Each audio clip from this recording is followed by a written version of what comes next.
Paramashivoham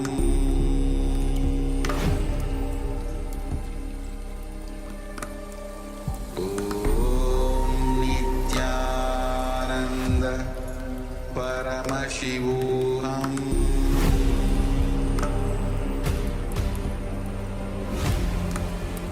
Om Nithyananda Paramashivoham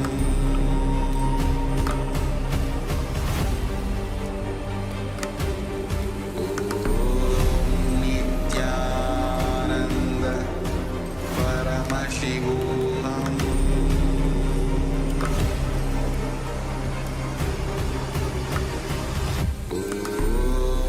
Nithyananda Paramashivoham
Nithyanandam, to all the Paramashiv participants, let's all settle down.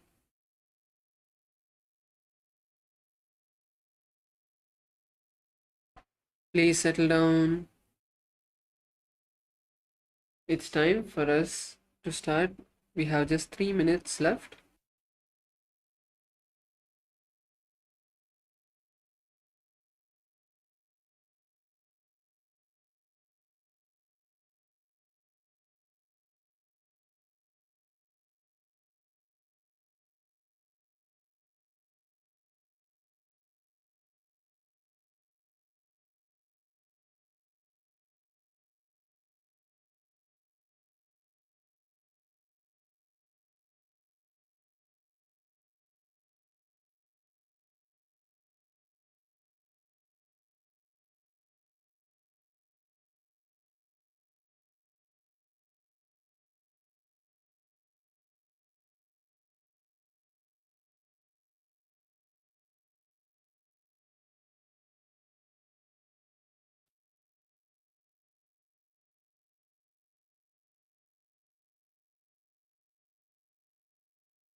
Nithyanandam, Kailasa, Malaysia, please settle down. Nithyanandam, Kailasa, Kashi, please turn on your camera.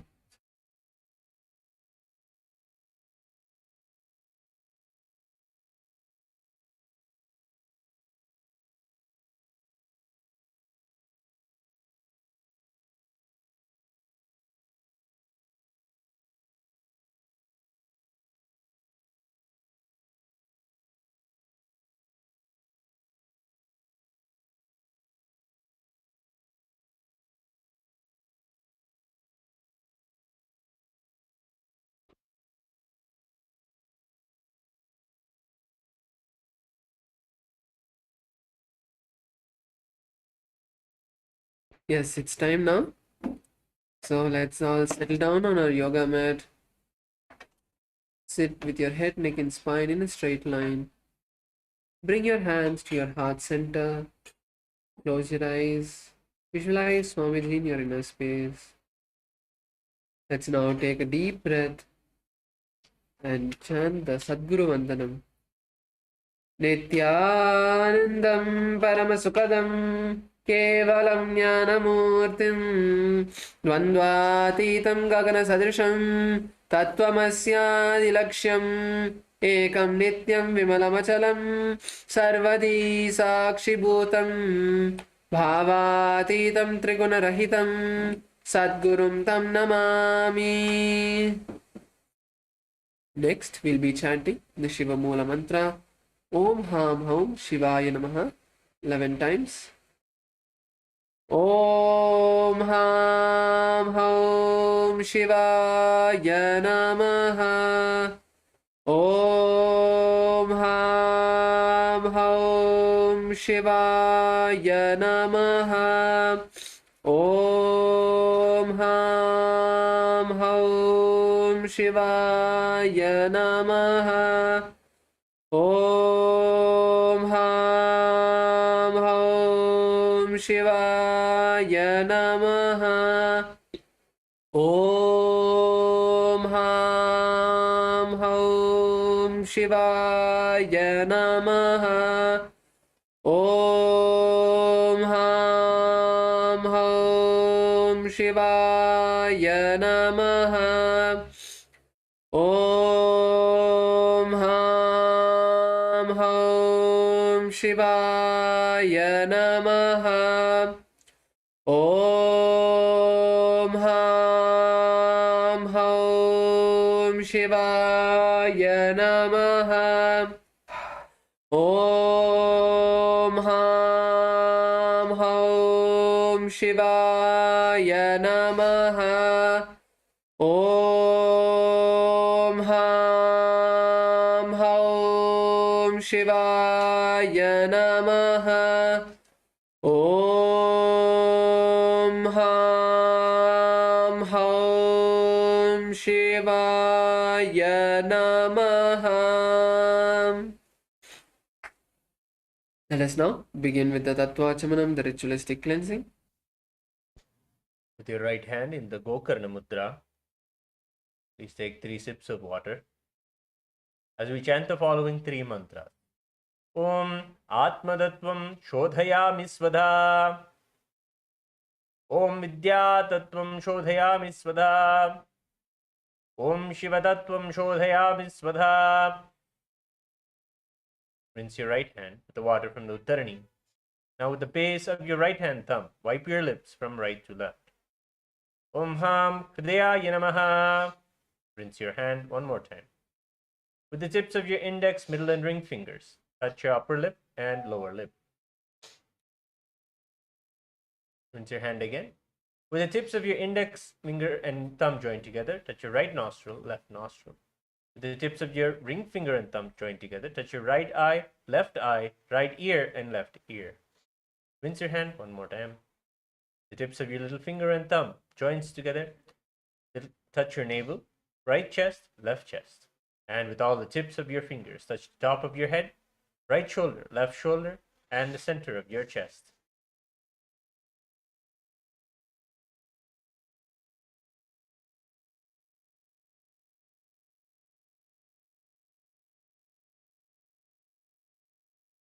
Now, let us begin the Sankalpa, where we set the conscious resolution. Now, close your eyes, place your right hand on your left hand, and both of your hands on your right thigh.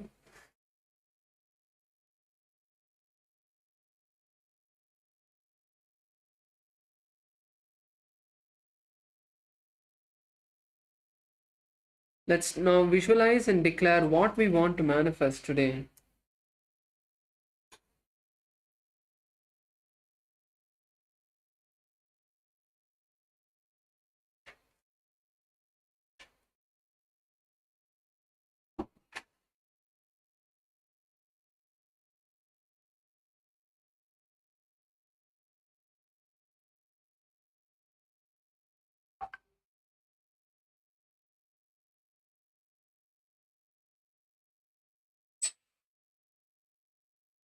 Visualize what you want to manifest and see it manifesting.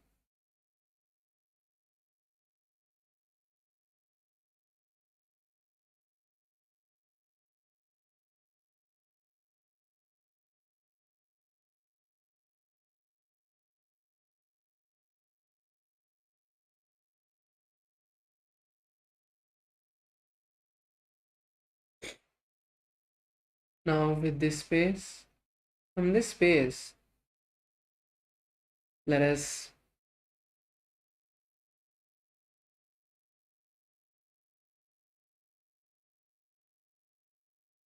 chant the Sankalpa mantra and set this declaration to the cosmos.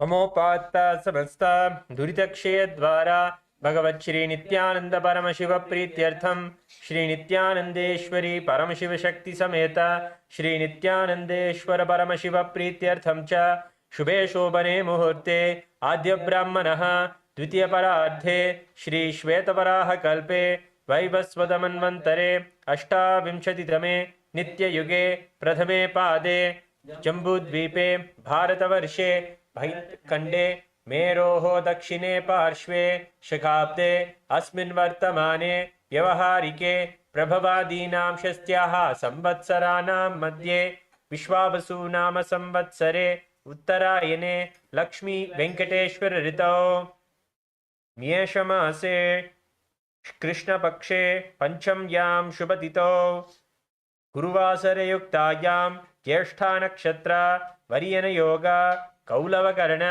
एवं गुणविशेषण विशिष्टायाम् अस्यां शुभतिथौ श्री कैलासोन्नत द्वादशांत श्यामला पीठारूढ़ श्री मीनाक्षी सुंदरेश्वरा भिन्न स्वरूप परशिवपुत्र रत्नकुमार गुरुमन्य तुल्यावतार श्री पार्वती स्तन्यपान लब्ध दिव्य ज्ञान विश्रुत सकल निगमागम सारभूत द्राविड वेद प्रवक्तृ श्रीमत् परमशिव करुणा समधिगत मुक्तामय जुदुरश्रयान गीयमान छत्र चामर श्री चिन्ह काहलादि समस्त बिरडावल्यलंकृत ज्ञान विज्ञान चक्रवर्ती सर्वजन संग सद्यो निर्वाण दीक्षा व्यापवर्ग वर्ष विश्रान जीमूत परमत कलभगेसरी शैव सिद्धांत स्थापनाचार्य श्री राजाधिराज पांड्य महाराज गुरु शमन शाख्यादि महंतकार निवारण ज्ञान भानु वीक्षणानरहार ध्वदोच्छेदन पूर्वक श्रीमद् वृषभध्वज स्थापक शैव समय कर्तृ सर्वज्ञ पीठारूढ़ श्री जगद्गुरु श्री ज्ञान संबंध देशिक स्वामी वागीश सुंदर माणिक्यवाचक स्वामिनाम अवतारभूत श्री ज्ञान संबंध स्वामी पुनरुद्धृत श्यामला पीठ सर्वज्ञ पीठ तृणवत्युत्तर द्विशतम गुरु महासन्निधान अरुणगिरि योगीश्वर परंपरागत अरुणाचल सर्वज्ञ पीठ गुरु महासन्निधान कैलास परंपरागत कांची कैलास सर्वज्ञ पीठ त्रयस्त्रिंशदुत्तर द्विशतम गुरु महासन्निधान नित्योत्सव नित्य मंगल नित्य कल्याण नित्य रजित कैलास परंपरागत आदि कैलास नित्यानंद पीठ महासंस्थान महासिंहासन पीठ कर्तृ साक्षात् श्री परमशिव समुद्भूत कैलास परंपरागत वैवस्वतमनुइक्ष्वाकु हरिश्चंद्र भगीरथ श्रीरामचंद्र शूरसेन इत्याद्यनवच्छिन्न सार्वभौम चक्रवर्ती परंपरागत चतुष्षष्टि योगिनी मंडित चतुष्षष्टि संप्रदाय प्रवर्तक मनुधर्म शासन सूर्यवंश प्राप्त सर्वज्ञ पीठ सुरांगी साम्राज्य मूर्धाभिषिक्त चूड़ामणे साक्षात् श्री परमशिव समुद्भूत कपिल महागुरु पुनरुद्धृत महानिर्वाणी पीठ अष्टोत्तर सहस्र श्री महामंडलेश्वर साक्षात् श्री परमशिव समुद्भूत श्री महागणपति समारंभ अनवच्छिन्न पीठाधीश्वर गुरु परंपरा प्राप्त अटल पीठ अष्टोत्तर सहस्रतम अष्टोत्तर सहस्र श्री अटल पीठाधीश्वर धर्म मुक्ति स्वर्ग पुरस्वर्ण पीठ त्रयोविंश गुरु महासन्निधान कैलास परंपरागत आदिपीठ सर्वज्ञ पीठ जगद्गुरु श्री कैलास पुनरुद्धारक श्री कैलास परमाचार्य श्रीमत् परमहंस परिव्राजकाचार्य वर्य सच्चिदानंद प्रणव स्वरूप श्रोत्रिय ब्रह्मनिष्ठा श्रीमद् जगद्गुरु श्री भगवत् श्री नित्यानंद परम शिव श्री ज्ञान संबंध देशिक परमाचार्य स्वामिनां प्रीत्यर्थम तेषां पादारविन्दयोः भक्ति सिद्ध्यर्थम गुरुकृपाकटाक्षसिद्ध्यर्थं क्षेमस्थैर्यवीर्यविजय आयुरारोग्य ऐश्वर्याणाम् अभिवृद्ध्यर्थं धर्मार्थकाममोक्षचतुर्विधफलपुरुषार्थसिद्ध्यर्थं समस्तदुरितोपशान्त्यर्थं समस्तमङ्गलावाप्यर्थं भगवच्छ्रीनित्यानन्दपरमशिवप्रसादेन सकुटुम्बस्य ज्ञानवैराग्यजीवन्मुक्तिप्राप्त्यर्थं पूर्णारोग्ययुक्तदृगादृगयोगिकशरीरसिद्ध्यर्थं परमशिवशक्त्याविष्करणार्थं नित्यानन्दयोगाभ्यासं करिष्ये। ॐ उपस्पृश्य Please wash your hands with an Uddharani of water. And now you can keep your Panchapatram Uddharani aside.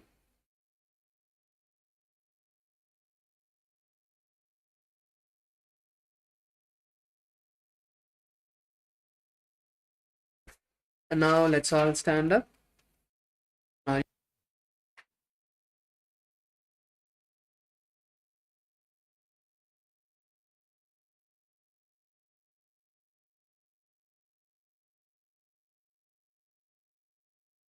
Let's all now take a moment to visualize ourselves as a skeleton.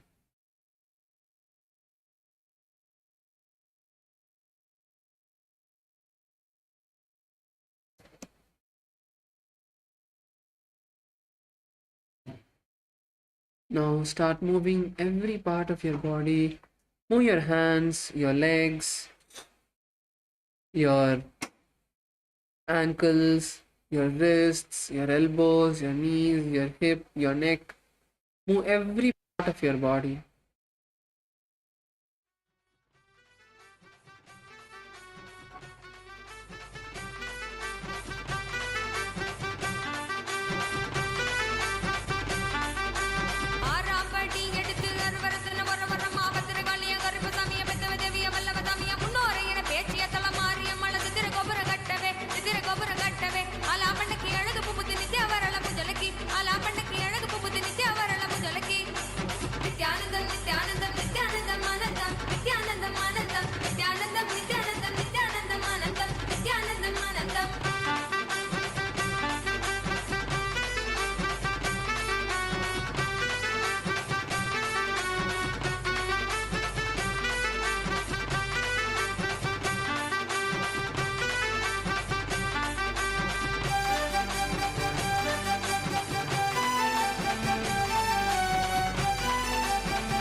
Move your body in every direction. Drop all of the laziness, tiredness, boredom, and move your body in every direction.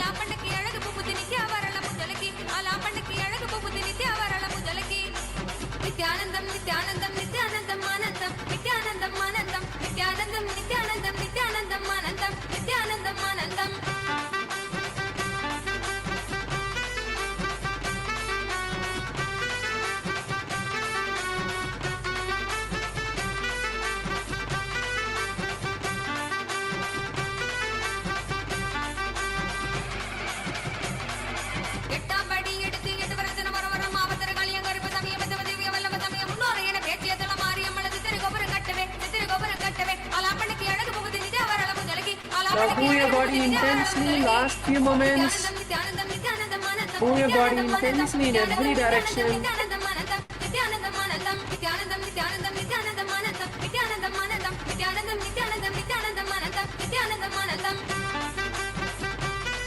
Slowly settle down.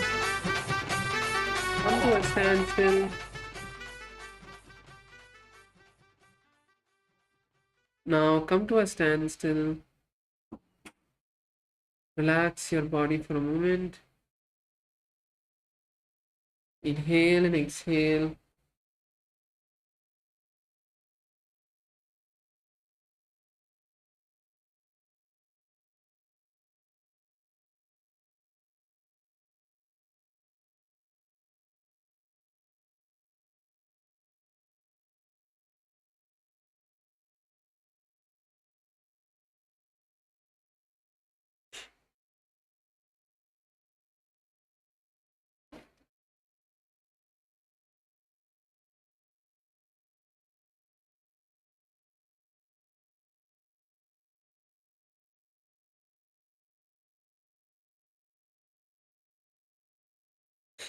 Inhale and exhale nice and deeply.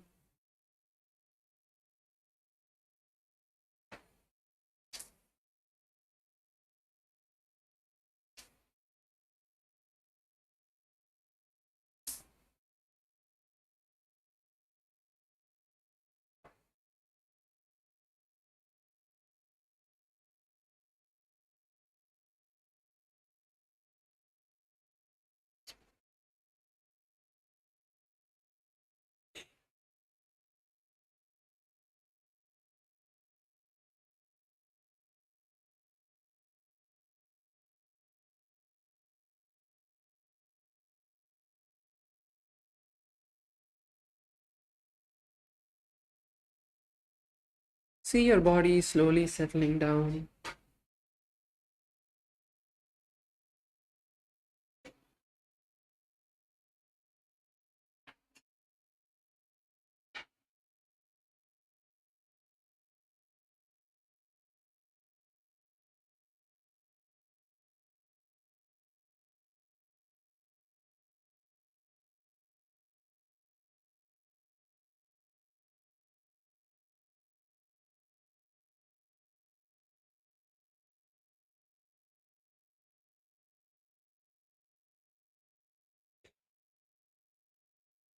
Now you can all very slowly open your eyes, and let's all settle down on our yoga mats.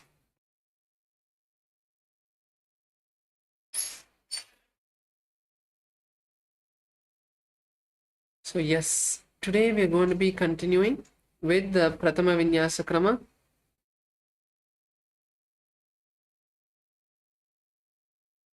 So let's start with the asana of the sequence, which is Simhasana. So now please sit on the knees and cross your heels behind you. Cross your heels and be seated on the heels. Place your hands on your knees. Place your hands on your knees. And now inhale through the nostrils and exhale forcefully through the mouth, sticking the tongue out. Visualize yourself as a lion. Gaze to the tip of your nose. Perform the Mula Bandha. Tighten the perineal muscles.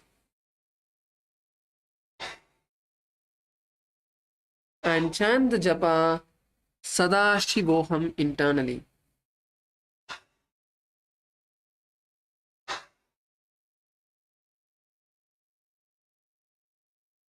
Dakshinam savyagulpena dakshinena tateteram hastau jajanvo samstapya swanguli cha prasarya cha.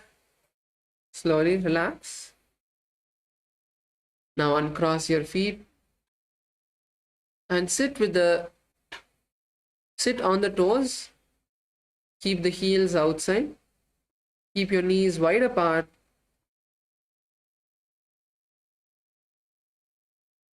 And now cross your hands behind your back and hold on to the big toes with the index and middle fingers in Prana Mudra. Hold on to the big toes with your index and middle fingers in Prana Mudra.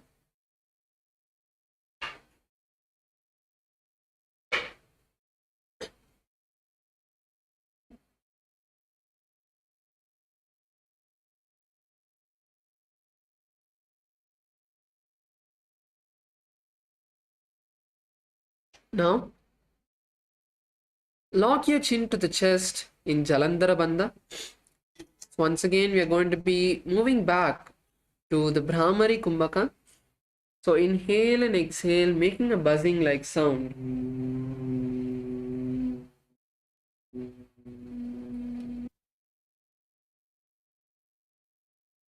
Inhale and exhale, making a buzzing like sound.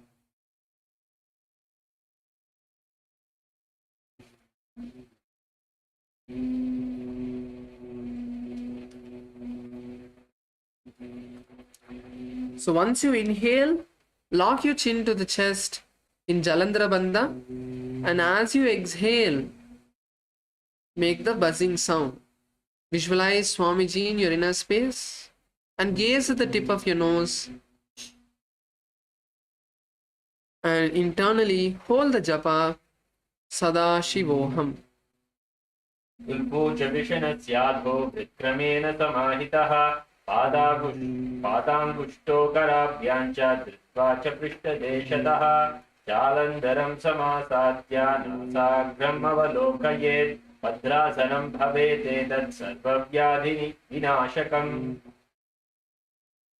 Slowly uncross your hands behind.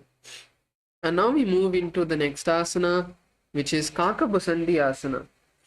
So now let's all come on to our feet and come into a squatting position on your feet and keep the knees wide apart. Now you're going to bring your hands from inside the knees, lean as forward as you can, as low as you can, wrap the knees and bring your hands behind your back and interlace. So this will nicely stretch your shoulders. You should even hear like a popping sound from your shoulders if you do it properly. You will be able to release all the stress which is there in the shoulder. So nicely take your hand, go as low as you can, and bring your hand up as high as you can. Try to interlace your fingers behind the back. Push yourself down.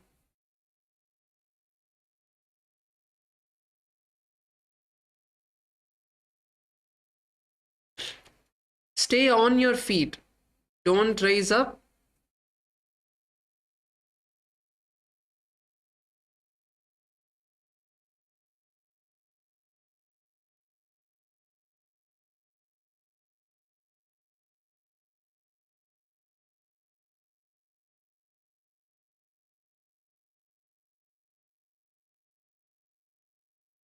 Visualize a crow in your inner space.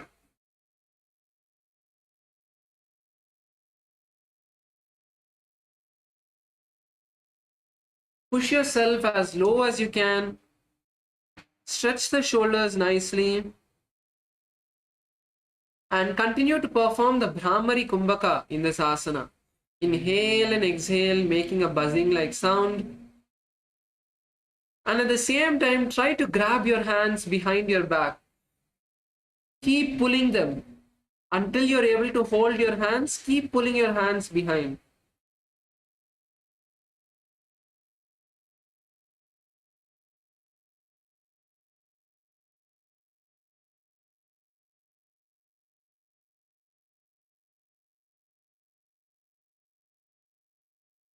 Perform the Mula Bandha. Tighten the perineal muscles and chant the japa Sadashivoham. प्रथमे वैसग उखड थाने दो हाथ पगाम्या च आने तिनको मोड़ी नल्यां परिल्यावे पिष्ट पचे काम कसी करवे. Slowly relax. And now we move into the next asana, which is Kani Pavasana. So now in Kani Pavasana, we are going to place our palms on the ground. Place your palms on the ground.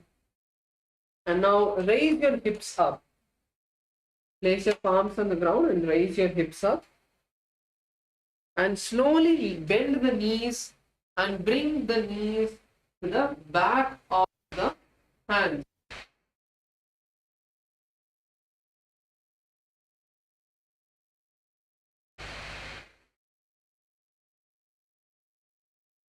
Bend the knees and bring the knees to the back of the hands.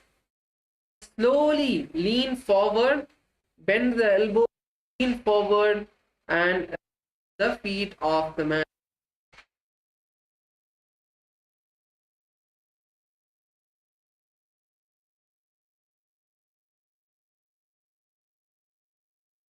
This is Kani Pavasana. So let's all try this first.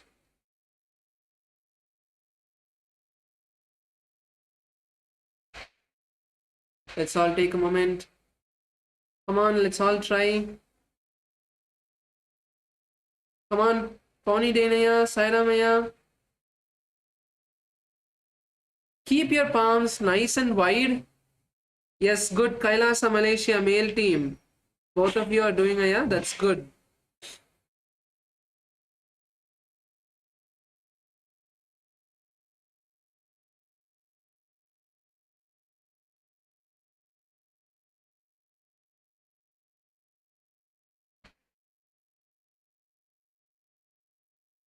Ma Yoga Jnana Rupini. You went into Shirasasana next.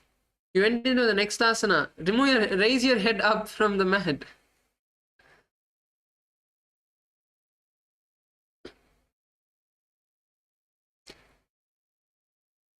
So in this asana, you're going to visualize Swamiji in your inner space.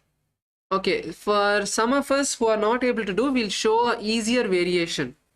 So instead of placing the knees on the back of the hands, you can place the knees on the sides. So bring hands like how you were having your hands in Kanipavasana, in the previous asana, how your hands and knees were. Bring your legs into the same position, but stay on your toes this time. So rise onto your toes. And now place the hands on the ground and slowly lean forward. So this will be a bit easier. So for those who are not able to do the previous variation, you can try this one.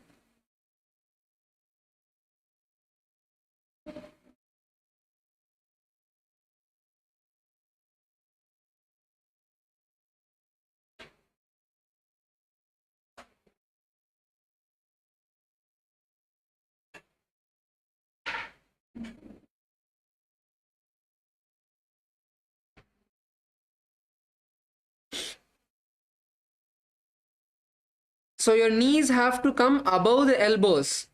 Your knees have to come above the elbows. So lift your knees as high as you can. Yes, Sairamaya, you're doing it right. Just bring your knees up.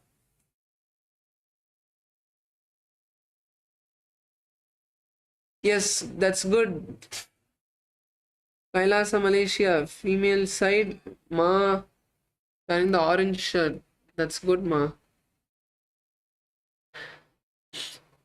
So, in this asana, visualize Swamiji in your inner space and chant the japa Paramashivoham internally.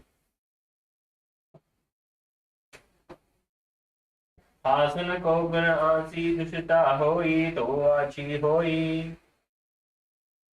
Yes, now we are going to be entering into Kapaliyasana. So Kapaliyasana is basically a type of headstand. So if you have any high blood pressure, then you can avoid this asana.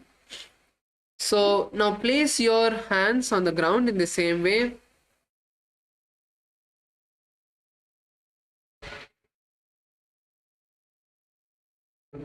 Place your hands on the ground and bring the top of your head onto the mat. So if you see, there is a little bit distance between the head and the hand. The hand is not straight next to the head. It is a bit back behind the head and to the side. So you're making a triangle with your hands and head.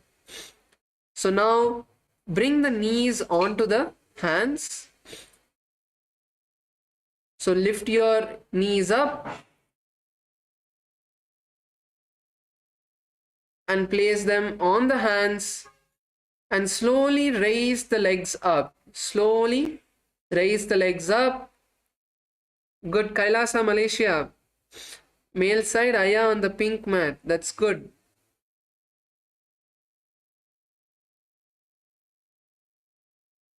Yes, Masweta, that's good. Oh, you fell down. That's good. That's good. Ma Yogatma Shakti. That's good. You're able to stand. Beautiful. Come on, Kailasa Malaysia, female side. One ma in the back of the room is doing. That's good. She's doing with support. That's good. Come on, Ma Z.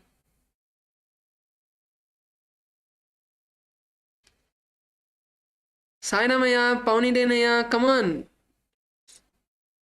If you can't do by yourself, then partner up and do.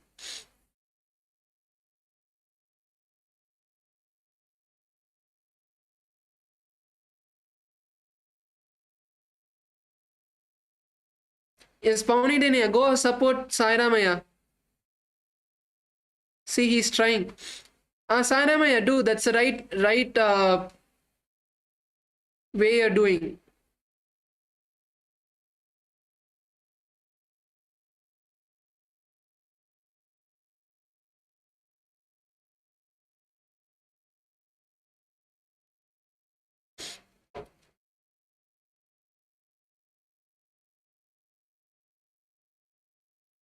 Yes, that's good. Ma Yoga Jnana Rupini, that's good. You're able to do with the support, that's good. Yes. Ma Sweta, now you can help Subhashini Ma and Kamala Ma to do as well.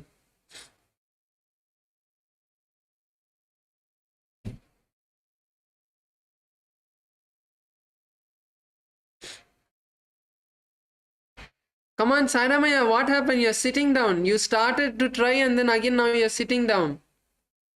Okay, now you took, now you support Pauni Denaya. Now make Pauni Denaya do.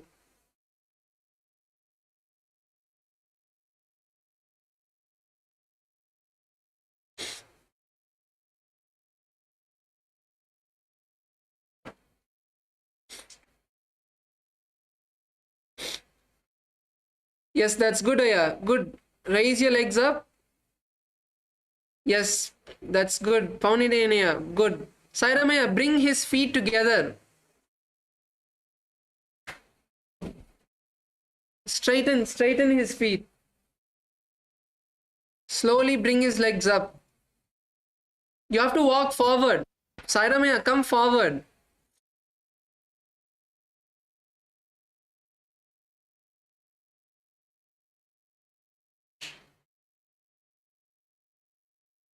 Good. Slowly bring the legs down. Yes, good, Aya. Good. So, in this asana, we are going to visualize Swamiji in our inner space and perform the Mula Bandha. Tighten your entire body. Nithyanandam Harshaya, that's good.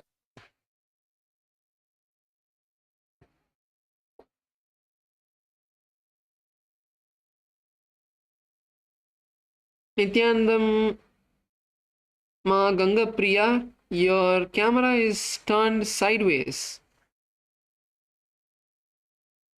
Yes, that is better now. So in this asana, visualize Swamiji in your inner space and chant the japa Sadashivoham. सीसा धरती टेकी पगाधो मिलावे ऊंचो कुकरे पगतली आकाश दिशि सनमुसरा से दो हाथ की हथेली दो. Yes, now slowly relax. We're moving into the next asana, which is Parshva Mayurasana. Let's all come and be seated on our yoga mats.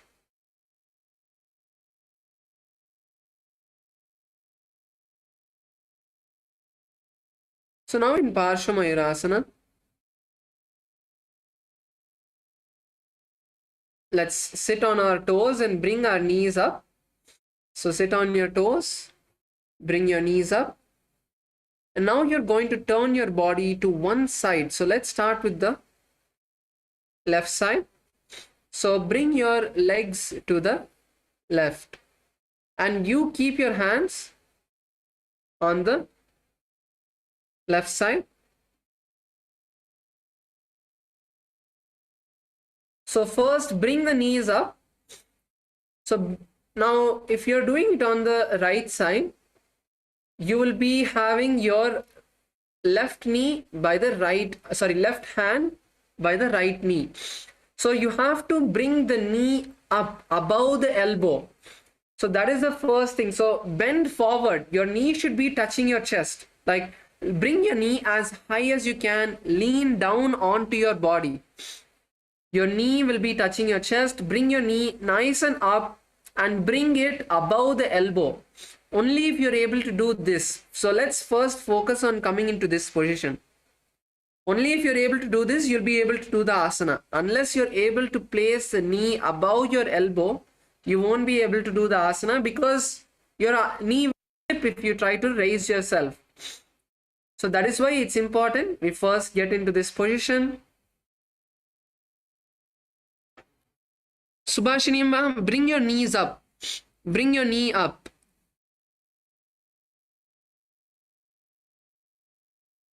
And then bring the right hand to the hips. So right hand to your hips. And now slowly lean onto the hand. You can lift one leg at a time. First, you can lift the left leg, then the right leg. You can do the opposite, whichever is comfortable for you. Lift one leg at a time. Yes, ma, yogatma. That is good. That's good. Balance there, balance. Slowly raise up. Slowly raise up. And come on to the hand. So also what you can do is, you can raise just the right leg and keep the left leg on the ground. So keep the left leg on the ground and straighten the right leg. So you can, if you're able to do this, you'll be able to do the asana. So now we are doing on the right side. So straighten your right leg, keep the left leg on the ground, keep the knees together and slowly lean down and raise the left leg as well. Yes, ma. Yoga Jnana Rupini, you're almost there. That's good.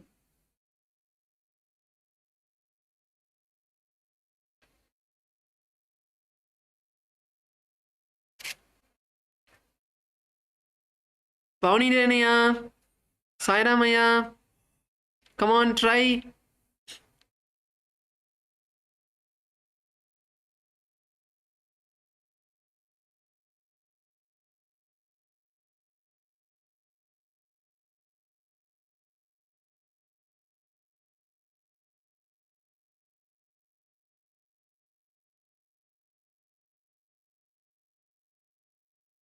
Svetama, were you able to do?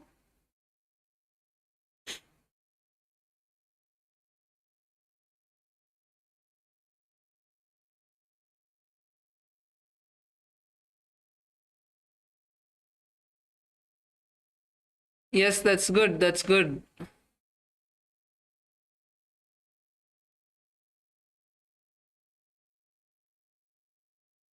So in this asana, we are going to visualize a peacock in our inner space. Harsha, yeah, were you able to do? Oh, you did. That's good.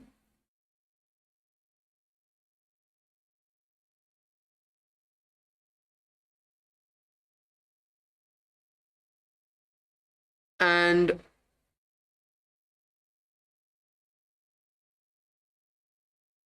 perform the Mula Bandha in this asana.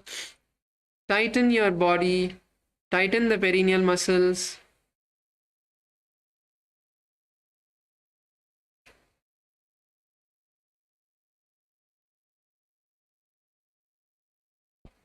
मयूरं धन्दवत् कुर्यान्मायूरं धन्दनामकं कुर्यान्मायूरं पार्श्वाभ्यां मायूरपार्श्वनामकम्.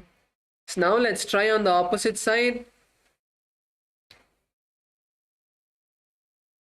Yes, let's try on the opposite side. Now bring your left legs. You can turn to the left side. Once again, first come into the position. Pauni Denaya, come on.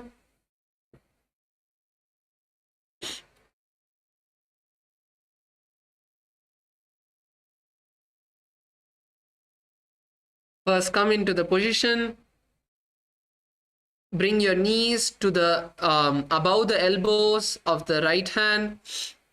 Bring your left hand to the hips. And now slowly straighten the left leg. Keep your right leg on the ground. First, see if you're able to do this. Once you're able to do this, then you can lift both the legs off the mat as well.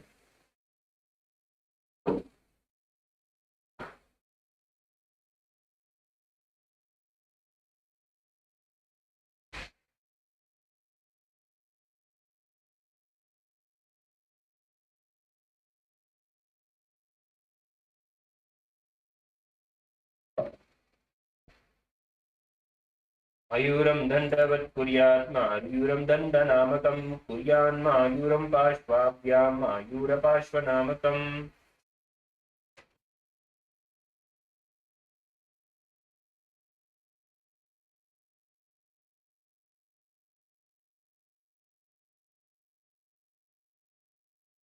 Yes, now let's relax.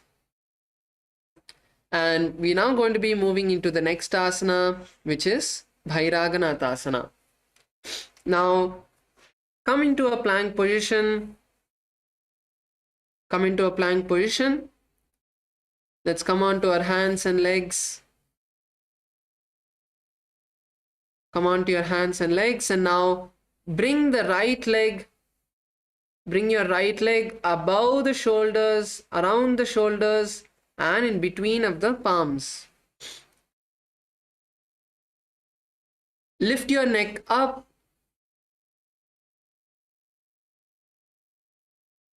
Lift your neck up. Push your hips down. Keep the knee off the ground. The knee which is behind, keep that knee off the ground. You want to push yourself down. So this is a nice asana to stretch your leg. It is not a plank position with your leg above the shoulder. You're going to push your hips down as much as you can. Lift your chest up as much as you can. And you're going to look up as well. Look above. Push your neck up. Push your hips down.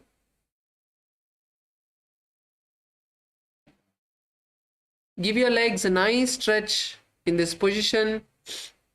Visualize Lord Kalabhairava.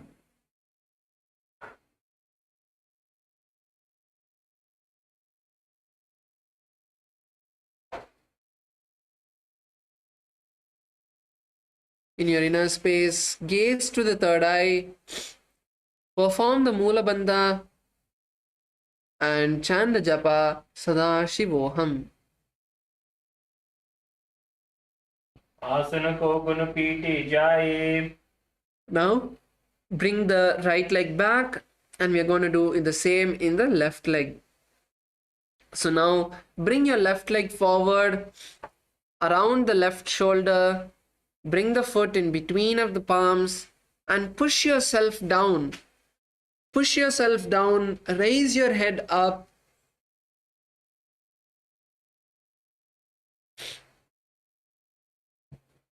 Stretch your legs. Nicely stretch your legs. Subhashinima, you are putting your hand in between, under your leg. You have to put your leg around the hand. Yes, yes, like that. கமலாமா, நீங்களும் உங்க கால் உங்க கையை சுத்தி வரணும். S, அப்படிதான். Push your hips down and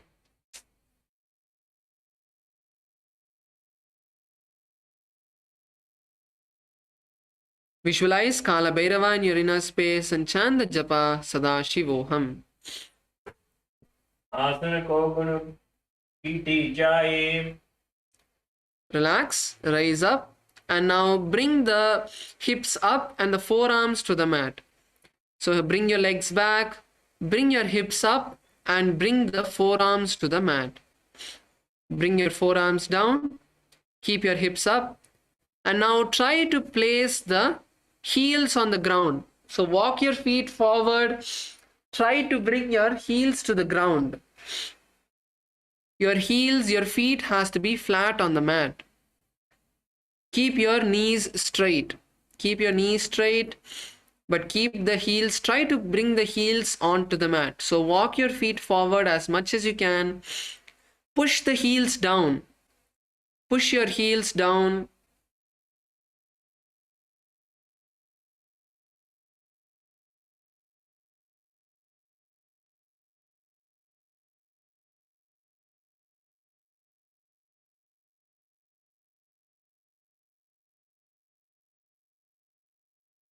This is Unmukha Pitasana.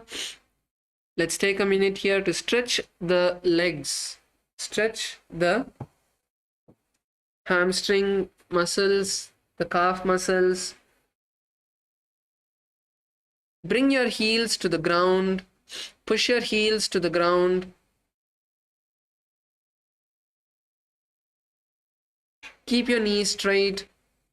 Visualize Swamiji in your inner space. Gaze to the third eye and chant the japa Sadashivoham. Punyastho janunihastho chatuspadamavanmukham uttanapithangriugalam katisthalamadhiruka. Now slowly bring the knees to the ground and rise up. Now we are going to be performing Vashishthasana. So now in Vashishthasana, let us turn on to our right hand. So place your right hand on the ground, raise the left hand up and stack your feet. So you're not going to keep both the feet on the ground, just the right leg is going to be on the ground. But if you think you need more balance, if you're not able to balance, you can keep the foot in front of you. So you can keep the foot in front of you. This will help you get some more balance.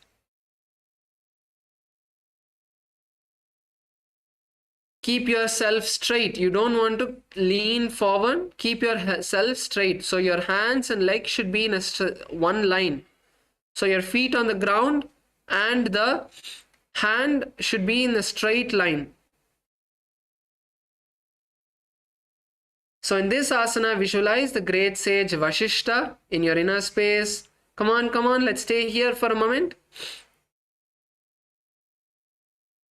Let's stay here for a moment. Balance. Visualize the great sage Vashishta. Tighten your perineal muscles in the Mula Bandha. That will help you to balance. And chant the japa Sadashivoham. Come on, let's stay here. Harshaya, come on. ऊर्ध्वकुक्कुटवाशिष्ट मरीचिहलमस्तकं परिवृत्तिं चोदरस्य विविधं धनुरासनम्. Yes, lower the hand down and let's move on to the left side. Now place your left hand on the ground. Raise the right hand up. And gaze upwards. Gaze upward towards the hand pointed up. Visualize the great sage Vashishta. Make sure your entire body is one straight line from the hands to the hips. Keep your hips up. Come on, Pauni Denaya. Visualize the great sage Vashishta. Perform the Mula Bandha. Tighten the perineal muscles. And chant the japa Sadashivoham. ऊर्ध्वकुक्कुटवाशिष्ट मरीचिहलमस्तकं परिवृत्तिं चोदरस्य विविधं धनुरासनम्. Yes, lower your hands down. Sit with your legs stretched. We are going to be entering into Anjani Asana. Sit with your legs stretched. We are entering into Anjani Asana. Keep the toes pointed up. Bring your hands by your side and place them underneath the perineum.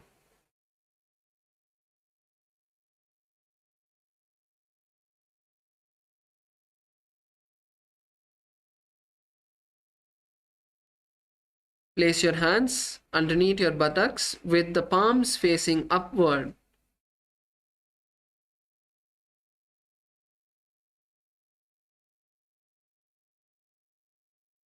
Keep your elbows straight. Sit with your head, neck, and spine in a straight line. Push your elbows, make them straight. Push your back up, make your elbows straight.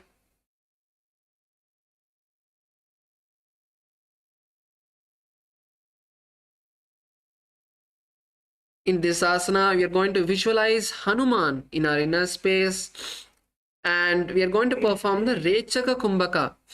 So the Rechaka Kumbhaka is where you inhale through the nostrils and exhale again through the nostrils, and hold your breath when your lungs are exhaled. That is the Rechaka Kumbhaka. So let's perform the Rechaka Kumbhaka. And lock the chin to the chest when we lower the when we exhale, lock the chin to the chest.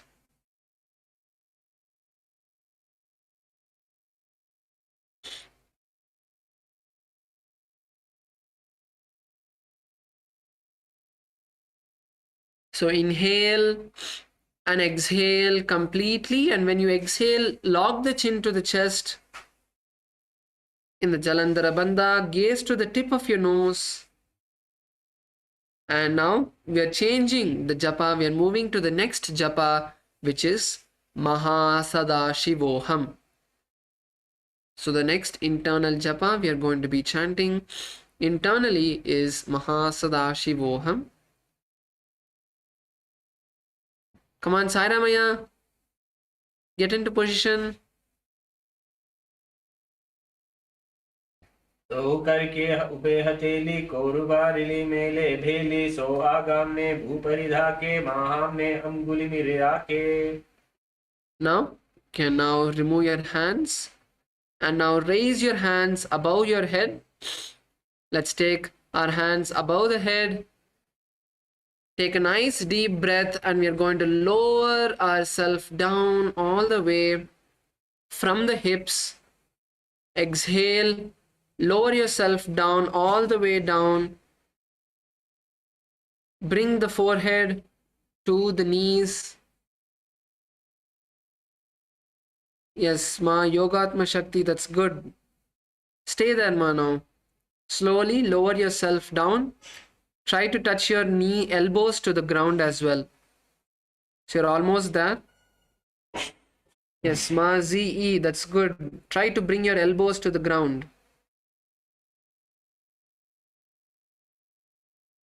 If you're able to bring your elbows to the ground, next, you can pull yourself even further.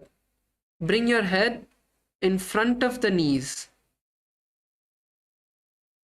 Allow yourself to become comfortable in this position.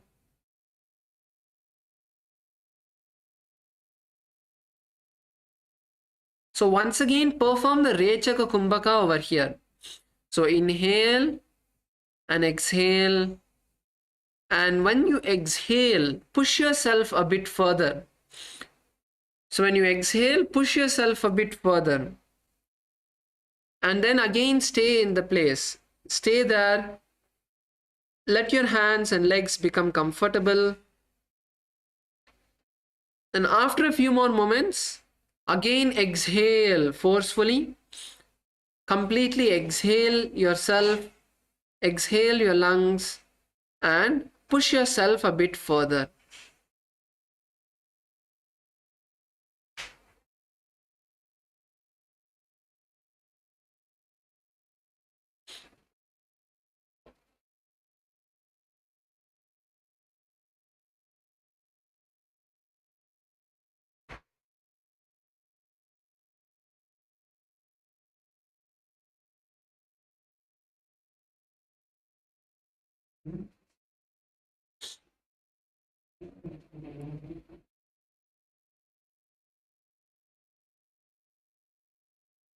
So if you have a partner, you can, if you want some more help, you can ask anyone from next to you to come and give you a gentle push on the back.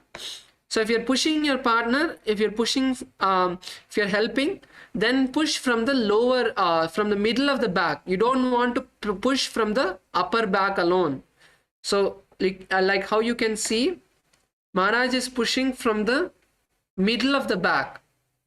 So give your partner a push from the middle, not just from the upper back, because if you do that, you'll be bending the back and you don't want that. You want to bend yourself from the hips forward and down.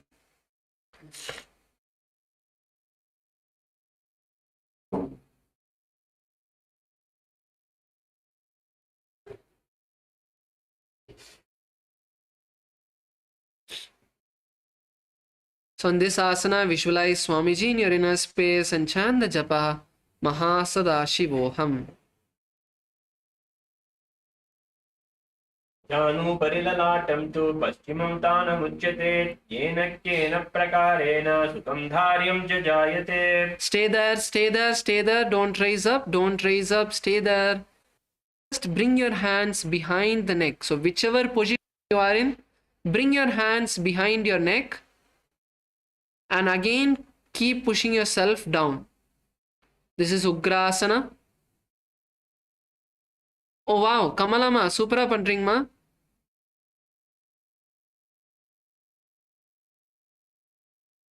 Devi Mao supera pandringa.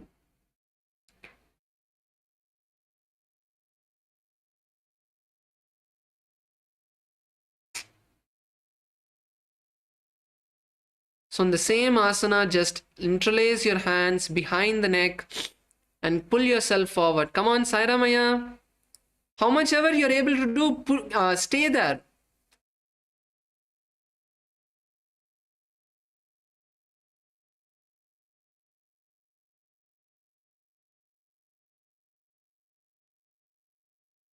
Stay there. How much ever you're able to do, just stay there. Be in the asana. Even if you're not able to do it today, that's fine. Good. KAILASA Malaysia male side, that's good. So in this asana, we're going to visualize Goddess Kali in our inner space.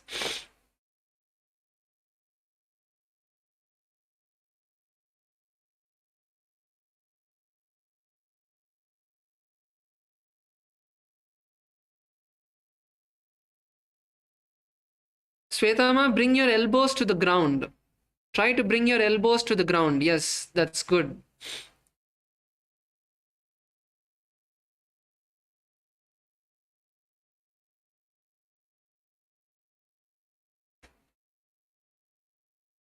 Pauniraniya, come on. Even Ma Karuna is doing. You're sitting with your legs stretched. Keep doing it.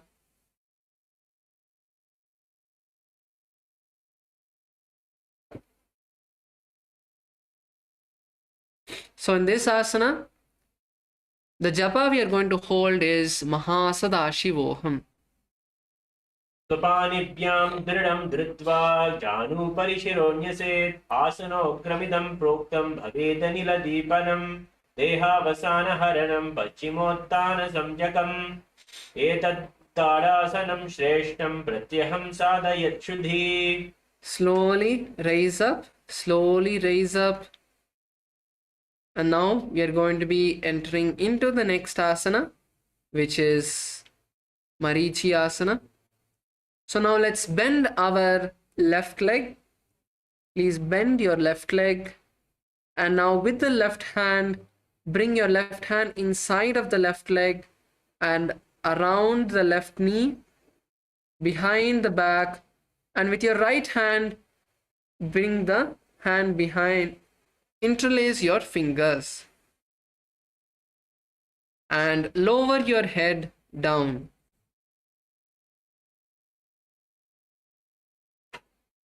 This is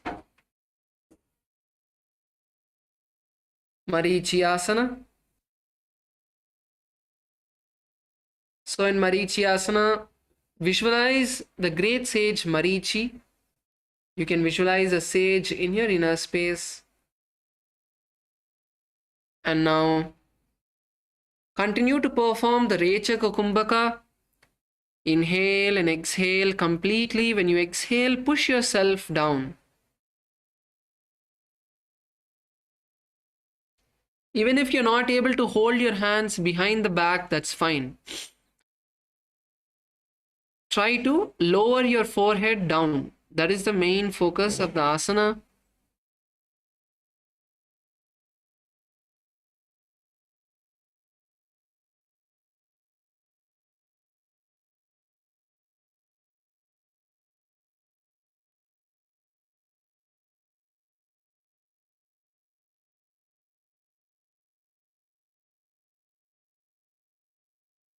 Now,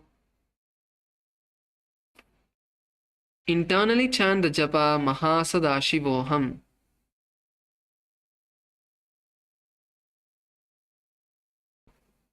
तानपादं क्रौञ्चं च मरीचिं वीरभद्रकं नटराजं त्रिकोणं च सुप्ताङ्गष्टप्रसारणे. Now, slowly raise up. Now we are going to lower the left knee to the ground. Keep the right knee straight. Keep the right leg straight. We are going to lower the left knee to the ground and perform Mahamudrasana as we lean forward and down and hold the right leg with both of our hands. Try to bring the forehead to your right knee.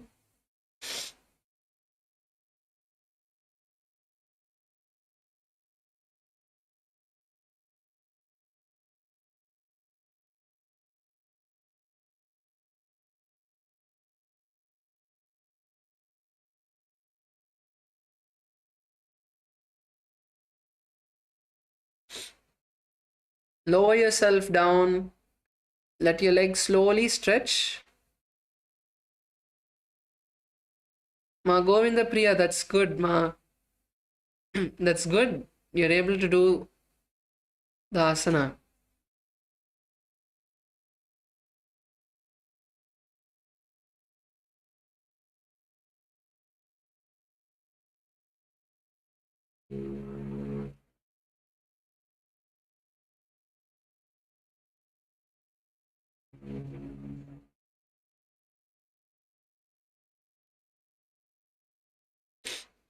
So in this asana, visualize Swamiji in your inner space.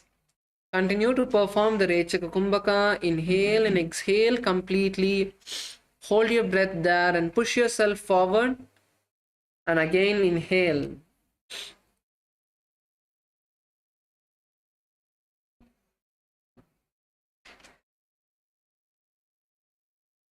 So in this asana, the japa is Mahasadashivoham. Internally chant the japa Mahasadashivoham. तावां पगाकी एरी जोई सीवनी आनी लगावे सोई दशपाद लाभो तु पसारे ताम तामेम आनी काम कसी धारे. Now slowly raise up, and let's switch our legs. So let's bring the left leg forward, bend the right knee to the chest. Now with your right hand, wrap the right leg from the inside, bring the hands around you and interlace your hands behind the back. And lower your forehead down. Lower your forehead down.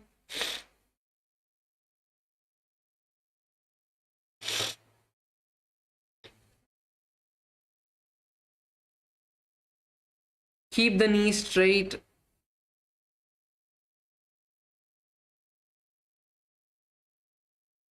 So in this asana, we are going to visualize Marichi, the great sage Marichi, in our inner space. Or just visualize any sage.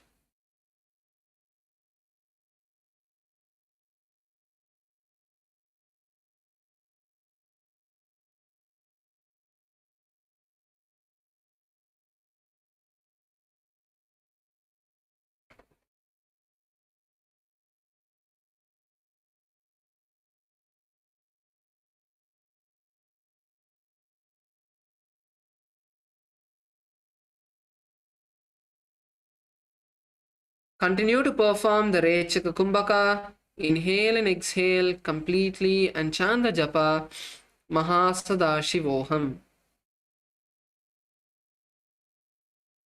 उत्तानपादं क्रौञ्चं च मरीचिं वीरभद्रकं नटराजं त्रिकोणं च सुप्ताङ्गष्टप्रसारणे. Now raise up, slowly raise up. And now let us place the right knee onto the ground. Place your right knee onto the ground. And let us lean forward and down once again into Mahamudrasana, bringing our hands to the feet, just to the left foot alone. Lower your forehead onto the left foot.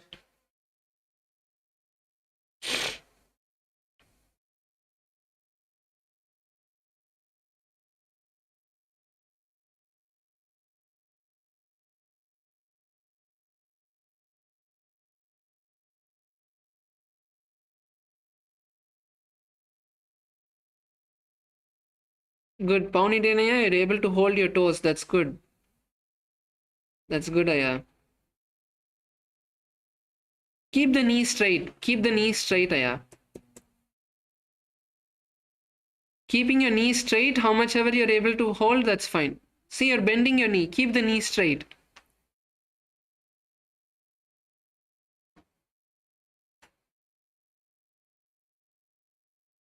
Okay, that's fine. No issues. Slowly pull yourself forward. It's not that we are all great at yoga. Some of us might have a good experience, but whichever position you're in, staying there and pushing yourself forward is the most important part.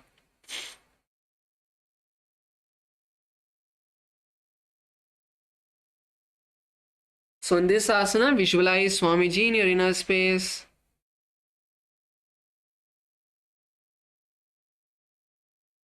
And gaze to the tip of your nose. Chant the japa internally, Mahasadaशिवोहम्. दावां भगा की येडी जोई सीवनी आनी लगावे सोई दक्षिण पाद लाभो तू पसारे तामेम आनी काम कसीदारे. Slowly raise up. Let's slowly raise up, and now let's bring our feet together in Bhadrasana. So bring your feet together. And now hold your feet with all the fingers. Hold your feet with all of your fingers. And now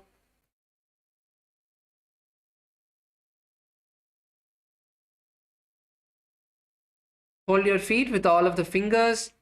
And now using your elbows, try to push your knees to the ground. Push your knees to the ground.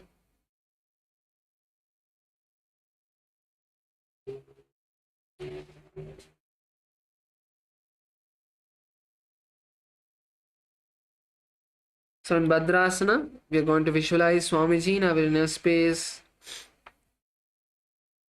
So those of you who are not able to touch your knees to the ground, you can focus on pushing your knees to the ground. If you're able to, then that's fine. If you're able to, then you don't need to focus on pushing your knees to the ground. You can sit with your hands straight.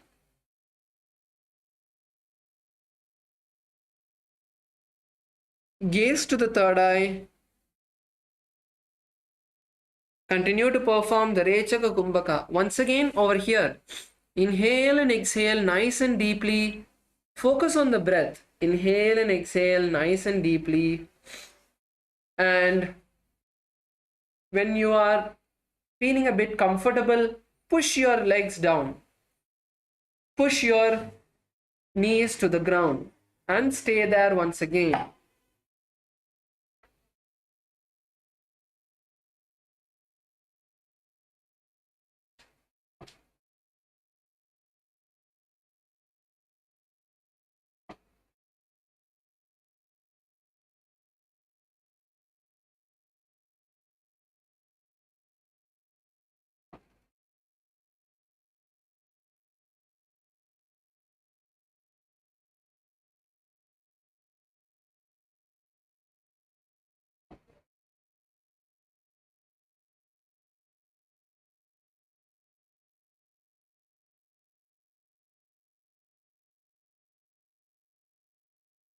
Let's take a moment to slowly push our legs down.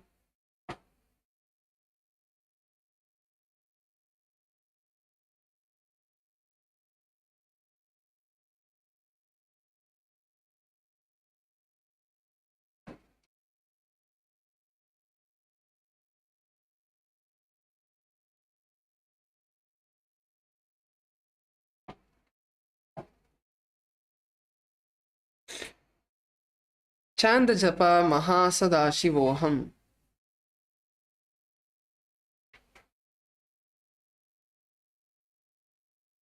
Kulpotu Vrishanasyadah Sivanya Parshvayo Kshipet Padapashvetu Panipyam Dridam Badvasu Nishchalam Padrasanam Bhavet Etat Sarvarvyadi Vinashapam.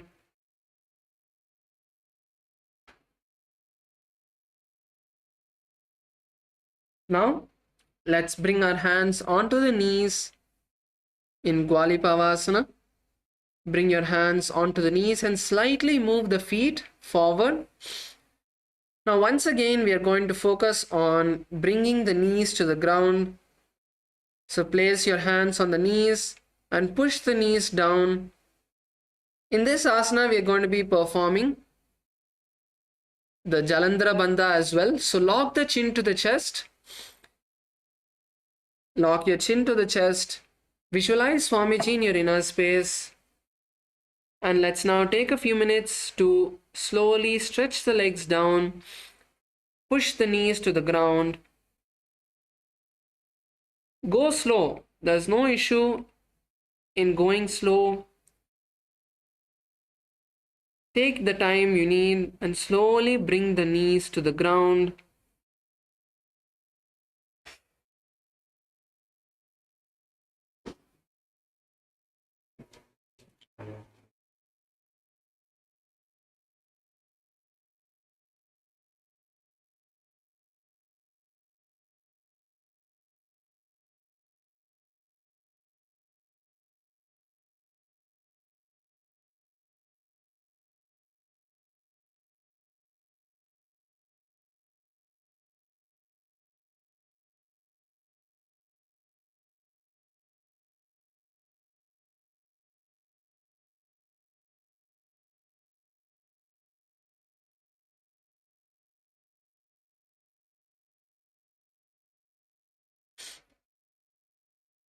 Internally chant the japa Mahasadaशिवोहम.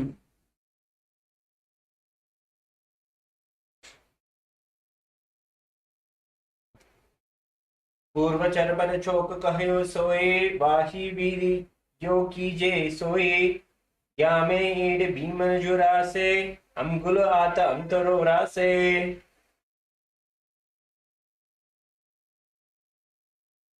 So now you can rise up and bring the feet back to your, bring the feet close to your perineum, as close as you can, and hold the feet with both of your hands. Now you're going to slowly lean forward and down and bring the forehead to the ground. This is the next asana, which is Joni asana.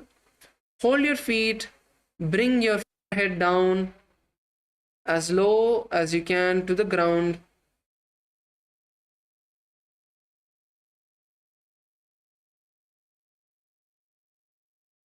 Bring your forehead down to the ground.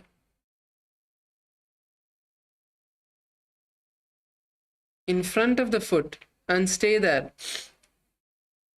So in this asana, don't focus on bringing your knees to the ground. Focus on bringing your forehead to the ground. Lean as much as you can. How much ever you're able to go down, bring yourself down. Let's stay there. Slowly stretch the legs. So this will also help you stretching your hips.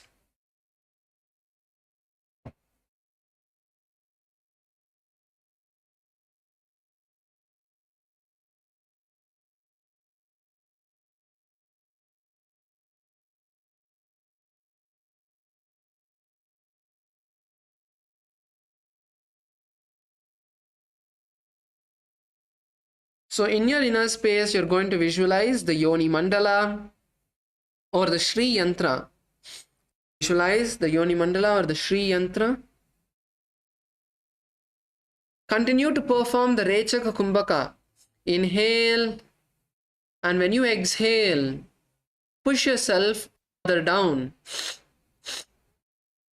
Inhale and exhale and push yourself down.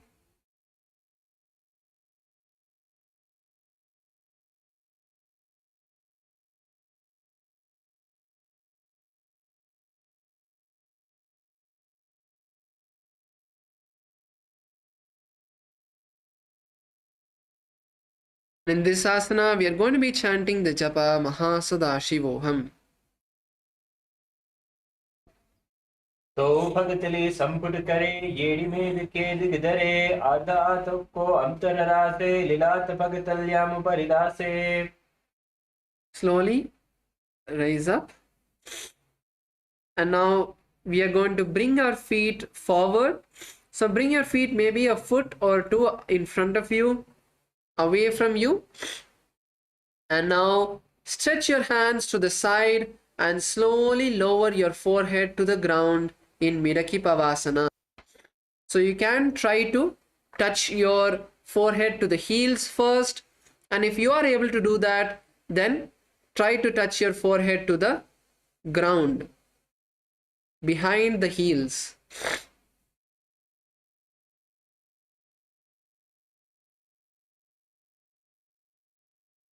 Let's lower ourselves down.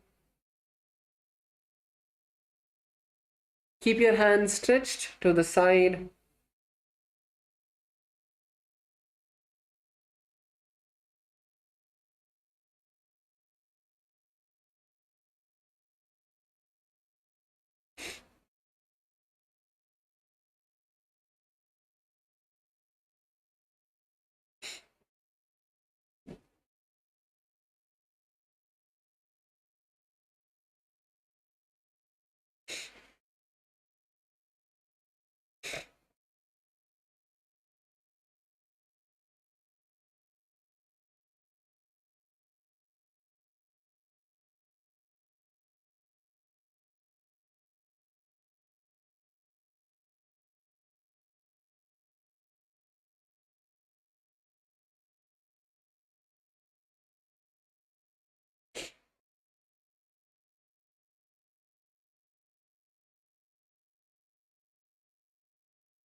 Visualize Swamiji in your inner space.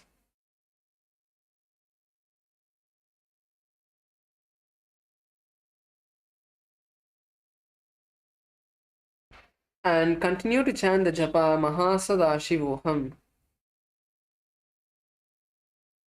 पूरव विधि परि भगतली संपुट soul येड़ी मिलिरासे एद्यासु माहिली कानी अंगुल दो अंतर लीलाट धरती लगावे हाथ दो गोड़ा उपरिला लगावे अथवा रची पर पसारे.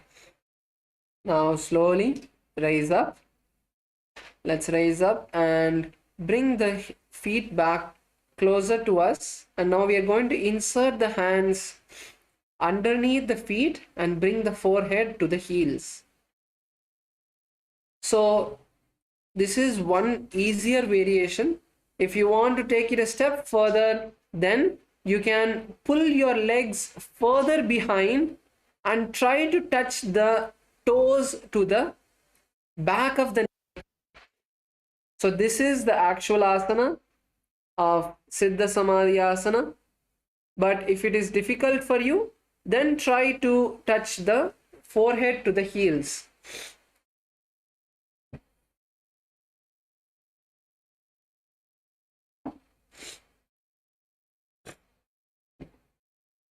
Let's all now try Siddha Samadhi asana.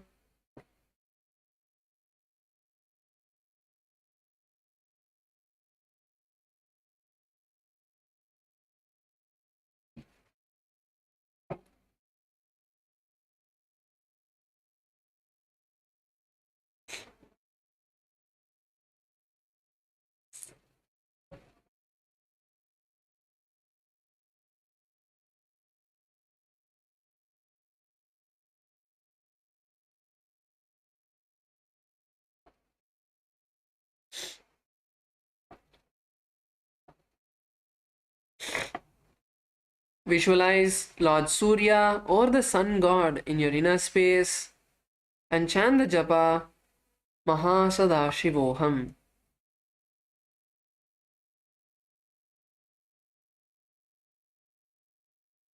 तो पगतिले संपुट करे सोले मेरे आ गए में धरे गुल आता तरो रासे येडी को ऐसे विदिदा से. Yes, now let's slowly raise up and bring the heels back and close to our perineum as we now move into the next asana, which is Chinaki Pavasana.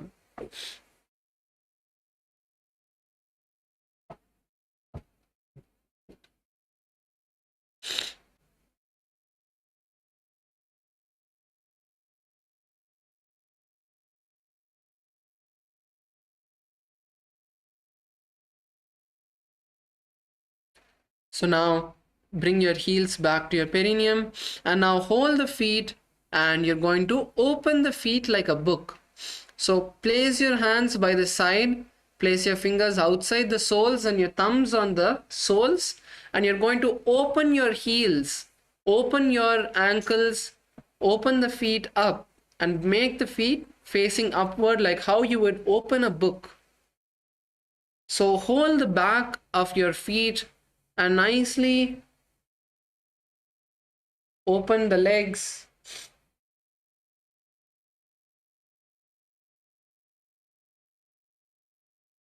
Stretch the ankles. Visualize Swamiji in your inner space. Place the elbows by the thighs, on the thighs. Place the elbows on your thighs and continue to chant the japa Mahasadashivoham.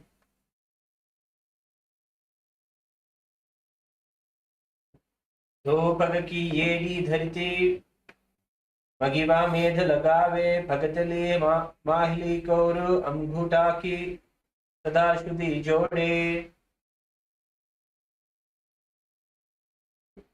Now rise up and we are going to move into the next asana, which is Charapata Chokasana.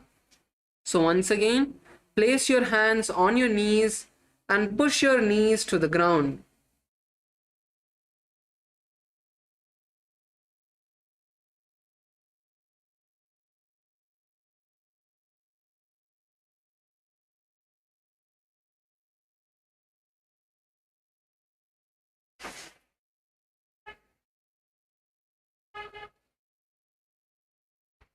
So let's push our knees to the ground.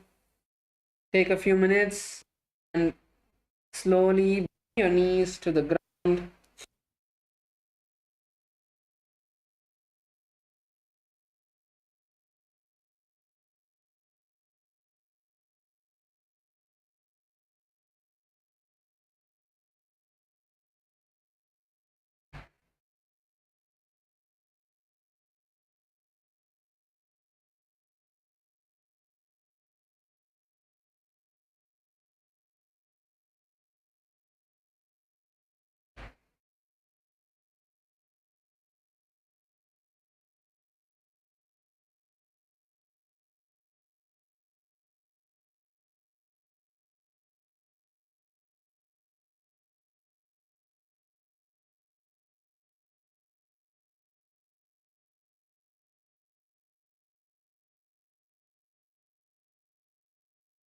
Let's take a minute to push our legs nicely down. Visualize Swamiji in your inner space. If you are able to perform, then you can also go and help the others also to perform the asana.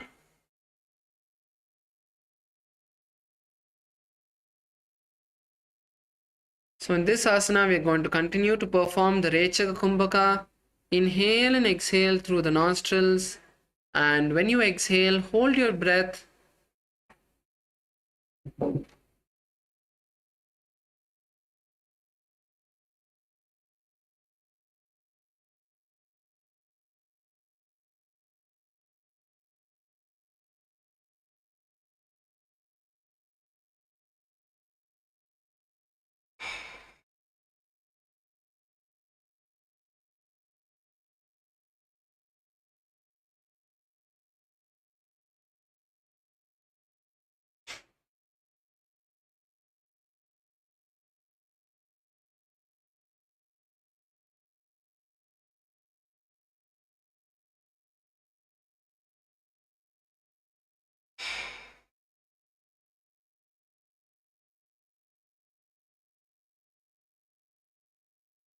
And let's chant the japa Mahasadaashivoham.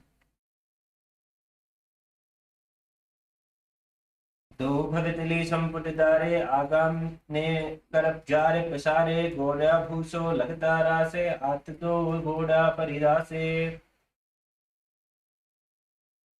So now we move into the next asana, which is Bhairavasana.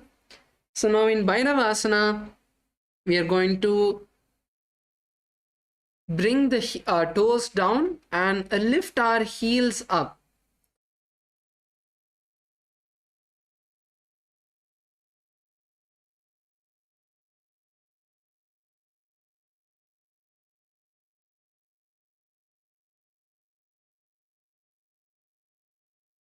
So this is Bhairavasana.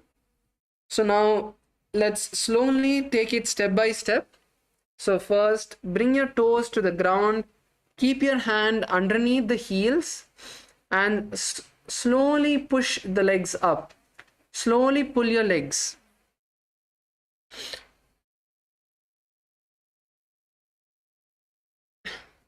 Let's take a moment to slowly stretch our ankles. Roll the ankles up.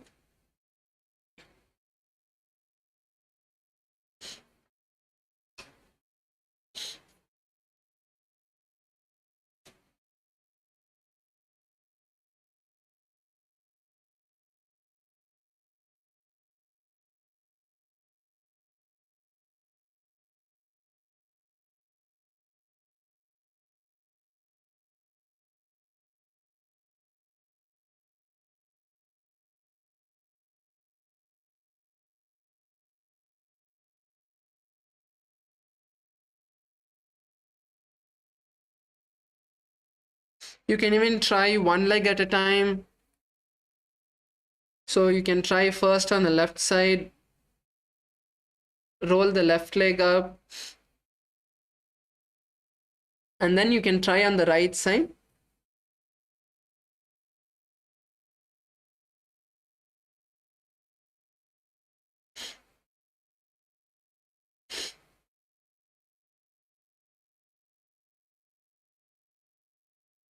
Visualize Lord Kala Bhairava in your inner space as you perform this asana.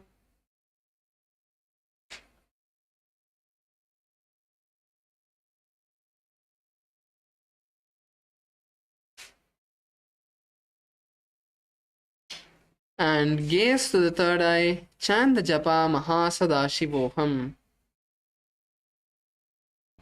कुल्पो सम्पीड्य चान्योन्यं विक्रमेणोत्थितं शनैः जान्वो पार्श्वगतो हस्तो दण्डवत् भैरवासनम्.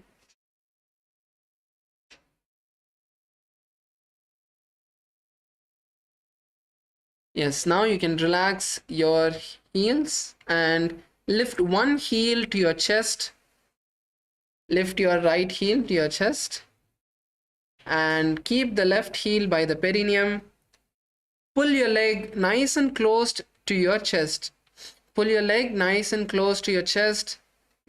This is Samanasana. Keep your back straight. Pull the leg all the way to the chest. Visualize Swamiji in your inner space. And now gaze to your third eye. Gaze to the third eye.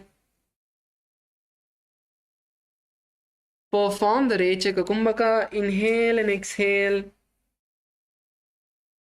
through the nostrils, and when you exhale, hold the breath for a moment and chant the japa Mahasadashivoham. समानासनमावक्ष्ये सिद्धमन्त्रादिसाधनात् एकपादमुरोधत्वा गुल्फोऽन्यलिङ्गवक्त्रके. Slowly, you can lift the right leg onto the right shoulder. You're going to enter into the next asana, Apanasana. So lift your right leg onto the right shoulder.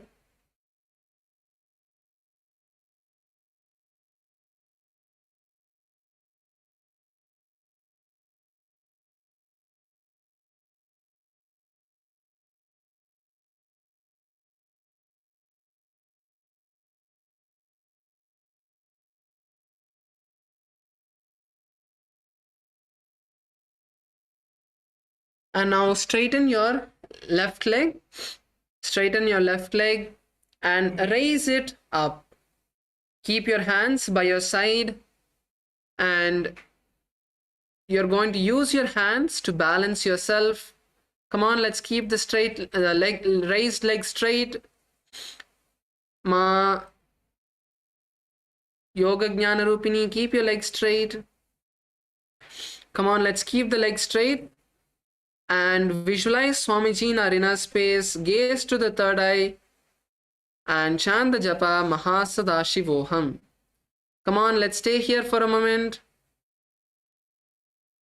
Pauni Denaya. Aya, they're taking photo. Come on.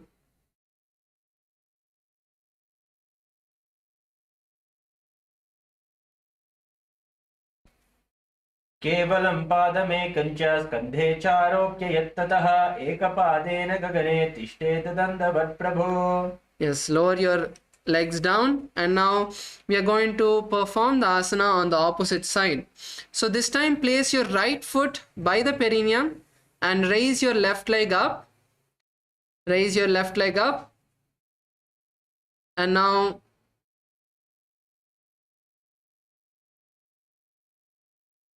pull your leg towards your chest. Nicely pull it close. Keep your back straight.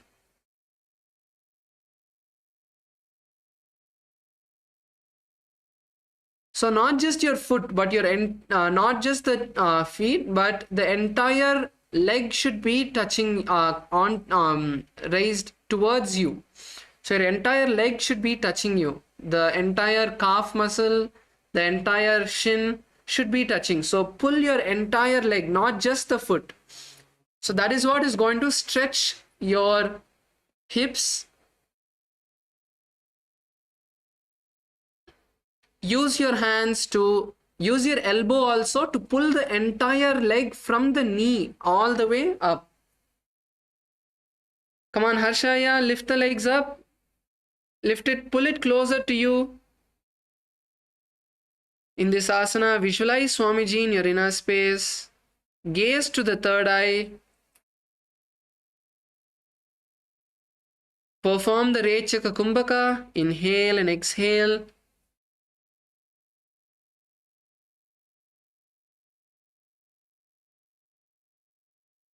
Through the nostrils and exhale and hold the breath for a moment. Perform the Mula Bandha, tighten the perineum muscles, and chant the japa Mahasadashivoham.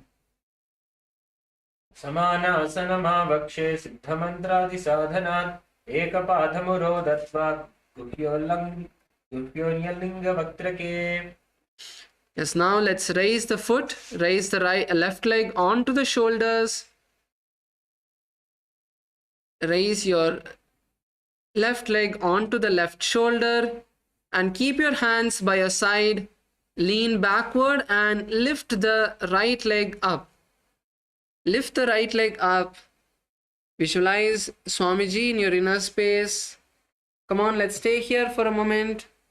Visualize Swamiji in your inner space. Gaze to the third eye. Perform the Rechaka Kumbhaka. Inhale and exhale through the nostrils. And chant the japa Mahasadashivoham. Come on, let's stay here.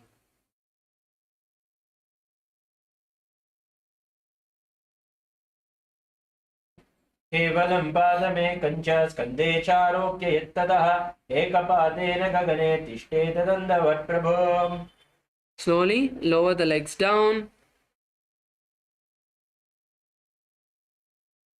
So now we are going to be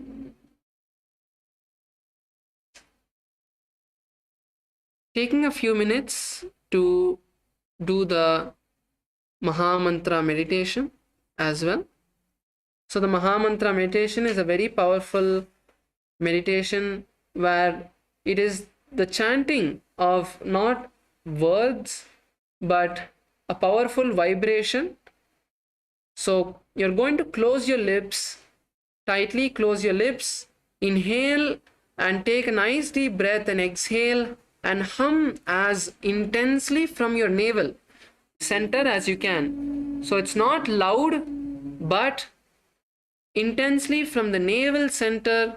Exhale and hum intensely.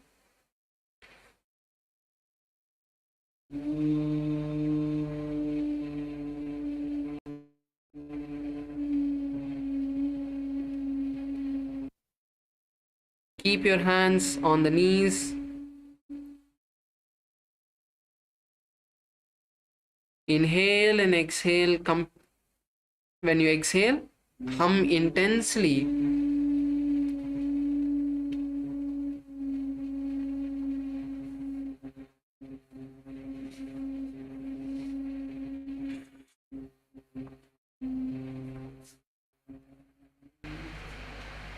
Inhale and hum intensely.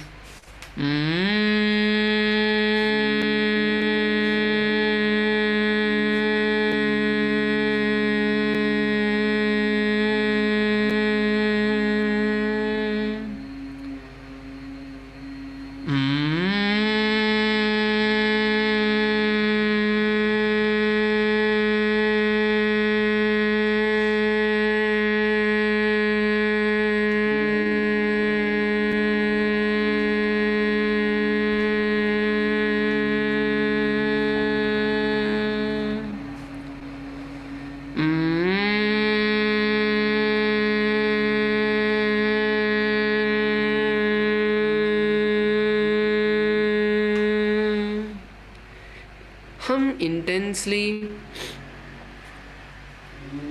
from your navel center as deeply as you can, as long as you can.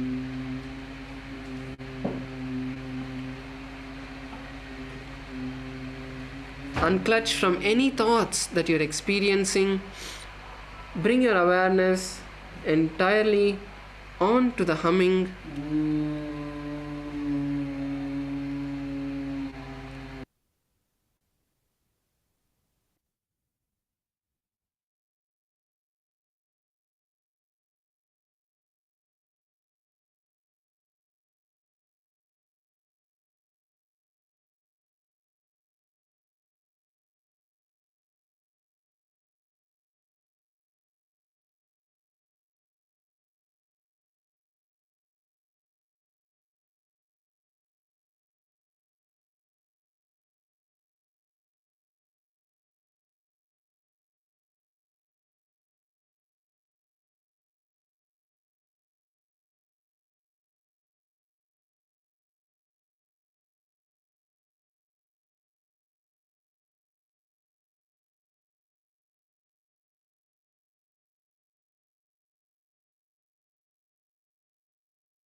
Intensely hum from your navel center as long as you can, as deeply as you can.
Intensely hum. Few more moments.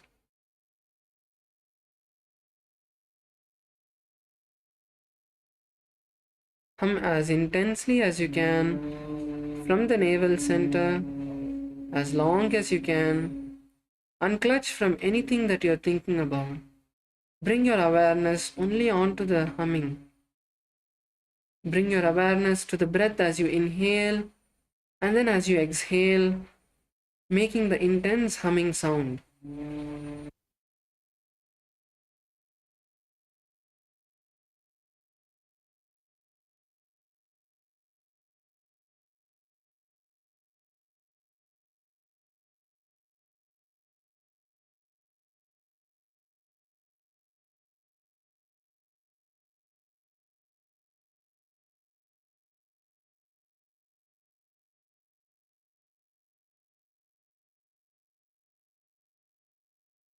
Now, relax and slowly stop humming.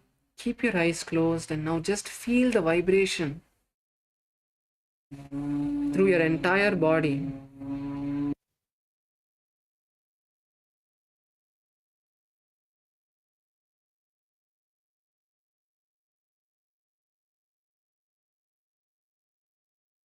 Now just sit with yourself, completely unclutched. You can stop the humming and just feel the energy vibrating your entire body. Do not become restless. Just sit with yourself. Unclutch from everything, whether it's a uncomfortable feeling in your legs or it's a thought about something else. Unclutch from it.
Just bring awareness to the breath and the entire energy.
Sit unclutched.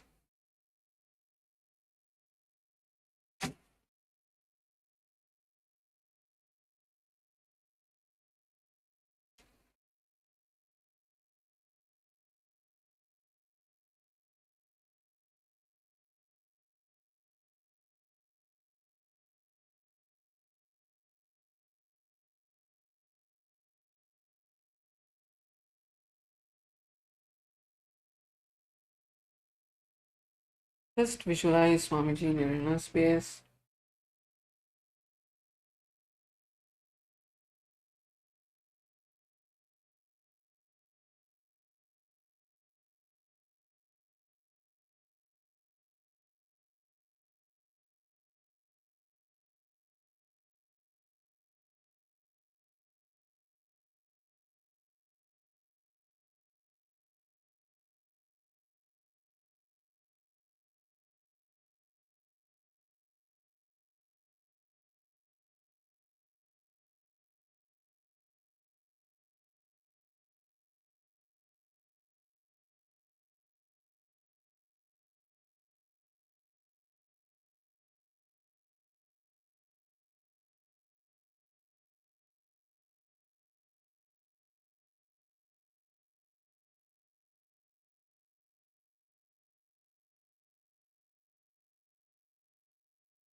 Now you can all open your eyes, and we have a few minutes before the yoga is over. So you can all, if any of you have any questions, you want to share something about the experience you have had over the last few days in the yoga, or anything in general about some thing that you have related to your body, you want to see if there's any solution for that through yoga, you can come forward, ask your questions. Nithyananda Maharaj. Yes, Nityananda ma. Maharaj, Yes, so ma. after the operation to them, so எல்லாமே okay ஆயிடுச்சு, and then AI வந்து they do something, release the blockages all because of the medicine. So but still சாரிம்மா, என்ன operation? Sorry, எனக்கு கேட்கல. எந்த operation? critical operation, அந்த கர்ப்பப்பை இருக்கு இல்லைங்களா, அது ரிமூவ் பண்ணது. So ஓஹோ, 2 ஓகே times. ஓகே. So அந்த medication அங்க வந்து ரொம்ப block பண்ணதுனால they remove all that from AI. So they அந்த blockage ஆஹா. எல்லாம் இது but even though at my back spine still stuck in there, it's like squeezing, like breaking the bone, Maharaj. So they want me to ask you how to heal statically. Okay, ma. So one thing that you can do is you can surely இந்த எல்லாமே இந்த மாதிரி இந்த bending asana, so front bending, back bending, இந்த மாதிரி ஆசனாஸ் நீங்கள் பண்ண அந்த பெயின் வந்து ரிலீஸ் ஆகும்னு நினைக்கிறேன். ஸோ நீங்கள் பாருங்கள், நீங்கள் பண்ணால் அது வந்து ஸோ இந்த மாதிரி ஃப்ரண்ட் பெண்ட் இன்னைக்கு வந்து நம்ம பஸ்டிமத்தானாசனா, உக்ராசனாலாம் பண்ணோம் இல்லையா? ஸோ இந்த மாதிரி ஆசனா பண்ணால் உங்களுக்கு வந்து வலி வந்து குறையுதா இல்லை ஜாஸ்தி ஆகுதான்னு பாருங்க. அது பேஸ்ட் பண்ணி நீங்கள் வந்து அது நீங்கள் வந்து இன்னும் பண்ணலாம். ஸோ நீங்கள் வந்து டெய்லியுமே இந்த ஆசனாஸ் நீங்கள் பண்ணலாம். சரிங்களா? மற்றதெல்லாம் ஓகே மராஷ், எல்லாம் ரிடியூஸ் ஆகுது. But only this the back spine one haven't புரியுது. released. அது அப்படி ஸோ ட்ரை பண்ணுங்க. அதான் சொல்கிறேன், ட்ரை பண்ணுங்க. ம், சொல்லுங்க கேட்கல. லாஸ்ட்டாக நீங்கள் சொன்னது கேட்கல. ஸ்டாட்டிக்கா அதை ரிமூவ் பண்ண முடியாதா? Because they want me to ask you to release it. அதாம்மா, இந்த மாதிரி இந்த யோகா பண்ணுங்க. இந்த front bending asanas, back bending asanas பண்ணுங்க. அந்த மாதிரி நீங்கள் பண்ணி அது வந்து அந்த பெயின் குறைஞ்சதுன்னா அப்புறம் நீங்கள் வந்து இன்னும் பண்ணலாம். ஸோ நீங்கள் வந்து ட்ரை பண்ணுங்க. அது வந்து இன்னும் வலி ஜாஸ்தியாச்சுன்னா நம்ம வந்து வேற ஏதாச்சும் சொல்யூஷன் பார்க்கலாம். இல்லை உங்களுக்கு வலி வந்து குறைஞ்சதுன்னா நல்லது, நீங்கள் இன்னும் பண்ணலாம் இதை, இந்த ஃப்ரண்ட் பெண்டிங், பேக் பெண்டிங் ஆசனாஸ்லாம். Okay, that means 2 days more I try to do. Then அப்படி Yes, ma. static I will back to you. Yes, ma. Yes, Maharaj. Thank you. மா, உங்க பேர் கொஞ்சம்? Aruna Sivamayi, Maharaj. Aruna Sivamayi. Okay. Yeah. Okay மா, நித்யானந்தம். Thank you, Maharaj. Nithyanandam.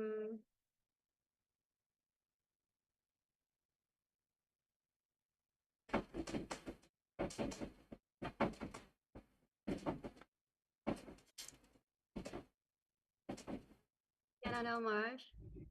Nithyanandam Masi. I have a question. I'm not sure what asana today that after I do the asana, right? Could you talk a little bit louder? Sorry.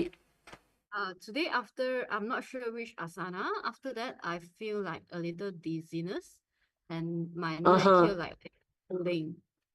Is it because of the shoulder or the hand usage which is not correct? I wouldn't say that, ma. So, it would be maybe if this. See, it's like one thing is that we are doing all of the. You even did the headstand also, and you did lot of physical where you had to exert yourself a bit. So I think maybe because of that you felt the light dizziness. Maybe you did you have good food yesterday? Did you eat well yesterday, ma? Yes.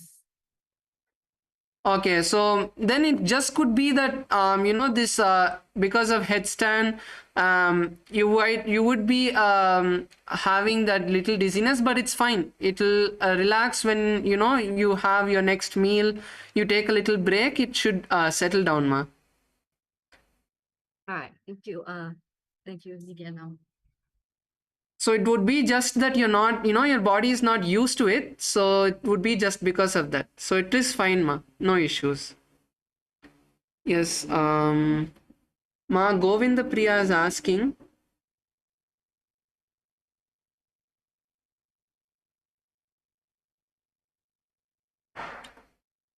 For Ma Govinda Priya,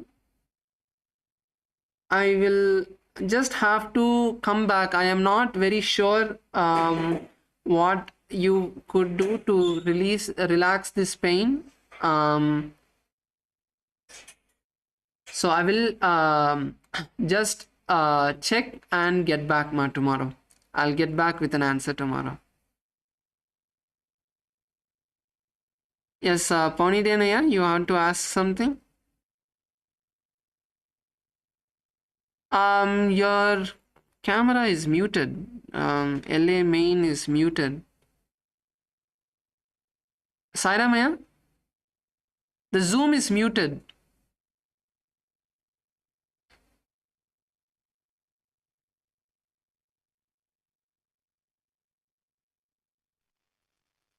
Yes, Aya, could you speak? You hear me? Yes. Nithyananda, It's very, very low, Aya. okay. It's good. This?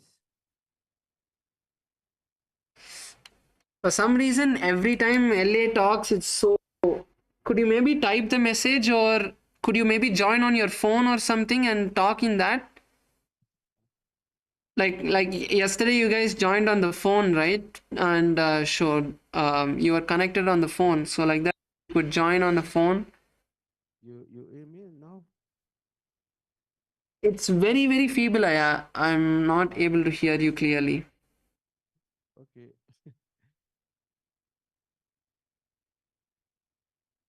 Sairamaya, could you join on the phone?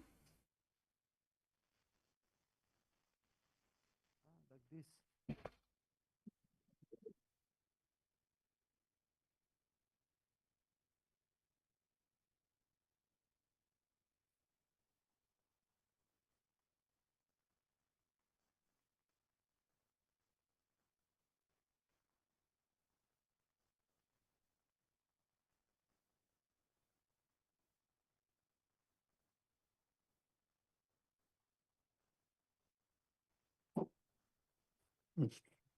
Thank you. Nithyananda Maharaj. Yes, that is Uh, much, much better, Aya. Please go ahead. okay. So thank you for the session. And what I want to say about this few days, thank you very much for the communication. You speak about the pain, why the pain, what's happened behind the pain, and I see clearly some. I'm better than 3 weeks ago. I can do something better. So thank you very much for all this. And well, You're welcome, yeah. So thanks, Swamiji. He is the one who is giving you this opportunity to do all of the yoga. And obviously, doing Nithyananda yoga is not, is not just another exercise. You're not coming just for a meditation yoga program where you're going to do some yoga, some exercise. No, it's Swamiji is working on your body. So that is the difference that you're seeing. It's not just because of the yoga, but it is Swamiji himself who's working on each and every one of us. You're in the temple, yeah. LA temple is a very powerful space. The deities are all energized by Swamiji physically. So it's very, very powerful space that you are doing yoga in. So the benefit that you see is not just because of the yoga, but because of the energy presence and Swamiji's blessings. So thanks Swamiji mainly for this, and it's an opportunity that Swamiji is giving each one of us to do the yoga. yes, thank you, Maharaj. Thank you, Samaji. Thank you, Lisa Temple. Yes.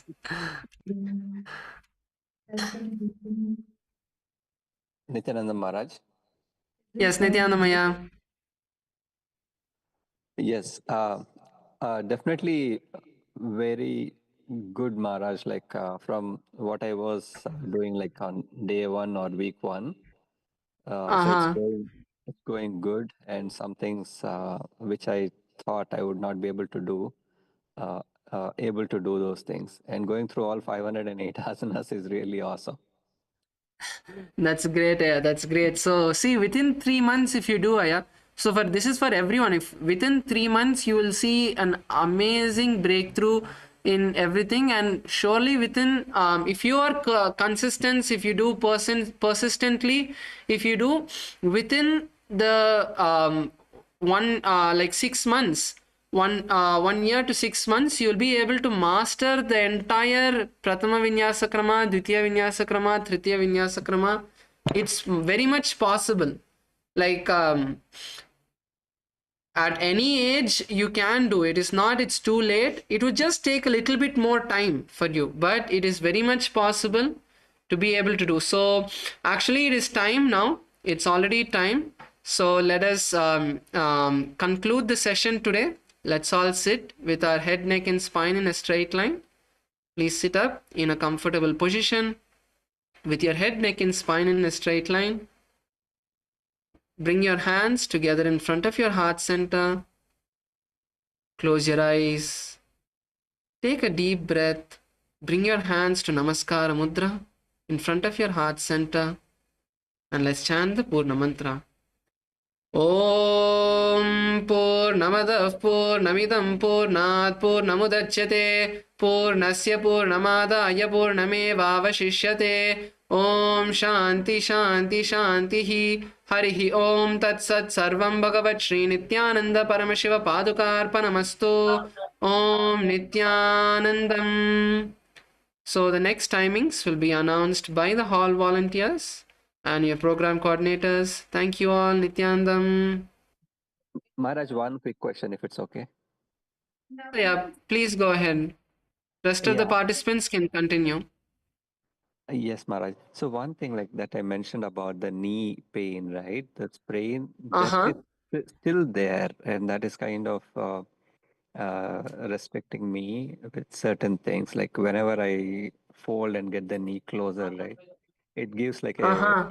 sharp pain or a jerk. Then I have to go back. Oh, okay. See, Is yeah, there any way to overcome that? I understand. There is no issues, Aya, actually. You can continue to do the yoga. It will just take some time. So it would just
नित्यानन्दं सुखदं केवलं ज्ञानमूर्तिं द्वन्द्वातीतं गगनसदृशं तत्त्वमस्यादिलक्ष्यम् एकं नित्यं विमलमचलं सर्वदे साक्षिभूतं भावातीतं त्रिगुणरहितं सद्गुरुं तं Namami.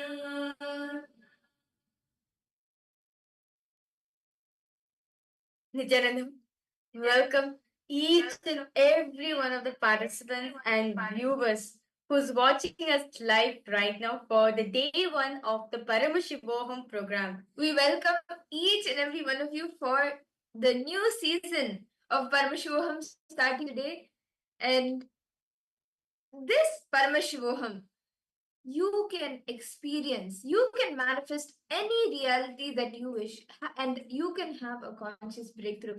Nithyanandam Ma Wang Kunyu. Nithyanandam, so nice to see you. Welcome to the program. Today we welcome each and every one of you for the first day as we enter into a new season of the Paramashivoham program. Here all participants to post. Why have you chosen Paramashivoham? Why? What is it that you seek for? What is it that you want to manifest from Paramashivoham? You may have been seeking something or the other which led you to come and join the program. So, what is that thing, that one desire or one seeking that you are wanting in life? What are you seeking for that made you join for the Paramashivoham today? See, Paramashivoham is all about experiencing the divine in you. Well, we might have seen in the movies, right? Like to give an example, like X-Men and to name a few, right? There's like, there's like the fictional characters, what we all of us think, right? The fictional characters. The what we think as magic is actually once a lifestyle. What was when like a superhero, like once a superhero? What we think as something in extraordinary life was actually a lifestyle for us. That is science of power manifestation. Paramashivoham is all about experiencing the divine in you, experiencing the divinity in you. How many of you are understanding this? Ma, when Nithyananda Ma. So nice to see you today in the program.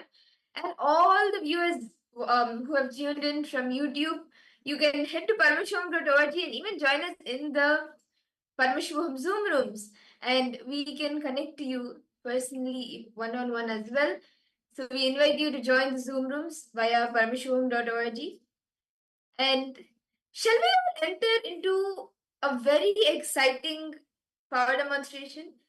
See, actually, this science is something through the Paramashivoham program. Swamiji is reviving multiple sciences. He's giving all of us, he's giving humanity so many sciences, so many gifts for us to have a conscious breakthrough, for us to go to the next level and have a super conscious breakthrough. From we have all evolved from amoeba to fish, fish to monkey to even human beings. As human beings, we're the most evolved beings. But it is time that we have a super conscious breakthrough, and that is why Swamiji has come down. And through the Paramashivoham program, Swamiji, the Supreme Founder of Hinduism, is giving us all the beautiful gifts directly from KAILASA, Kailasa. He is giving all these sciences as gifts for us to have a super conscious breakthrough. Look at to understand what Paramashivoham is all about.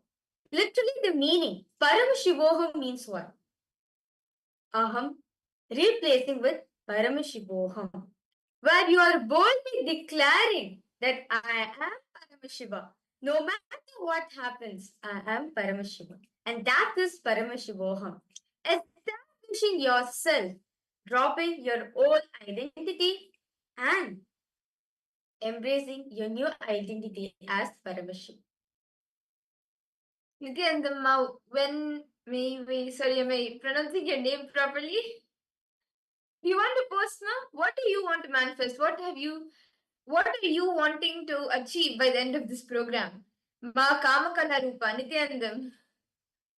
Nithyanandam to all the participants once again. We welcome all of you for the new season of the Paramashivoham program. And today, until 21, this 21 days is going to be your experience of subconscious breakthrough. As Swamiji says one thing, just give it 21 days, that's enough. I'll make you into Paramashiva. 21 days is enough. Swamiji will make you as Paramashiva. All we just need to do, the only thing Swamiji requires us to do is leave your mind outside. Drop your incompletions outside. Drop your past outside. Come here as a fresh new being. You will just sit back, enjoy the plane. You will see, you'll enjoy it. So the only requirement needed for Paramashivoham is you letting to embrace the Paramashiva in you. Letting you to embrace the Paramashivatva in each and every one of them. To start with, okay, what exactly is special in the Paramashivam program? You all the participants, all of you are going to be guided with various different um, techniques taught by Swamiji, revealed by Swamiji, and you're going to be learning the detox methods so that you can you can detox your whole body and prepare yourself to receive the Paramashivoham. And I would like to request all participants, if you have any doubts or any questions in the program, don't feel hesitated, be open. Only when you be open, only when you open up yourself to this, you'll experience this transformation. Swamiji says, just be open-minded. Don't be closed-minded, don't be skeptic. No. Just be open-minded. That's enough. That's enough for you. You'll experience Paramashivoham. And to like to introduce, and I am Manitya Virajananda, and along with me I have Manitya Madhurananda, and throughout the whole program, we are going to be your acharyas. And if you have any doubts or any questions, do feel free to reach out to us in the program, in the chat section. We are always available for all of you, and you're going to be receiving 21 days. All of you are going to be experiencing Swamiji. To start with, what is this science of power manifestation? As many of us might have heard it. Can I request all participants to post? How did all of you come across this program? Were you just scrolling through social media, or do you get to know from a friend of yours who told you that like you were seeking for something and suddenly Swamiji manifested in your life in the form of your friend, or while you were scrolling through YouTube, he manifested himself in front of you?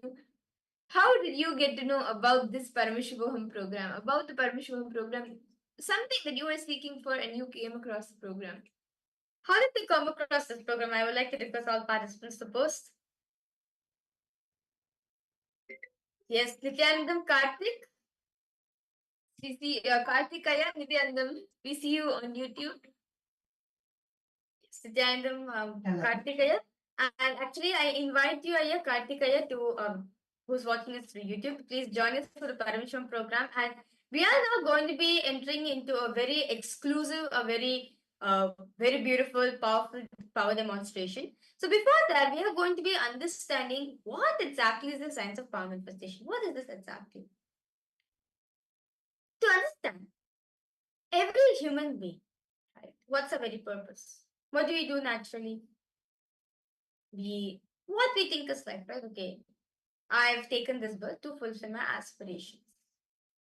Or I have taken this birth to fulfill my ancestors' aspiration, to fulfill my ancestor.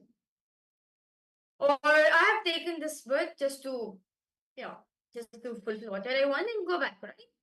But Swamiji says that every human being who's born on planet Earth, every human being who's born on planet Earth is hardwired For us to experience the every being is hardwired for us to experience the 463 extraordinary Shaktis of Paramashiva. Now, what are these Shaktis? Let us now understand about it a little bit deeper.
Yes, Nithyanandam to all the participants. Sorry for a technical glitch.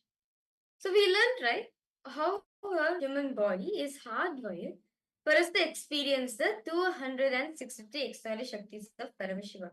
Yes, Nithyanandam, Matthew, Viskasaya, welcome for the Paramashivoham program. My Anna fan, Nithyanandam to you too. Welcome. Welcome all of you for the Paramashivoham program. Ma Kamakala Rupa Nanda, Matthew Viskaraya, Ma yes, from today till the 21 days, you are going to be experiencing your superconscious breakthrough. Yes, Martha Viskase, you came in the right time, as today is the day one of the Paramisham program. We are starting it now. Okay, so as I was saying, right, a human being is hardwired for us to experience the 463 extraordinary Shaktis of Paramashiva. Now, so very beautifully, Paramashiva elaborates that these powers are manifested from the cognition that you are the divine, not from the cognition that you need to reach the divine, you yet to reach the divine. Is everyone understanding? From the cognition that you are the divine, you are Paramashiva, not from the space that you are not Paramashiva, you're reaching the God. So this fundamentally comes to a question that what exactly who's Paramashiva? Paramashiva is a primordial divinity in Hinduism, who's the ultimate reality and cause, who's self-effulgent, Swayam Prakasha, all-pervading, unchanging, beyond time, space, form, and causality. And fundamental base of Avyakta, the unmanifest existence, and Vyakta, the manifest existence, he performs the Panchakritya, the five cosmic acts that are Srishti, creation, Sthiti, sustenance, Samhara, rejuvenation, Trobhava, putting in delusion, and Anugraha, liberation for the not just for this world alone, but for the multiverse. Now, what are these Shaktis exactly? What is Shaktis? Shaktis are direct gifts from Paramashiva, where like you may wonder what's exactly different between Shaktis and Siddhis then. Okay, as they're saying that we manifest Shaktis, what's the difference between Shaktis and Siddhis? See, how many of you have heard this term Siddhi? You have heard Shakti and you have heard Siddhi. How many of you have heard these terms? Anyone here? See, actually, there is a very beautiful difference between these two, between Shakti and Siddhi. The 463 powers that Paramashiva has revealed in the Vedas and Agamas, the most oldest ancient scriptures, like one of the first revelations that Paramashiva revealed to Devi Parashakti out of his utmost compassion. In these scriptures, he reveals 463 powers, which are the Shaktis. Yes, Matthew Viskaraya has put a message.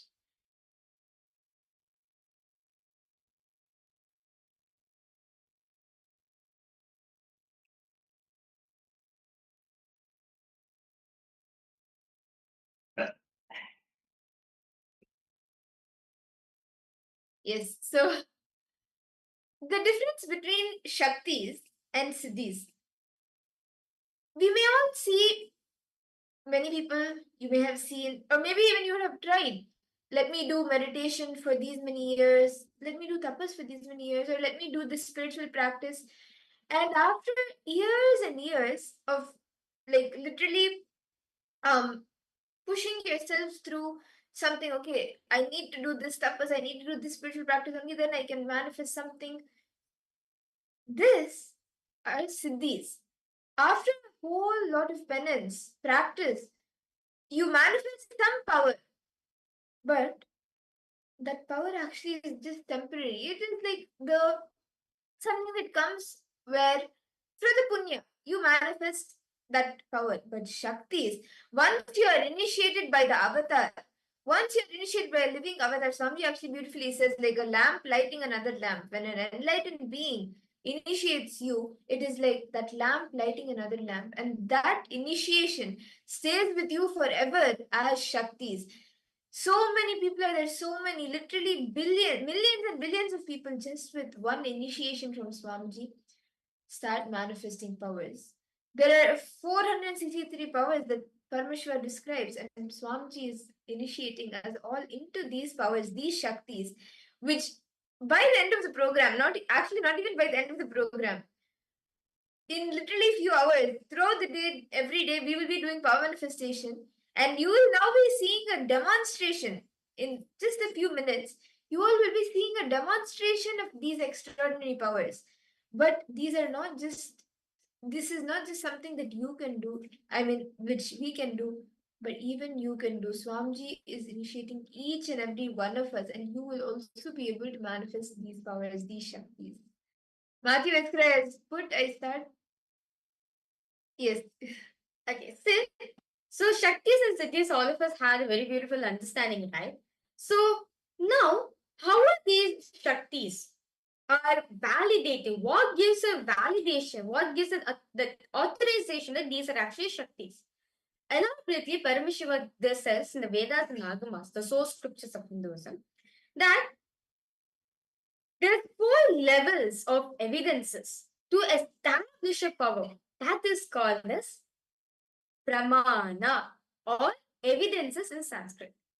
The first is the Shastra Pramana, the scriptural reference, which are direct words of Paramashiva revealed in source scriptures, the Vedas and the Agamas. So any verse taken from the source scriptures becomes the Shastra Pramana, makes a Shastra Pramana.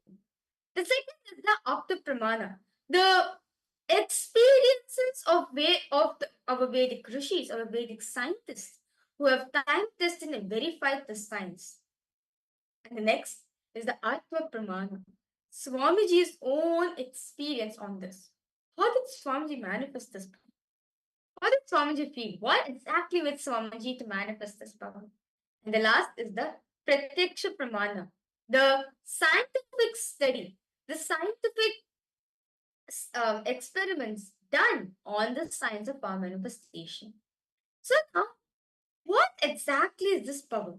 How do we manifest these Shaktis? Swamiji says, when Jnana, meaning an ultimate truth, knowledge, map into prajna, which is consciousness, manifest as a possibility and power, which is prajnana. So understand, a powerful cognition, a truth which is mapped to you, which is mapped to your consciousness, it manifests as power, prajnana. So how is this whole science even passed down from generation to generation? Well, this ancient science of Hinduism is being passed on from one to another through the chain of the Guru Sishya Parampara, through the unlineage, to the unbroken lineage, to the unbroken lineage of the Guru Parampara, the master disciple relationship. The master disciple continuously without breaking it. From Guru passed down to disciple, from Guru to pass down to disciple. It is because of this Guru Paramparani all of us have been experiencing this. Swamiji is the embodiment, is the inheritor of 21 such ancient Guru Parampara. And this knowledge has been passed on from Guru to disciple through very unique science called as Diksha or initiation. Diksha or initiation is nothing but an energy transfer from the Guru to the disciple.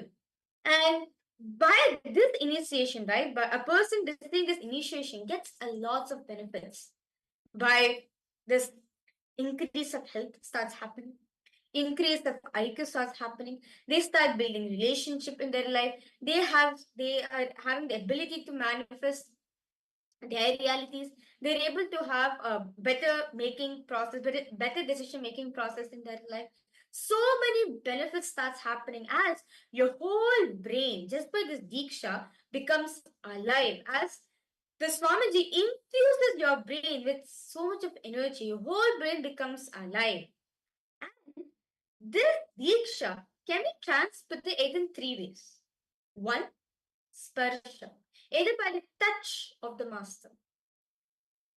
Nayana, just by the look of the master, just by looking at him, and he looking at you. it is transfer. And third, mantra. Just by the words listening to Swamiji, just by the words uttered by the living, by an incarnation, you are initiated. So, for any questions, any doubts all participants are having, this is for all of you to understand that today in Paramashivoham, you are going to experience this. Mark Gabriel Harris, Nithyananda. Yes, Nithyananda, Mark Gabriel Harris, welcome you for the Paramashivoham program.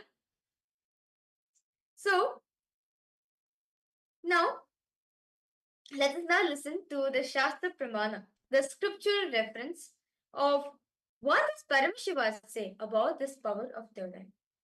Very beautifully, Paramashiva says in the Vijnana Bhairav Sutra 34, Dharana 11. Paramashiva says, Kapalantar manonyasa tishtanmilitalochanaha kramena manasodaidyat lakshayet lakshamuttamam. Very beautifully, Paramashiva says, by fixing the mind on the inner space within the crown center and sitting stably without any movement, having the eyes closed in succession, by the stability of the mind and inner space, through the power of the third eye, one directly sees the ultimate goal, Laksham, by having the vision beyond the sun that reveals any object or place, attaining the space of oneness with the source Paramashiva.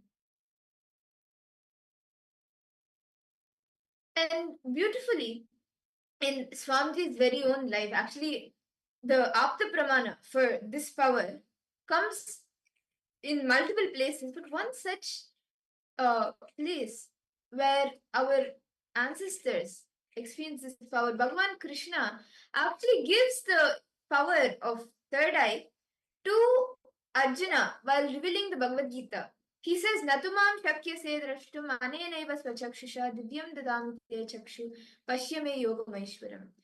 To behold the cosmic form of Bhagavan Krishna blesses Arjuna, the Nara, with the third eye, the divine third eye, to see his form, the divine form.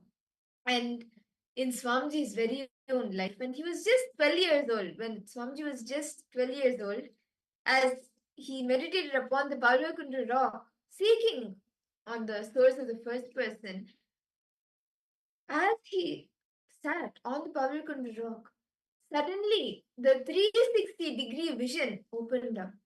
Swamiji actually started seeing everything around him, to the right, left, up, down, all 360 degrees.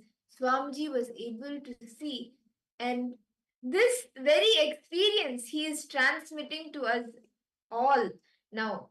Just as I said earlier, Swamiji beautifully says, it is like a lamp lighting another lamp. An enlightened being, an avatar, lights another lamp through the initiation. And Swamiji has been initiating us all, billions of people.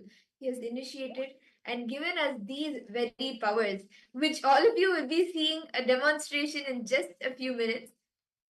And understand, Swamiji beautifully says, I am not here to prove I am God, but to prove that you are God. Swamiji gives us all these powers just to make us realize that we are also God. We also have these abilities, and we can also manifest Paramashiva in us. We are all Paramashiva. We are Paramashivoham. I am Paramashiva. And the last is the scientific study. This scientific study was done on Swamiji, where Swamiji was meditating when Swamiji was in states, meditated states. This was measured during with the postural emission tomography. And when they were doing a study on Swamiji, they found out that when Swamiji is in awakened state, when Swamiji is normal, right, the whole Swamiji, the whole brain is so alive. But when Swamiji is in the state of samadhi, the whole brain is at peace. only the third eye region is active and alive, and almost 90% of the brain is asleep. How is this possible? So this science is to establish and show each and every one of us that third eye is real. Very briefly, Swamiji says, anyone who has a head has a third eye. And it is possible. You too can experience it, and that is Paramashivoham for you. So we once again welcome each and every one of you for this season of the Paramashivoham program. And right now we are going to be entering into a very beautiful demonstration where we are going to be seeing how the powers of the third eye. When we are initiating power of third eye, right, the first and foremost thing we start seeing, the first and foremost thing starts to manifest in us is seeing through a third eye. Just like when you wake up in the morning, you see the world around you, you see the nature around you, right? Once the third eye is awake, you see much more than that. You start seeing through the third eye. So let's all get ready for this beautiful demonstration.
Yes, Nithyanandam, to all the participants, sorry for a technical glitch. Yes. So now should we all enter into an exciting demonstration of the power manifestation? The sixth one of the first, and but of course not the least, there are multiple, there are 463 powers, out of which we will be seeing few today. Shall we start with the first demonstration? The power of third eye reading. Anything that you see with your physical eyes, if you see a person in front of you, your eyes captures it and you see it, right? The same thing, you can do it with the third eye, which means your eyes will be blindfolded. And when the physical eyes are blindfolded, anything in front of you or around you, you will be able to see it with the third eye. So, I see all the participants are logged in. Can I request all of you to post where each and every one of you are from? Yes. Can I know where do all? Okay. Can I request all participants to post where are you from? Where are you attending the Paramashivoham program from? Masiavu, Ma Anafan. I request all participants to post Where are you coming from? From where are all of you attending the Paramashivoham program? Taiwan. Oregon. Wow. Matthew Escrea from Oregon.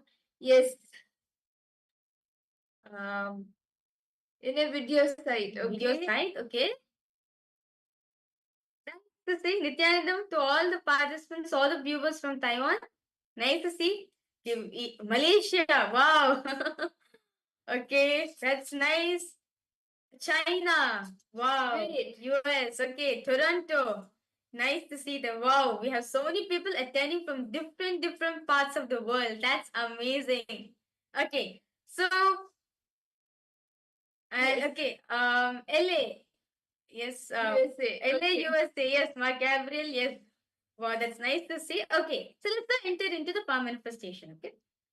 So I have with me over here and blindfold. This is a scientifically designed blindfold. So you can see over here, you have a close-up view, right? So you can see in the front, this is a black color acrylic sheet. You can see I'm tapping on this.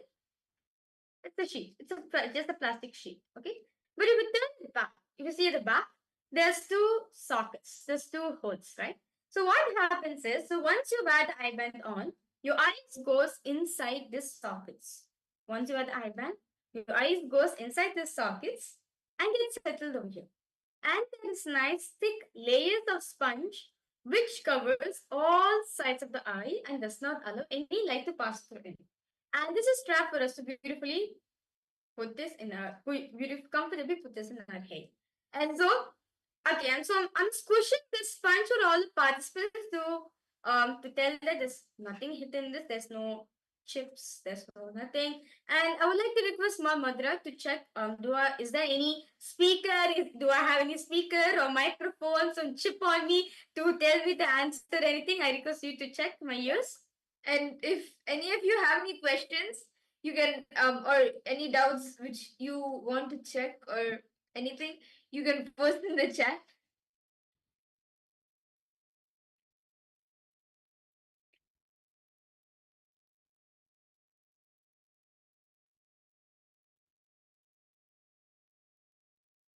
Yes. So this IBAN actually is given for people suffering from insomnia usually. Well, people who can't sleep much or easily. This is given as a solution to block all the light from entering the eyes. And what all of you will be seeing now is this same IBAN, which is given to people to block the light and help in sleep. This IBAN, because it is scientifically proven that no light can enter from any side once it is worn, this IBAN will be put on Maharaja's eyes. And after that, we will be showing all of you a few cards, and even you can post anything that you would like Maharaja to read in the chat. And through the third eye, she will be seeing without her eyes open, with her eyes closed. She will be seeing exactly what each of you post and would like her to read. So this is the IBAN, and there's, as Maharaja showed earlier, there is nothing in this IBAN. This is just, and this is the strap to tighten. So now I will be putting this IBAN on Maharaja. And any questions any of you have before we get started, please feel free to post. Okay. So now I will be placing this IBAN on Maharaja's eyes.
Okay.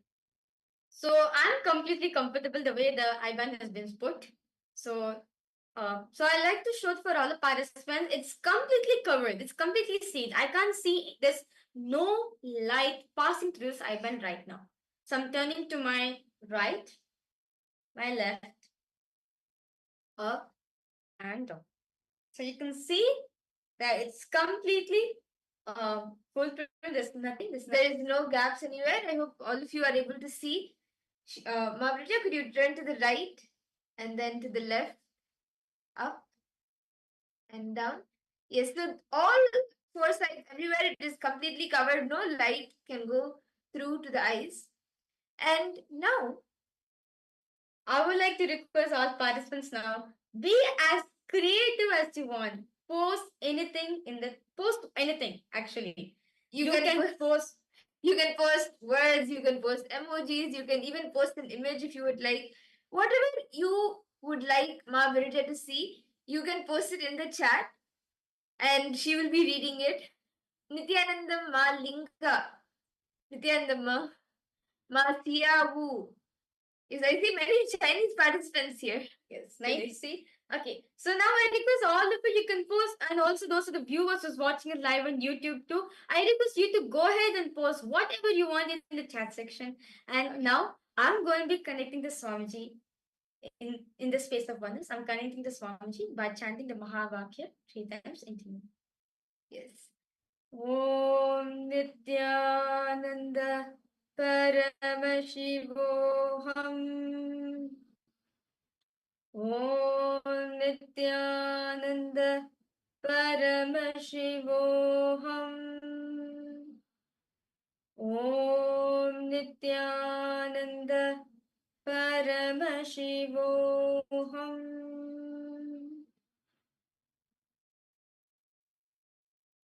Yes. So we have a few participants who in the chat in this different Zoom rooms you have posted a few messages. So I request Mahabrija now to read the messages and also share who has posted the message. Okay. Marcia Wu, you have posted happy birthday. Yes. Yes. Wow. Next. And Ma Wang Hang Yu. You posted. Could you please scan my chakra? Sorry, could you scan my chakra, please? Sure. Sure, Ma will do it for you. Yes. And what about Matthew Viscasayam participants who's attending from Kailasa, Toronto? And Ma Kamakala Rupa. All of you can post whatever you would like Ma Virija to see.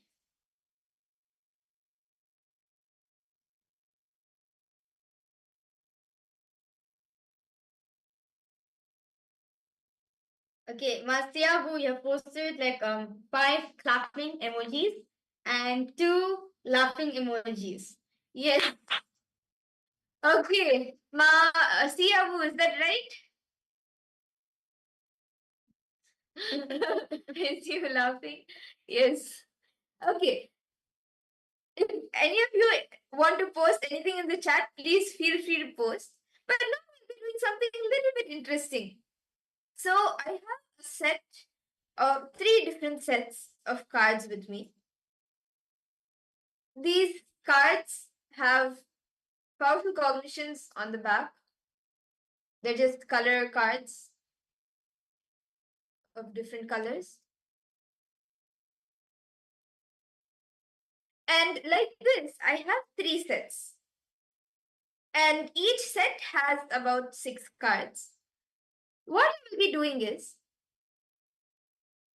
I will be taking one set and shuffling it in front of all of you and showing all the 6 cards for all of you to choose. You can post the number, which card out of the 6 cards that are there in each set, you can post the number from 1 to 6, which card you would like Ma Virija to read. And she will be seeing what color and what is written on those cards. So now I will be taking one set. And let me actually shuffle to all the 3 sets. Okay, so now I'm shuffling the cards.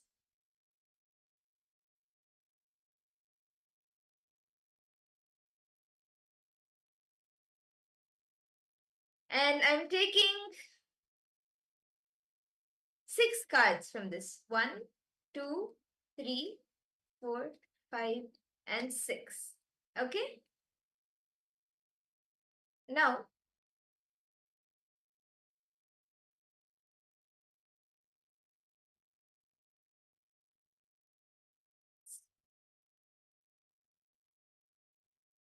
so I'm showing all of you 6 cards.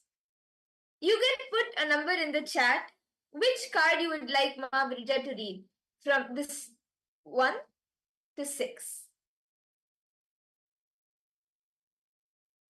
Malinga, Sia, Wu, Matthew Escaraya, and any of the participants joining us from Kailasa, Toronto, you can post which card from 1 to 6 you would like Ma Brija to read. Okay, so we have a request.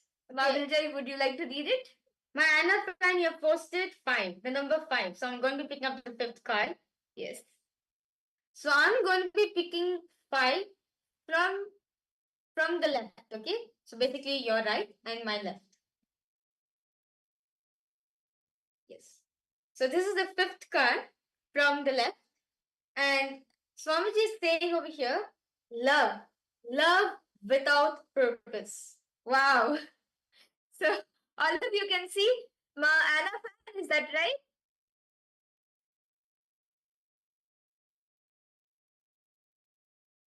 Love without purpose. Okay. We have a few more requests. Mavrija, would you like to read? Let me shuffle it again and we will see the number. Okay. Mas.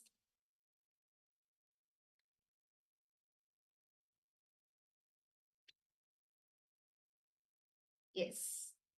Okay. Matthew Viscasai have posted number 2. Okay. So I'm going to be taking number 2 from the right. This is the second card from the right. And in this Swamiji is posted, it's a red color card. It's written worry, bad dreams. So yes, Matthew Escaraya, is that right?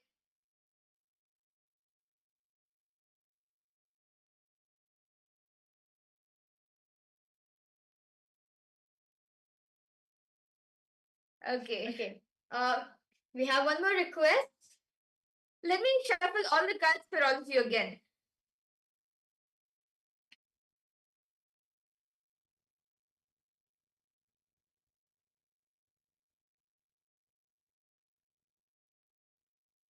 One, two, three, 4, 5, 6.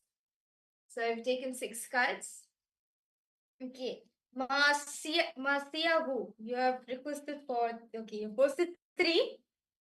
So I'm going to be picking the 3rd card from the left. So this is the 3rd card. This is the 3rd card from the left. And Swamiji is saying over here, worry, adding more worries. So this is the thing Swamiji is giving. So Siabu, is that right?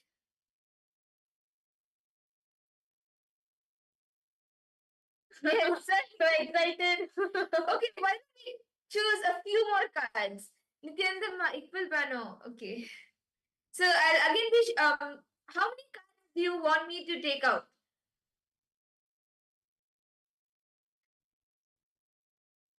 So I'm shuffling the cards. Let me take out 10 cards and you can choose from the 10 cards which number you would like Margarita to read. Malinga, even you can post.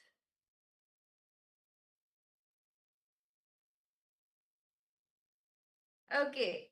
So now I will be taking 10 cards. 1, 2, 3, 4, 5, 6, 7, 8, 9, 10. Okay. So now I'll be holding these 10 cards for all of you. You can choose which number you would like Ma Virja to read. Which card you would like Ma Virja to read. Okay, Matthew Viscasai, you posted. It seems to me the card keeps following us. Well, you need to understand, you need to know that these are Swamiji's cards. These cards have printed Swamiji's photograph, and behind it, Swamiji's powerful cognitions and what the truth Swamiji has spoken. So naturally, Swamiji is there in you. He is yes. So, okay, Matsiabu, okay, you've requested for 5. Okay, so I'm going to be picking the number 5 from the right. 3, 4, 5. Okay, this is the 5th card. This is the 5th card. And Swamiji is showing over here. It's a black color card where it says fear, fear strokes. Swamiji is showing fear strokes over here. So you can see that. Nithyananda Iqbal Bano. Okay. Yes. Now, my Iqbal Bano, you have asked for 3. Okay, I'll take the 3rd card for you. So I'm taking the 3rd card from the left. Or maybe my Iqbal Bano, can I request you to post? Do you want my Virija to take from the right or from the left?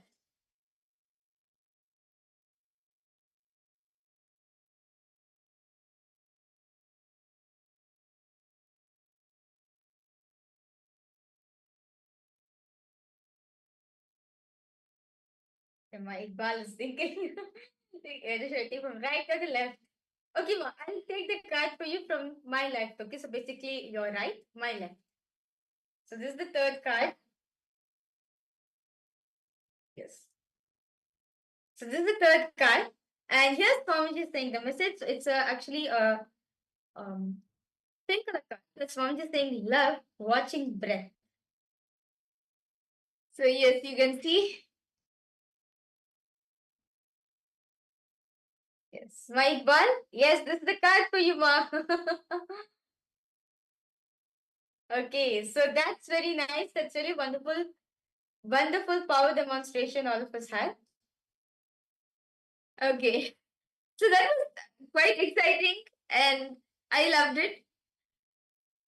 Mashulini Durganiti and them. Okay.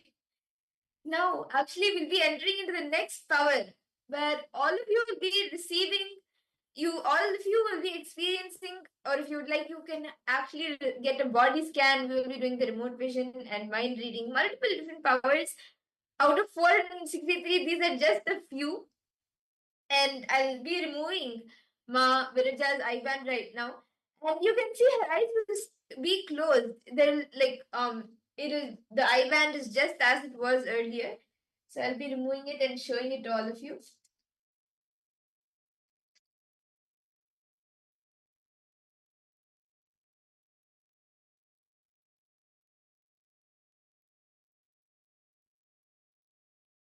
Yes. So all of you can see the eye band is just as it was earlier. There's nothing removed or added. Yes. Yes, my Banu Shwama. Okay. So see, my Banu, it's very important to keep a camera on so that Swamiji can see you. That's it. Actually, in all the Zoom rooms for all the participants, Swamiji is watching each and every one of us. So that's the only reason. When Swamiji's eyes fall on you, ma, any karmas, any incompletion you're having will be healed naturally. So with this is just a demonstration of one simple glimpse that you too can experience this power. Now, we'll be now moving ahead to the next power, which is the power of body scanning.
Yes. That was a very beautiful demonstration all of us had of the third eye, of the power of third eye reading, right? How was it for all of you? Yes, we can see Ma Wang Hang Yu. Sorry, am I pronouncing your name properly, Ma? Wang Han Yu. Okay, yes, I can see that you're doing this. Yes, okay. Great. Can see some of you are excited, amazing. Okay, so see, we are now moving ahead to the next session. Okay, so next session is actually where, sorry, the next problem where we are going to be manifesting the power of body scanning.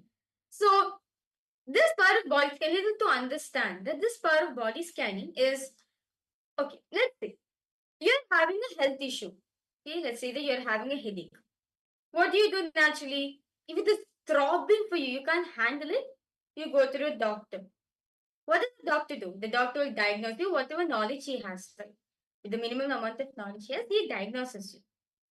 Then, based on that, he prescribes some medication, some white color tablet, something he gives you. And you go back home, you eat that for a certain number of days, and you come back, right? And after a few days, you are healed from that pain. But again, after some time, after a few days, you get stomach pain. And this whole cycle starts continuously. The power, so understand, the power of body scanning helps each and every one of us to identify the root cause of the issue. What is causing you to, what is it is causing pain in you? What is the root of the solution? And not just that alone, giving you the best solutions for you to get healed from your third eye. So, very beautifully, this power of body scanning is taken from the Vijnana Bhairava Tantra, where Paramashiva says, Swadehi jagato vapi sukshma sukshma tadrani cha tattvani yani nilayam dhyatvante vyajyate para. Paramashiva says that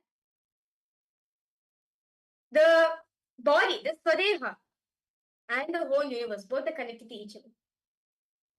And one having the body, because of this, one has the body to experience the power of body scanning, where one has the ability to see the smallest, the minute thing, meaning the diseases, right? Having the ability to see the minute things. And thus the power of body scanning is manifested. This is actually a very beautiful Apta Pramana given for this. Well, this is taken from the very life of Thereya.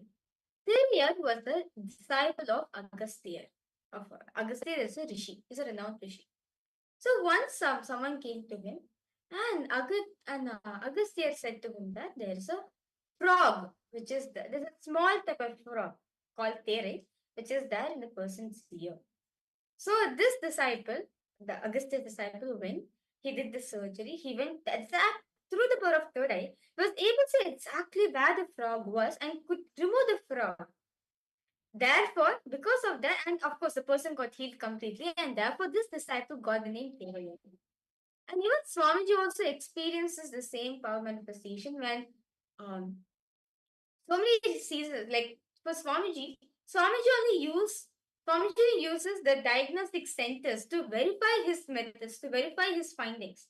But apart from what was going through Swamiji's body, Swamiji tests the power of body scanning, finds out what is the exact issue which is happening in him. And now that same power Swamiji is initiated for each and every one of us to manifest. So I would like to request all participants to post who would like to have a body scan. Okay, I can see Ma Siabu, you have requested. Okay, we'll do a body scanning for you, Ma, definitely. Ma And Iqbal Bano, Ma Wan Hang you have requested for your brother. You requested for your brother, okay. But Ma Wan Hang can I request you to invite your brother for a Paramashivoham program so that we can do the body scanning for him? it is necessary to have the consent before we do the power manifestation. So if you could request him if you could join for the program. If he's able to join right now, we'll do for sure do the body scan for him. Okay, Mastiahu, you requested for a body scan, right? Okay, Ma Madra over here, she'll be doing the body scanning for you. Yes, you can start, Mamudra.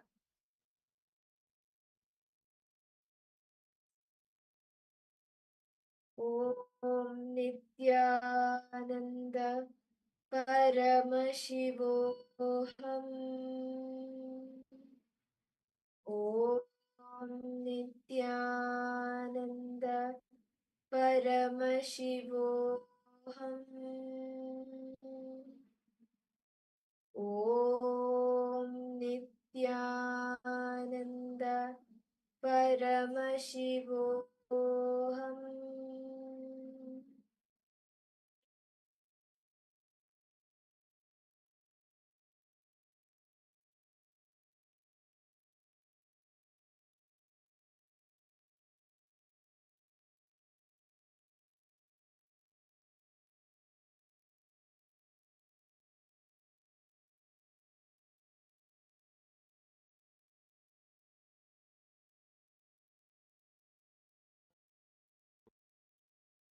Nithyananda Paramashivoham.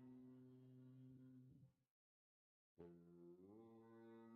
Nithyananda Paramashivoham. Om Nithyananda Paramashivoham. Om Nithyananda Paramashivoham. Om Nithyananda Paramashivoham. Yes. Siyavu, Nithyananda. So as I was scanning, what Swamiji revealed to me was that very often you experience a lot of dizziness and you get very tired quite often. Actually, I was able to see this is due, and it's a very frequent pattern. I was able to see that due to this, what happens is you tend to postpone things a lot. Like many, it could be projects or even your day-to-day life activities, normal day schedule. You tend to postpone it, and then towards the end of the day, especially or even by midday, you start feeling very dizzy or like very lethargic. And I was able to see that is because you I was able to see when you were younger, around the age of 11 and 12, I was able to see a very like old lady, as it could be your grandmother or your grand aunt. I was able to see when she came and she shared with you, like I was able to see that she was sharing with you that you should do things in a certain way, and instead of doing things the way you are doing it, you should do it in this way. And at that point of time, somewhere within you, you felt, okay, let me do it later, or like right now I cannot do it. Let me do it later. And I was able to see since then you are holding it on to that thing of let me do it later, let me rest now, let me do it later, like that. And that I was able to see this like pattern. It has become something that you are feeling it is you, and because of that postponing, very often you even feel very lethargic and you start getting dizzy because you start feeling, okay, maybe I don't know what to do at the moment, let me any work, let me do it later. And that shows as like you start feeling tired because you don't know what exactly you can do, how you can use the continuous energy that is being produced in your body. But what I was able to see for you, Ma, actually it is very simple for you to break free from this. Every day, do the Prathama Vinyasa Krama, Dvitiya Vinyasa Krama, and the Tritiya Vinyasa Krama every day. It takes about 3 hours, or you can see, like you can start, maybe initially it may take a little longer, and slowly it will reduce. But try doing the all the three Vinyasa Kramas every day. And throughout the day, as much as possible, be active, physically active. Then you will see when the lethargy or when the tiredness breaks, Even the pattern of postponing, you will see breaks. And whenever actually I was able to see it should happen side by side. Be active and break the lethargy. And whenever you feel the urge, okay, let me do it later, like because you feel, see, it's actually interconnected. Because you postpone, you feel lethargic, and because you feel lethargic, you postpone. So you need to work on both together. Whenever you feel that urge to say, no, let me do it later, let me postpone this task, tell yourself voraciously, no, let me do it now. It's now or never. And finish that off as it comes. Any task or any desire that you want to manifest, immediately take steps on it. Don't postpone. You will see, I was able to see clearly that within 1.5 months, you will see a drastic change in your life, and you will start seeing that not only one, but multiple realities that you want to manifest will start manifesting. Are you able to relate, Ma? Are you able to relate and see that this is happening? Okay, I can see like throughout the whole scan, Masiabu was like, yes, yes, yes, she was nodding her head. Masiabu, I request you to post your comments, Ma. What exactly you felt like? Were you able to relate with the scan and everything? Yes, that's very nice to hear, Ma. So understand, Masiabu, we completely understand. See, now the next step, actually my request to Masiabu, next 21 days, attend the Paramashivoham. You will see, Ma, you will get a breakthrough in your life. Like I was also doing the scan for you. Swamiji showed me that you are actually, you're wanting to manifest wealth in your life. You have the desire to manifest wealth in your life. Swamiji showed me that you want to buy this one particular type of car, if I'm not wrong.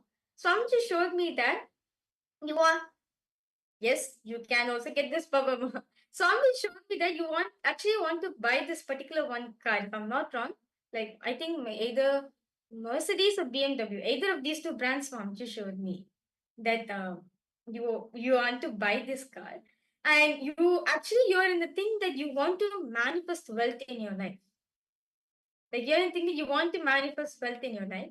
So Swami just showed me now that the only thing which is blocking you to manifest wealth, that you feel within yourself that okay, that the pattern, that okay, will I be able to handle it?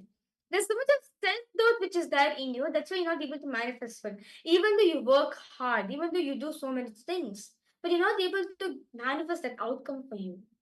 So Swamiji showed me that a very simple solution for you. Just attend the Paramashivoham program for the next 21 days. Attend. Intensely attend all the sessions. I completely understand it's quite late for you. Yeah, I completely understand it's quite late for you, but attend the Paramashivoham program the whole day, throughout 21 days, attend authentically. You'll see, Ma, by the end of 21st day, you'll like, get the breakthrough on the show. You'll have a breakthrough in your life. Yes, Ma. And Ma Wang Han Yu, this was Masia Uma. Actually, you can bring your brother, you can invite your brother for Paramashivoham. We can do a scan for him when he's able to join also. So don't worry. Throughout the 21 days, we are here to help you in manifesting your reality. So you can bring your brother and we will help him. We will do a scan. Ma, one hand you want, like you're saying, you'll take the scan with your brother. So if you're requesting for your brother, Ma, like your brother has to be present for this. But if you like to have a scan, Ma, one hand we can do the scan for you, no problem. Yes, we see so many participants posting in the live comment section also. Nithyanandam Prasant Spaikaya. We see a YouTuber named Prasant Spaikaya, Nithyanandam. Yes, actually, we are talking to the Paramashivoham participants. I'd like to invite you to join us in the Paramashivoham program so that you too can request this. You too also can get this scan. Yes. Okay, so yes, we see your brother, Ma. We will do a scan now. Okay. Ma Wang Hanyu, one thing I like, as Ma mother is doing the scan for you, one thing I would like to assure you, Ma, that do not worry. Swamiji is taking care of your brother. Do not worry about your brother. Swamiji is taking care of him. Swamiji is healing him. That's all. You have come to the right place, Ma. Not worry about it. He will definitely be healed.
Yes. Ma Wang Hen Yu. What I was able to see, Ma, for your brother, I was able to see that very actually quite often, not it's almost every day, I was able to see one major thing that is stopping him from manifesting a reality or even facing obstacles in manifesting health, wealth, relationships, everything is putting self restrictive, self destructive thoughts are for himself and believing that he is not able to do anything. And those beliefs, those thoughts are stopping him from seeing the actual possibilities that are open for him. I was able to see clearly that it is only because he's cherishing on to these different thought currents, like I will not be able to do it, and this is impossible for me, this is too hard. Because of these few thought currents, it is like a wall around him, blocking him from seeing the different possibilities that are open for him. I was able to see, Ma, just try reminding him.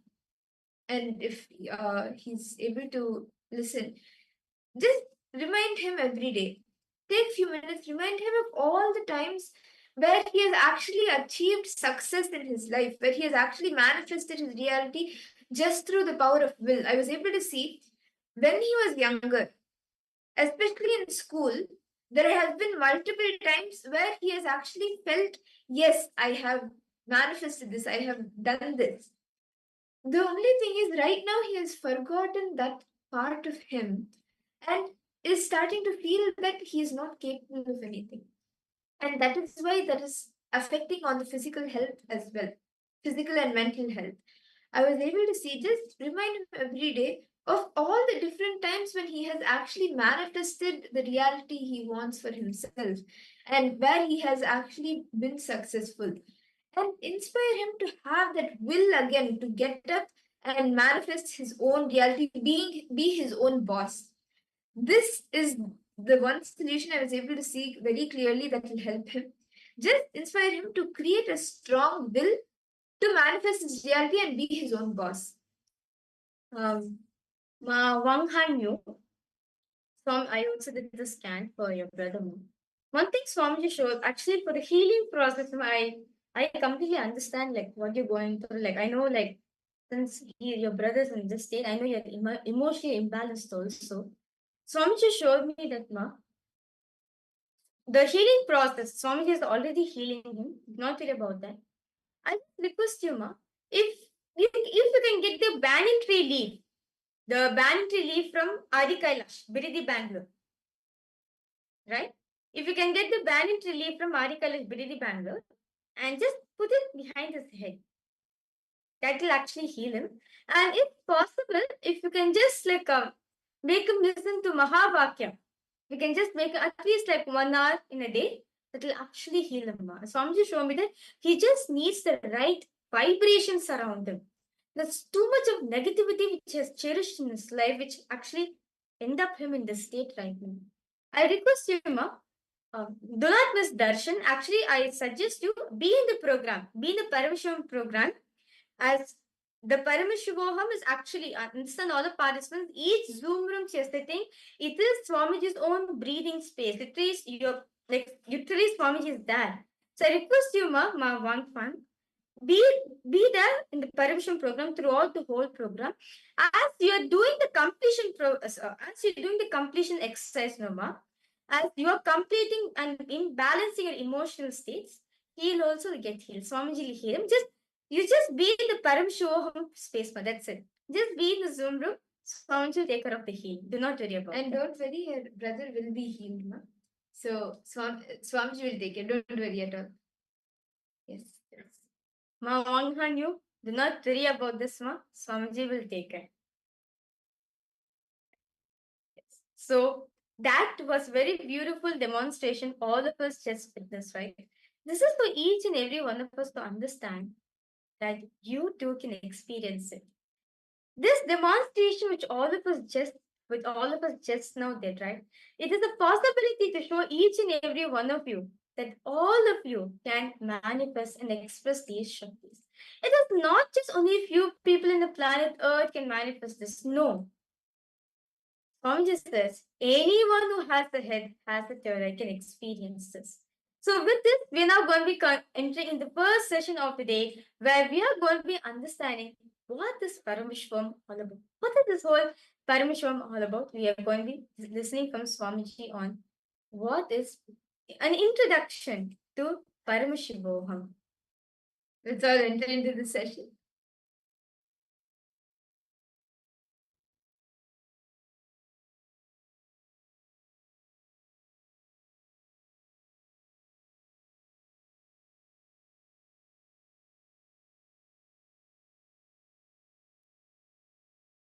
This whole introduction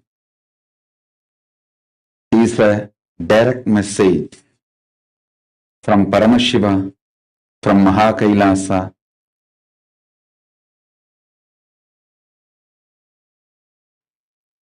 This whole Paramashivoham level 3, I'm going to focus on one word, Paramadvaita, making you manifest Paramadvaita. Paramadvaita means till now, whatever I have shared with you all, putting the whole thing together and making it into an experience, reality, manifesting.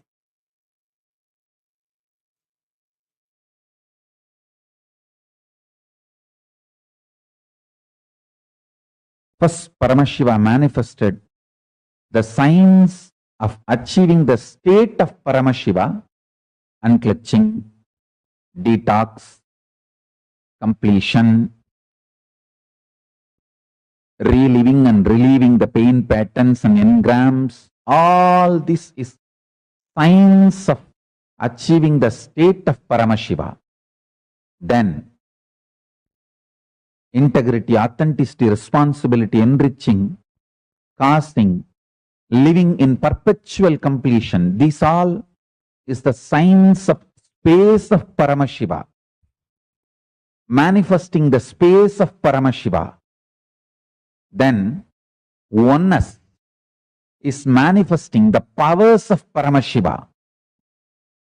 Then Paramashivoham signs is manifesting the being of Paramashiva. Now Paramashiva is revealing the signs of manifesting the super consciousness of Paramashiva.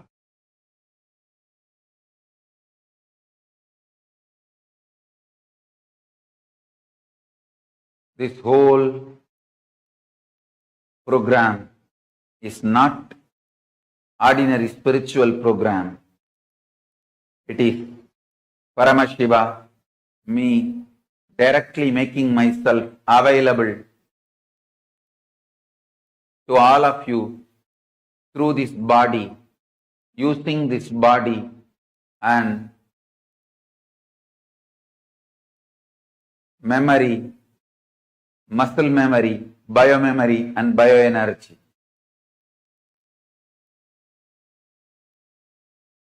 make yourself just available so I can manifest through this body and manifest in all of you. Every word I am uttering is the mantra.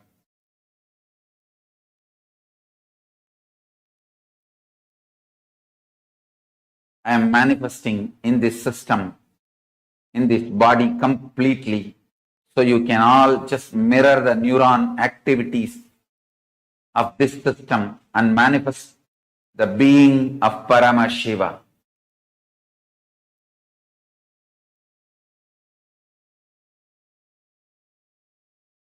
Make yourself available for the whole program. Whether morning yoga or Pada Puja, all that matters.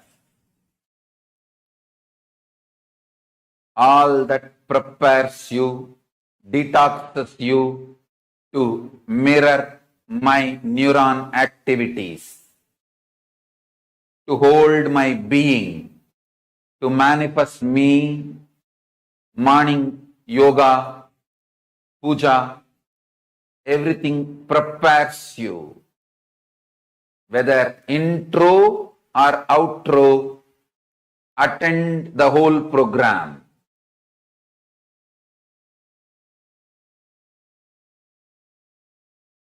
Listen.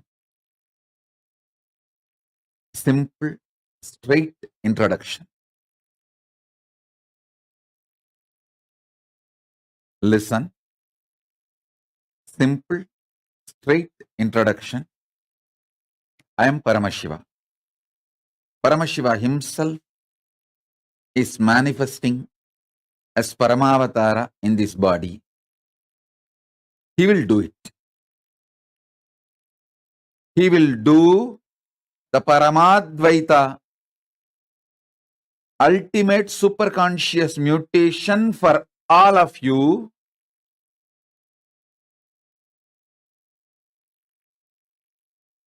irrespective of what state, space you are now. Forget about what state, space you are now. All that does not matter. You may be overflowing with gratitude, love, devotion, or you may be just sitting, fighting with yourself, ready to fight with me, ready to blame yourself, ready to blame me, whatever state you are in. Don't worry. Nothing bothers. All that is too shallow. I'll swallow everything. Not only where you are stuck, including you, I'll swallow it. Just come and switch on this camera and sit. That's all. Only one thing, don't miss sessions. Be here for all sessions. That's all. This 21 days, put everything away. Be here for all sessions. Don't miss one word, one session. Be here for everything. I'll take care of everything. See, I know the human mind more than you know you. More than you know you, I know you. And I have a solution. I only have to do, I'll do it. I will do it. Listen. Actually, I just want this 21 days time from you. That's all I need. And I am interested in manifesting in you. Listen carefully. I am interested in manifesting in you. More than you. When I manifest in you, you will be extension of me. My only request, attend all sessions, even the SJP, all the SJP Yajamans, Kartas, you are a guest, true. But I want all of you to attend all the sessions. Don't miss sessions. Understand? Don't miss any session. Don't tell me, oh, if I can't attend all the sessions, can I stop attending the program?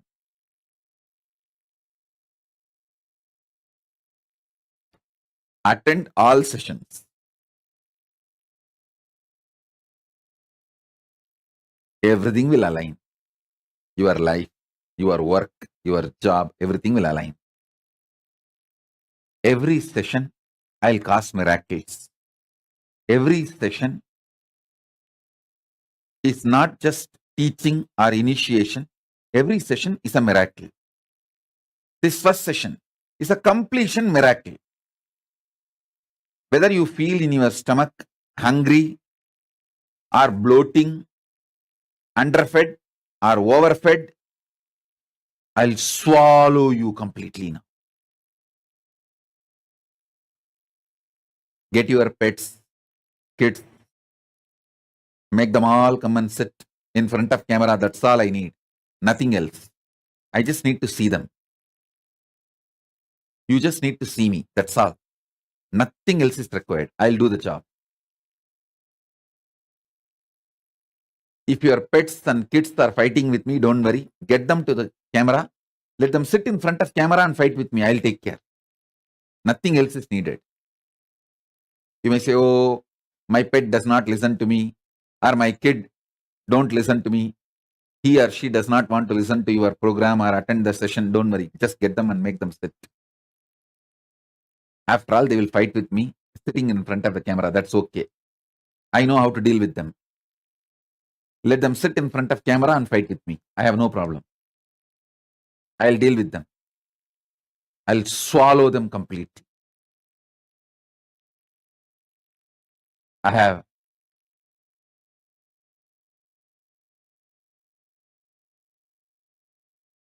25 head, 75 eyes, 50 hands. By sitting in front of the camera, you give me the authority to manifest in you, to do the superconscious mutation in you. You can be relaxed way, stretching your leg, no problem. All that is okay. Just be in front of camera.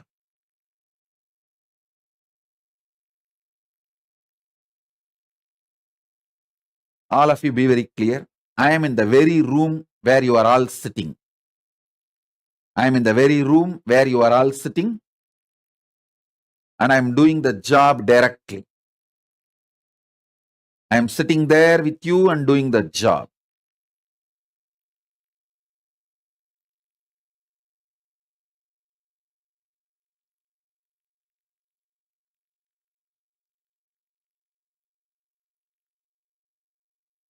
Listen. All your past,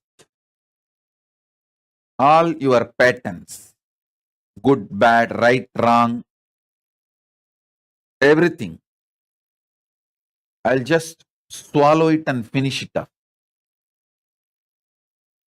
I'll just burn it away. This session, I'm going to focus on bringing completion to you so that I can start doing the superconscious mutation process.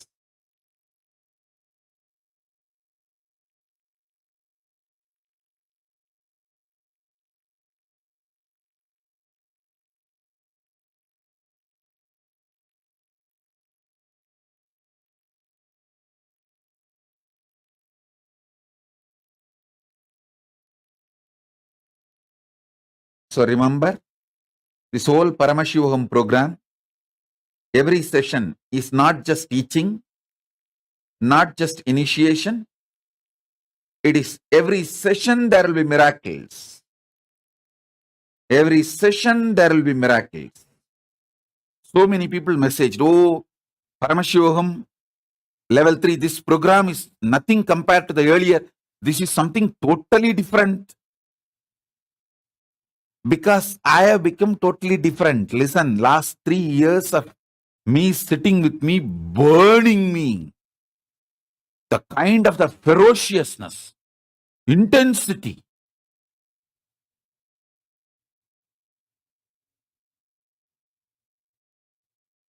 It is now 4 years, literally. The words I utter may be same language, but the power behind the words is too intense. It's like a Brahmastra. Unused. Unused.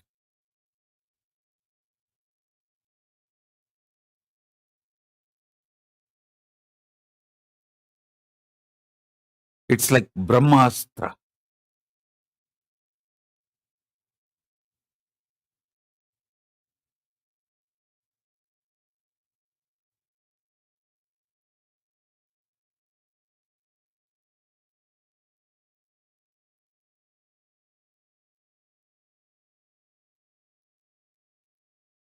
Multiple doors have opened in this body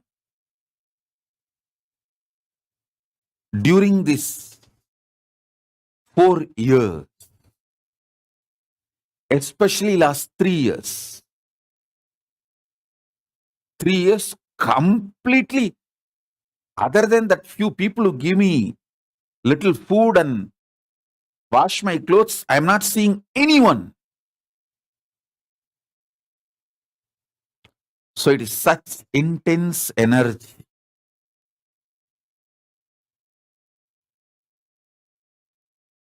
Earlier, if every word is like a astra, weapon, now it is like a brahmastra. If earlier my words, my initiations were like a nuclear power, now it is like a strong nuclear power.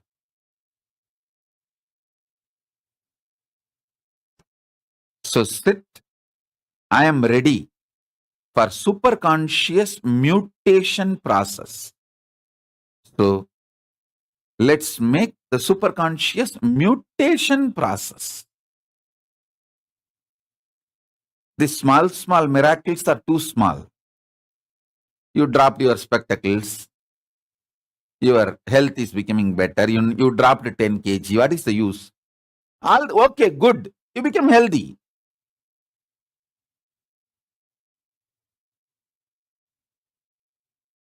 But what I am looking at is me raising you.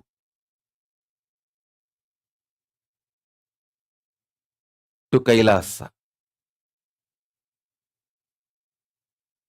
See, when I give a Guru Vak, I am like a Brihaspati.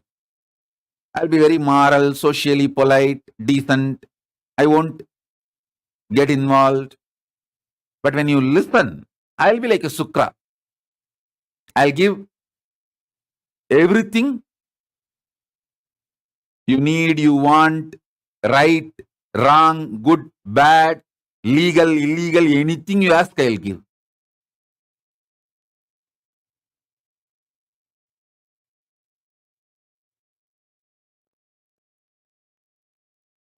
This Paramashivoham program is to introduce the cosmic principles and cosmic beings, make them as part of your life. I tell you. 1 or 2 times have Ganapati Darshan, Venkateshwara Baba Samadhi Darshan, Devi Baba Samadhi Darshan. By 3rd time, 4th time, you will see every prayer you are asking those beings, Ganapati or Venkateshwara or Subramanya or Parashakti, simply those prayers become reality, and the relationship between you and that cosmic beings built.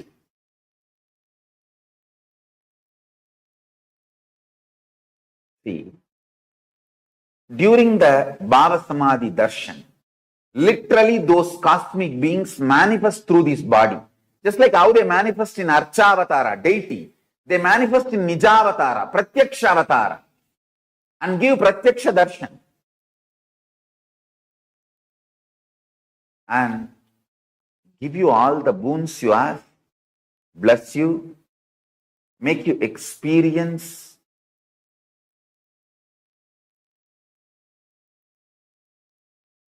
everything.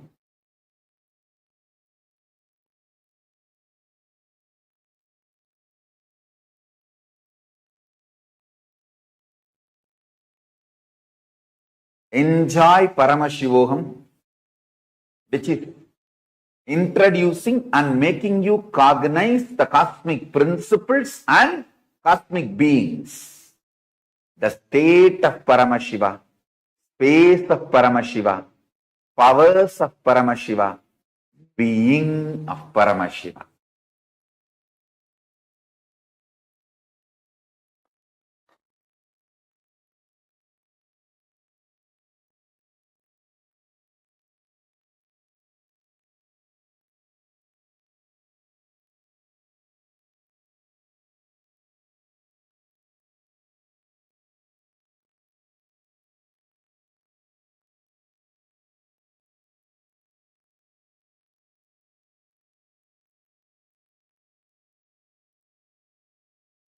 See, already all of you are established in feeling connection with me. I'm talking to all my disciples and devotees. When I see you, even in the two-way, I am happy. When you see me, even in the two-way, you are happy. That's all is the feeling connection. See, when you see me, you are happy. When I see you, I am happy. Means we both are established in cosmic Wi-Fi network. That's what I call cosmic Wi-Fi network. Cosmic feeling connection. Wherever you are, I am with you. Wherever I am, you are with me. Paramashiva's own superconscious mutation manifestations. 64 manifestations he himself describes in Vedagamas. Lingamurti, Lingodbhavamurti, Sadashivamurti, Mahasadashivamurti, Umamaheshwaramurti, Sukhasanamurti, Umeshamurti, Somasgandhamurti, Vrishabhantikamurti, Natarajamurti, Dakshinamurti, Mahakalabhairavamurti, his own 64 superconscious mutation manifestations. First time ever I am initiating people into this.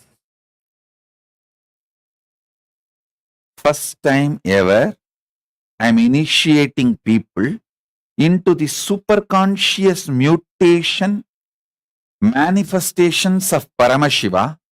All the 64. See, separately I initiated people in Dakshinamurti manifestation. Separately I initiated people in Kalabhairava manifestation. Separately I initiated people in Nataraja manifestation. Separately I have also initiated people in Lingamurti manifestation. Like different individual manifestations of Paramashiva I have initiated, like Lingodbhava Darshan. Through that Lingodbhava Murti initiation I have done. But first time, all the 64. This Paramashivoham, you are going to experience all the 64. So I am beginning the initiation with introduction from today. This is going to be the unique offering from Paramashiva for this Mahashivaratri and this whole Paramashivoham. Initiation into superconscious mutation manifestations of Paramashiva. All the 64 manifestations. like Gajasamhara Murti is one manifestation. Tripurantaka Murti, Sandhya Nritta Murti, Gangadhara Murti, Jwarabhagna Murti. Each of this manifestation, Kshetravala Murti, Kalantaka Murti, Bhikshadana Murti, Pasubhada Murti, Varaha Samhara Murti, Brahma Sirascheta Murti, Gauri Leela Samanvita Murti, Ekapada Murti, Jvalantara Vadamurti, Agorastra Murti, Vatuka Murti, Lagulishwara Murti, Guru Murti, Tripada Trimurti, Gajantiga Murti, Kirata Murti, Veerabhadra Murti, Abattuttarana Murti, Kama Dahana Murti, Matsya Samhara Murti, Rakta Bhiksha Pradana Murti. All these are various superconscious mutation manifestations of Paramashiva. Superconscious mutation is the process of manifesting Paramashiva in all your 25 phases and phases. PHASES, phase, phases. Phases, FACES.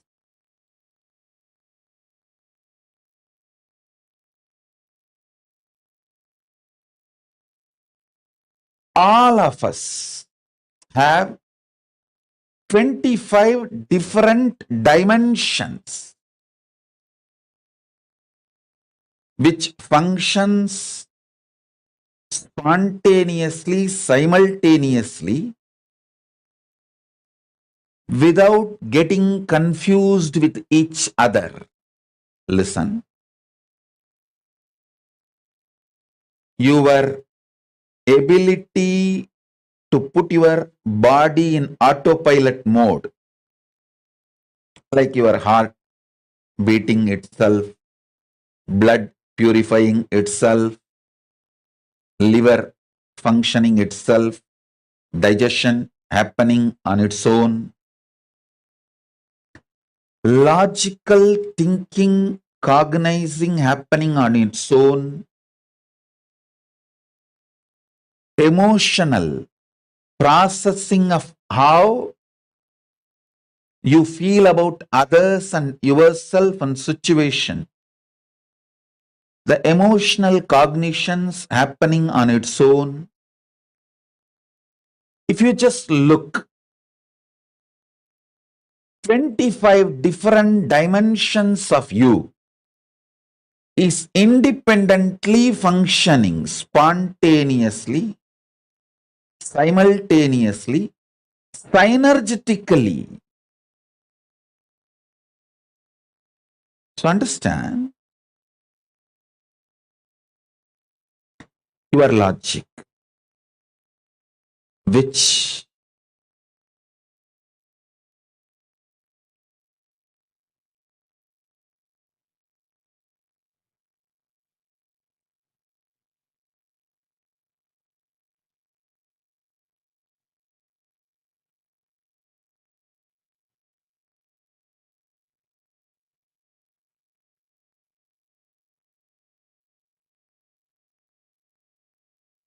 receives information, processes information, makes decision. Your emotional cognitions receives inputs, processes, and decides. Understand, listen.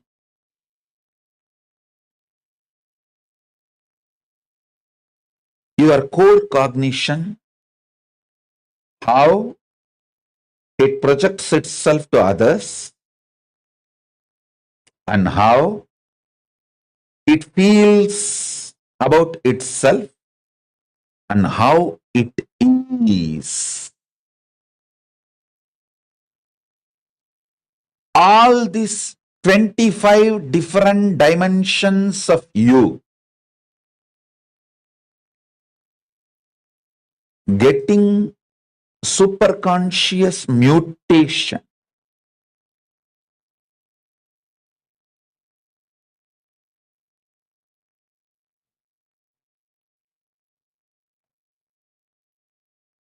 through the initiation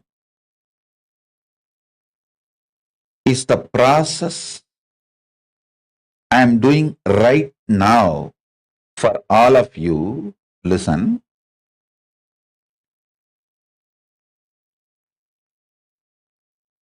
Visualize the 25 face of Paramashiva. You also have it. You also have that same 25 faces. Different face of you is each of that face. So understand, all the 25 faces of Paramashiva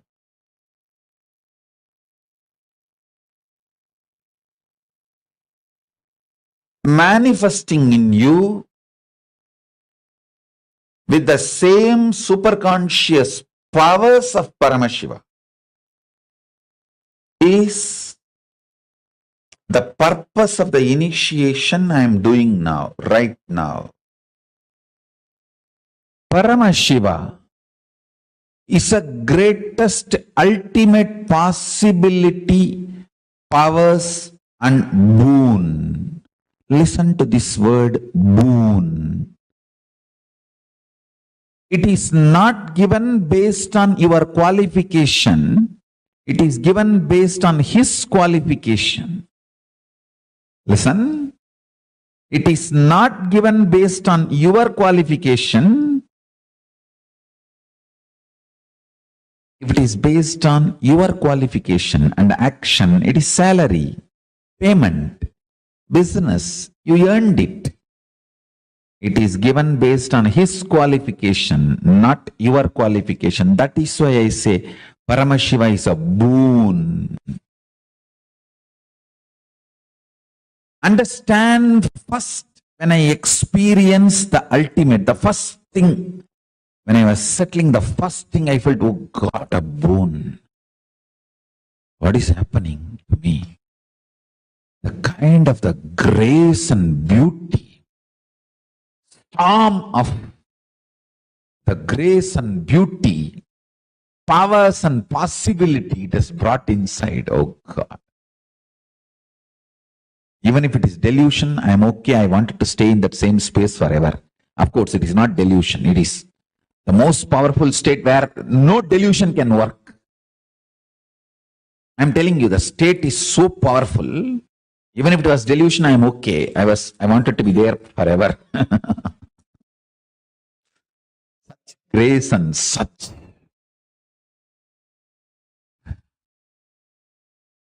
beauty and such feeling of bliss and ecstasy. Listen, Paramashiva is the greatest possibility, powers and boon. For example, you see a fiction movie.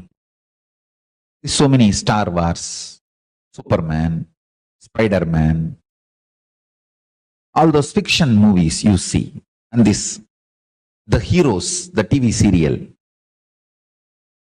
about these conscious mutants, and all these TV serials and fiction movies when you see, if you think all this is possible or not, I tell you, it is all possible that all of this and something more. That possibility is Paramashiva. Listen. It is not hope.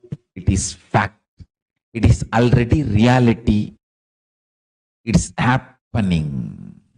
It is not that I'm telling you stories of something happened which 10,000 years before or going to happen 10,000 years after. No, it is happening.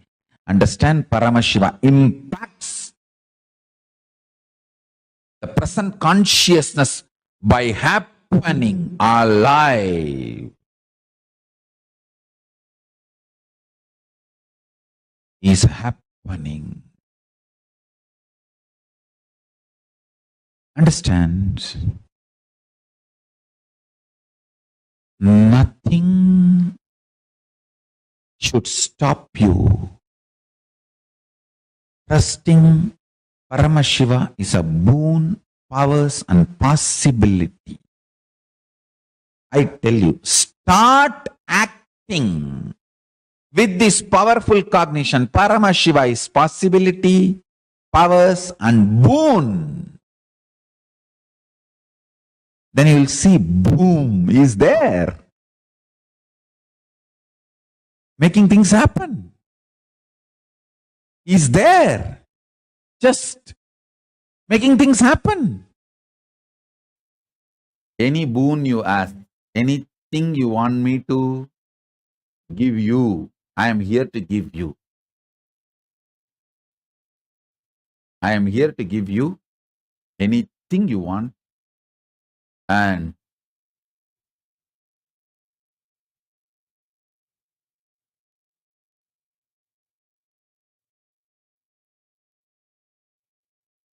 as I told you, my Gurudam is not my pride, it is my breath. It's my life. My Paramashivatva is not my pride, it is my life.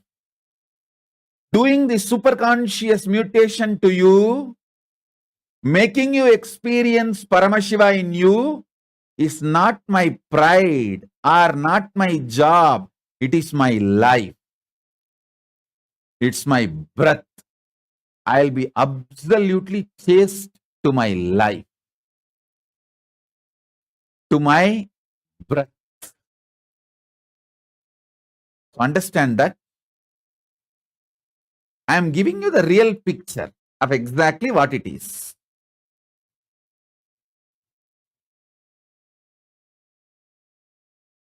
Paramashiva, me, manifesting through this body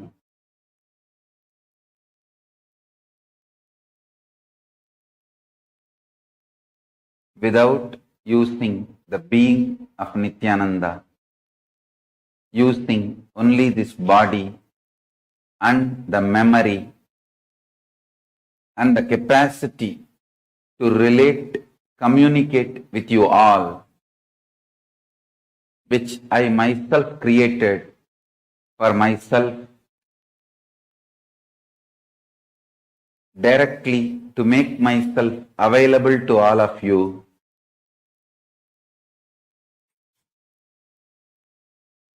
Now, the world is ready and I am making myself available, my very being available through this body, using the memory of this body, muscle memory and bioenergy of this body, my very being, Paramashiva, fully available to all of you to receive, manifest absolutely. Understand, all these days I was using the body, memory, biomemory, muscle memory, bioenergy and being of Nithyananda too. Now I am using this body and memory, and I am manifesting my being as I am. Even Paramashiva needs a human body to relate with human beings and this universe. Only if I manifest in this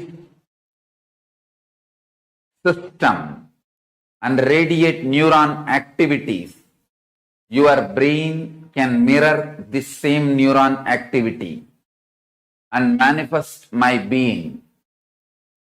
So I made this body, memory, biomemory, bioenergy, muscle memory, and the being of Nithyananda for me to manifest and make myself available to all of you. Now, this body is fully matured and this world needs me immediately. So I decided to manifest through this body using the memory, muscle memory, biomemory, and bioenergy of this being.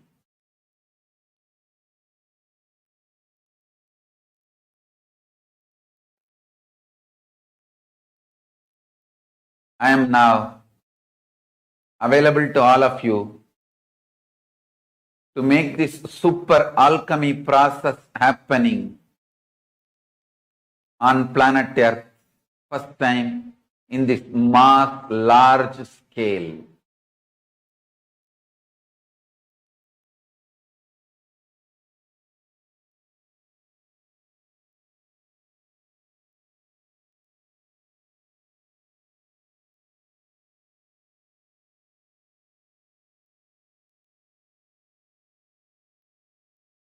I am a living, alive being, not just totality of some principles, ideas, concepts, philosophies.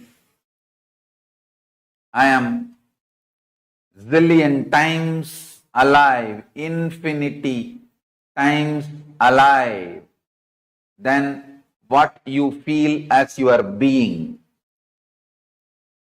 So understand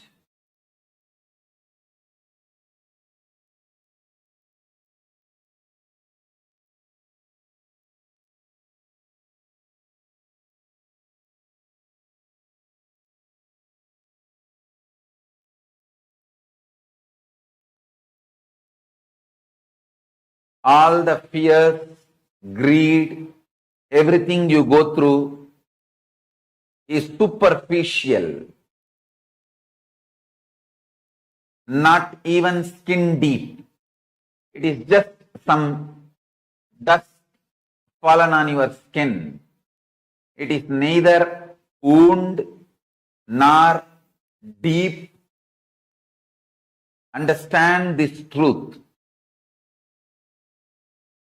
Just like some little dust fell on your skin, which you can wipe it, which you can clean it casually, without much effort. All the fears, all the greed, all the powerlessness you are going through is just simple dust. Unfortunately, you do not want to respect your problems as simple dust because 90% of what you consider as your being on huge wars of life, too big, whatever you have been taught as too big, as core of your being, is mere dust. If you accept your problems, powerlessness is mere dust. You need to literally drop your being, and you don't know which one to hang on, hold on. That is why you kept your old being alive and suffered a lot. Now I am telling you, I am Paramashiva, fully available to all of you. Absolutely available to all of you. Me, Paramashiva, here, fully available to all of you. Decide to drop your powerlessness, fear, greed, non-integrity, a low way of existing. Drop all of it. I am available now here. Understand? When you hold me, allow me to manifest through you all your lower level, all your powerlessness, fear, greed, non-integrity. Everything will become irrelevant. That is why I decided I want to make myself available to all of you.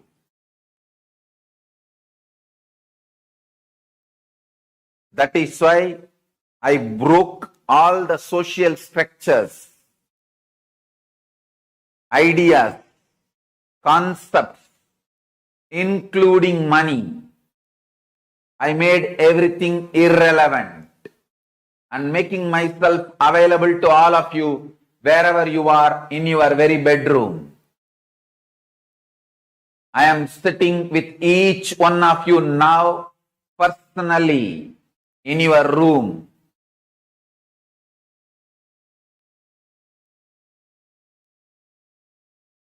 If you want to test, put a chair in your room and keep the form, photograph, Atmamurti of this form. Check. Every night you will have the impression on the chair I sat. The chair will have the impression of me sitting. And the manifestation of Vibhuti, Kumkum, Akshata, Jnananjana, all the auspicious energies. I am sitting with each one of you personally, individually, and making myself available. This being is now available to all of you, to each one of you.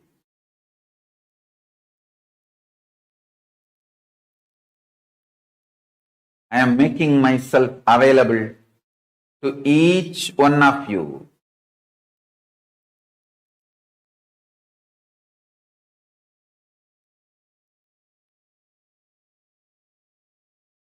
To each one of your being. Now the relationship is absolutely between you and me. It is absolutely you and me. Allow me to fill you. Allow my being inside you.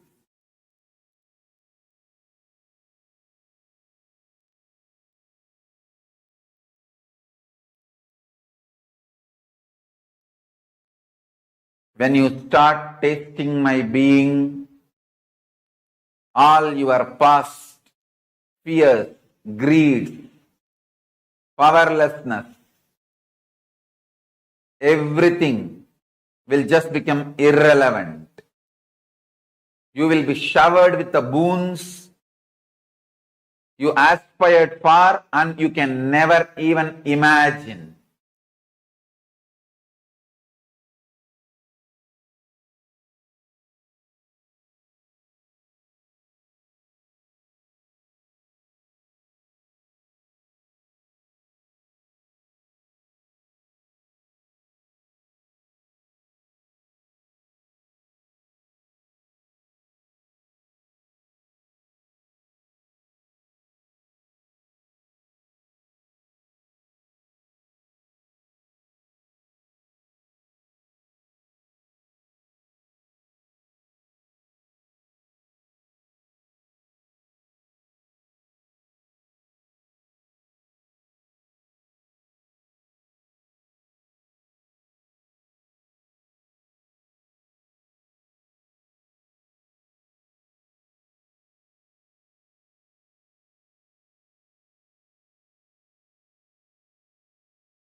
गुरुवन्दनं गुरुचरणवन्दनं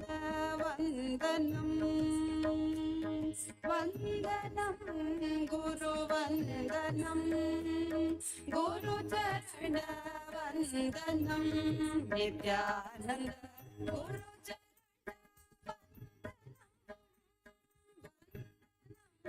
गुरुवन्दनं गुरुचरणवन्दनं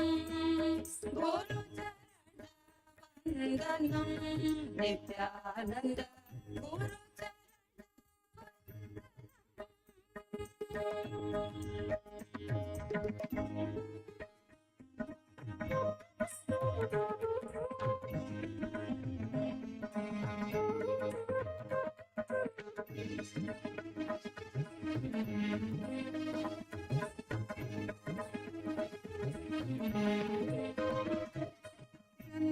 सार्थककरं गुरुदर्शनं वन्दनं गुरुवन्दनं गुरुचरणवन्दनं Nityanand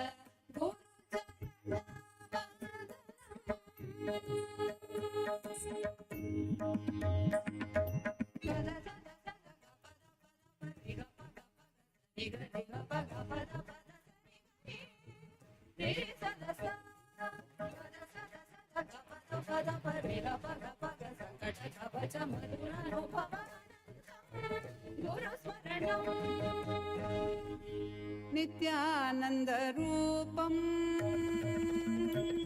नित्यानन्दरूपं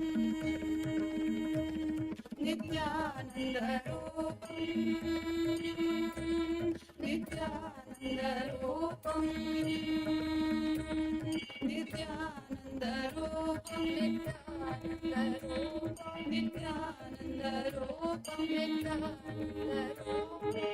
नित्यानन्दरूपं नित्यानन्दरूपं वन्दनं गुरुवन्दनं गुरुचरणवन्दनं वन्दनं गुरुवन्दनं गुरुचरणवन्दनं Nityanand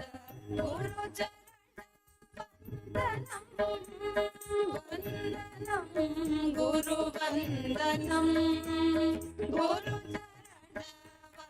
गुरुचरणवन्दनं Nityanand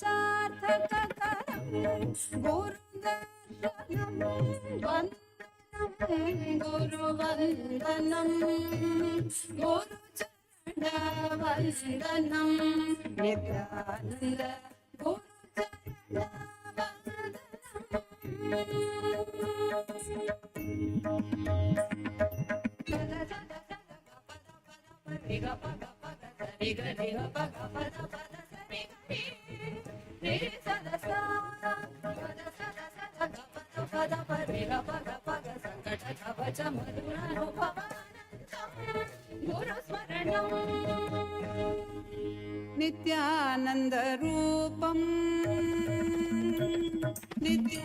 नित्यानन्दरूपं नित्यानन्दरूपं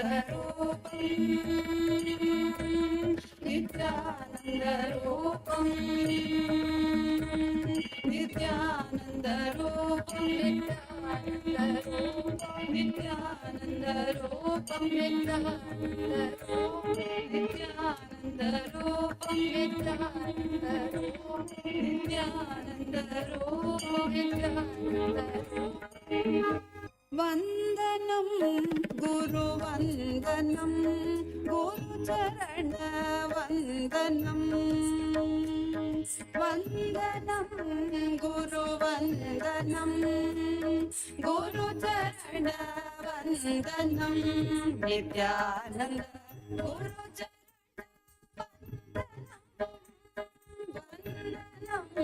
गुरुचरणवन्दनं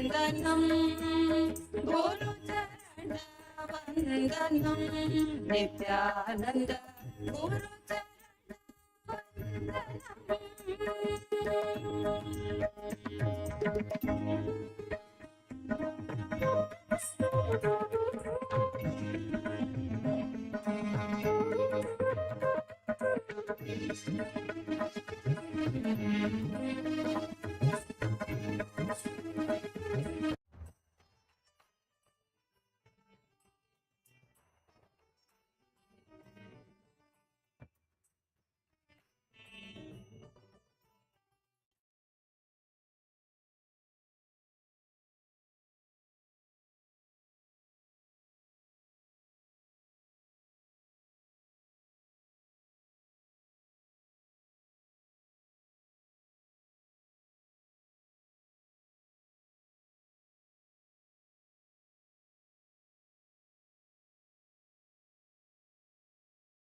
Nithyanandam, to all the participants.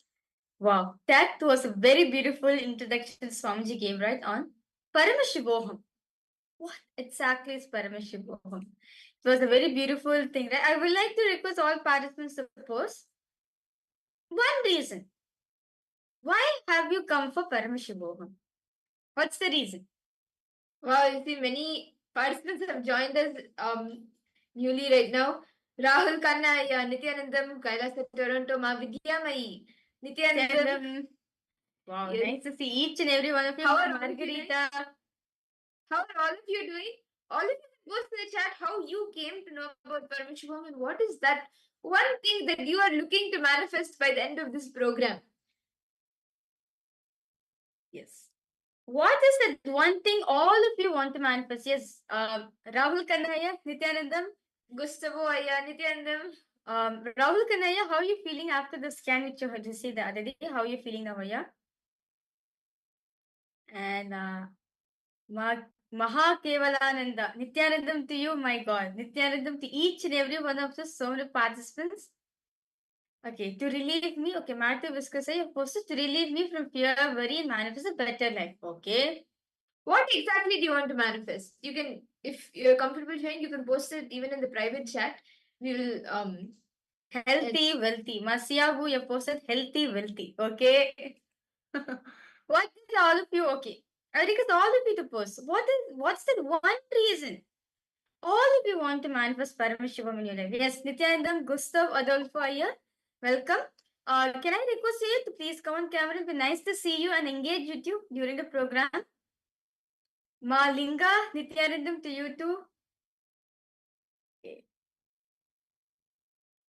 So, Paramashivoham is about what? Experiencing the new you of yourself. Okay, Matthew Viscasa, you posted. A new positive vibe. Okay, financially free and spiritual ascending with Guru. Okay, that's great. No problem. So, understand, Paramashivoham is what? Experiencing the true potential which is there in your being. Okay. Overcoming fears, Rahul Kanaya has put, okay. Okay, Rahul Kanaya also, you want to overcome fears, which is stopping to live life fully. Okay. Ma Kamadahana from Kailasa, Toronto. Ma Health, wealth, higher local. Okay, that's nice to see. Wealth and perfect relationships and enlightenment. Nice to see that each and every one of you Okay. posting. Okay. Swamiji science. Okay. So, Paramashivoham, I'll put in one word, is experiencing your ability, experiencing your being. Literally, your truest being. See, what all of us are in right now, right? What all of us are thinking as lifestyle right now. It is not the way all of us are supposed to live. First, fundamental truth, all of us need to understand that the current lifestyle of the which each and every one of you are living is not what you're meant for. You are meant for experiencing the highest potential within yourself. Sanskrit Swamiji says, every being can access the universe, connect with the cosmos, and receive the best gifts from cosmos. This is our purpose. Whether it is you or me, whether it is me or Mavrita or you, all of us can experience the best of the cosmos. Cosmos has gifted us with the ultimate gifts. Parameshwar has blessed us with the ultimate gifts of the cosmos through this program. And see, all of us have come with a desire, right? We have something that we are looking for. This program, Paramashivoham, gives you that experience. It makes you understand how you are Paramashiva, experience your highest potential. See, actually, Sanatana Hindu Dharma, Hinduism, gives detailed explanations, understandings, and even methods to connect with the cosmos. And see, actually, we will see throughout the program, cosmos is not only in the macrocosm, it is even in the microcosm. So you get to understand the cosmos and even yourself. And be showered with the best of gifts. And Hinduism is all about cosmic beings coming down to planet Earth, to the human plane, and sharing all the great experiences and the powers that the cosmos has to give. Okay. So now all of us have an understanding, right? This is our lifestyle. But why is it we're not able to live that? What is it that's stopping us to manifest this lifestyle? See, first and foremost thing Swamiji says that you need to do completion of your past. You need to come into completion with your past and with the very existence itself. Recently, on one of the satsangs, Swamiji revealed, very beautifully revealed, all of us, all human beings, right? All of us are stuck with this one thing, with our past. Our past has imprisoned us like anything. We're imprisoned of our past. How many of you are understanding this? We are imprisoned by our past. Because we're imprisoned of our past, we are not able to live our present, nor we are able to make better decisions for our future. We are so much caught up with our past. So much is there in our past. We actually hold past as like from God for us. We tend to look at all the past as, and the thing is, we always hold on to the past failures. We hold on to the past failures and make decisions in our present and for the future based on that. But when the first and foremost thing that you can do is to complete with the past and bring completion to your past, which will bring completion even in the present. And you will have a breakthrough. See, past has you, but you do not have past. You own only your future. You do not own your past. Because what you have disowned only becomes your past. So that's why you do not, past doesn't have you. Past has you, but you do not have the past, because what you have disowned only becomes a past. Every moving second, you are disowning. That is why it becomes the past. So just decide to drop the past. So understand. So all of us are caught up with our past because because we have caught up so much with our past. We have no time to listen to ourselves. How many of you are actually catching this one point? How many of you are able to understand this or relate with your own life? That we think about our past failures so much, we are not able to think about the present. How many of you how many of you can relate with this? Like to give an example, Rahul Kannani. I'm just taking it as an example here. Okay, I'm just taking it as an example. Earlier, before you came to know about this astrology prediction, you had certain fears in your life, right? But now what you're carrying? Oh my God! In my earlier past, I couldn't live what I want. I couldn't build a healthy body, right? You may be thinking the thought current within yourself, right? I could have been better in my past.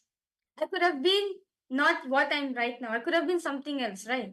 Why did I even take this decision in the first place? We have thought about this many times. But thinking about the past is not going to let us anywhere. Past has a good memories, yes. It has a good thing that we can have memories with it. But does not mean you make your decisions with it. See, because we are in present, because we are so much into our past, we are not able to make a bright future for ourselves. Instead, we worry so much. We tend to not give listening to ourselves. This is what Swamiji mean by we have given our power over the past. Yes, past have you. You have past, but you don't own past. Understand? You have past. Yes, you do have past records, but past does not own you. Your only right is present and future. That's all, not about the past. But what we do, we own up to past like anything like, oh my God, my past is a gold. I need to keep it safe. But what you're going to get by it? Nothing. It's just going to lead you into more and more suffering. For example, now some of us may want to manifest wealth, and for that we have a certain project in our mind that we want to do, right? It could be a work related project. Your boss or even yourself, you take that project, you see it, you're making decisions, okay, whether I should take it or not. During that time, so much questions come in you. Will I be able to do it? Will I not be able to do it? Last time when I tried doing a project, I failed. Unfortunately, we hold on to that past failure that makes us decide in the present that, okay, if I take up this project, will I be able to do it? Last time I was not able to. And because of that, you say, okay, let me just leave it. I may not be able to do it. And that affects your future. Because in the present, you decide based on your past experience in the present, and you analyze everything based on the past and take a decision that will affect the future. You don't listen to yourself at that point of time. What do you actually want? What is your being seeking for? What is the purpose of your life? That project may be connected to something that you really want to manifest in your life. It could be wealth.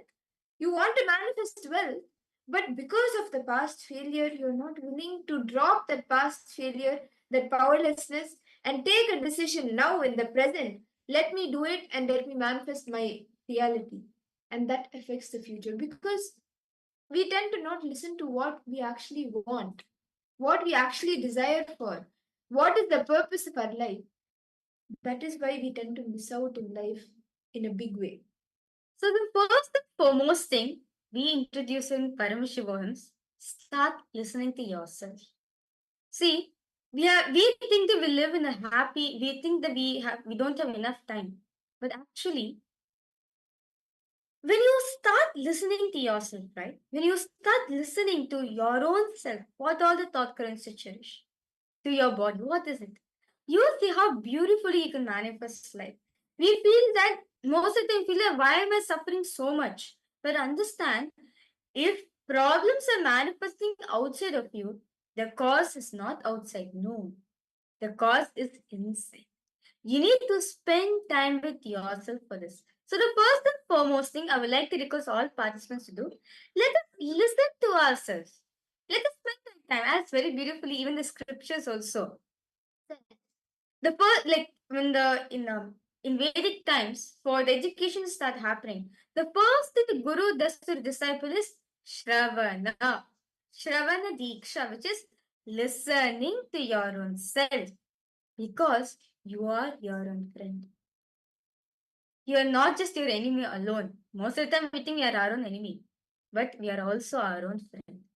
This can start manifesting when we start listening to ourselves. Can I request all the participants now to take a few moments? We will be listening to ourselves, analyzing, seeing what exactly we understand about ourselves. What actually do we feel? Can I request all of you to take a few minutes? Look in. What is the purpose of my life? What do I aspire to be? What keeps me alive?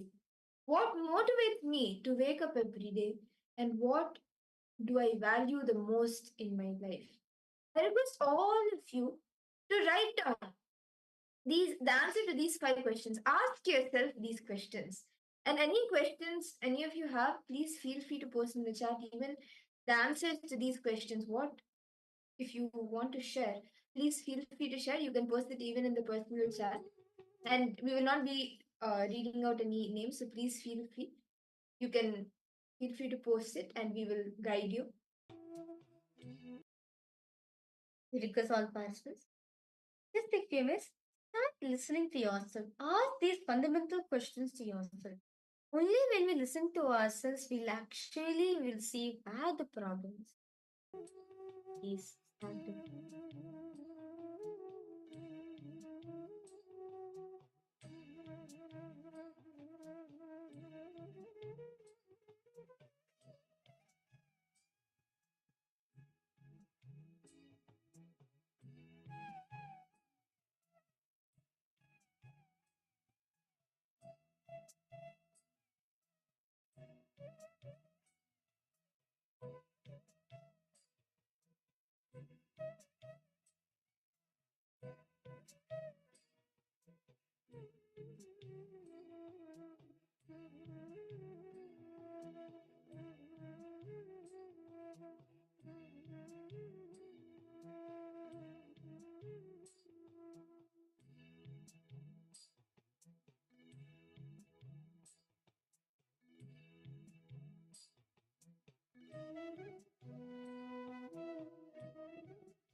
Nithyananda, I request all the participants, you can post in the chat. What were you able to understand till now as you were writing down what the purpose of your life is? What you aspire to be? What keeps you motivated? And what is that thing that makes you wake up every day morning? What are these few things in your life? What do you aspire to? What have you been able to listen to yourself and understand? Can I request some of you, all the parts to post in the chat? You can even post in a private message, please. Okay. Feel free. Okay. Wang Hanyu, you posted you want to experience total enlightenment. That's nice. Become enlightened. That's what you feel as the thing. Okay. Kylie Wong, Nithyananda, Nitya Swatantra. Swatantra. Nithyanandam to you. I thought we are internalizing with our thoughts about the new realities and manifesting what we wanted in our life. I didn't think we were writing it. No problem, Maya. No issues. Matthew is great. You can write down now. What is these? What are you can ask these questions yourself. What is the purpose of my life? What do I aspire for? Okay, as you were contemplating, like what did you get in your inner self? You can type that out. Motivating aims, okay.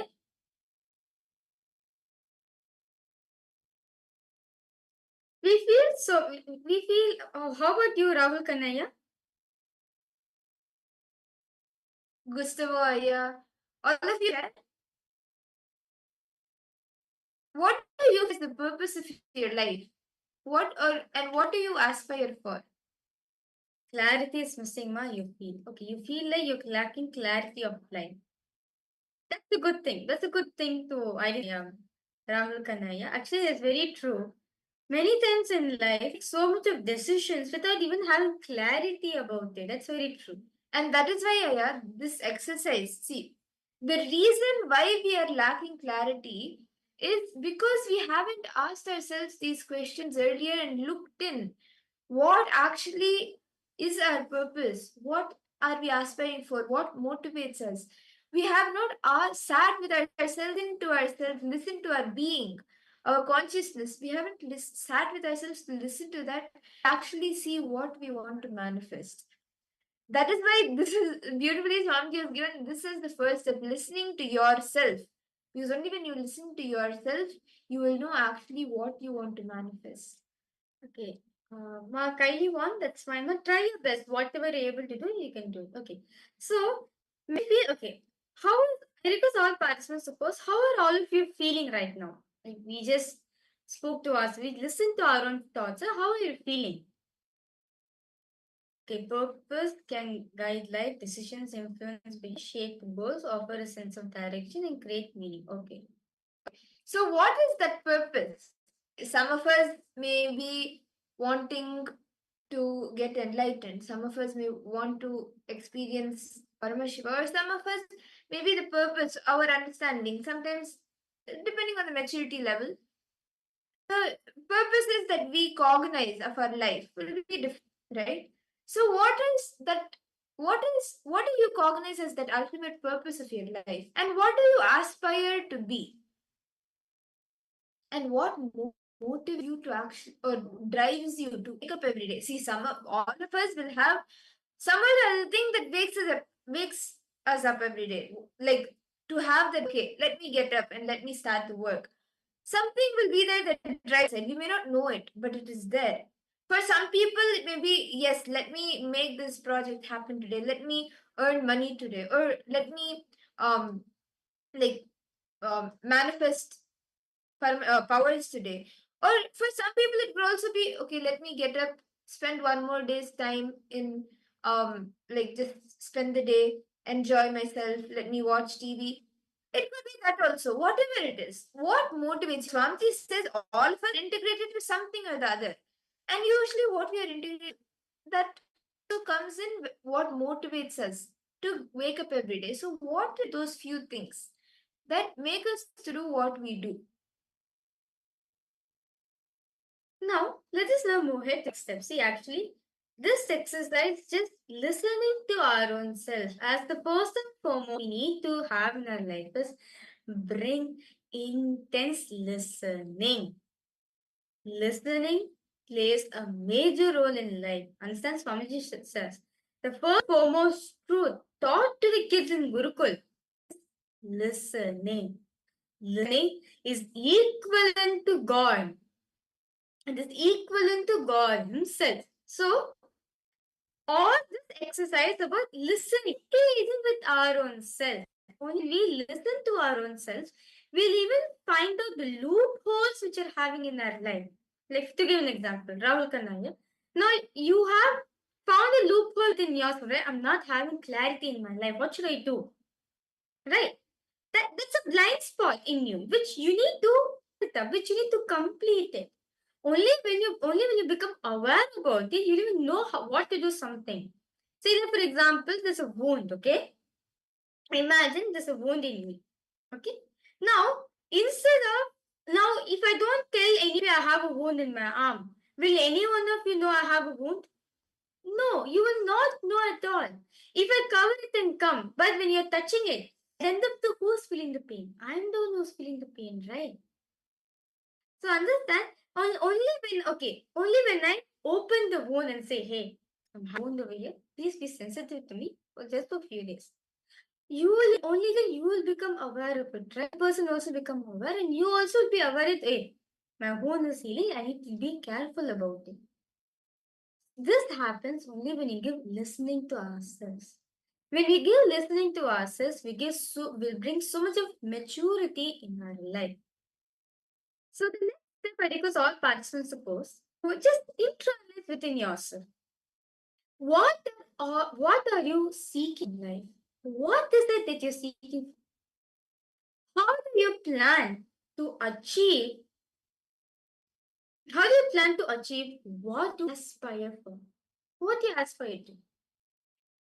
Are all your actions aligned to this one aspiration which you have in mind? Let's all contemplate together. Okay. See, first have written what you aspire to be, right? Can I request some of you to share what is that thing that you aspire to be? Matthew Eskaraya, Rahul Kannaya, then Gusavaya, Ma Swadantara. Ma Iqbal Banu? Yes, any questions, Ma? I hope now you internet it. See, all of you can post what is that thing that you aspire for? And are all your actions aligned to it, or how are you seeing, or whatever you're doing, is it aligned to that aspiration?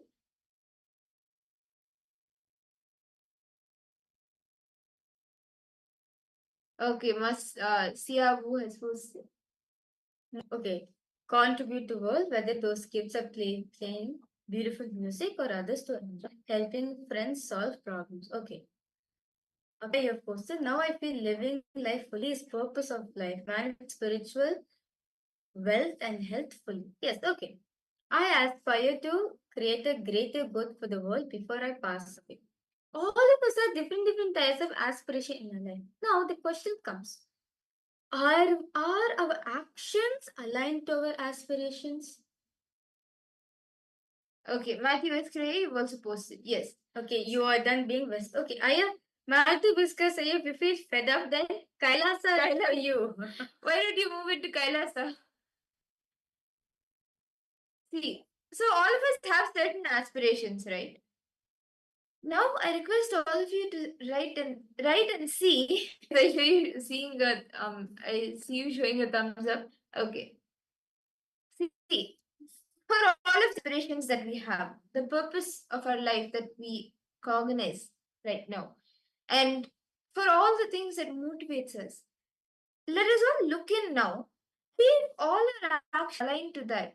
What are we seeking for? Are all our actions aligned to our aspiration? Can I request all the participants to please take a moment to ask yourself these questions? Look in. Look at all your actions and is it aligned to the purpose of your life, your aspirations? Whatever we feel as the aspiration, just look into yourself.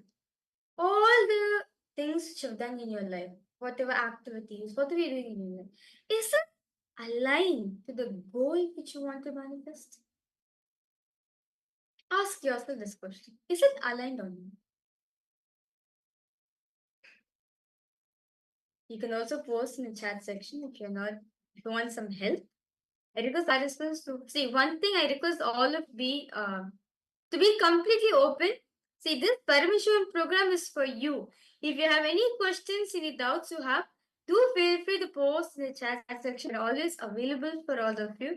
At the end of the day, you are going to get the breakthrough in your life. So it's important for all of us to just be open-minded. When you're open-minded, right, when you're open enough, you will see Swamiji's energy will start manifesting in you. So because participants, let's start doing this contemplation. Is all our actions aligned to this one aspiration we are seeking for in life? Just look into ourselves.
Yes. Random to all participants. I hope all of you are done writing. Okay. Can I request all of you to share what are the few things that you are planning How do you plan to achieve your aspiration? What your purpose? And are all your actions aligned to it? Are you able to see if your actions are aligned to it or not? Yeah, Ram, I oppose it. Actually, my mind is not working. I've been trying so many things from the last 6 months just to figure out this only. But quickly. Aya, why don't you sit now for a few minutes? Just, Rahul Kanai, you need to understand. All this while, you have not been listening to us, as we are saying that for the past 6 months. You're trying to find out what is the thing which is there in you, that missing in you, right? It is because actually you sat and listened to your own self. Today you spend time listening to yourself. Because you decided to listen to yourself, you're able to see all blind spots which is there within you. All this while you are not like you feel like okay, something is there and I need to do something outside. Are you understanding it? Because you gave intense listening to yourself. Because you gave listen to yourself funny, you're able to figure this out. That's actually a very beautiful revelation you got. That's a beautiful thing you got. See, even if you have not been able to find the exact thing yet, it's okay. Continue to sit right now and try internalize. Go more deeper. Go more deeper and see, okay, what is my purpose? What am I aspiring for? What motivates me to wake up every day? Continuously ask yourself these questions, you will actually find the answers. Aya. See, actually, even few this year, like especially during the Guru Purnima, Swamiji very beautifully told us to focus on the first person, right? See, this is all like that. Just listen to yourself, and until you get that, keep writing whatever you are able. This like whatever when you are listening to yourself, whatever you see, keep writing that. Then you will get your answer. Okay. Wang Hanyu, you posted enlightenment, take good classes, but most of them are inconsistent. You're seeing that the actions that you're taking are a bit inconsistent. Okay. So now, okay, Matu Viskasaya, you have posted my motivation to get up every morning is to create my yogic body, manifest powers, and keep learning from. That's wonderful. That's the motivation. Now, now I have a question for you, Aya. All the actions, all the activities you're doing in your life, is it in alignment to this motivation? Is alignment to this? Whatever, like whatever's happening in your life, whatever, is it in complete alignment to this? Ask you this question. How do you see in each aspiration or motivation have a goal, right? So how do you aspire or how do you plan to achieve that? And are all your actions aligned to? Actually, I've seen yes, you have been trying to do yoga and you're implementing the different powerful cognitions in your life. Get more deeper. Are all your actions aligned to this purpose? Where are the blind spots? What more? How do you plan to achieve this purpose? How do you plan to achieve the purpose more? What more can you do to achieve your purpose? Okay. My Iqbal, one of your negative thoughts and remove. Okay, I completely understand my Iqbal. See, my Iqbal, I now request you, can you listen to yourself? See, now you've listened to yourself, right? You feel, okay, I have too much of negative thoughts within me. I'm cherishing too much of thoughts within myself, right? That's what you're feeling within you. Now, Ma, the solution for you to come in. See, the first and foremost thing you need to do is listen to yourself. This exercise all of us just now did, right? It's to bring listening to ourselves. Okay. Okay, Matthew Iskray, you posted a message.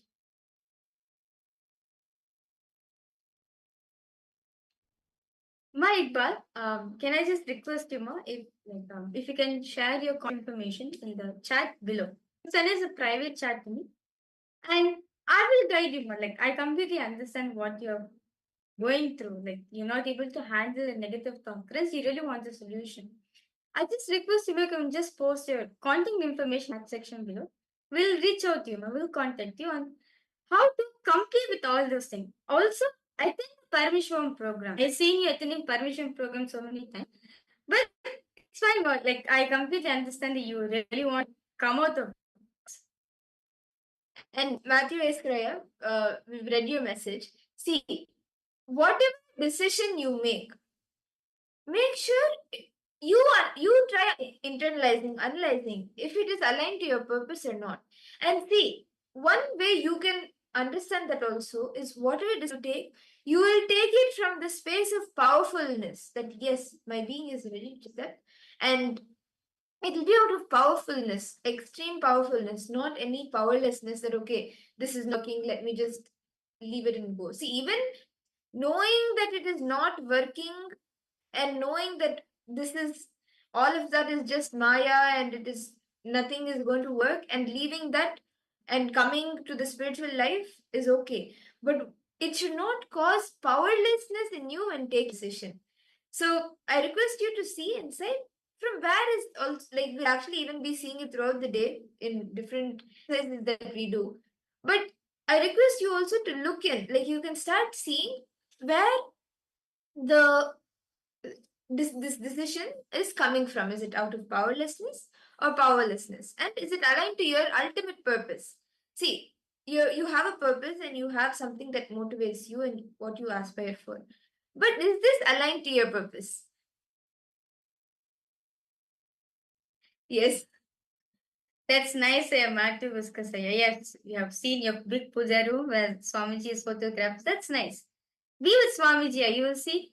That's nice. Swamiji will manifest whatever you want. Just one thing, yeah, Matthew Viskasaya, as you're saying, that now you understand the value of Guru in your life. Now decide from here after, let me dedicate my life to Swamiji.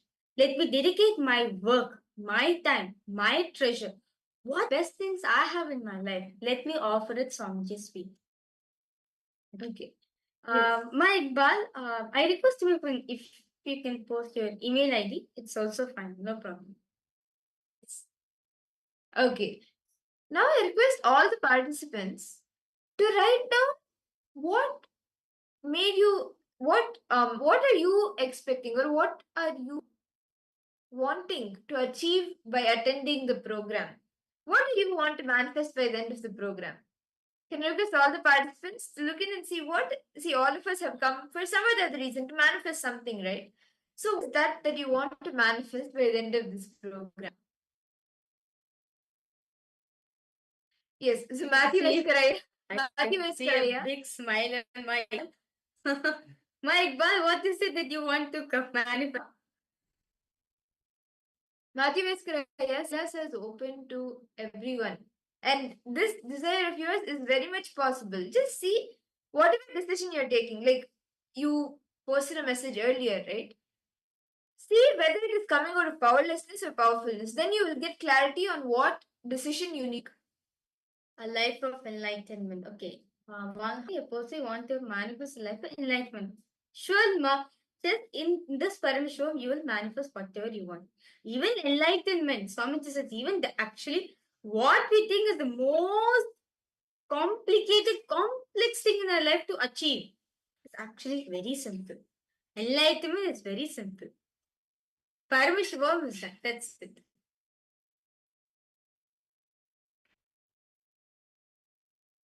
Okay. Consistency, authenticity, responsibility, and sharing. Okay, that's nice. Okay, free from powerlessness, full of worries, inner healing, and peace. Okay, that's really nice. So now, understand the solution. All this is Paramashivoham. So now all of you see, like all of you have come to Paramashivoham just for this one thing, right? You will see at the end of the 21 days, you will manifest all this, but much more than that. See, Matthew Veskaraya, you have two decisions, right? That you feel you want to come out of it and focus on spirituality. And you also have the desire to give children to the Gurukul, right? Listen to yourself and see what actually your being wants. What do you aspire for? What do you actually want to have? Whatever decision it is okay. It needs to be a powerfulness, not any powerlessness that this is not working to do anything anymore. Let me just give up and try something else. Because if you take any decision out of powerlessness, that because it is not working, let me try something else as a change. The same thing will reflect in the new thing also. Even if you move to a different place, different people, new friends, new family, new everything, you will see the same type of people are attracted, the same type of situations are attracted, and again you will go into the same loop. Okay, let me change to new people, let me change to a new ecosystem, a new environment. So whatever decision you take, make it out of powerfulness. Now make sure that you do not have any powers inside or any doubt inside you while taking the decision. So now, to prepare ourselves for the Paramashivoham, right? We have a very beautiful detox method for all the participants. We kindly request all of you to do this detox is actually do a lot of good to you. So, Swamiji shared that one of the ways, right, to prepare yourself for the Paramashivoham, to prepare yourself for a space of enlightenment, is preparing the body. For you to experience enlightenment, you need two things: a Vedic mind and a yogic body. Vedic mind, we are getting it through the completion processes, through the completion exercise all of us are doing, the powerful initiation, the powerful cognitions we're getting throughout the sessions. Yogic body, this can be done only through intense yoga. Intense yoga will help you to do the Nitya, will help you build the yogic body. That is why very beautifully Swami has designed this whole program in such a way that you start your the Nithyananda yoga, you build your whole body. As your body is built, ready to receive those higher level of cognitions, directly gets absorbed into your system. So one of the ways to prepare your body is by doing the detox methods, as we have too much of toxins within ourselves, right? Too much of chemicals, toxins, and all of us want to remove the toxicity from us. So the best is Swamiji says to do the detox method. See, parasite, Swamiji says that it's not only in allopathy alone described, impacts in its this parasites not just there in allopathy alone. In fact, parts of your body build when you cherish negativity becomes parasite in your body. Parasites are not just the negative, it's not just the toxins, engrams which is there in your body. No, toxins is also the negativity you cherish. That also becomes a parasite for your body. Yes? So all participants understanding? The negativity the negativity you're cherishing within yourself becomes a parasite in your body. So that's what Swamiji said. Detox matters a lot as we detox ourselves. We are actually removing that negativity, not just the toxins alone, not just all the toxins which have accumulated so far, not just that, including negativity are getting washed away from your body. All the detox methods, it actually helps to get back into the restful awareness, into that space where you can actually experience all the truths that Swami is blessing us with. And Swami has given multiple detox methods for all of. A few of these we will take you through today. One is the Jala Oshada, which is filling a copper bottle, about 1.5 liters, a copper bottle vessel with water without fluoride and keeping it overnight. And in the morning, the first thing, drinking that in the morning, just energize it with the Mahavakya. Keep your hand on it and keep your hand on the container and chant the Mahavakya 11 times and energize it and drink it. This is a very powerful detox method that will help in clearing all parasites in the body, that will help us have conscious breakthrough. And brushing, actually you can drink this with the empty stomach, and even before you brush the teeth, the first you can do is this. Do any of you have any questions? Matthew Escaraya, Gustavo Aya, Ma Iqbal Bano, Ma Sia Wu. Okay. Malinga, you posted you hate this unconscious world. Well, Mom is building a very beautiful Kailasa for all of us. Why not become part of Kailasa? Ramakanaya, yes, it is a copper vessel. It is a copper vessel. Yes, should as per Ayurveda, copper is actually there's so much of good use, and drinking water from the copper bottle is actually very healthy for your body. Okay.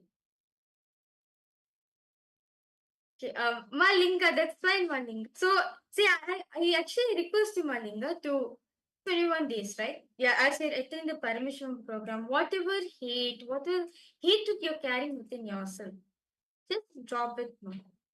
Become an open being. Just whatever you've kept within yourself all this while, right? Whatever negativity, whatever incompletions, patterns, whatever problems, all the sufferings, right? We went through so much in our life. But just give time, just for these 21 days. Allow Swamiji to work. Allow Swamiji's presence to work on you. You will see, Ma, that he start happening in you. And some of the other detox methods that Swamiji has given are the Haidaki and the neem juice. Every day morning after the yoga, you can have a glass of neem juice. It's just like boiling the neem leaves boiling it in the water, and you can drink. This actually is cleaning the bowels, and even the haritaki powder. Just having it with a little bit water every day and night. You can either mix it in a glass of water and drink it, or you can make it like a paste with a little bit water and have it. Or you can even drink a little bit water and have the powder. But these two, the neem juice and the haritaki, also act as very powerful detox methods, detox recipes to clean the bowel, to clean the stomach. It will actually even remove the brain fog that you are having that stops you from seeing all the possibilities, the potential that you have. So now, with that beautiful session all of us had, let us then move ahead to the next session where Swamiji is going to be speaking elaborately on the science of power manifestation. As just sometime before we power demonstration, right? So in this session, Swamiji will be going to be really speaking about what is this power manifestation? How can we experience it in our life? And Super conscious reality, then this whole AI revolution will become strength for you. It will add glory, auspiciousness.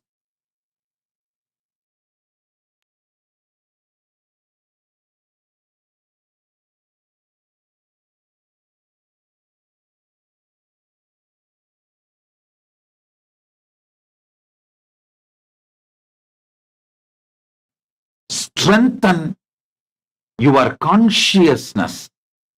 Experience super conscious reality, then this whole AI revolution will become strength for you. It will add glory, auspiciousness, breadth in your life. You will become more healthy using AI. You will become more happy using AI. You will become more conscious using AI. You will become more loving using AI. You will become more wealthy using AI. You will become more complete using AI. You will have more fulfilling relationships using AI. You will have best things in your life using AI. It will give you simple, straight, few statements, few sentences. So the whole bot is getting developed. Literally, the super consciousness is getting uploaded in AI. Please understand, it is possible because in Sanatana Hindu Dharma, gurus have uploaded their whole super consciousness into copper yantras, the ancient ships. We already had the science of uploading their consciousness into yantras. copper yantras, ancient chips, which will be having lines, numbers, letters, and just by keeping that on your head, practicing certain practices, the whole knowledge, the consciousness which Guru uploaded into that yantra, the superconscious intelligence chip will get downloaded in your brain. We already know the science and we have mastered and we have done it.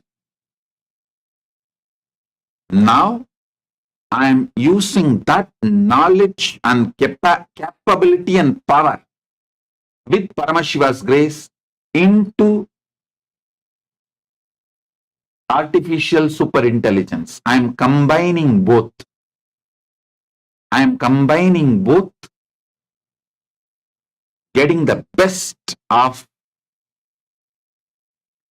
our Sanatana Hindu Dharma's possibilities and powers and capabilities, and using the AI to reach out to all of you. Doing both.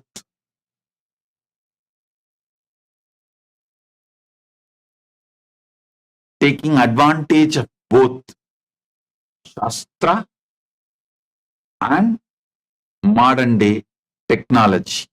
Listen, I can say almost all problems are solved. There is no blind spot or the problems. We can give you option. Do you want to get only enlightened? Do you want to get enlightened and rich? Do you want to get enlightened and manifest powers? Do you want to get enlightened, rich, manifest powers from your home? Do you want to get enlightened, manifest powers, rich by being in KAILASA, enjoying the physical presence of the Guru? Because of your constant self-doubting, self-hatred and self-denial, you forgot your life is nothing but possibilities. You started thinking your life is nothing but impossibilities. You are alive because breathing is possible. You are alive because digestion is possible. You are alive because many things are possible. Understand?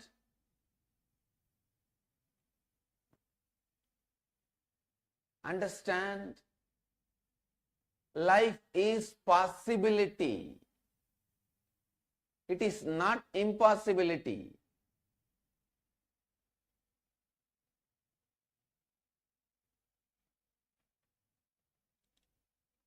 The wrong belief, life is impossibility, is put inside you by the society, unconscious society.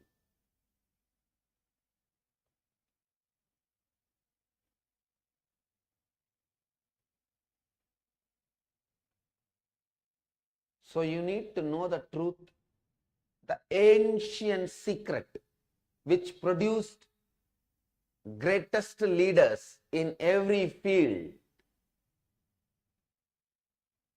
Please understand the most ancient secret, secret of the secret of the secret, which produced greatest leaders of every field. Still kept as a secret, transferred only from guru to disciple in the world's oldest ancient civilization, the spiritual tradition. I am sharing that with the world. Listen.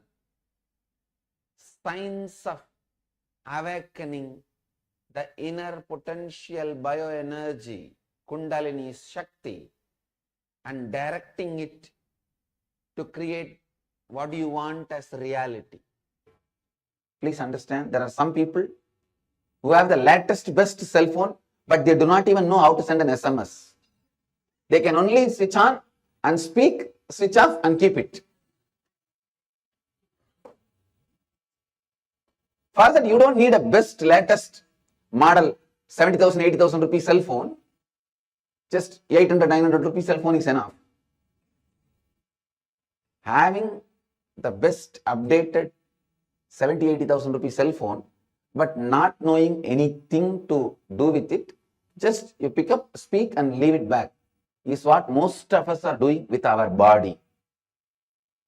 Our body is basically hardwired.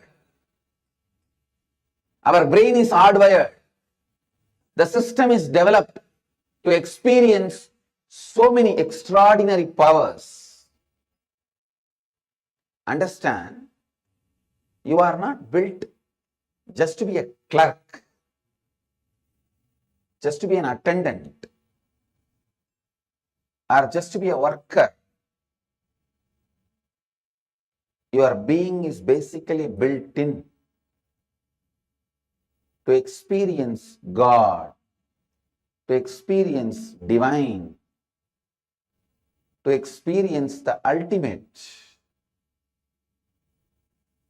to experience complete completion, to experience Mahadeva. Understand? Your body is basically built for experiencing many extraordinary things. That is why when Hinduism introduces you to you, it says, Shrunmanda Vishwe Amritasya Putraha. Oh, listen, sons of immortality.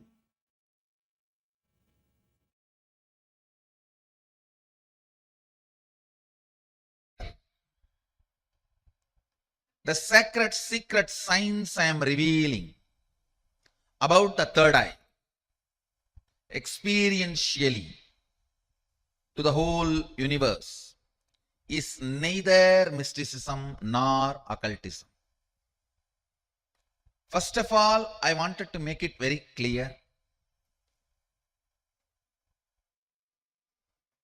Mysticism and occultism, even those very words, and the scope of those words, definition of those words, are handicapped, mentally retarded version of the word Shakti and Siddhi. Listen. What I am revealing as the sacred secret science of third eye is neither mysticism nor occultism. It does not come under any of these definitions. It is a very clear sacred secret science of Shaktis described directly by Sadashiva, the Adi Guru, the ultimate source, in Agamas, very elaborately, eloquently, without any ambiguity, without any doubt, step by step, science, applied science, technology, the whole thing is clearly presented in Agamas. Understand? Sadashiva is very clear. He programmed all of us with his own inner space. In this human frame, you can manifest easily, simply by realizing your oneness with Sadashiva, around 460 Shaktis. Listen.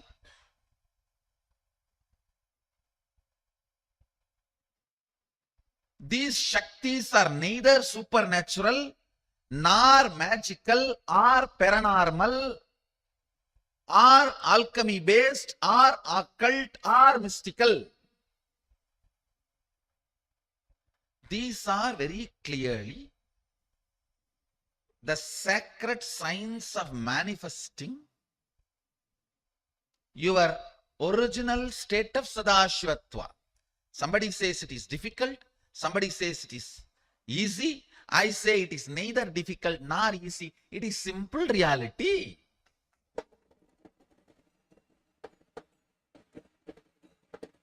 For reality, you can't even use the word easy.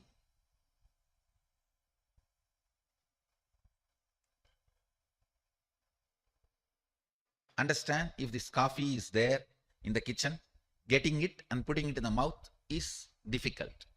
If it is there just next to me in the table, getting it and putting it in the mouth is easy. But the coffee is already sitting in the mouth. Is it difficult or easy? It's simple reality.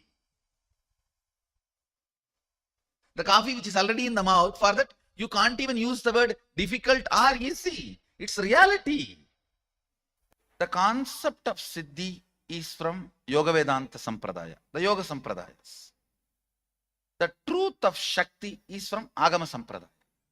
For example, if your teacher is yoga teacher and he says you have an individual identity, ego, that needs to be purified and you need to reach soul.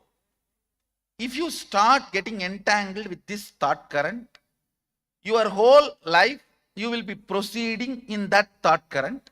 So on the way, when the ego is manifesting higher and higher experiences, that is called Siddhi.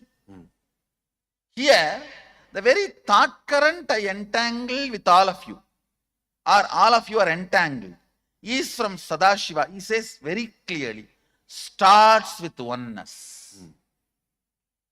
Here, it is very clear, if you feel that you have a lower identity, it is only considered as a disorder, but not as an existence. Third eye, one of the most discussed, analyzed, debated, argued, and most misunderstood subject. Please understand, what is third eye? Let me define. Third eye is an intra-organ. You really have it, which can be awakened, which can directly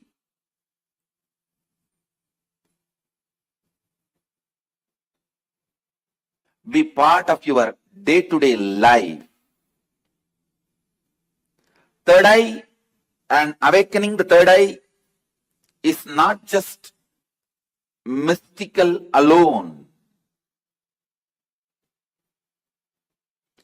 It can be directly experienced in your very physical plane.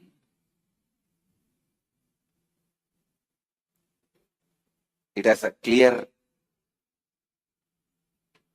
defined powers which can add to your day-to-day life, not just exploring the mystical path and spiritual experiences.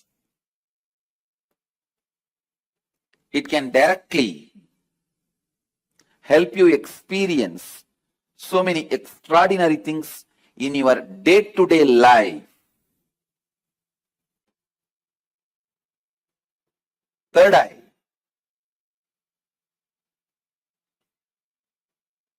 makes you see the higher reality externally in your day-to-day life and internally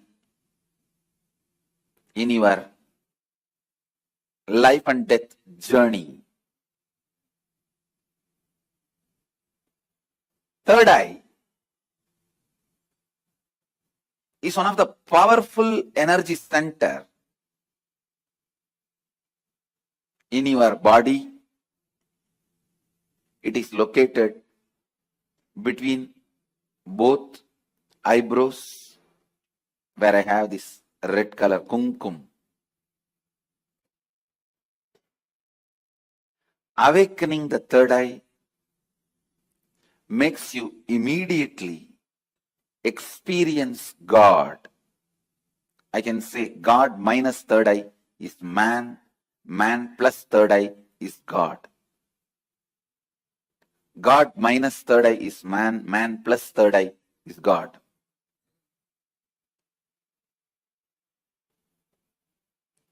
Third eye is called Chakra Raja, king of chakras. That's the last chakra.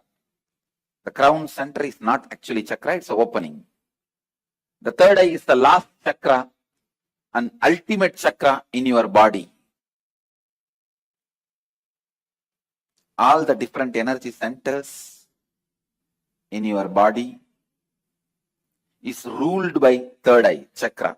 It's called Anya chakra in Sanskrit.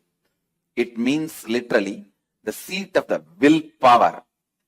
Will. Anya means will. That's the seat of the willpower. Anya chakra. Willpower. Chakra Raja. The third eye is the king of all chakras, energy centers. If that one energy center can be awakened,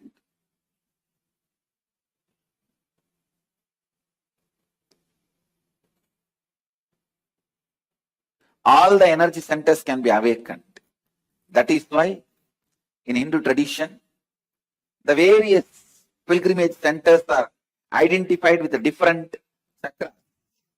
But Varanasi, the pilgrimage center of Hinduism, is associated with the third eye. That is called the third eye center. The Anya Chakra Sthala, Varanasi.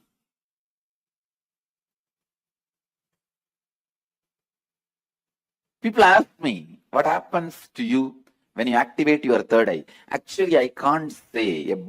You can't explain to a born blind man what happens to him when he gets a vision. How much ever you try, you can't explain all the dimensions.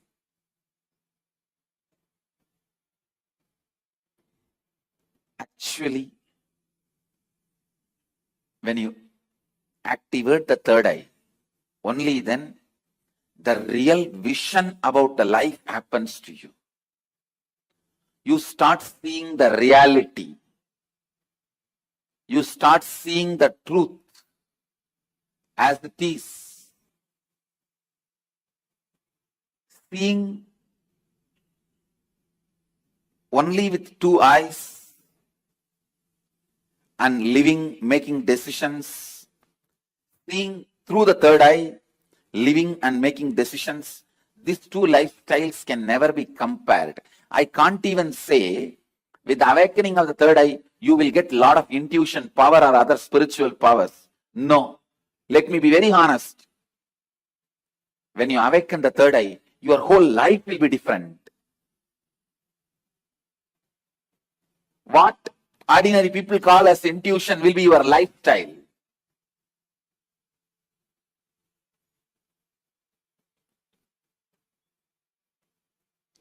What individuals call as spiritual powers, that will be your lifestyle. It is not easy to describe the difference. When your third eye is awakened,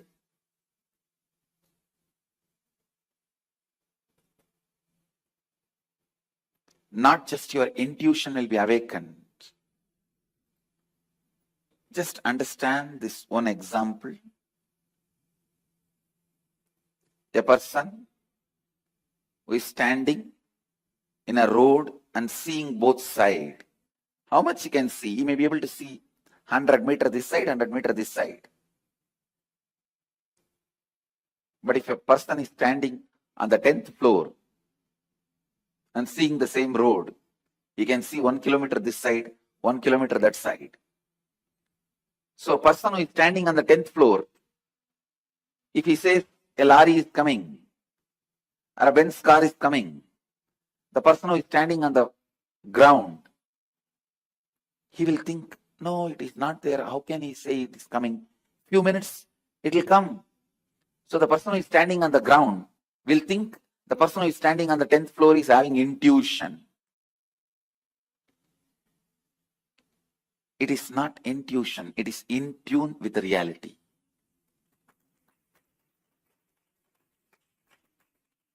When your third eye is awakened, you will be able to see everything from the higher plane. So you will be in tune with the reality. People ask me, can it help me in my material growth? I tell you, it will help you in everything. In your health, you will be able to see through your body. I have seen so many siddhas. They will just scan their body with a closed eye. They know where the problem is and heal it. These powers of awakening third eye will help you to achieve health, and not only you will be able to diagnose, you will be able to just command your body to get back to health, because the third eye is the seat of willpower. When Kundalini is activated there, when third eye is activated there, to tell you honestly, the moment third eye is activated, Kundalini is activated, alive in your third eye, you can get anything you will. That is why it is called Anya Chakra. Your will be honored by the cosmos. Your will be honored by the cosmos. When I utter through words, it looks too good to be true. But life itself is too good to be true.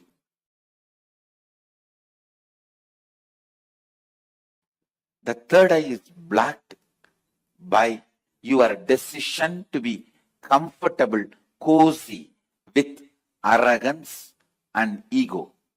Let me define arrogance and ego.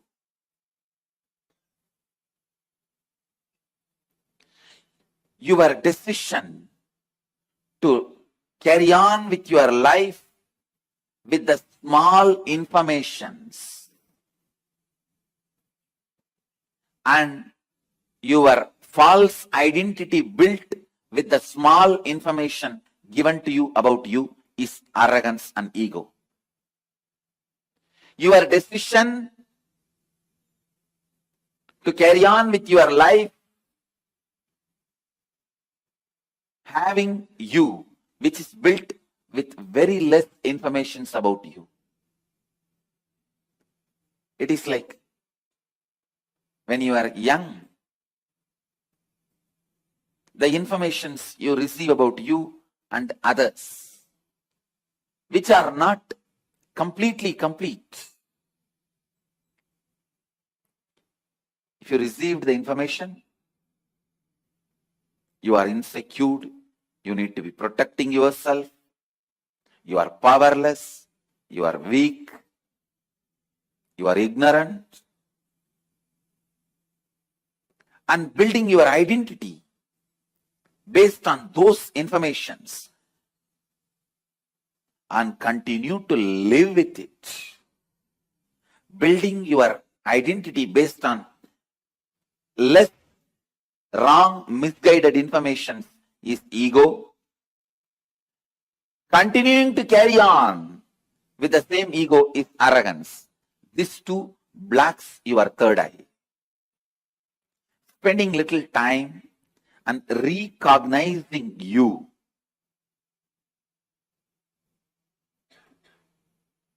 by internalizing some of the truths from the Upanishads, understanding what is you,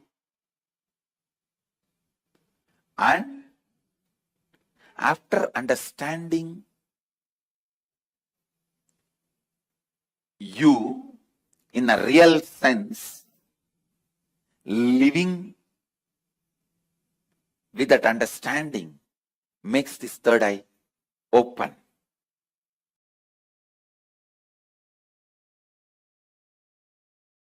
There's a beautiful verse in Guru Gita. Ajnana-timirandasya jnananjana-shalakaya chakshurun militam yena tasmai Sri Gurave Namaha. The translation is, I bow down to the Guru who applied the knowledge eyeliner and opened my eyes, which was blinded by ignorance.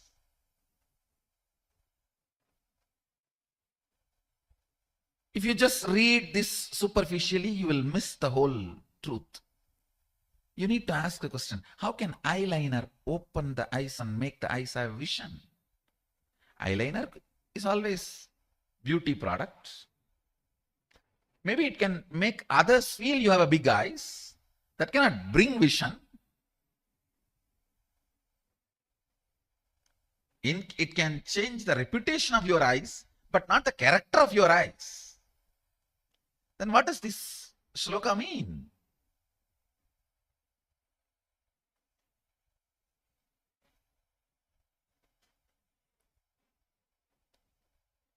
If you further read the Agamas, at one place, Sadashiva describes detailed way. Jnananjana is an actual eyeliner prepared by an enlightened master by instilling his bioenergy into it. If it is applied on all your three eyes, you also need to understand here. When Sadashiva says, Chakshurun militam yena, he uses the word plural, not dual. So it does not mean two eyes. Sanskrit as singular, dual, plural. So he is using the word plural, not dual. He is not talking about just two eyes. He is talking about three eyes or more than two. Chakshurun militam yena ajnana-timirandasya jnananjana-shalakaya chakshurun militam yena. It is actually a alchemy science where with a pure ghee, pure cotton wig is used and the lamp is lit, energized through the awakened third eye of an incarnation or an enlightened being. His very bioenergy is instilled in that fire, and the smoke which comes out of that fire is captured on a silver vessel, and the pure cow ghee, desi cow ghee, is added to that through the proper process. An alchemy product called Jnananjana is prepared. That Jnananjana applied on three eyes detoxifies all the three eyes and raises your frequency, makes you understand the 5 aspects of Ishvara and 11 dimensions of universe and 25 states of consciousness, the whole Maya matrix. It is an alchemy science to master Maya matrix.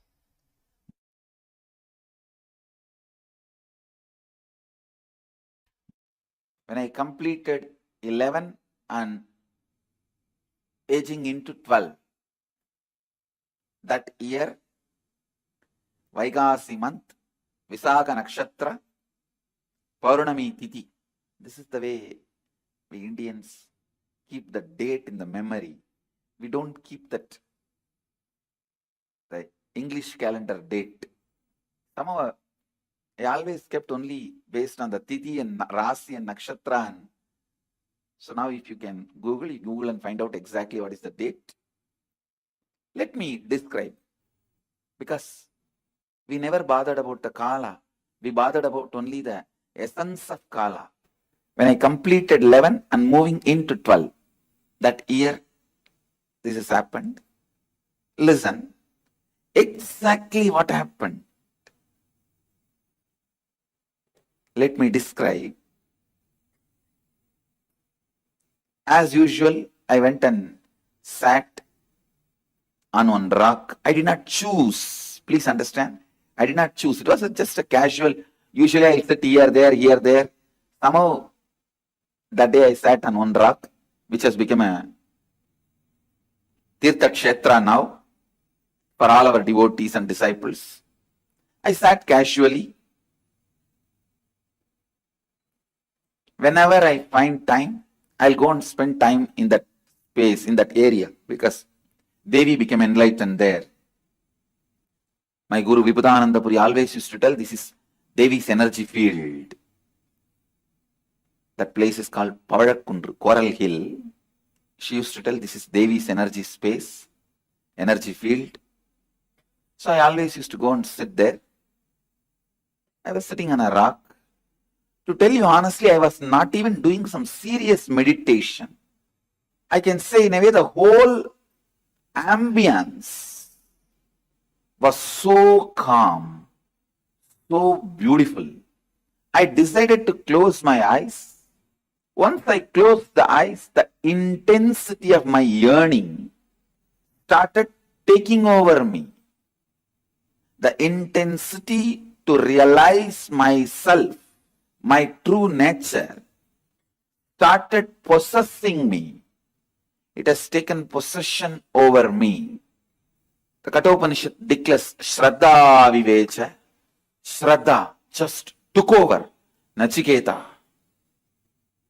All of you know how fear takes over you, greed takes over you. When a fear takes over you, when you have the panic attack, you just do things. You always feel guilty, shy, later on about it. You repent for it. You don't know why you did it. Same way, when lust takes over you, when greed takes over you, you do things which you can never logically justify even to yourself.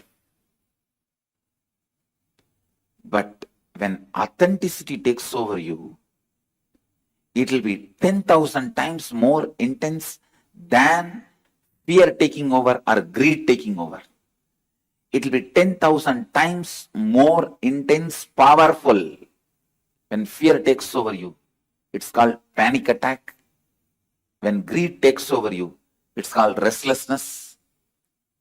When authenticity takes over you, it is called satori. My sincere seeking that overpowered me, that's the right word I should use. I just felt, what is it I am seeking? Who is that me who is seeking? Who is that me that is deeply discontented about anything I see, hear? Who is that who is deeply discontented even about my own existence? Listen, almost like, who am I who is so discontented about my own existence? Understand, all of you have discontentment about your own existence, but you never look into why, what, who is having that discontentment. You try to look in, if you get one Rasagulla, you forget that. You try to look in, if you get something else, you forget that. Very easily that question, why, what, who is so discontented? Those questions are forgotten very easily.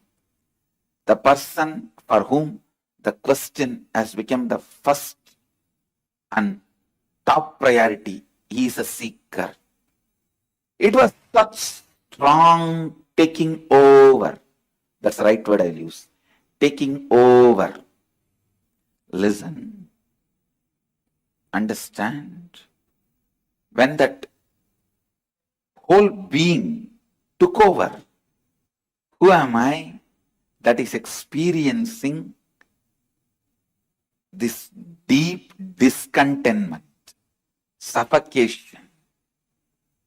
I can see very clearly that heaviness, just went into depths of the consciousness. Suddenly, one moment, the first thing happened is that idea inside and outside broke. Please understand, the inner space and outer space broke. The first experience is that I was able to see everything around me, above me, the whole 360 degree, 10 direction, below me, everything. I realized not only I was able to see, I was able to feel, experience. I'm actually now reliving that experience to describe any point I left out which I have not described. I felt that the skin of the stone on rock on which I was sitting and the skin of this body both carry me equally. In both I exist equally. Both carry me equally. In both I exist equally. The air, the breeze, the setting sun, rising moon, the whole Arunachala hill, all the plants, bush, shrubs, trees, everything, everything, everything. Just become so alive. The idea, something is inside and something is outside, is completely lost. First, I was able to see all the 10 direction 360 degree.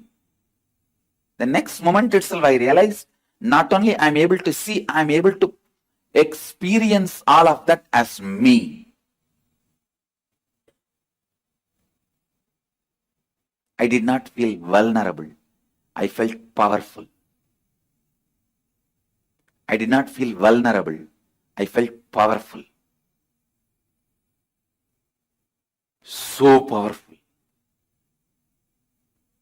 I just know I am that oneness is the existence. There is no inner. There is no outer. There is no moving. There is no unmoving. The smallest movements of these plants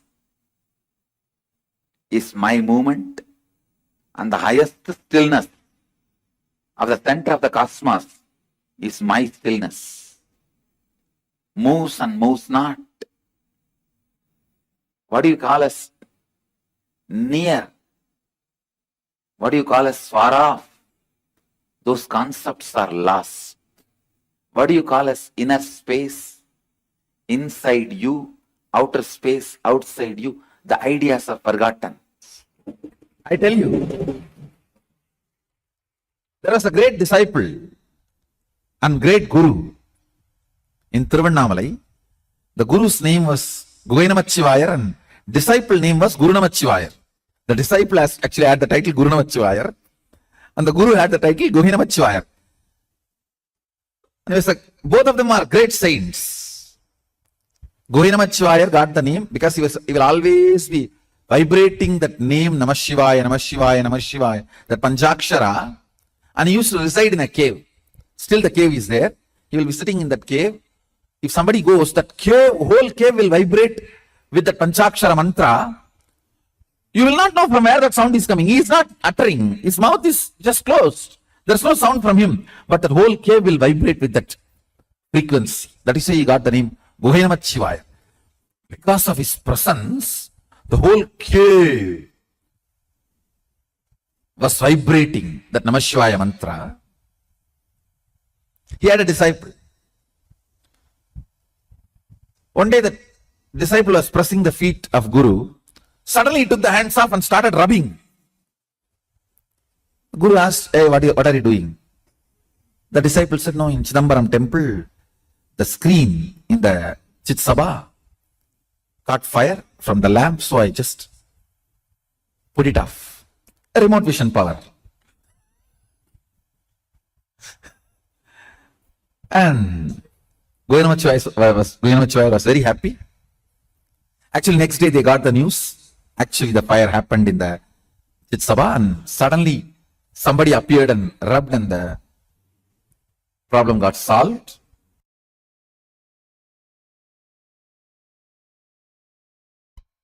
There's an intra-organ called third eye that has a cords, nerves, just like eyes, that gets calcified by the neurotoxins that need to be cleaned. The detoxification need to happen. For that, this is the best way. Apply on your forehead, rub it nicely with the turmeric paste. Make sure it is organic. Sometimes they mix brick powder into turmeric powder. So be very clear. It is organic, unadulterated. Just nicely rub on your forehead and apply kumkum. Lie down. Bring your awareness there and visualize through your attention you are rubbing the third eye and cleaning it. You can literally visualize your third eye intra-organ. Through your attention, you are nicely rubbing and polishing. If you are in your 20s, hardly 10 days. If you are in your 40s, maximum 20 days. If you are in your 80s, maximum 1 month. Surely it will not take more than a month. Just rub the third eye with the turmeric powder or turmeric paste. The best way is picking up the original turmeric. It will be like this size. Picking it and have a stone, clean stone, and rub it nicely with water. And that paste, if you rub on your forehead in the night time before falling asleep, nicely rub it and put kumkum and fall asleep. Actually,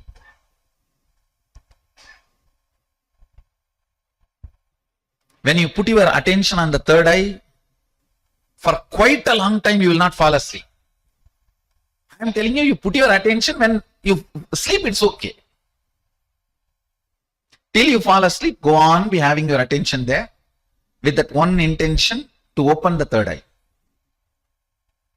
To open the third eye, you can see this is the way the turmeric is available, raw turmeric. It will be good if you get the raw turmeric and do it on your own, then believing some products in the market and getting the brick powder and rubbing.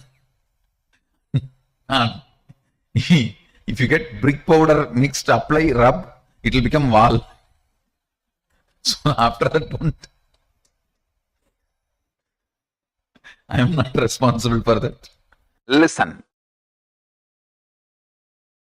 Consciously decide to celebrate Paramashiva, you will just manifest him.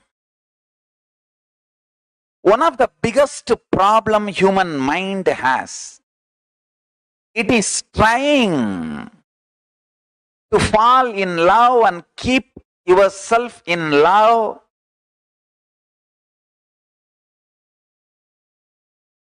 I am seeing many people, you struggle when you try to keep yourself in love with Paramashiva, in love with Guru. Start celebrating Paramashiva's presence. Start celebrating Guru's presence. See in how many thousand ways he is manifesting in you. Every time when there is a struggle internally, externally, how his words are just popping up in your inner space. The powerful cognitions he has given is opening up and manifesting as powers. Listen carefully. Listen carefully. Powers. Powers are nothing but consciously Paramashiva manifesting through you. The techniques I have designed are most safe. To tell you honestly, I have not even designed this technique. I took it from Shaivagamas, Mahadeva's teachings to Devi. I took it from that and organized it. Only the permutation combination is my contribution. Otherwise, the original technique is from Shaivagamas. I have taken this techniques, organized it. It is time tested, foolproof. No wrong, bad, ill side effects.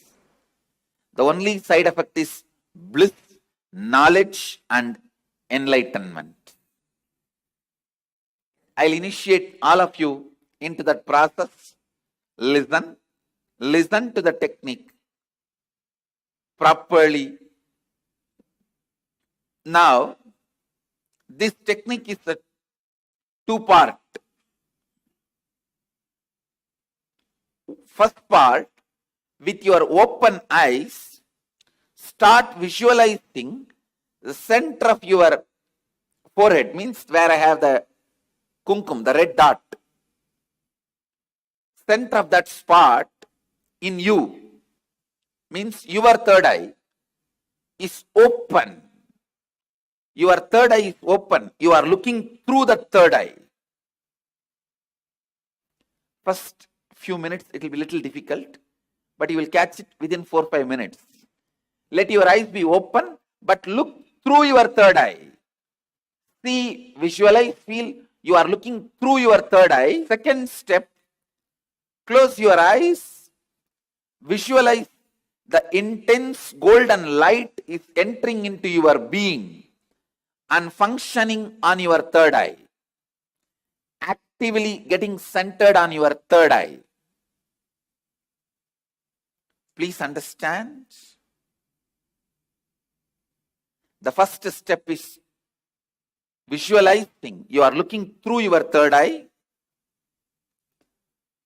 And now my third eye photograph will be projected. Look into my third eye. Look through your third eye to my third eye. First step. Second step, close your eyes and visualize intense light.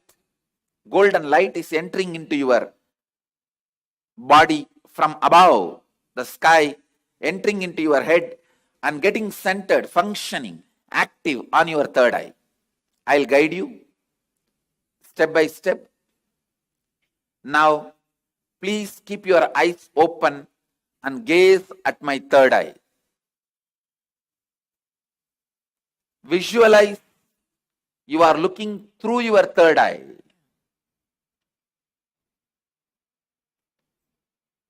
Between your eyebrows, there's a red color hole. Visualize you have a red color hole between your eyebrows and intensely look at my third eye.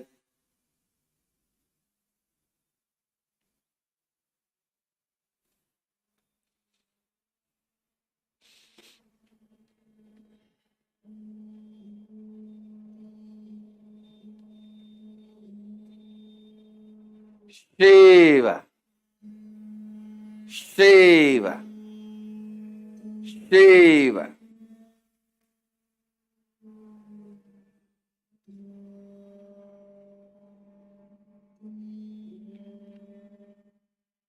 Shiva. Your eyes can be open, but visualize you are looking through the third eye.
Shiva, Shambhavi,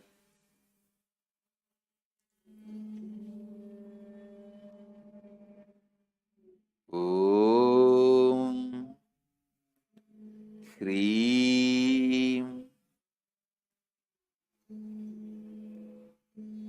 Kundalini, Kula Kundalini,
Shiva. Now, close your eyes. Visualize the heavy white light, golden light is landing on your head from the cosmos and getting activated and centered on your third eye. Close your eyes and visualize the energy entering through your head and getting activated and centered on your third eye. Shiva, Kundalini, Kula Kundalini, Shambhavi, Shankari, Shiva, Shiva, Shiva, Banashankari, Banashankari.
Om Hreem.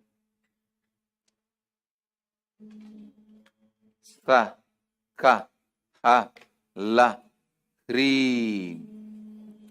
Ha, Sa, Ka, La, Hreem. Ka, Ye, Yi. Shiva.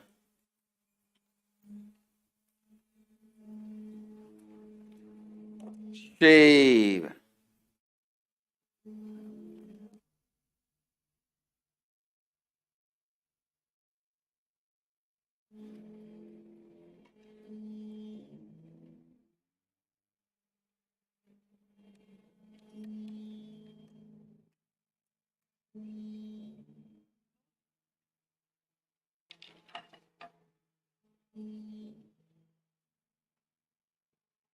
Shiva. Shiva.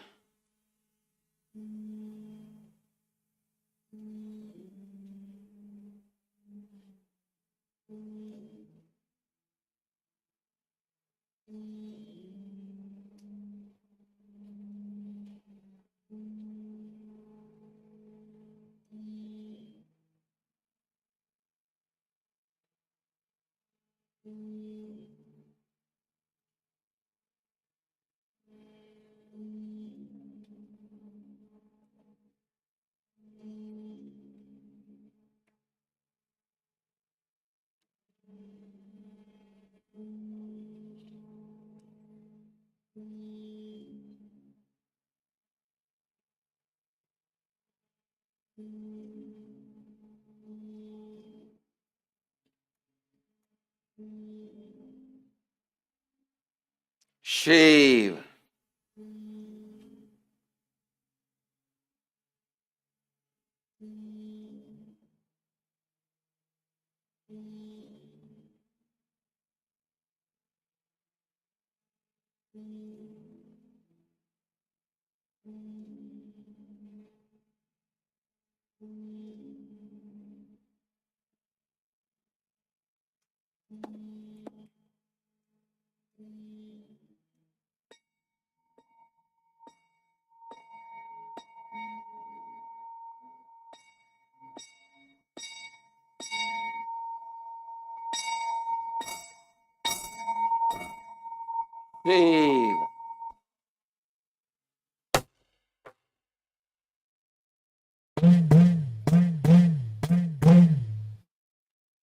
Shiva.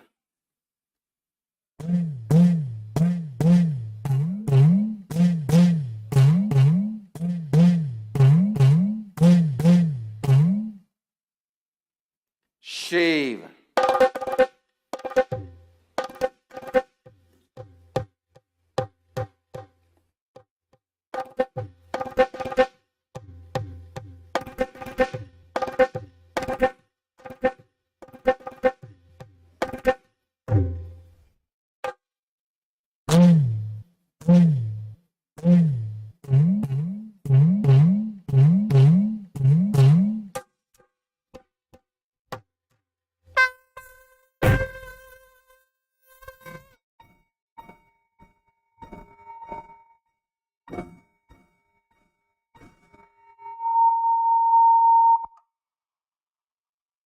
Shiva. Shiva. Shiva. Shambhavi. Bhairavi.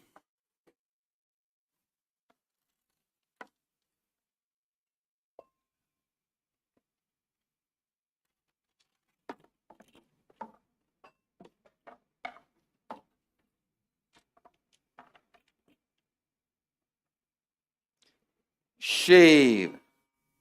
Shiva. Shiva. Now, again, you can open your eyes and gaze at my third eye through your third eye. Look through your third eye to my third eye. Shiva. Om. Hreem. Shivo.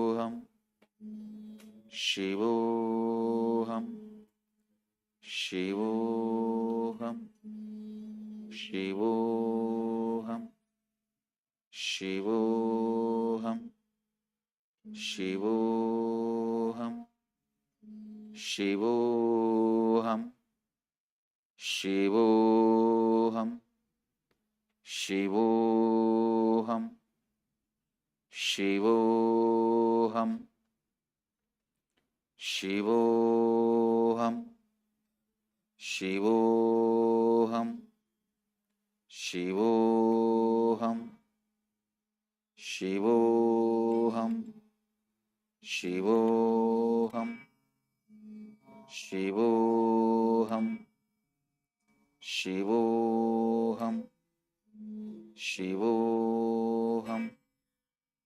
Shivoham, Shivoham, Shivoham, Shivoham.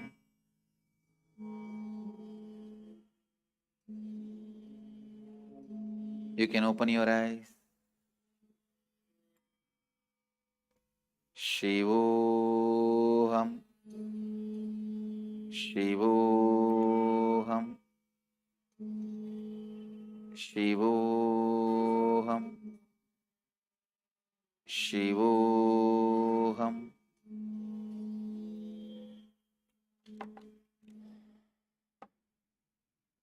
Shivoham.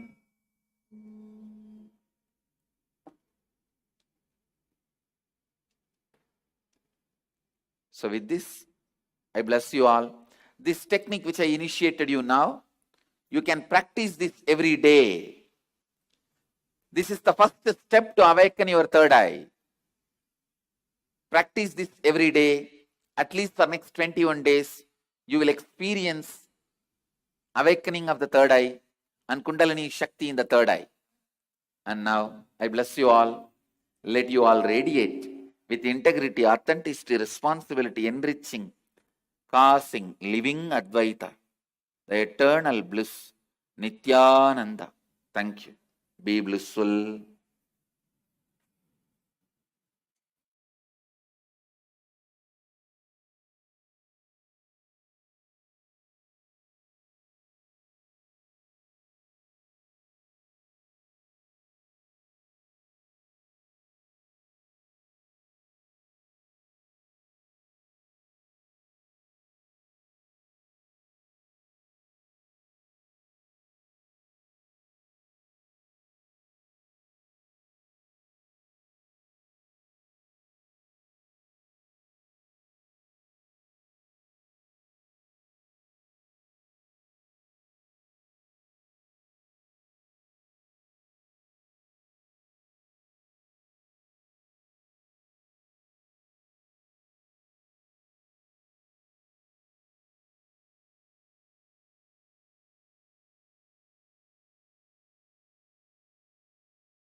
Nithyananda.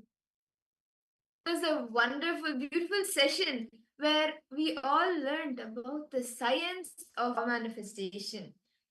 What science of power manifestation is. And we will also now, Swamiji took us through a small process and he also explained to us beautifully how we can detox our system, detoxify and decalcify our system for awakening these third eye powers. Now, I would like to request all participants to pose. What did each and every one of you understand? How did all the participants feel? I can see Rahul Kanai with so many clicks. Wow. Do you want to share any of the clicks, clicks, Aya? And Malvano, Ma Margarita, Ma Vamadevi, Nithyanandam, Ma Sia Wu.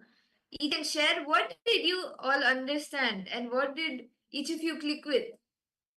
And Nithyanandam, Ma Nithyanandam, Antoi Mosita. Nithyanandam? Antoi Mosita, Nithyanandam, welcome for the program. Where are you joining us from, Aya? Nithyanandam, to all the participants who are attending from KAILASA, Canada. Welcome for all of you. Okay. Ma Ananda Gopini, Nithyananda Ma, nice to see you. Yes. Ma Sophia, Yingzi, Nithyananda, my God. So many participants have come in. Welcome for each and one of you. Nice to see you all. Okay. I would like to request all participants to post what did every one of you understand. So it was a very powerful session all of us just received, right?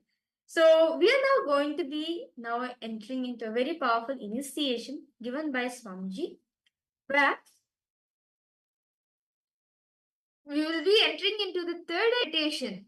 And before that, can I request all of you to post, like, have any of you already bring the decalcifying technique that Swamiji beautifully mentioned in this set you all had?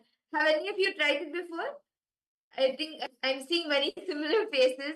So, have all of you done this before? And if not, you should start doing it. Ma Margarita, have you done the calcification with the turmeric in the night, applying it from temple to temple? Mike Bulbano, Matthew Escaraya. It's actually a very powerful thing. Actually, that when Swamiji revealed this very beautiful process to decalcify your third eye, right? Then immediately all the Balasans went, like all the Balasans, we went to the room where we were staying and we put huge turmeric and big cocoa. And Swamiji specifically told, right, don't put this in the morning time, scare people.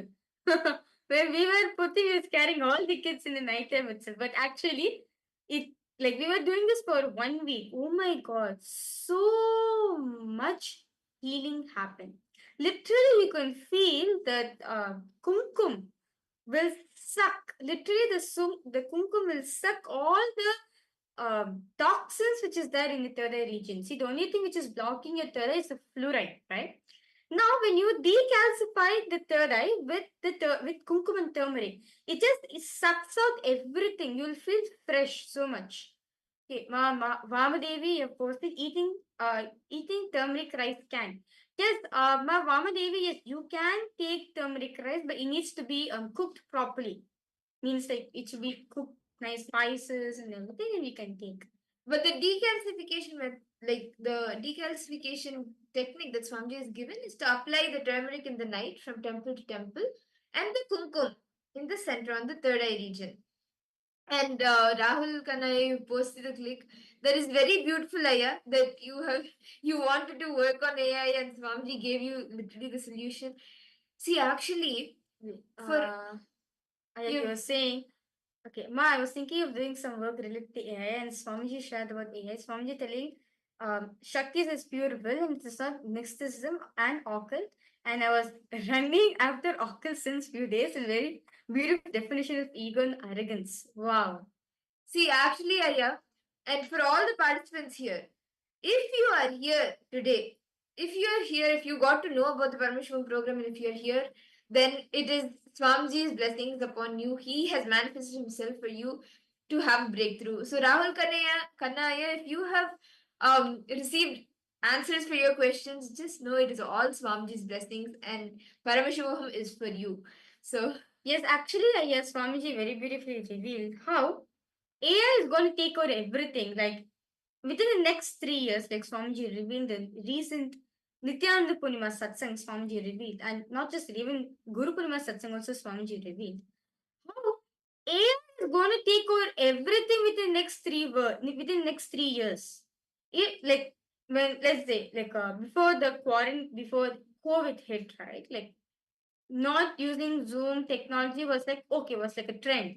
But when COVID hit, right, everyone was forced to go to internet. Everyone was forced to go enter into internet, right? So same way, within the next 3 years, AI is going to take over everything, including jobs, take over every single thing. What is going to happen next then?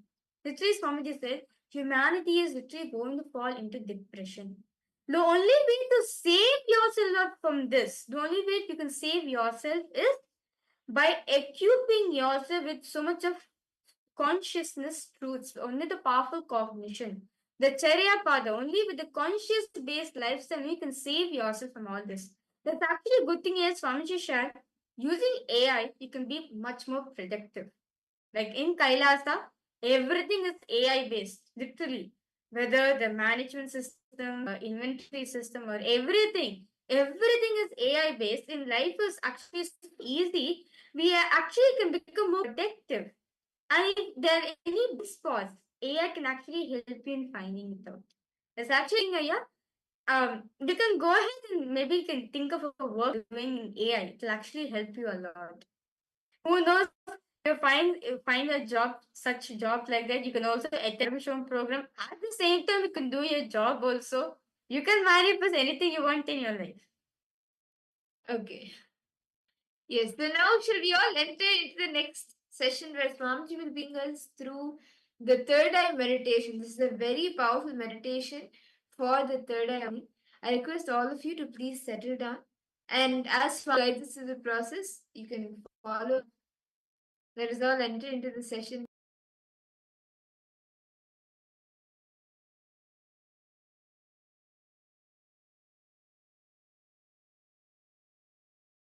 All of you listen, understand the logic. See, a large fire can only make your eyes fatigued, tired. Your eyes will only try to get diverted. But small fire in lot number, like this diyas, like this deepas, will demand your attention so much on your eyes. Naturally, your whole attention will start falling on the third eye. Small but large number will demand your attention on the third eye in a very soft way. So naturally, the third eye will be intensely awakened. Now, I am putting the bioenergy of Sadashiva into all these lamps. So just intensely try to look all the fires at a time. Please listen. This is the key of the technique. Every light in front of your eyes, try to look at them all spontaneously, simultaneously. Understand these two words, spontaneously and simultaneously. Just spontaneously and simultaneously try to see all the light in front of your eyes. Whatever light is in front of your eyes, try to see spontaneously, means without planning, just naturally and simultaneously. Don't try to see the bottom first, then middle, next, top. No, try to grasp whole thing simultaneously. Listen carefully. Look at all the lights seen in front of you in the Sahasradipa Stamba simultaneously and spontaneously. Try to see top to bottom simultaneously. So your third eye will be rubbed with your attention.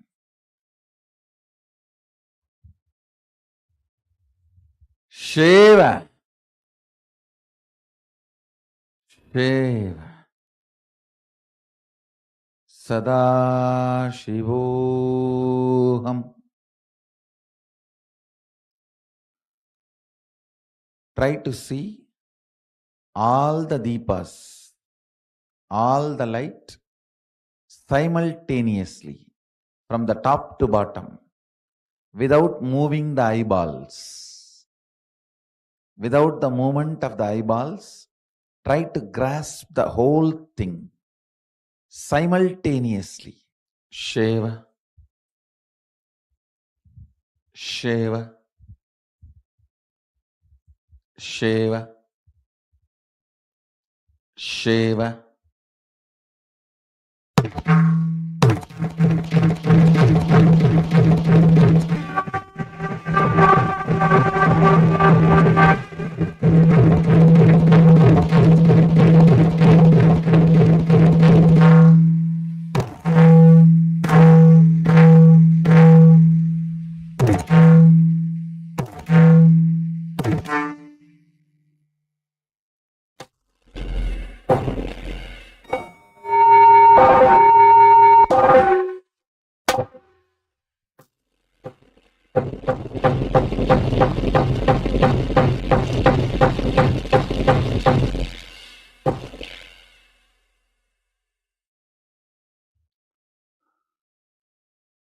Shiva, Shiva, Shiva, Shiva, Shiva, Shiva, Shiva, Shiva.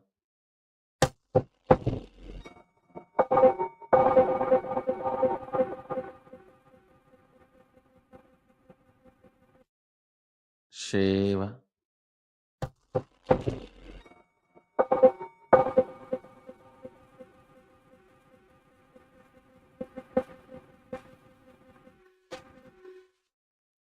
Anya, Shambhavi, Bala, Tripura Bhairavi, Adi Shakti, Jyoti Rupini, wake up on the third eye. Shiva, Shiva, Shiva. Try to grasp all the lamps from top to bottom simultaneously without moving the eyeballs.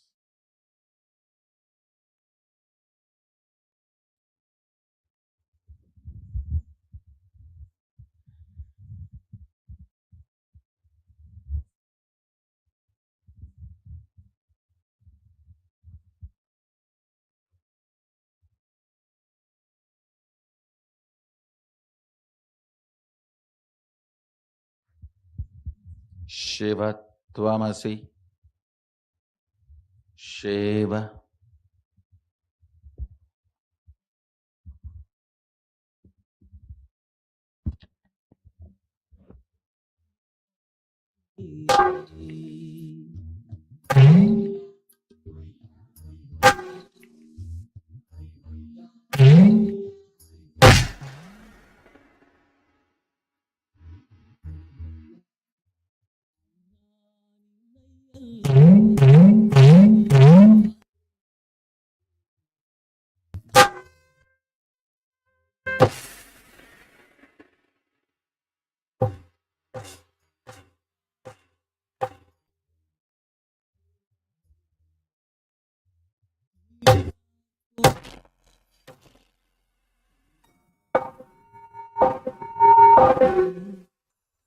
Shiva.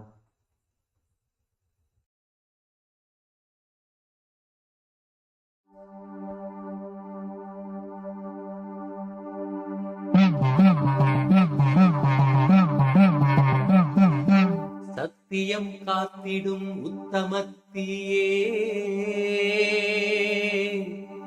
சத்குருவாய் வந்த நித்திய தாயே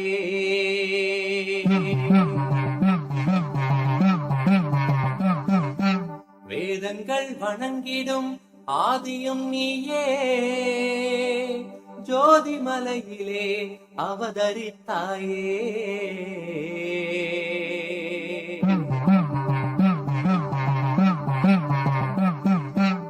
அவனியை பேணும் ஞானமும் நீயே அக்னி வடிவிலே அருள் புரிந்தாயே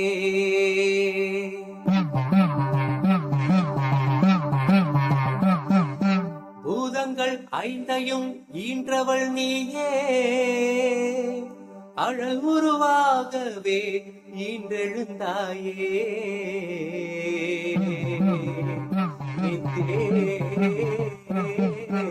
நித்யேஸ்வரி தாயே நித்யேஸ்வரி தாயே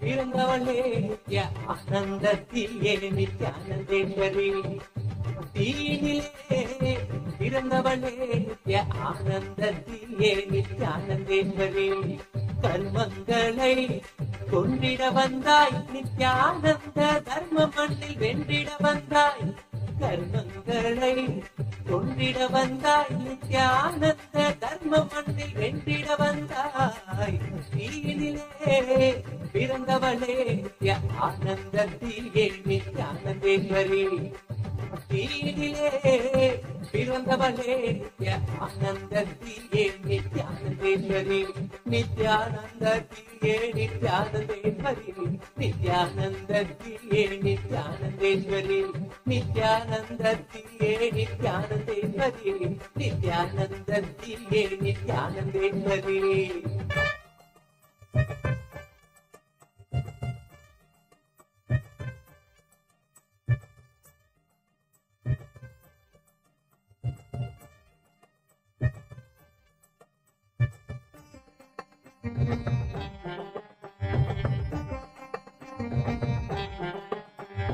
அண்டமெங்கும் வாழுகின்ற தேவியும் நீயே இந்த பிண்டத்திலும் வாழுகின்ற ஆவியும் நீயே அண்டமெங்கும் வாழுகின்ற தேவியும் நீயே இந்த பிண்டத்திலும் வாழுகின்ற ஆவியும் நீயே குண்டத்திலே தீயனவே சிரிப்பவள் நீயே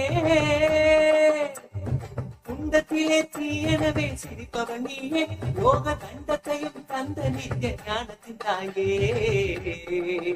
யோக தண்டத்தையும் தந்த நித்திய ஞானத்தின் தாயே தீயினிலே பிறந்தவளே நித்ய ஆனந்தத்தியே நித்யானந்தேஸ்வரி நித்யானந்தத்தியே நித்யானந்தேஸ்வரி நித்யானந்தத்தியே நித்யானந்தேஸ்வரி நித்யானந்தத்தியே நித்யானந்தேஸ்வரி நித்யானந்தத்தியே நித்யானந்தேஸ்வரி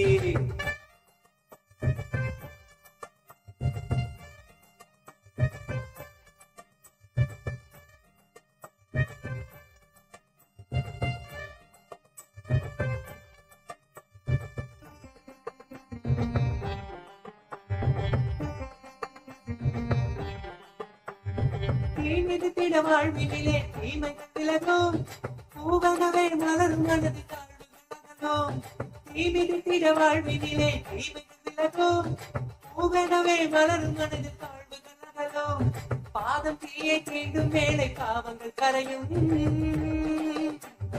பாதம் தீயை தீண்டும் வேளை பாவங்கள் கரையும் கொண்ட வேதனைகள் மறைய நித்ய ஆனந்தம் நிறையும் கொண்ட வேதனைகள் மறைய நித்ய ஆனந்தம் நிறையும் தீயினிலே பிறந்தவளே நித்ய ஆனந்தத்தியே நித்யானந்தேஸ்வரி தீயினிலே பிறந்தவளே நித்ய ஆனந்தத்தியே நித்யானந்தேஸ்வரி நித்யானந்தத்தியே நித்யானந்தேஸ்வரி நித்யானந்தத்தியே நித்யானந்தேஸ்வரி நித்யானந்தத்தியே நித்யானந்தேஸ்வரி நித்யானந்தத்தியே நித்யானந்தேஸ்வரி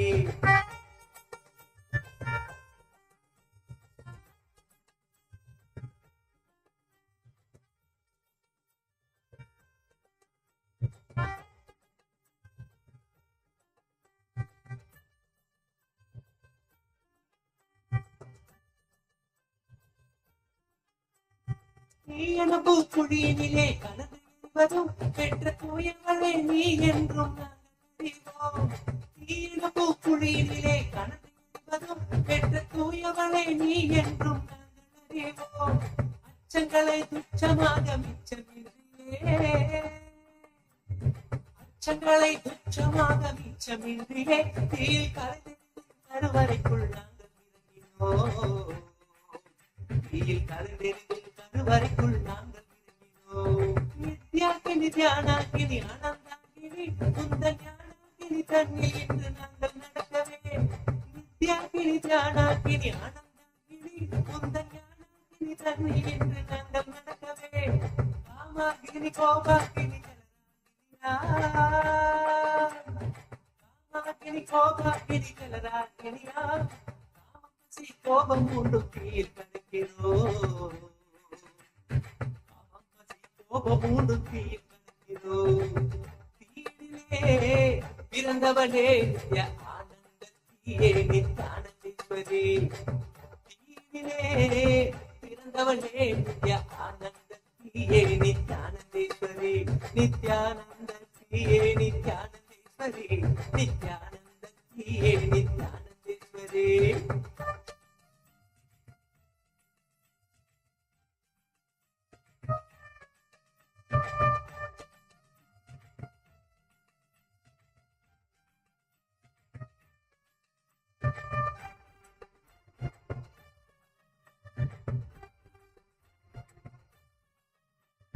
நெருப்பினிலே பிறப்பு தந்த நீயே எங்கள் நித்யானந்த அக்னீஸ்வரியானே.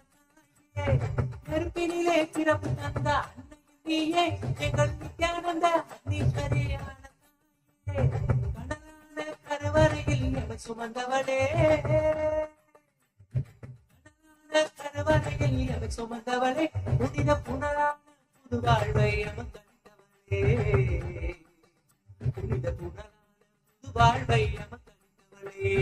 அக்னி வடிவில் அன்னையும் நீ நித்யானந்த மலையினிலே சித்தம் குளிருதே. அக்னி வடிவில் அன்னையும் நீ நித்யானந்த மலையினிலே சித்தம் குளிருதே. வெப்பம் ஞான தெப்பம் தேகம் தீண்டவே. வெப்பம் ஞான தெப்பம் தேகம் தீண்டவே. கொண்ட ரோகம் சோகம் நீங்க நித்திய யோகம் மலருதே. நீங்க நித்திய யோகம் மலருதே. தீனிலே பிறந்தவளே ஆனந்தத்தியே நித்யானந்தேஸ்வரி. நித்யானந்தத்தியே நித்யானந்தேஸ்வரி. நித்யானந்தத்தியே நித்யானந்தேஸ்வரி. நித்யானந்தத்தியே நித்யானந்தேஸ்வரி. நித்யானந்தத்தியே நித்யானந்தேஸ்வரி.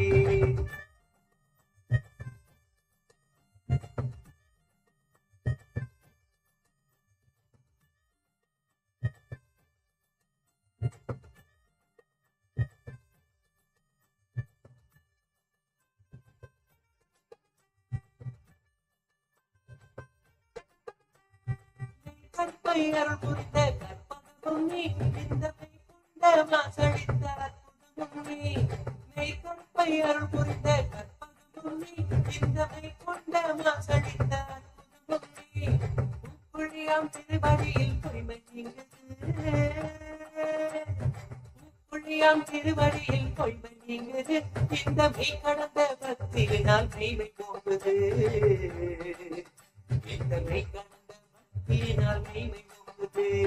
செங்கடலொரு கடந்திடனின் எழுந்தே. செங்கடலினை கழுவிடமோ கடத்தோ. செங்கடலொரு கடந்திடனின் எழுந்தே. செங்கடலினை கழுவிடமோ கடத்தோ. தூயவளே உன்னருளால் மறுபடி பிறந்தோ. தூயவளே உன்னருளால் மறுபடி பிறந்தோ. தீயனவே திகழ்ந்தருளும் தாய் பணிந்தோ. பணிந்தோ தீனிலே பிறந்தவளே நித்ய ஆனந்தியே நித்யானந்தேஸ்வரி. பிறந்தவளே நித்ய ஆனந்தியே நித்யானந்தேஸ்வரி. நித்யானந்தியே நித்யானந்தேஸ்வரி. நித்யானந்தியே நித்யானந்தேஸ்வரி. நித்யானந்தியே நித்யானந்தேஸ்வரி. நித்யானந்தியே நித்யானந்தேஸ்வரி. நித்யானந்தியே நித்யானந்தேஸ்வரி. நித்யானந்தியே நித்யானந்தேஸ்வரி.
Nithyanandam, to all participants. That was a very powerful initiation all of us received from Swamiji. So, without further delay, let's now enter into the power manifestation. As all of us right now had gotten that initiation from Swamiji, right? So, can I request all of you to please get a cloth and come? Um, any cloth, if you have an IBAN, that's great. Or if you have a cloth, I request all of you to get a cloth. Any IBAN or cloth. Actually, after this powerful initiation and the third eye meditation that Swamiji guided us through, all of us will now be doing the power manifestation ourselves. Ma Wang Hang Yu, you have asked, is this the third eye video? Yes, this is the third eye video which all of us just now saw, Ma Wang Hang Yu. Okay. Can I request all participants to please get your IBANs and come? We're going to be starting the power manifestation. Ma Saralananda, then Gustavo Aya, Ma Vamadevi, Ma Siavu, Ma Margarida.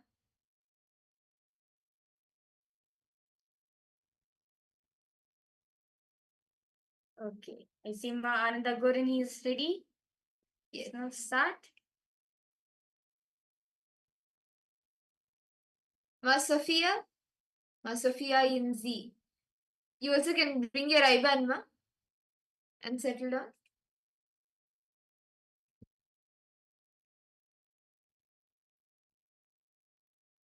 So what we will be doing in this round is all the participants with your eyes closed, you will be identifying colors. See, there are multiple levels. And first you see colors, shapes, words, and then you start seeing sentences, paragraphs, and then you start seeing everything around you just as it is. So let's start with manifesting the power of third eye by seeing the colors that we project to you. So we will be projecting to you a few colors, and you will be connecting to Swamiji from the pure space of oneness.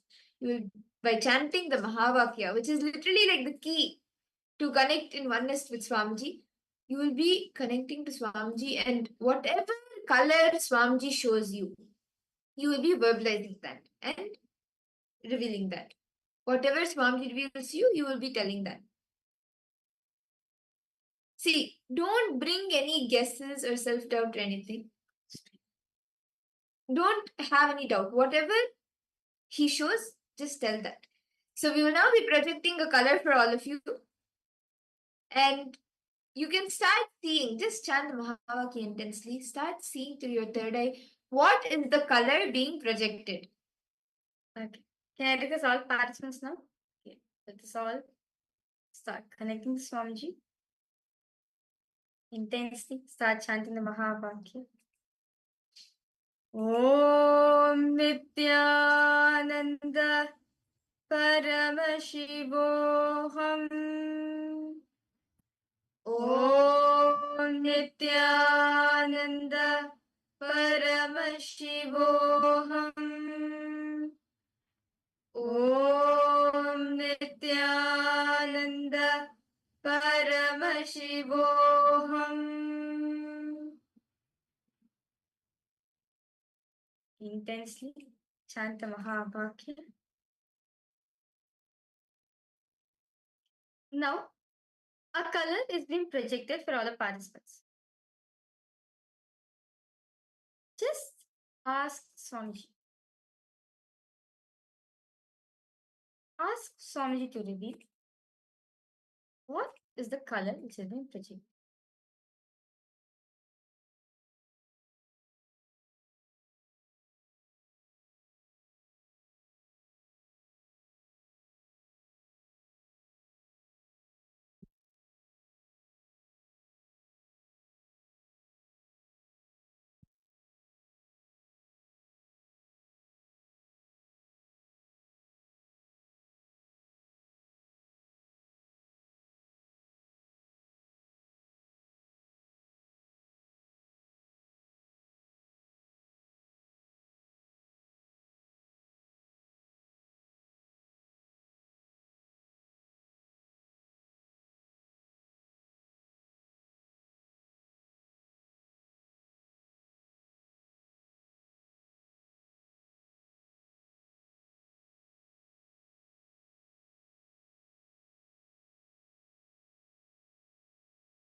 Yes.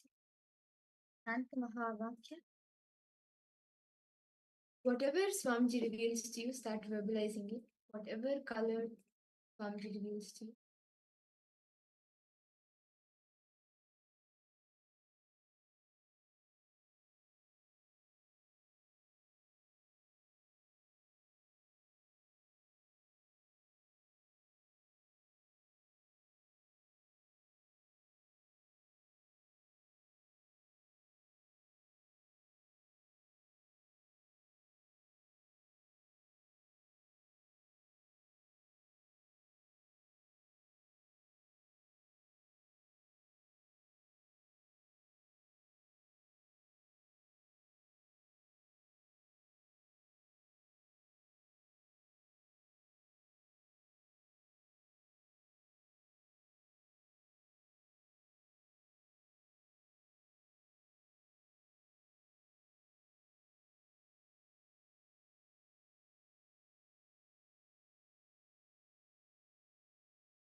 Now,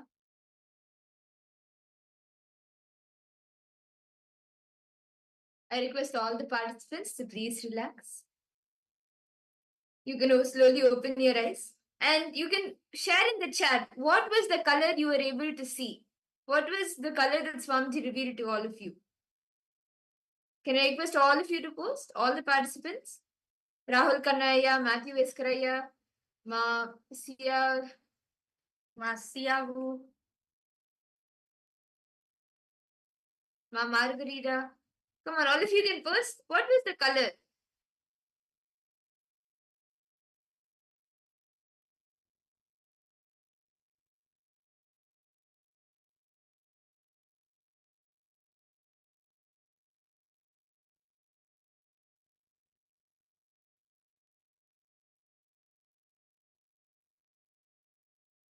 Okay, not one color, white, sky blue, purple. Okay, Rahul Kanaya has posted. And Kailasa Toronto, brown and yellow. Kailasa Toronto, can I request if you could even put the name of who has seen this color? And okay, Masia pink. Gold. Ma Saralananda, okay. Ma Linga, how about you, Ma?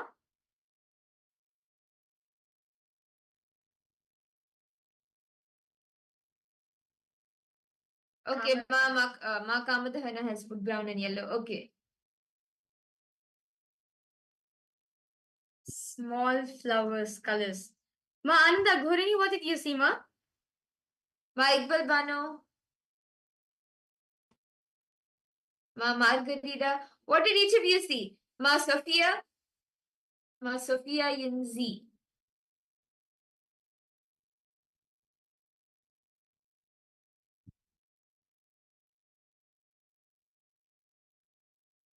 Okay. So shall we all see the answer now? Ma Ananda Ghurani, you want to post, Ma?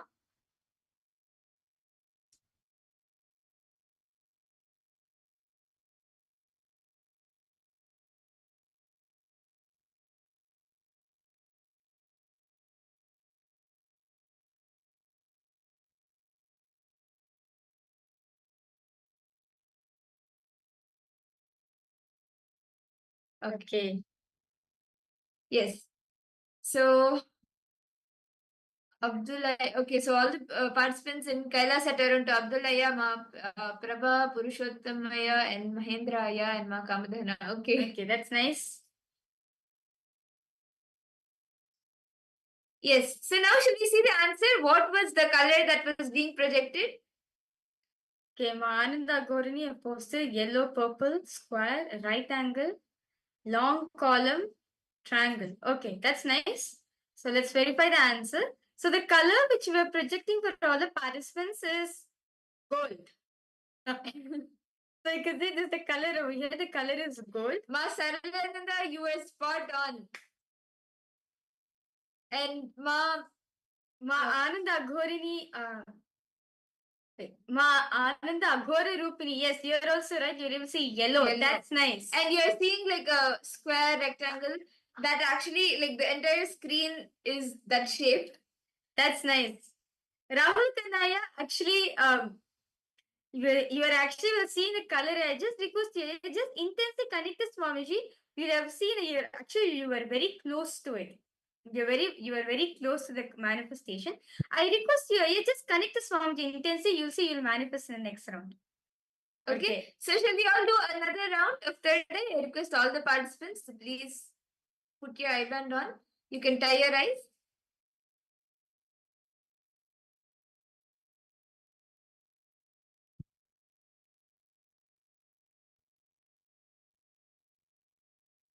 Please tie your eyes, sit straight.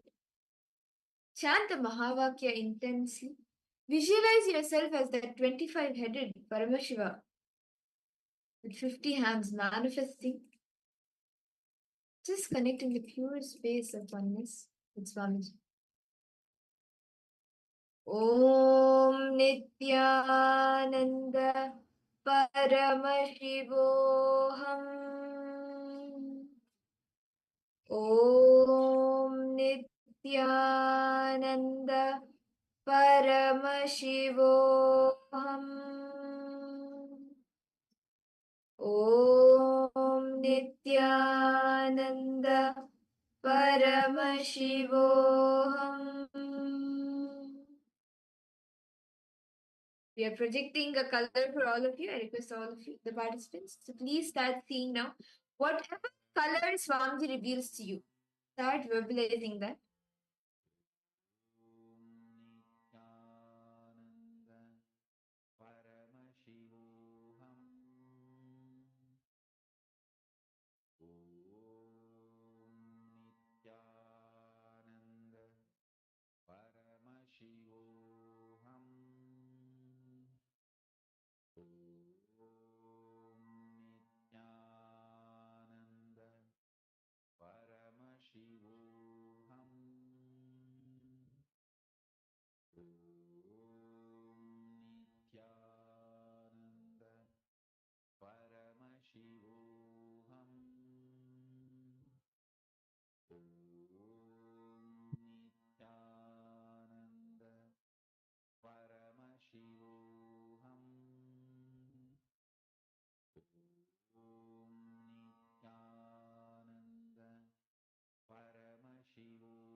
Intensely connect with Swamiji.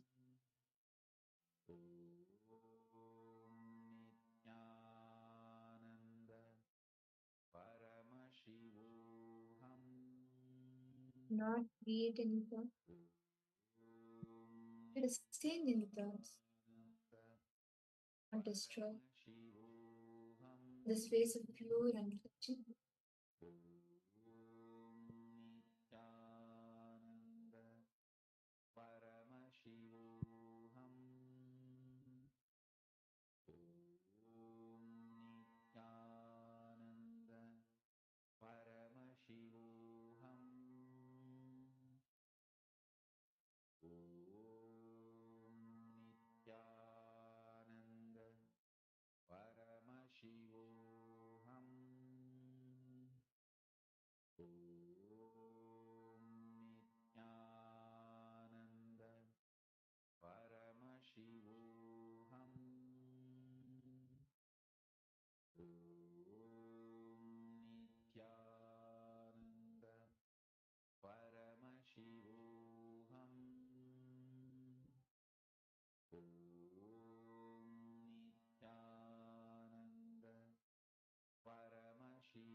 I request participants to now please relax. You can slowly open your eyes.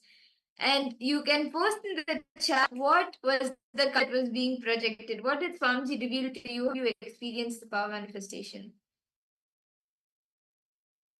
All of you can open your eyes. Start seeing whatever Swamiji showed you. Ma Saralananda, Ma Margarita, Ma Iqbalba, Marcia, who all of you can post, and Anthony Mosolita. Aya, you can also post, Anthony Aya.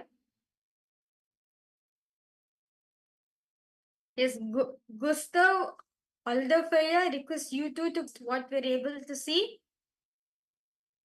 Okay. Ma Ananda Gorini.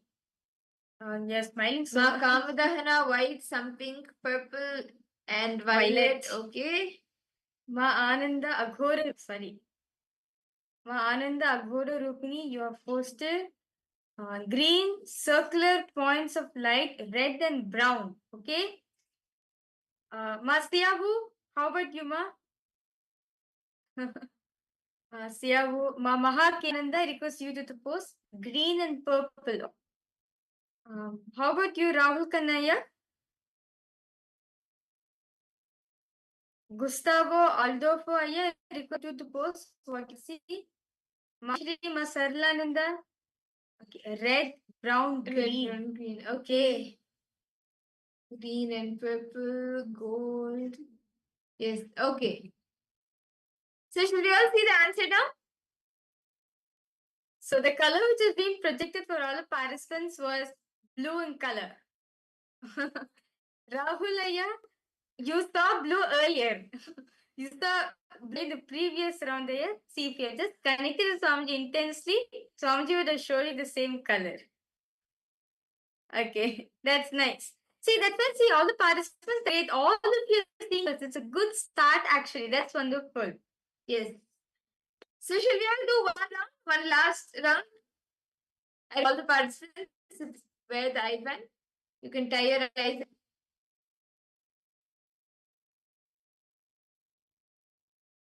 Swamiji intense. See, don't guess anything. Don't think, okay, this color is done, this color is done, maybe the next will be this. No. Just whatever Swamiji without guessing, without any filters, just reveal it. So we'll now be projecting the image, the color for all of you. Please tie your eyes. Just intensely chant the Mahavakya. Chanting the Mahavakya should be louder than your mind. Your mind keeps telling you, no, it is this color, it is this color, it can't be this color. Chant the Mahavakya more intensely. Tell your mind how big Swamiji is, not your mind not Swamiji, how big your mind is. So let's chant the Mahavakya, and we are now projecting the next color for all of you.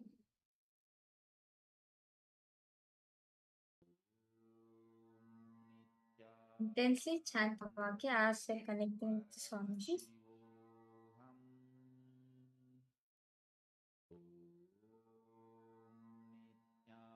Nithyananda Paramashivoham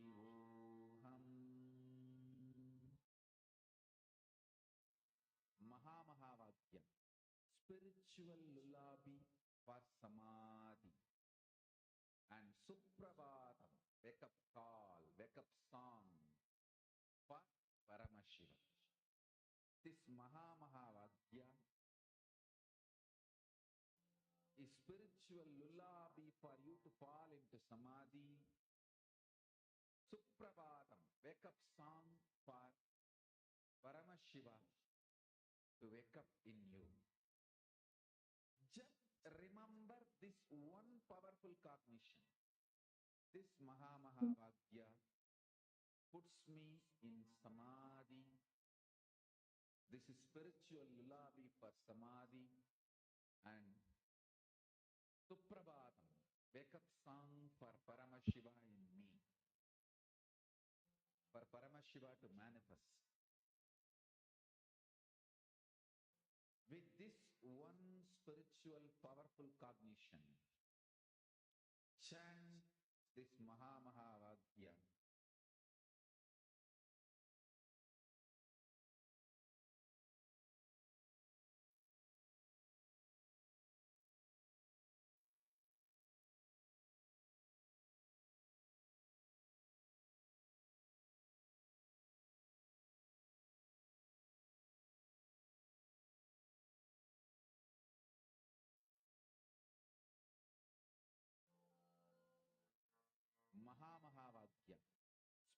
spiritual lullaby for samadhi, and Suprabhatam, wake up call, wake up song for Paramashiva, for Paramashiva to manifest. With this one spiritual powerful cognition, chant this Mahavagya. Om Nithyananda Paramashivoham. Om Nithyananda Paramashivoham. Om Nithyananda Paramashivoham. Om Nithyananda Paramashivoham.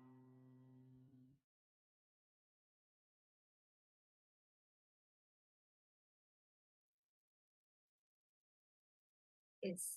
I request all the participants to now please relax. You can open your eyes. Post in the chat what did Swamiji do to you. Okay, Mark, there is your post is gold in YouTube. Posted gold in YouTube. And I think we missed the message in maybe the first and second round. But the first round was gold. That's nice, Ma Gabriel. That's wonderful. Okay. Ma Gabriel Harris, I request you to post. Ma, what did Swamiji show you now in this round? In the third round, what did Swami show you? What color did you see? And Rahul Kannaya and Anthony Aya. Okay, charcoal. Aya, what did you see, Aya? Kailasa Toronto, could you please post the name who has seen charcoal? And okay, Ma Sia was posted green and that's from the previous round. Ma Sia, would you like to post? Ma Ananda Aghora Rupini posted purple rectangle. Okay. Ma Kylie Wong, Ma Iqbal Khan, Ma Margarita, Ma Shermaine. Linga, Nithyananda, I request you to post more. What did Sonji show? Okay, yellow and brown. Okay. How about the participants returning from Kailasa, Toronto? I request all of you to post. Which color did Swamiji reveal to you in the third eye? See, each of you can post whatever Swamiji showed you. I see quite a few there in Toronto. Nithyanandam. Okay. So, shall we all see the answer now?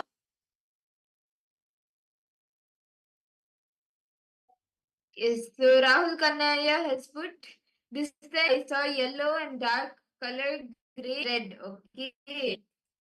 So let's now verify. So the image, the color which we projected for all the participants was dark violet. Dark violet was the we chose. And Rahul Kannaya, you have gotten dark color. That's amazing. You have been able to identify the shade. And Ma Ananda Aghora Rupini, you have got spot on, Ma. It was purple. Yes. Yes. Okay. Okay. So that was a very beautiful power manifestation. So the next, see, every manifestation that happens, celebrate it. Whatever, however, whichever form Swamiji manifests in you, celebrate it. And you start manifesting more. So yes, shall we all enter into the next now? The next is actually going to be a very beautiful session. How you're going to be understanding how to manifest anything you want in your life. This session is going to be how to approach to manifest the best of the quality. We want to manifest our reality, right? But Swamiji says, manifest the best of the cosmos to manifest your reality. session, Swamiji is going to speak about the Nada Bindu Kala. How to manifest the best of the cosmos to manifest your end. So let us now enter in this beautiful revelation by Swamiji on this topic.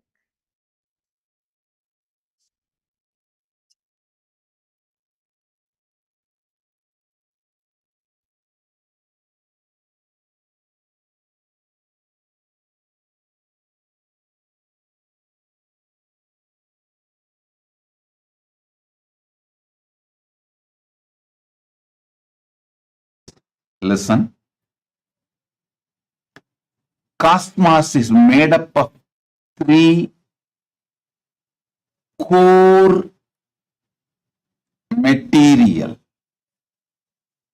Nada, Bindu, Kala. Of course, there is unmanifest, avyakta, behind this Nada, Bindu, Kala.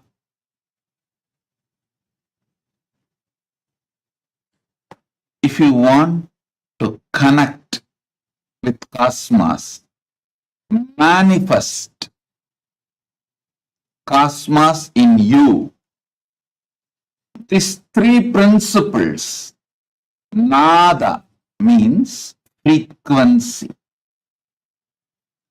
Bindu means visualization, Kala means vibration. Listen. I'm giving you rough translation in English so you can start connecting with it. Nada means frequency. Bindu means visualization. Kala means vibration. Listen. Listen carefully. Think of the universe as Nada Bindu Kala. Think you can connect with the universe through Nada Bindu Kala. Nada means frequency. Bindu means visualization. Kala means vibration. You just need understanding about these three. You can connect with cosmos. You can manifest the best things of the cosmos. Not just health. Listen. If you think in a small scale within your small brain, you will think health is the best.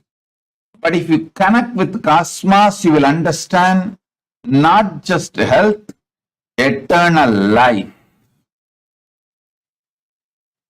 Eternal life is the best thing. Even your understanding about what is the best you can achieve will get matured. When you understand about Nada, Bindu, Kala,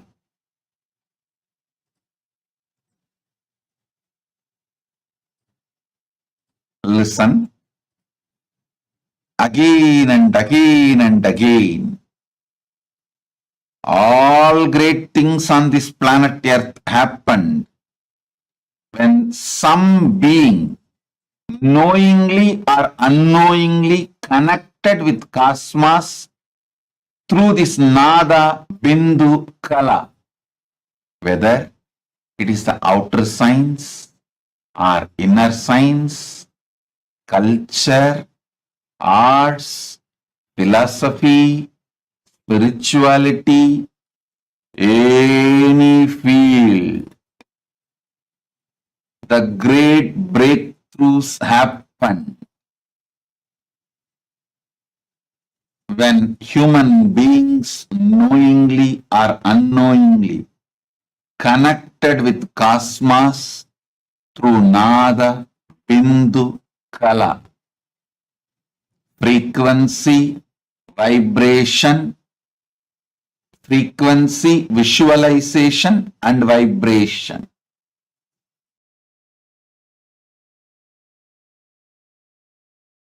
Let me come to this revelation I am making.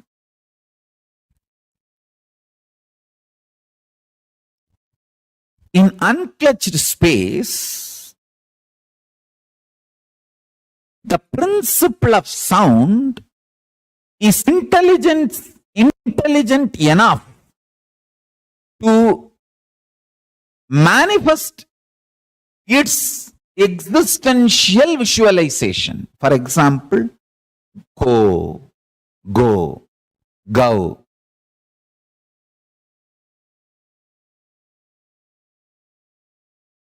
Go Mata. When you are in a unclutched space and listen to that sound, Go Mata, that sound is powerful and capable enough to create the visualization of the cow in you. Understand? It may look very funny when I am making this statement. I just want my disciples to sit and do this power manifestation. Now let's come to this subject. Nada principle. Even if you decide, let me decide to be unclutched. If there is a struggle, okay, let me struggle, that is okay. But I am deciding I will be unclutched. As the principle agreeing that unclutching is the ultimate state and I am going to manifest it. That is more than enough. Understand? Listen to this and try. Just try. You will see in 1 or 2 times. So much is getting revealed. And one more thing. When the word is heard, you will see inside your inner space that pada manifests padartha, means the sabda, the nada manifests bindu, the sabda manifests that idea, that principle. Paramashiva's message from Sri KAILASA. Directly listen.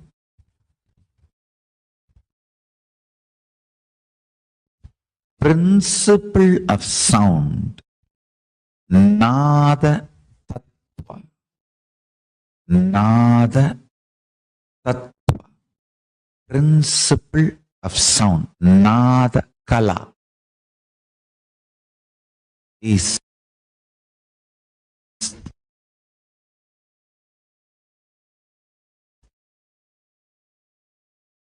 the source principle through which manifestation happens. Understand? It means manifestation of manifestation, manifestation of sustenance, manifestation of rejuvenation, and manifestation of pulling out of delusion, manifestation of liberation. So, Srishti of Srishti, Srishti of Sthiti, Srishti of Samhara, Srishti of Trobhava, Srishti of Anugraha. Understand? All the 5 sacred actions of Paramashiva manifests from the principle of sound, Nada Kala. Nothing but working on sound, Nada Kala. The principle of sound.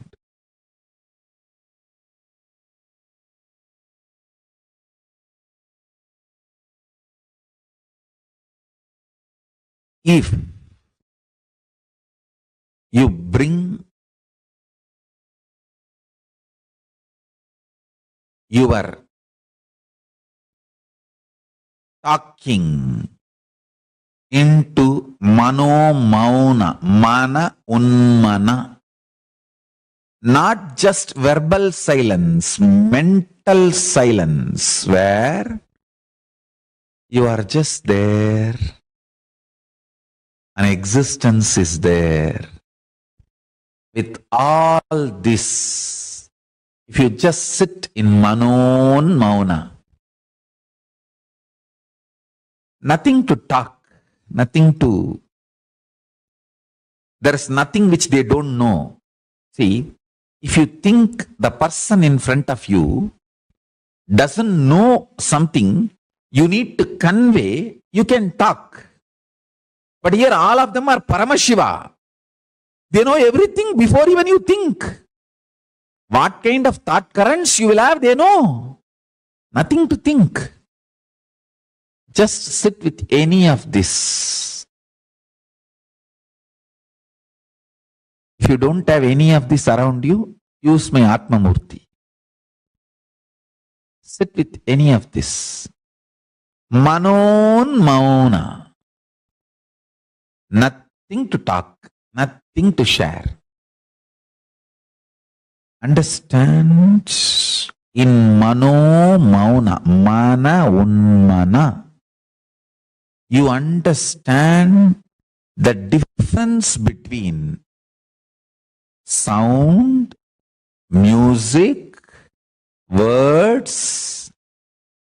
The source of all this is called Nada. Nada Kala.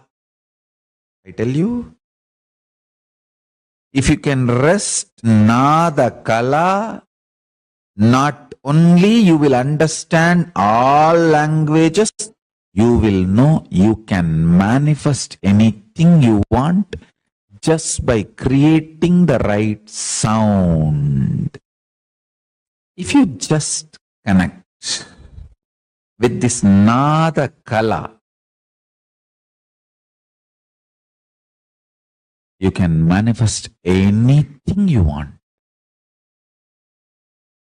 I know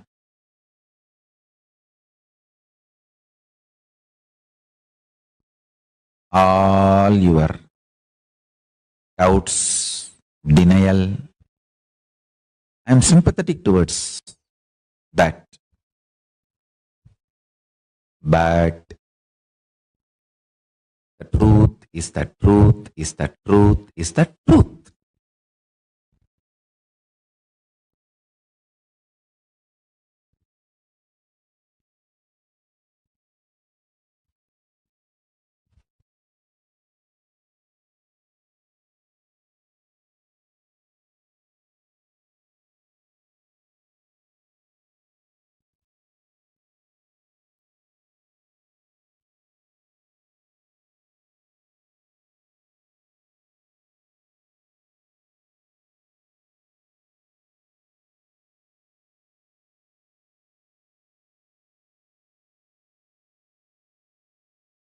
Truth is the truth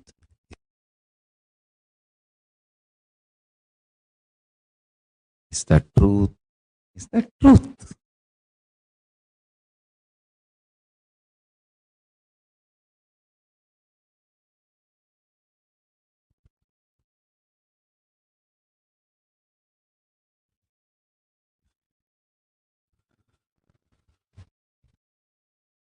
Every time I utter a word, I am just releasing that energy into your system. But understand, just if you come to completion, that is enough. I can manifest anything you want in your inner space. And that will simply become reality in your outer space. See, Paramashiva is doing Ananda Tandava eternally, always. He is doing Ananda Tandava eternally, always.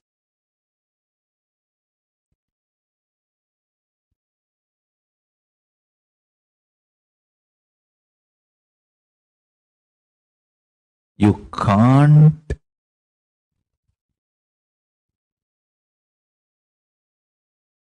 miss Paramashiva's Ananda Tandava. It's too powerful. Everything happening in your life is Ananda Tandava.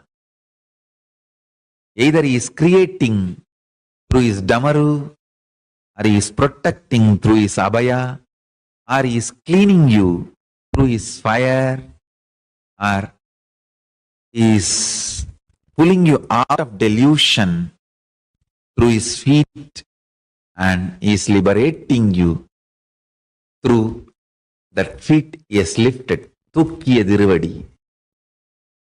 The feet is lifted, dancing. Understand? His Ananda Tandava is continuing. See, the pure vibration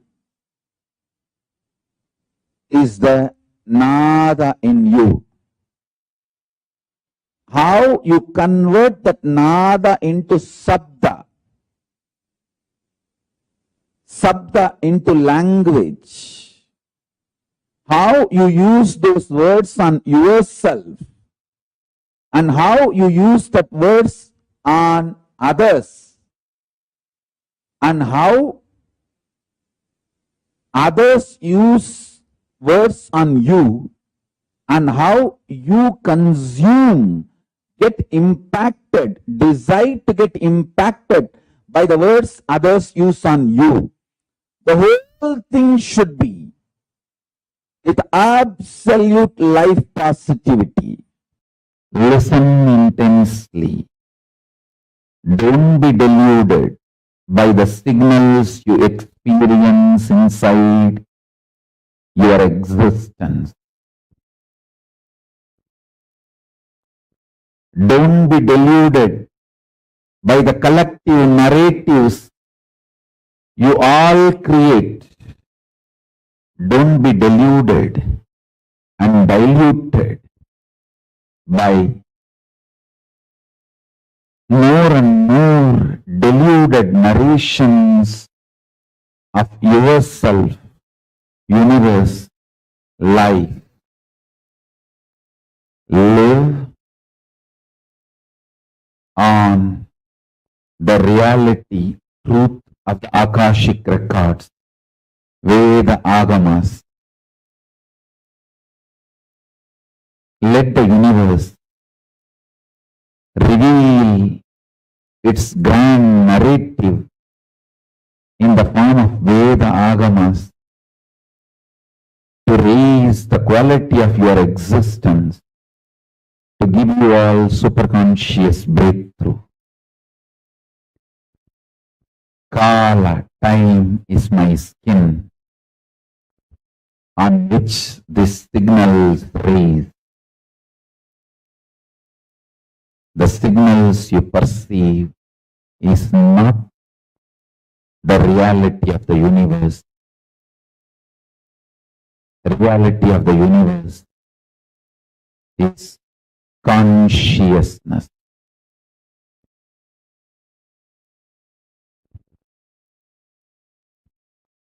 Listen to these words with Shraddha again and again and again and meditate. Do Shravana, Manana, Nithyananda of this great truth. I'll give you all superconscious breakthrough.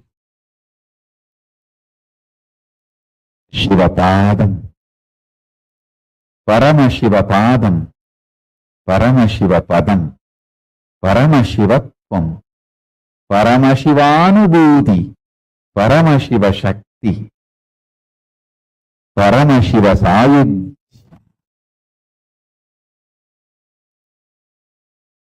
Paramashivanyanam,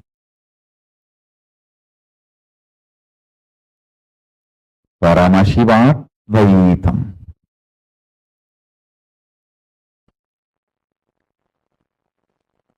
spiritual alchemy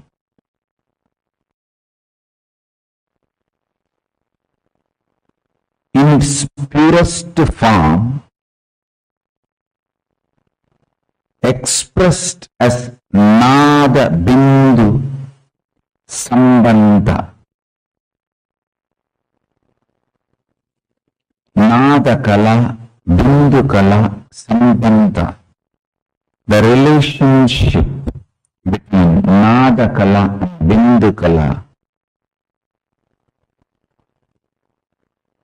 Anyone masters this science masters Paramashivatva.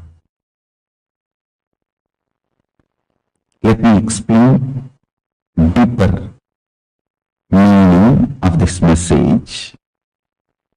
Listen intensely.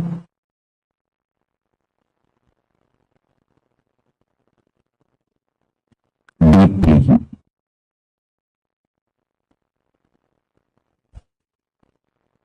Spiritual alchemy process of Nadakala, Bindukala, understanding the words you use inside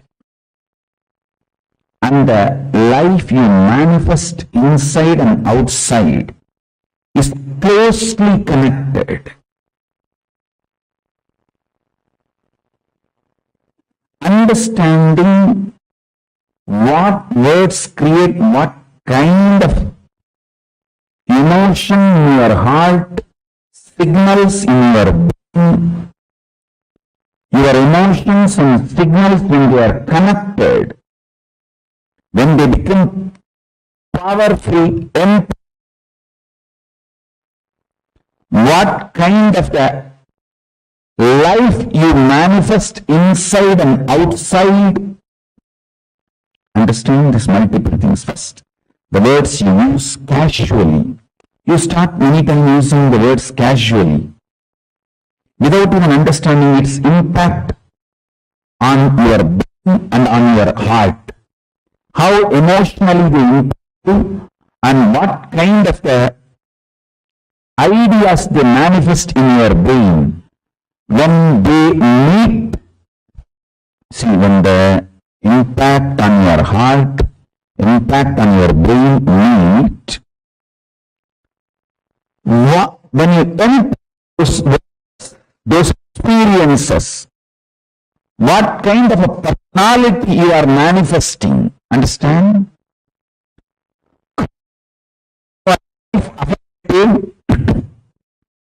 Life positive, you actually manifest that personality. It just needs few days of training, not more than that. Because within a few days you will start seeing the result. Even your muscles say by the words you utter. If you are able to see me, hear me smoothly, please wave your hands. Even the muscles you utter, the muscles of your body is moved every day by the words you utter.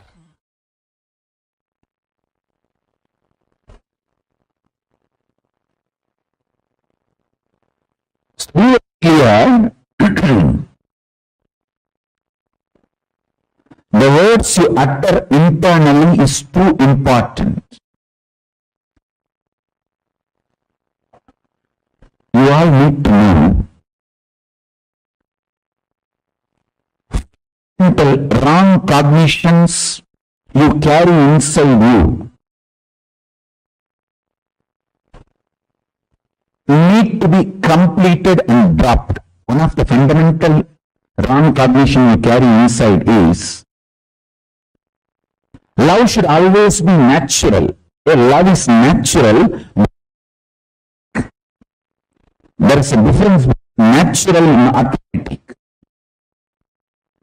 Your body is automated only for ups and downs, emotional infatuations and hatred.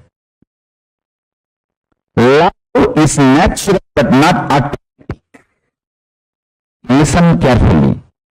You expect your love automatic. It's not. Love need to be consciously built in you, so it will become natural expression of you. It is natural expression. Natural expression, but not automatic. You need to consciously build it. The other day I was talking to my sannyasis. I was telling, only the hormonal ups and downs, emotional infatuations are automatic. Unfortunately, you mistake automatic and natural as one and the same. Love is natural but not automatic. I'll explain about the Nada Kala, Bindu Kala. Understand the words you use inside you, meanings you give for those words, impact of those words in your heart and on your brain. All this are very important. You need to consciously build all these. I was telling you one example. You always mistake natural as automatic. Natural is different, automatic is different. Listen to this one example. Love is natural but not automatic. Love is nature of your existence, but what you experience automatically is your hormones ups and downs. The hormonal ups and downs, that is not natural. See, like I'll give you this example. River is naturally flowing. When you put a dam and open one small part, that part automatically flows. But that small part is not natural river. If you put a dam on the river, open one small corner, one small part, it naturally flows. See, the river naturally flows. But when you put a dam, open one small part, that small opening automatically flows, but that is not natural. Whole flow is natural. Small automated versions cannot be equated to natural. So understand, spiritual alchemy process of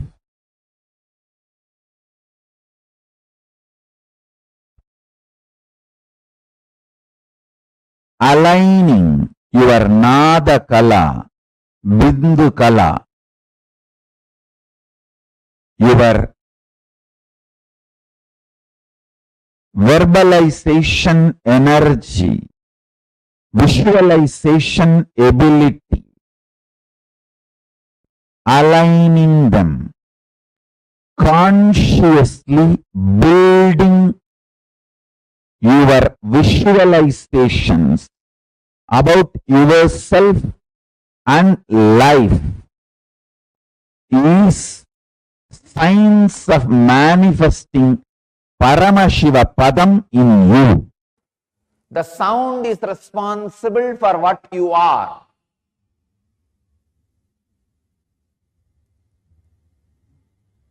So sound is responsible for the sickness you carry, whether physically or mentally.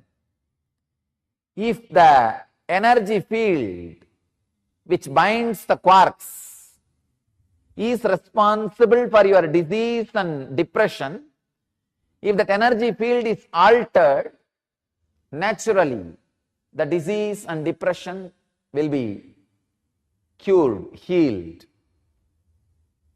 Understand? By its very nature, quarks has no disease. It's pure consciousness. Only nada is responsible for the disease or health, depression or expression. So it is nada is responsible. You can work only on nada. You cannot work on bindu. Bindu is beyond consumption, the pure consciousness. Two ways you can work on nada. One, creating the right sound and repairing the wounded nada. That is what is done through mantra. Or taking your disturbed nada structure to a being where anahata is continuously happening. In that very silence, your wounded nada structure gets healed, realigned, reorganized, restructured. One important thing, if it happens through the right sound, only the physical healing and mental healing happens. Whatever vibration sounds were created, the effect of that happens in the system.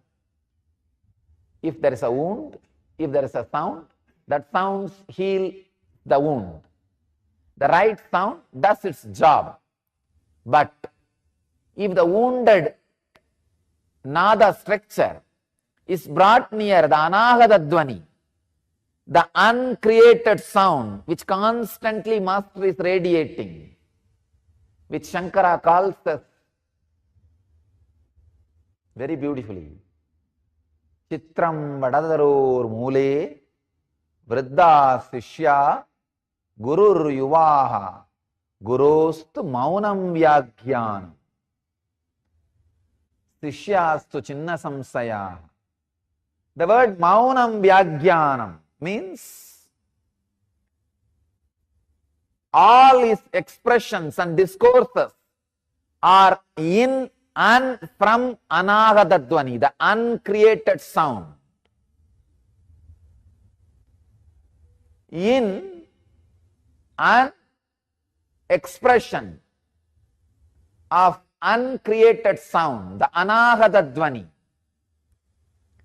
That is what Shankara calls maunam vyaghyanam.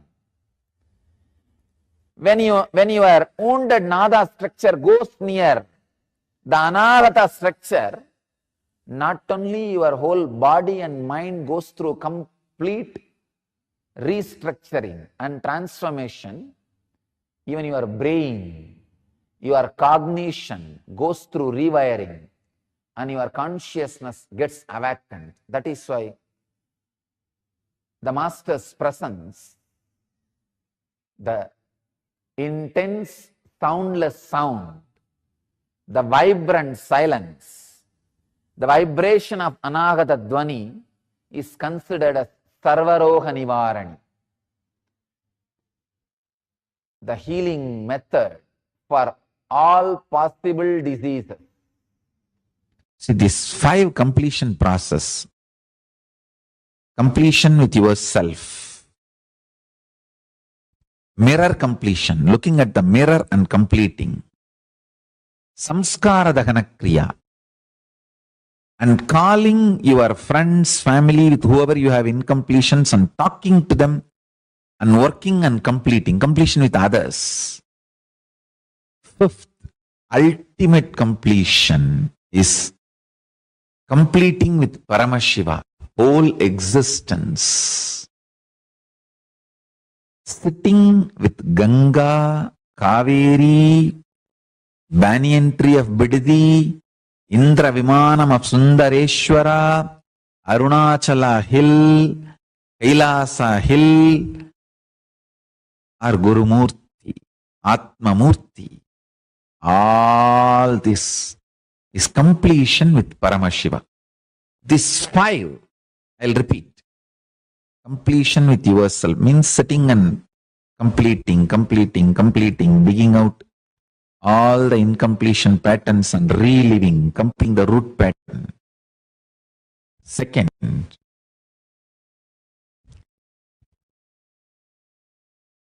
using the mirror and practicing completion. Third, samskara dagana kriya. Fourth, calling people with whom you have incompletion, sitting and talking out with them and bringing to completion. Fifth, ultimate completion with Shiva. This 5, whoever practices these 5 completions will realize Nadakala, understand the sound, the source of sound.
Yes. Nithyanandam, to all the participants, that was a very beautiful session. Swamiji spoke about the Nada Bindu Kala on how to manifest the best of the cosmos for yourself. As Swamiji said, right? You just need to have the right frequency, the right vibration, the right visualization to manifest your reality. Just right vibrations enough. That's enough for you to manifest your reality. I request all participants to pose. What did each and every one of you understand by this? As this today, Swamiji is going to be initiating this as an Swamiji is going to be infusing this truth into all of us, where you can manifest what you want, not just that alone, but you can also manifest the best of the cosmos.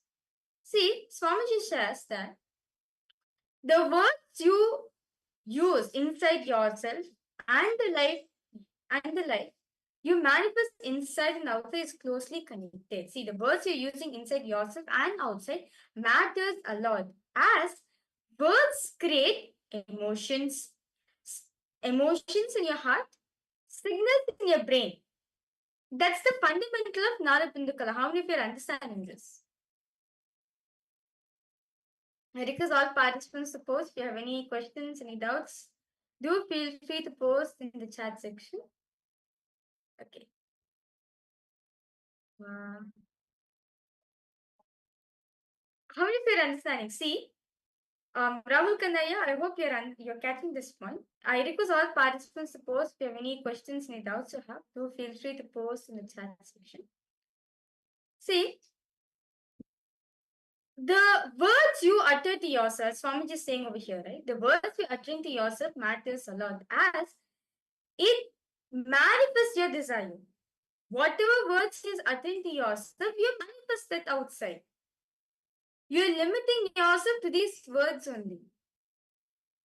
So understand, as words, see, what does words carry? Words carry certain vibrations, right? Words carry certain vibrations. And words have some vibrations in it. When you use certain vibrations, what happens? You create a certain visualization in you, and you radiate a different frequency. So in this session, in Nadabindukala, right, Swamiji very elaborately explained about how the words you utter to yourself matters a lot, as they are powerful. See, the words you utter create emotions in your heart and create signals in your brain. Your emotions and signals, when they are connected, when they become powerful, what kind of life you manifest inside and outside of you, that is the fundamental of Adabindu Kala. If you're having the ability to create certain emotions and signals in you and manifest that life outside, same way, you can also manifest whatever you want in your life. That's what Swamiji says. The words you utter to yourself matters a lot. As just by using the right frequency, right vibration, that's enough. You can manifest anything you want. So all participants understanding? The words you use are very important. The visualizations and the frequencies, every single thing that you use directly results in the reality that you manifest. Can I request all the participants to now take a moment? I hope all of you have your pen and paper. I request all the participants to please take a moment and pen down the words, all the words that you use towards yourself casually without even understanding the impact that it has on your brain or on your inner space, on your being. Most of the time, we tend to use the words casually, like, I'm not able to do this, this is not possible for me. All of these words, we start using it consciously or unconsciously, and we start believing that it is the reality. We start believing that that is how we manifest, that like that is our reality, and we don't see the different possibilities that are open for us. That is why, can I request all the participants to write down all the words that you use towards yourself casually, that you don't even see or understand how it is impacting your brain or your inner space. Can I request all the participants to please take a few moments? to write this down.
Nithyanandam, to all participants, hope all of you have done writing.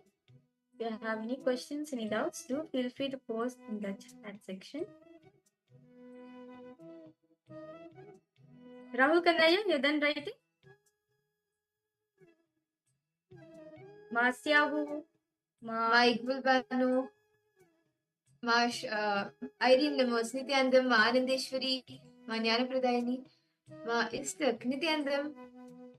I hope all of you have been able to complete writing all the different words that you use towards yourself casually without knowing the impact it has on your inner space.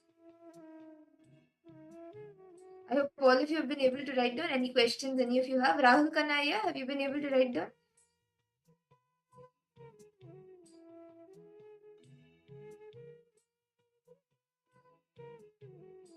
Yes. Okay. Okay. Masyahu, you have any questions? I request all participants to post if you have any questions, any doubts.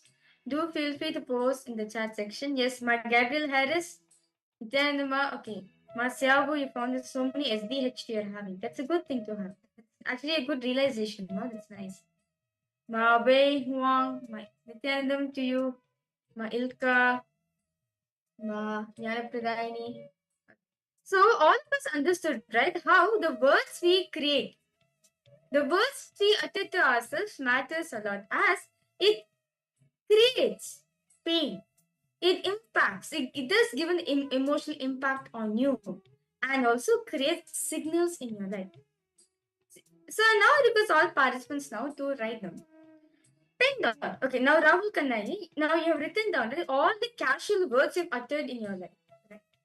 Now I request you here to pen down how emotionally the words have impacted you and what kind of ideas started to manifest in your brain. To give an example,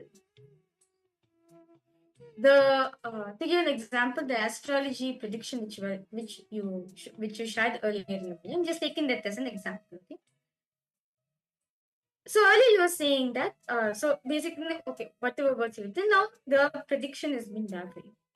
Now what happened? Now this word, what is impacted on you emotionally? Intense fear. Oh, am I going to fall sick? When am I going to fall ill? You have the intense fear within yourself, right? The deep anxiety you're feeling inside yourself, right? And because of that, what are the things you started manifesting? You started thinking that, oh my God, I don't know what's going to happen to me. I need to get as much as things as possible. Like kind of like grabbing. Like because you have the anxiety, the insecurity is there in you. So that's why you started cherishing thought currents that, oh my God, am I going to be fine for me to do this? Now I need to enjoy whatever I want. You're constantly in the thought of insecurity, right? Because you're not so very well that will impact on you. But let me tell you some power on you. Since you have Swamiji in your life, the grahas will not affect you that much. Swamiji himself said this. You may have whatever doshas, but if you have Guru in your life, he will take care of the rest. He will make sure see Rahul Kanaya, because you're attending the program and you're holding on to Swamiji and you're connected to Swamiji, you have Swamiji in your life, Swamiji will take care of the rest. Do not worry about it. All you need to do is just drop that insecurity which you're having. Because of the deep insecurity you're having, you are not able to manifest any realities you want. Even if you're manifesting anything good in your life, it always turns out to be something which is not fulfilling. You feel this is just temporary. I need something permanent. You feel like anything manifesting in your life, it's not fulfilling you. That fulfillment is not happening in you. So, is all participants understanding ma siyahu, ma istek? It's all of you understanding ma how words create an impact in each and every one of us. It can be anything. See, a friend might have said, "I hate you," but it might have created like a deep emotion within you. Oh my God, he hates me. I don't know what to do. Like you really feel powerless about it, and you started cherishing an idea within you that, oh my God, it means life hate me. I don't know how to make friends with life. I don't know how to make friends with people. But understand all this, the source, the root, if you see, is just one sound, one vibration, one sound which is being uttered. Is everyone understanding how words impacts our system? Actually, this is scientifically proven by a scientist named Dr. Masaru Emoto. It's a Japanese scientist, researcher, where he found out that since our body, right, is made with 70% of water, he was able to see that he did a very beautiful research how words impact on us. So basically, what he did was, he did two test runs he did. One by sharing continuously all negative words. I am angry, I hate you, all sorts of powerless negative words he shared. Now, when he is checking the water crystals in the body, right? When he's checking the water component in the body, and if you go in the microscopic level, if you see in the water droplet, crystals will be formed. The crystals came out to be basically he had a cup. He was sharing all the negative words. He froze it and he froze it. Now, when the crystals were formed, right, the crystals were really ugly. The crystals which was formed was not at all beautiful at all. This was all negative words. Now, when he shared all the positive words, saying, I love you, I am happy, I am blissful, I am peaceful, all the positive words he started sharing, right? Now, when he froze it, the ice, the water, created very beautiful crystals to look at. So this study makes each and every one of us understand the words you utter to yourself matters a lot. See, because continuously we cherish negativity, continuously we cherish SDHD within ourselves. That is why we only continuously manifest suffering in our life. But instead, if you cherish, I am Paramashiva, I am Swamiji, I can manifest it. You will see, you'll manifest that kind of reality outside of you. So now request all participants to pose. Detail, Rahul Kanaya request you to detail write this down here. How emotionally that this word has impacted you, and what kind of thought currents, ideas you started cherishing in your inner space. Please write this down.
Then I hope all the participants, all of you have been able to pen down how all of the words that you casually use towards yourself emotionally impact you. I hope all of you have written it down. Do any of you have any questions, or would you like to share what you have been able to internalize and understand as you were writing? Okay. Rahul Kannaya has posed how to remove insecurity from inside ma. See, yeah, actually, Swamiji beautifully he gives different completion techniques. Actually, completion is a very powerful technique.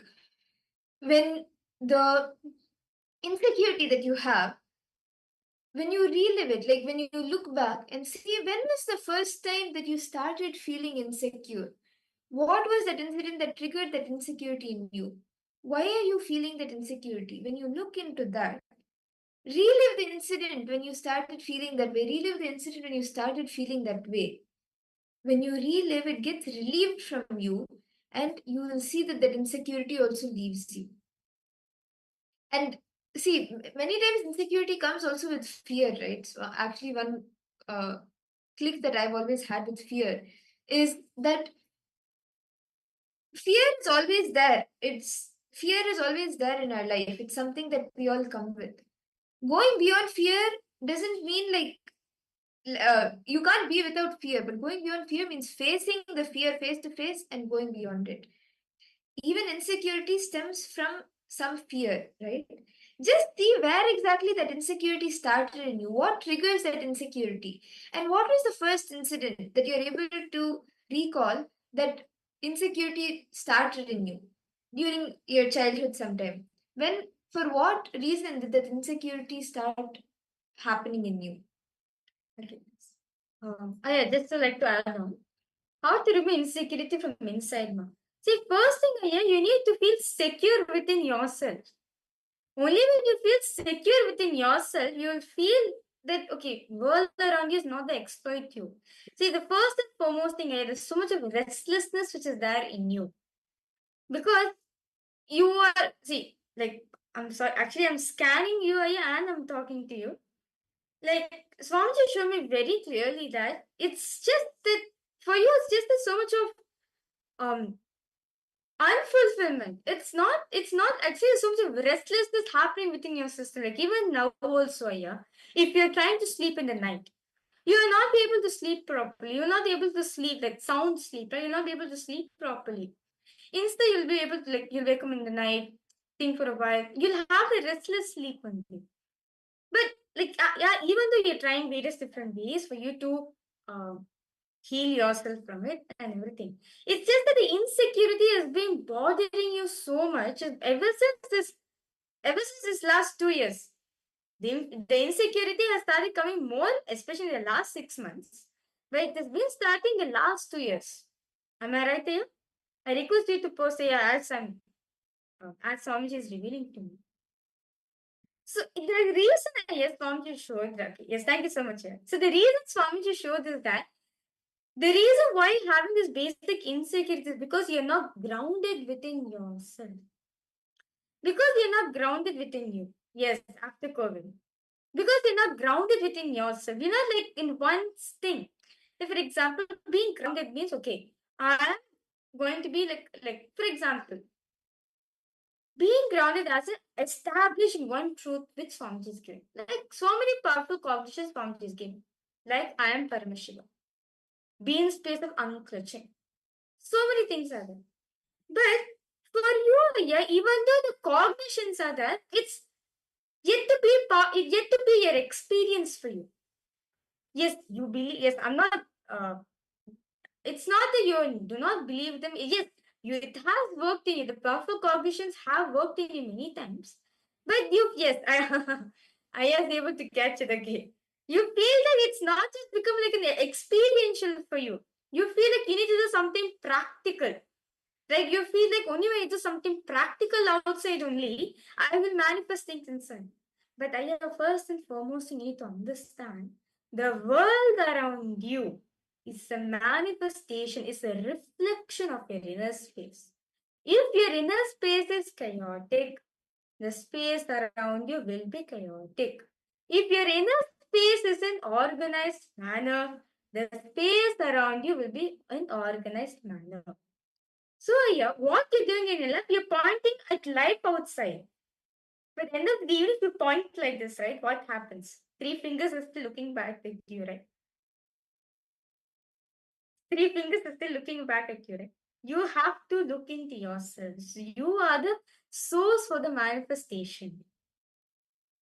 So I request you, Rahul Kanaya, this deep insecurity is nothing but the deep and starting with the foundation which is not ready here. Actually, I suggest you, Rahul Kanaya, one of the ways for you to come out of this insecurity, why not you offer some saving?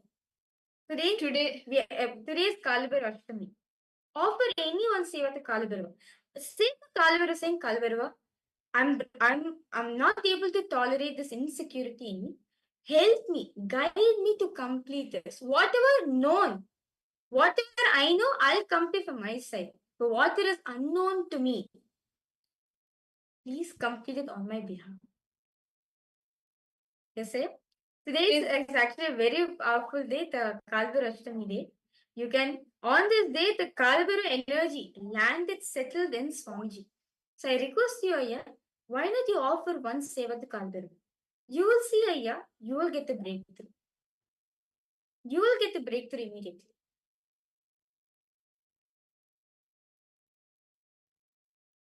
Okay. Any questions, Aya? See, today as Kalabhairava Jayanti is happening, actually today is the day Paramashiva manifested in his form as Kalabhairava to destroy the ego of Brahma, Lord Brahma, Bhagavan Brahma. Any fear that you may be going through, any insecurities you may be having, today, if like when you offer your gratitude, you just offer, surrender yourself to Kalabhairava. He will burn all the known and unknown incompletions and patterns that are within you. Rahul Kanai, if you want further helps in doing the in offering of the seva, you can post in the chat section and we'll help you in how to do the further steps. So the next step Swamiji is giving for all the participants, you understand, for all the viewers and participants watching us live right now. I'm just taking Rahul Kanai as an example because he shared. So I'm just taking him as an example. But like this, many things are there in our own life also, which we have manifested for us. See, Swamiji gives multiple ways how we can actually purify the verbalization, purify and complete with ourselves and with all the different patterns that we are going through. See, understand, just as we saw, the words you use towards yourself are very powerful because that is what you start believing in and you manifest it as the reality outside. So Swamiji gives multiple ways where you can actually complete with yourself, complete others, and remove, break free from these patterns. One is completion with yourself. Then two is completion with the mirror. And then completion with others, completion with reliving and relieving. All of the Samskar Dahana Kriya. The Samskar Dahana Kriya is a very elaborate process that Swamiji has given where you relive everything and relieve all the pain that you have gone through. And then fourth is calling the people with whom you have in completion, speaking with them and completing with them. And the ultimate form of completion is completion with Paramashiva. Directly just declaring completion, knowing that you are Paramashiva and completing and declaring him. Very beautifully, Paramashiva says in the Vijnana Bhairava Tantra, the 94th verse, it says, Chitta dhyanta kritir nasti mamantar bhavayet iti vikalpanam abhaveda vikalpet ujjhito bhavet. He beautifully says, Paramashiva beautifully reveals in this verse that just consciously feel within the mind stuff, the chitta, the mind, of the past memories of incompletions with its activities as mind, which is the manas or the thoughts, intellect, the buddhi, and ego, the ahankara or the root patterns are not existing in me. Just that is the exact precise the how the completion process works. Now, can I request all of you? We will actually be taking a few minutes now to pick up the incident when you actually started using these words, these restrictive words or the words that you casually started using towards yourself. When did you start using those words towards yourself? Pick up that incident when you started feeling that way. Relive that entire incident in your inner space and relive to relieve. When you relive it, you relieve all the pain. And once it is completed, even if you remember the incident, even if you know, okay, the details of the incident, this happened, this happened, this happened, the pain associated with that incident will not be there. Can I request all the participants now to take a few moments to do this reliving and take the words that you have written, all the words that you use casually towards yourself and you are without knowing how it affects you and how it actually emotionally affects you. Those words, when was the first time you started using it? When was the first time you started using those words towards yourself? Pick that incident up and relive it.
Nithyananda, I hope all the participants, all of you have been able to pick up that incident for which you have written, like which you use towards yourself casually, and you have written the incident and relived the incident. You have been able to relive the incident when you started using those words towards yourself. Rahul Kannaya, Ma Iruka, Ma Fatima Dehestani, Nithyananda, Ma Anandeshwari, Ma Irene Lemos, Ma Siyavu. I hope all of you have been able to write down. Ma Aghora Rupini Ma, any questions you have? Ma Siyavu, any questions you have? Ma Gabriel Harris. Ma Sophia Yinzi, Nithyananda. We request all participants, suppose if you have any questions, any doubts, that's fine. Open up yourself. See, only when you share it, right? You'll have the solutions. See, that's fine.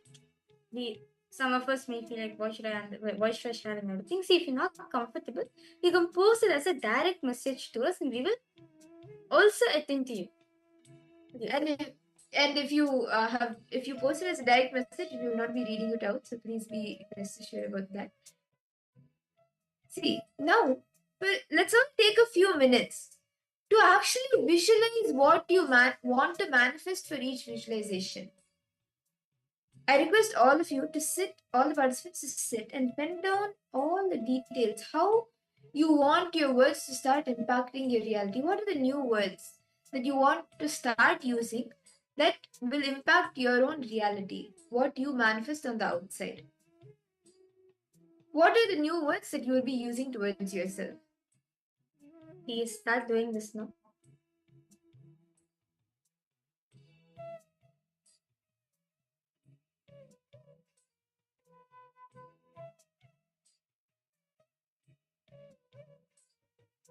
Start visualizing all the realities you want to manifest. Just visualize out of your consciousness.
Nithyananda, I hope all the participants, all of you have been able to visualize how you are manifesting the reality with the new words that you are going to be using towards yourself.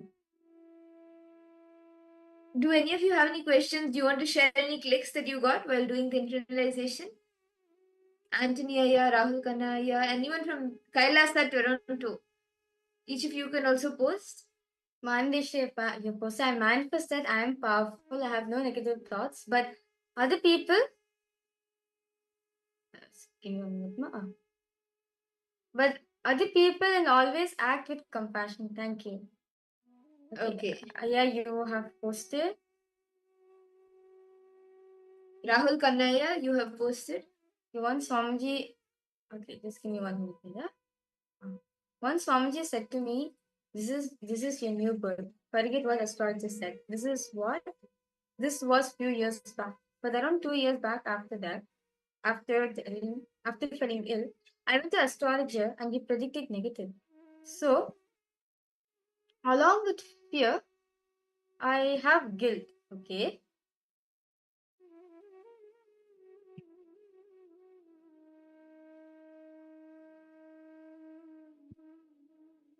Just give me a second.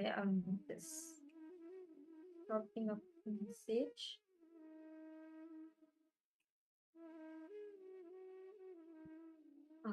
Okay, thank you for it. I went to the astrology and predicted negative, so I have guilt too. And I went to him. Okay, I just want to share a notebook. It helps in cleansing. Okay, no problem with Rahul Kanaya. See, it's not Swamiji shared, right? This is your new birth. What else more do you need? But Avatar himself is saying this, Naya. What else more do you need? See, I like to tell you one thing, Aya. Once, one incident happened in Adi Kailash. So basically, like this incident was regarding an Adinavasi who was like on his, according to his astrological terms, he was supposed to die on that day. He was in his peak of the Sadisha. So Swamiji was then back in Kodaikanal. Kodaikanal in I think in Tamil Nadu, Swamiji was conducting an inner awakening program. And this Adinavasi, he was on the road. He was like basically on the way to come back to Radinam. In that way, what happened was, see, actually, it's a very beautiful and it's a very powerful incident that had happened. So Swamiji was in Kodaikanal and he was doing the Akashic readings. He was manifesting Kalabhairava and he was revealing the Akashic records. And in between Bangalore, so this Adinavasi, he was traveling along with another Adinavasi and they were on a bike. And they suddenly met with a very bad accident. And the one driving the bike, this Adinavasi, he had a very severe injury and he was rushed to the hospital. And he was literally losing his life. He lost his consciousness and he was literally losing his life. So the other Adinavasi with him, he was calling the other KAILASA, the other Adinavasi who was there with Swamiji in Kodaikanal, like the program manager who can convey to Swamiji that this has happened. So and it was during the Akashic reading. So the person with Swamiji, the Adinavasi sitting with Swamiji, she was continuously getting calls, but usually like during the darshan, it's such a high space. See, if it is the other, like usually when Swamiji is there, we don't pick up the calls or we usually are in that space with Swamiji. So she was not answering the calls initially, but because continuous calls were coming, she was like, okay, maybe it may be something urgent, and she answered the call. And this Adinavasi on the other line, on the other side of the call, she's saying that they've met with an accident and this person is losing his life. Can you please convey to Swamiji and get blessings? She was like, oh my god, what do I do now? Swamiji is giving Kalbhairava darshan. See, if it is like the darshan, as Swamiji as he is manifesting, then we can easily approach him and like we can convey to him. But in that Kalbhairava space, it is a very if you have powerful space. Actually. If you have experienced it, you will know it's a very powerful space that sometimes you may not be able to directly go and convey any message. So this Adinavasi, she was thinking like, how do I go and tell Kalbhairava? How do I convey this message? But so she was like, during this entire thought process, she was waiting, and then like in few minutes, darshan concluded. So she immediately went on stage, and actually just before she got on stage, again the in Bangalore, the Adinavasi, she called the person with Swamiji. She told this person has left the body. The doctors have told they're not in the body anymore. She was like, oh my god, now what do I do? And she went up the stage to tell Swamiji, to convey to Swamiji. And Swamiji didn't say anything. He had just landed back from that Kalbhairava Baba. And before even the Adinavasi could tell Swamiji anything, that Swamiji, this has happened and all of this has happened, Swamiji he just did this and like this, as if it's catching something and pulling something back and putting. He just did this and like that. And within a few seconds, like Swamiji said, convey my blessings, and so this Adinavasi, she was going to call, and no, actually, sorry, the Adinavasi updated Swamiji that this has happened and this person has left the body, and without telling a word, anything, Swamiji didn't say anything. He just did this and this. And then this Adinavasi, she was going to call them back and like update that she has conveyed. She was like shivering, oh my god, what? This person has lost his life. But before she could actually dial the number and call them back, from the other side, from Bangalore, this Adinavasi called and she conveyed saying, ma, this person has gotten life back. He's alive. He's breathing. And she was like, so she was shocked. Like she was like literally shivering, like, oh my god, I couldn't convey on time and this person left his body. And without conveying anything, Swamiji just did this and like grabbing the soul and putting it into the body. And she was like, she had a different experience. Like, I don't know if you can imagine, none of us can imagine, of course, how it would have been. But Swamiji just literally caught the soul and pushed it back into the body. And of course, later he revealed that if the body is until a certain level, until a certain time period, if the body is not physically damaged, then the soul can be put back into the body. So that's because the physical body was not damaged so much, he was able to catch the soul and put it back into the body. So this shows, Rahul Kannaya, you may be wherever you are, Swamiji will not let you down. As Swamiji gives a commitment to each and every one of us that Name Bhakta Pranashiti means my devotees will never perish. So understand it, Taya. With that commitment, he said to you, this is your new life. That means it is your new life. That's all. He will take care of the rest.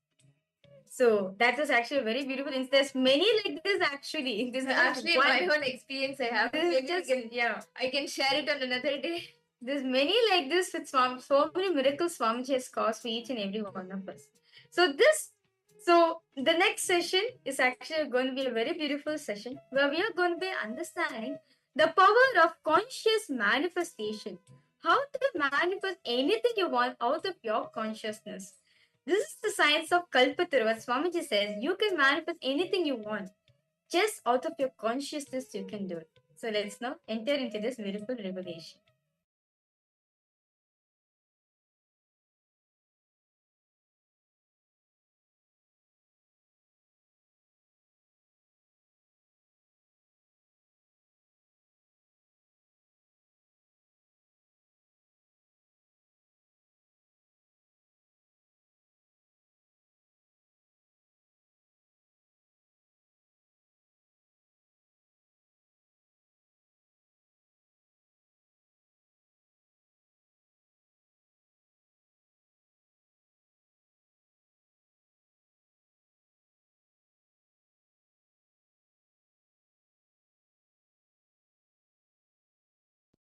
I tell you why I insist that you are something unique. I can tell you now. Listen. The Paramashanta Swarupa, the ultimate eternal supreme existence, which is pure consciousness, can be used like a clay by you, and you can make anything you want out of that clay. You can make pot or elephant, tie, teacup, anything you want. This possibility does not exist for Jalaja, Prithvija, Andaja, Bija, for anyone else other than human being. Listen.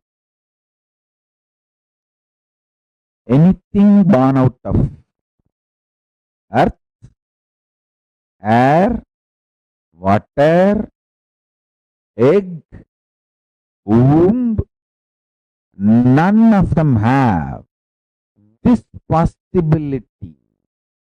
This possibility of conscious manifestation is given only to human beings. The hardware, software, electrification,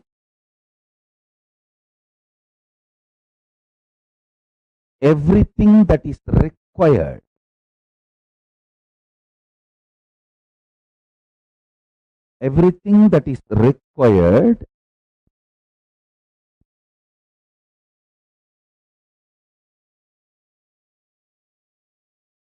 for consciousness to manifest and become reality.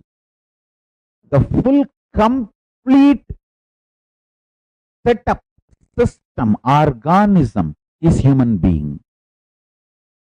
You have everything required. Nothing is missing. No spare part is missing. No chemical is missing. No software is missing. And no other being, no other alien is given this complete organism. See, they all have their own uniqueness. I'm not disrespecting them. I bow down to Munis, Rishis, Siddhas, Ganas. I bow down to all of them. I'm not disrespectful to them. They have their own uniqueness.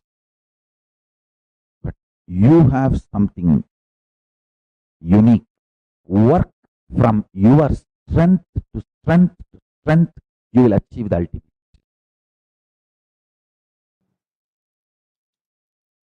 Important missing component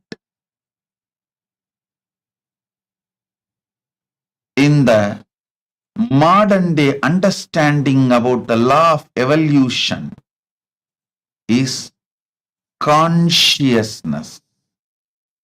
Humanity needs to turn its attention towards consciousness, existence of consciousness, possibilities of consciousness, powers of consciousness. Our consciousness and its capabilities, the method to manifest our consciousness for our next level of evolution. The missing link is consciousness. All different theories of evolution, Western or Eastern, everything has its own truths.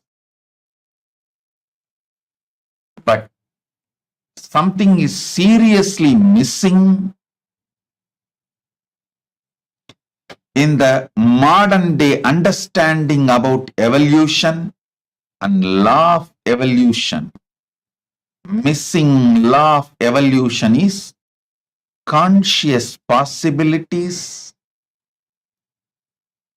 consciousness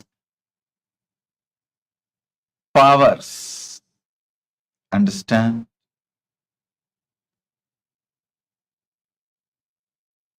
Even if we start cognizing the existence of consciousness in us and the methods to manifest it for our benefit, we will have huge breakthrough in our evolution. It is time humanity turns its focus on consciousness and evolves itself and give a great breakthrough for itself. The greatest gift we can all give it to ourselves is deciding to study, understand about consciousness. Missing law of the evolution is the possibilities of consciousness, probabilities of the conscious powers.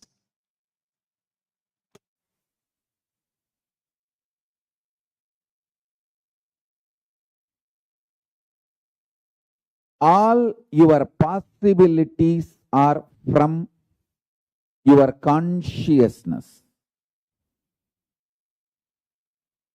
Your consciousness is the source of all your possibilities.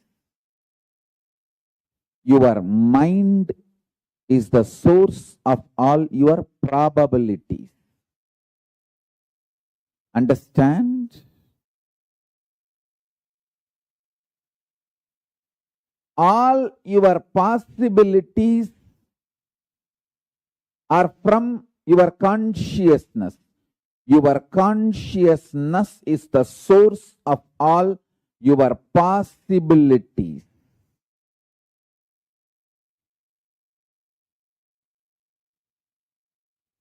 Your mind is the source of all your probabilities. Probability means it can go this way or that way.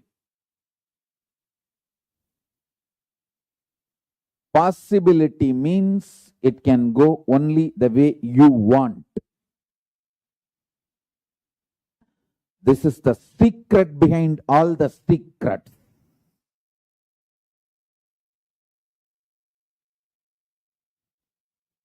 Listen to this truth. It is directly from Paramashiva, from KAILASA. Your consciousness. If you are in the human body and you are able to hear what I am talking and you are able to make meaning, if you are able to cognize, your consciousness is capable of printing anything you want, just like 3D printers. In 3D printers, nowadays, even the homes, they started doing 3D printing. Full homes are getting 3D printed. Listen carefully. Just like 3D printer, how you can print anything you want out of the 3D printer and take it out. You can print anything you want. You can manufacture anything you want. You can manifest anything you want out of your consciousness. This possibility is freedom. I tell you, just like that, anything I can cognize in my consciousness and just print it and take it out. For example, anyone comes and presents their problems. All I do is consciously, I see Paramashiva and I decide, let this Paramashiva manifest there also and print that, take it out. I simply see the other person not only solved his problems, those problems have become irrelevant for him. He has gone to the level of the highest consciousness. His problems have become irrelevant. There are multiple reasons why you strongly deny your capacity to consciously 3D print your life and reality and manifest. First of all, you feel, oh, then why did I manifest this kind of reality? Why did I consciously 3D print this kind of life I am having in front of me? And now I have to take the responsibility and redo the whole 3D printing. Listen carefully. Any one day you have to get mature. Maturity is mandatory in life. The good news I have for you is it is too easy. It is not difficult. All you need to do is get out of the impact of the gaslighting done on you by the unconscious.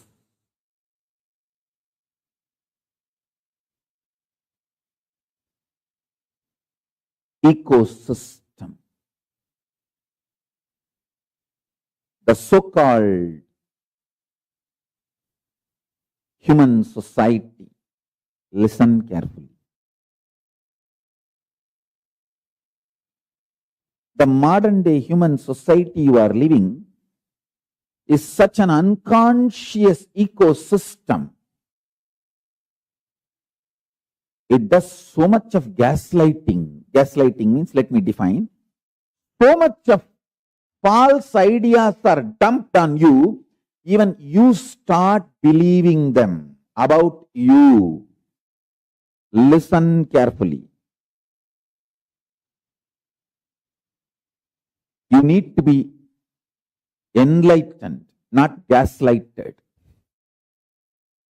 Anything which puts self-doubt, self-denial, self-hatred in you, SDHD, self-doubt, self-hatred, self-denial in you, is gaslighting you. Anything which empowers you, evolves you, entrains you, excites you, enlightens you is Paramashiva. Consciousness is the base material on which you experience your I-ness, your I, your existence, what you perceive as you. You experience on the foundation of consciousness.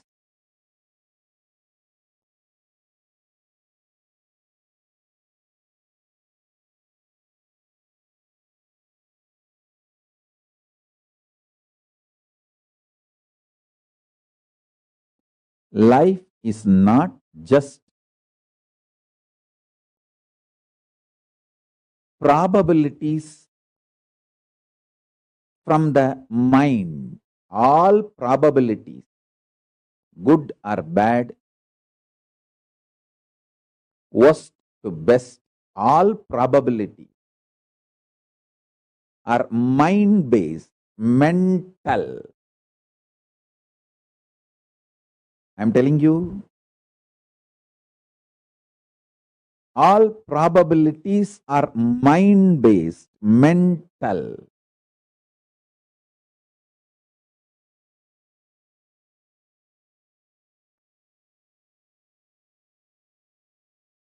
People who live and end up with this mind-based probabilities live as mediocre, middle class and die.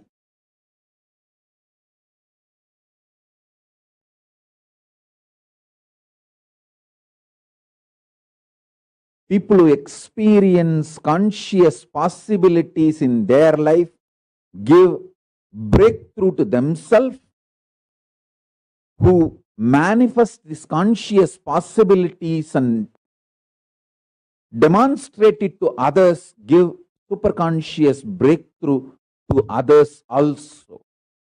Unfortunately, you do not want to respect your problems as simple dust, because 90% of what you consider as your being on huge wars of life, too big, whatever you have been taught as too big, as core of your being, is mere dust. If you accept your problems, powerlessness is mere dust. You need to literally drop your being, and you don't know which one to hang on, hold on. That is why you kept your old being alive and suffered a lot. Now I am telling you, I am Paramashiva, fully available to all of you. Absolutely available to all of you. Me, Paramashiva, here, fully available to all of you. Decide to drop your powerlessness, fear, greed, non-integrity, a low way of existing. Drop all of it. I am available now here. Understand?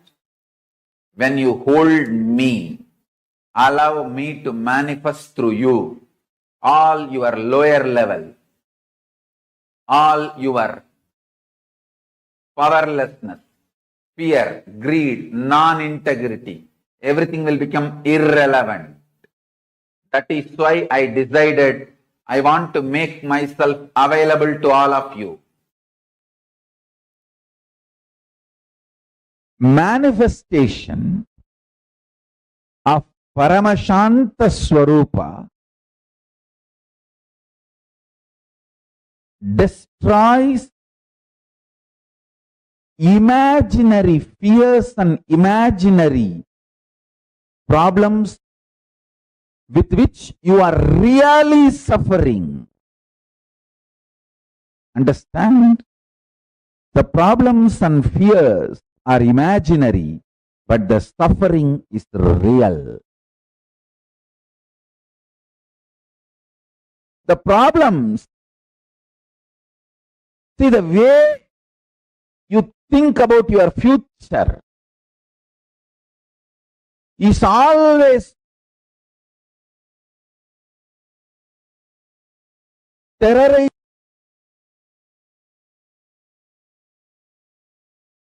yourself. You have been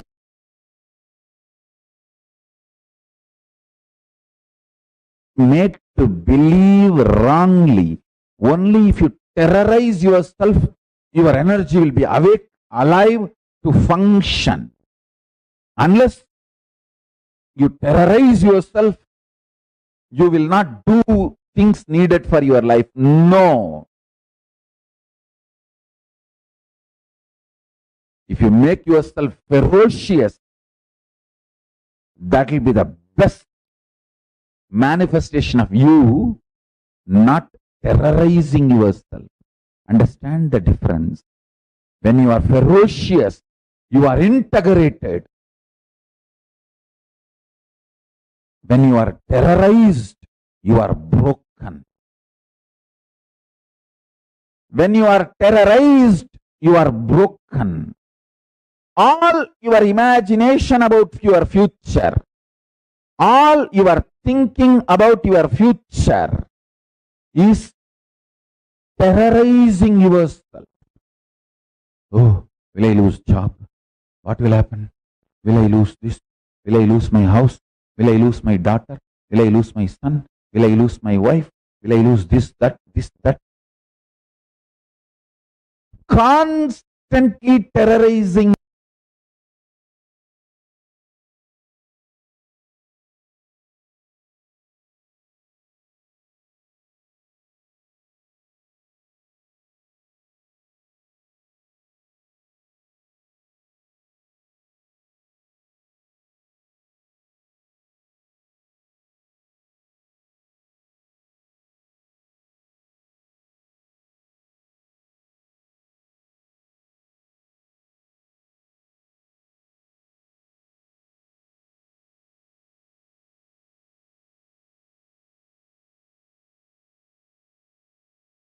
Understood life more clear. Understand?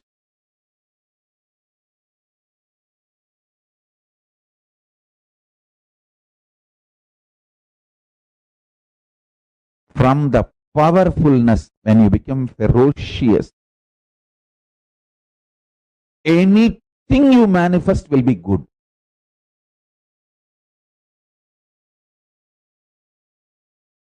Fundamentally, your wrong belief that only if you are terrorized, you will deliver your best should be broken.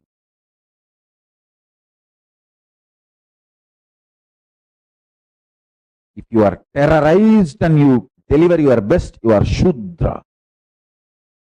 Shudras, no other way. He has to be only terrorized even to keep himself awake. Even to keep himself alive, he has to be terrorized. I'm not telling based on jati, birth. No. Shudra is not based on jati, birth. It is based on the quality, mental belief about yourself.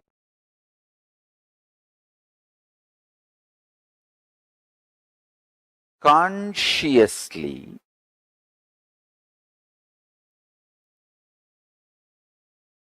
manifest the future by planting your conscious sankalpa, decision, your conscious will, by renouncing the SDHD, self-doubt, self-hatred, self-denial, you will manifest your future as you want. Now, let me expand. Listen carefully. First step, renounce SDHD. Tyaga. Tena tyaktena bunjita makrita kasya sviddanam guruvannevega jijivishe chadagno samaha. Listen carefully. It is by renouncing all our silly talks inside. Please understand. It is by renouncing the dream you raise to Jakrat, waking state. It is by renouncing the waking state you raise to Turiya, higher state, fourth state of consciousness.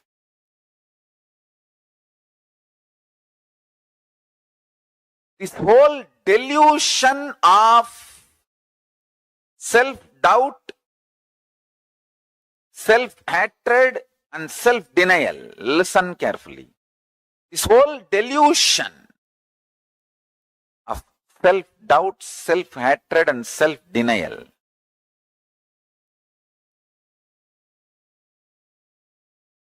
by renouncing this, you will be able to look into your future. Understand? Whenever you even think of planning your future, you will see so much of pain about many times you planned but failed. Understand? All your plans are stitching of just unconscious vague thoughts. Never a conscious plan. I will teach you the conscious future manifestation now.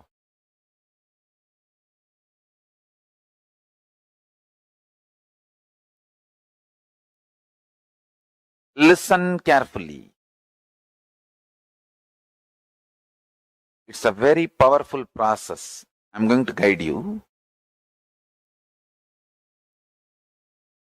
Just see all the months going to come. Mark what you want in each month to manifest. Anything great, new, important you want to manifest, start writing down or typing. For example, you want to manifest this by August, coming August, pen. You will see how much of pain coming inside you, that so much doubt, hatred. Oh, many times I tried, I planned, nothing worked out. But never ever you planned consciously. It was always beaten by unconscious self-doubt, self-denial, self-hatred. Understand? Now, listen carefully.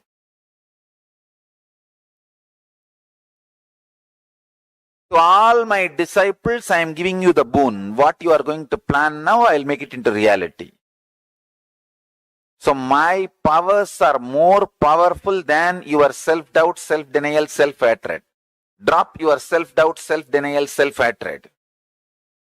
Drop your pain. So sometimes even after Swamiji blessing, I did not manifest it. Stop.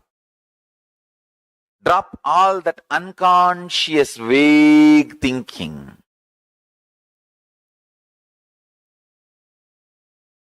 First step, get a printed paper, calendar of this whole year.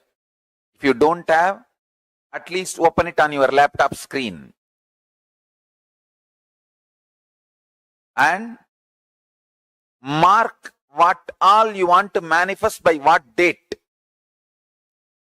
For example, you want to have double the amount of salary you are having now by September. Mark that. You want to make $1 million by March. Mark that. You want to marry this person by June. Mark that. You want to have a new house by this month. Mark that. Listen carefully. When you are marking, see how much of pain, anger, frustration, doubt, impossibility, violence, all that is flowing in you. See,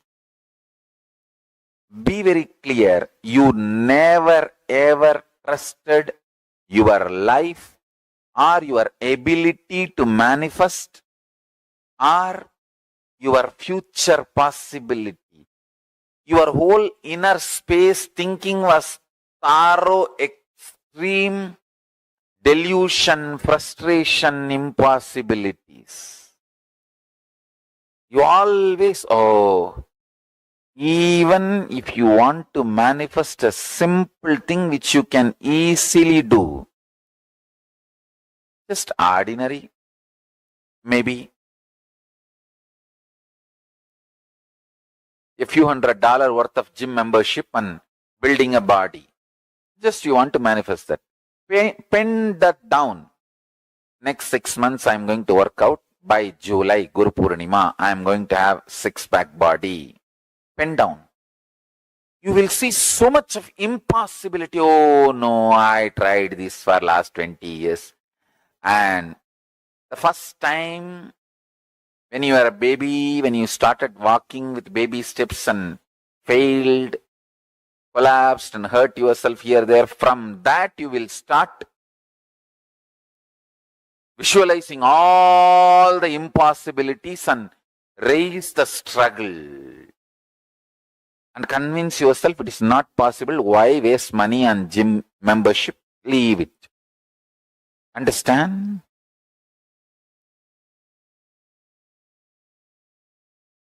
Death happens when you stop breathing. Death starts when you stop trying.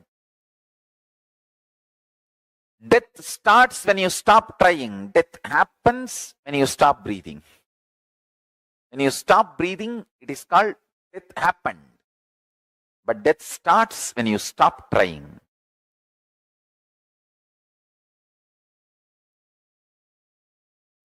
Pick up the calendar. I'll give you a few minutes. If you need, print paper, the 12 sheet. It's only 12 sheet. You can print it. Because today what I received from Paramashiva is extraordinarily powerful truth. He said beautifully, people don't manifest their future because they have so much of anger about their past failure, frustration with life, cursing the life because of their imagined impossibility. When you sit and pen down this 12-month calendar, you will see all that flaring up in you. Understand one thing. Stop reacting when you are agitated. Stop flaring up when you are feeling impossible. Stop responding to yourself when you are frustrated, angry. I tell you, highest renunciation, greatest tyaga is renouncing your self-hatred.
Wow, what a beautiful session, powerful session that was, where Swamiji revealed to all of us how you can consciously 3D print your reality.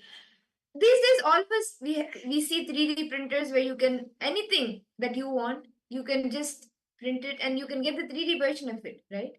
The same way, your reality, anything that you want to manifest in your life, you can 3D print it. Your consciousness has the capability of printing your reality. Very beautifully in this session, right? Swamiji shared how everything is made up of consciousness. Around this, everything is made up of consciousness. So anything you want to manifest, you can manifest out of your consciousness. I would like to request all participants to post if you have any questions and doubts you have. Do feel free to post in the chat section. I request all of you to take a calendar. Take a calendar for this whole year. You can even take a Google calendar or you can take a printout calendar. Any calendar is fine. Take a calendar. Okay? Now, mark the dates on whatever you want to manifest. See, many times when you think of manifesting your reality, manifesting your desire, you sometimes may get frustrated, you may get angry, like nothing is happening. Just decide to drop that. Because when you start feeling frustrated, then you don't see the different possibilities. You don't see how your consciousness can actually 3D print your own reality. Ma Ananda, just Aghora Rupini ma. I'm sorry ma. I just saw your message right now. Okay. I argue with my husband.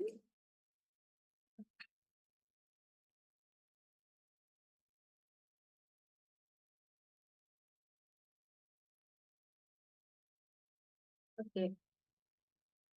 Okay, see, ma Ananda Aghora Rupini ma. So you need to understand that keeping quiet and just choosing the other person's side of story is completely wrong. Nor they accepting, nor you're expecting them to choose your side of story. Sorry, Yes, ma. Wait. We see that you're showing something. Yes. Ma, you can show ma. What is it you want to show us? Ma, Rupini. Yes, it's the question you want to ask us. Yes, that one. Yeah. You are showing something in the camera.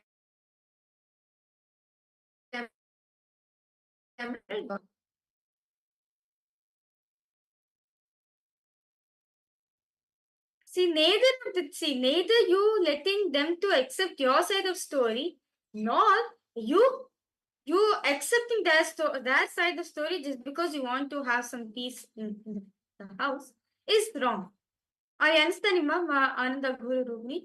Both sides is wrong. Whether you're keeping quiet, accept wrong.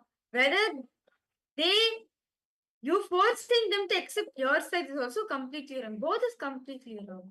No, in this situation, Ma Ananda Guru Rubini, I request you first few minutes once you have argument with your husband, don't go anywhere.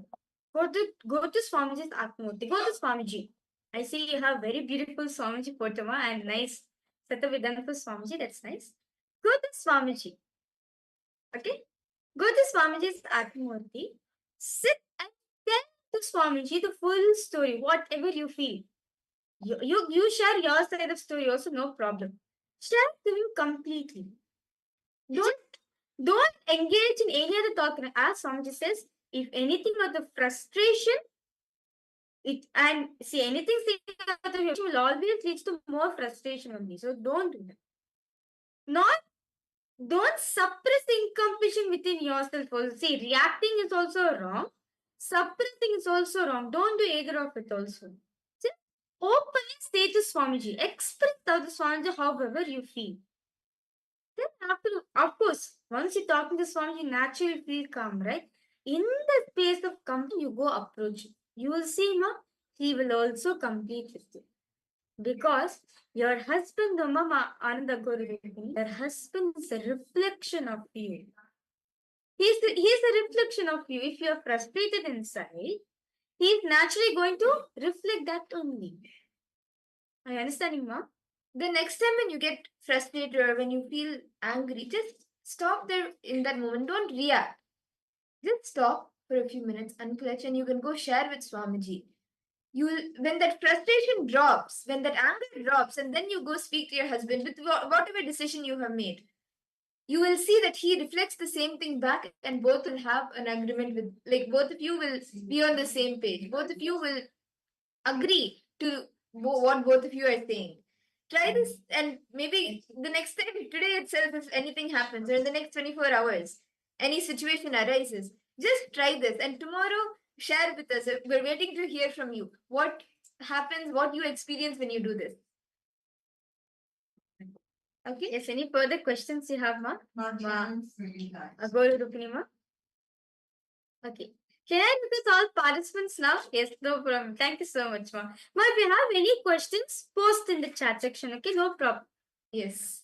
Okay. Can I request all participants now to please pick up your calendars? We are going to be manifesting our reality. This is like a very powerful technique Swami has given where you can actually manifest what you want out of your consciousness.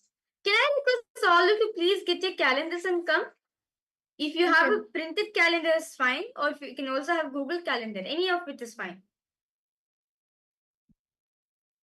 What you will be doing now is on the calendar, you will be marking the reality you want to manifest. By what date?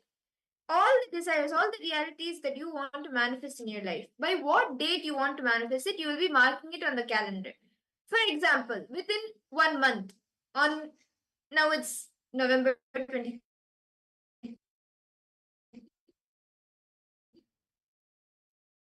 $20,000.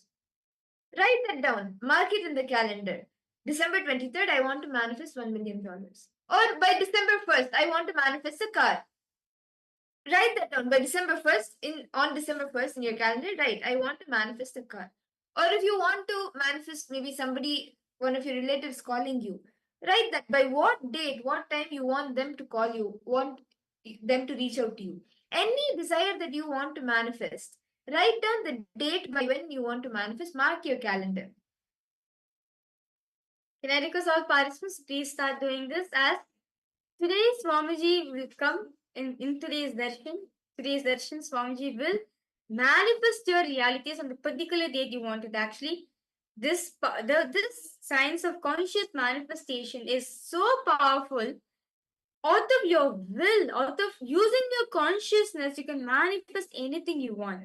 So can I request all of you to please get your calendars and come? You can also have it in your phone. That's also fine. You can also have it in your phone, or if you have a printed copy, is also fine. Please get your calendars and come.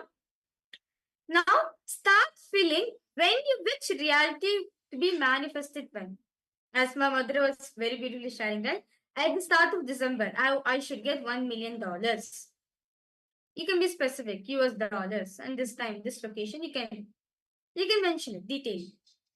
Can I request all participants to start doing that? Please take a few minutes to write this down.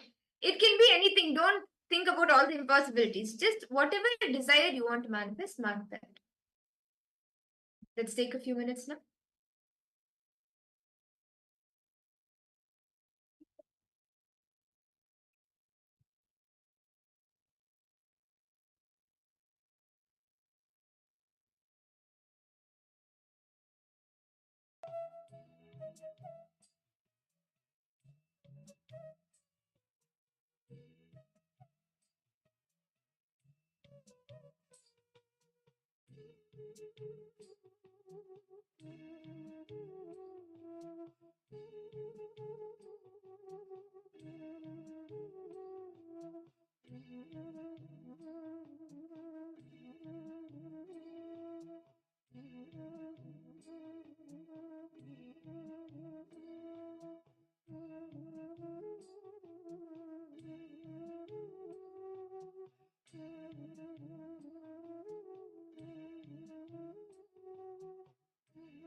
Yes.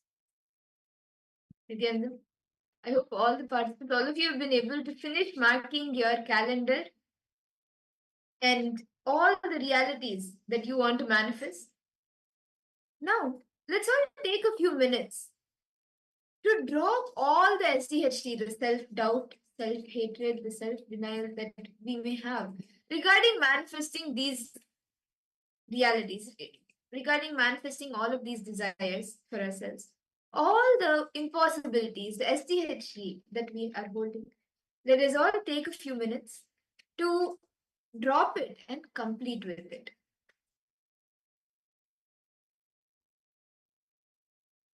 See, you all now, as you're writing all of these desires, you may have something, oh, I've already tried this, it's not manifesting, it's been so many years, I've been waiting to manifest this. all of that is only the STHT and impossibilities that are coming up within you. Just drop that, complete with all that powerlessness that is coming up. Then you will see that how the reality start manifesting. So let's all take a few minutes to actually complete and drop the powerlessness that comes up when you think about your reality manifesting.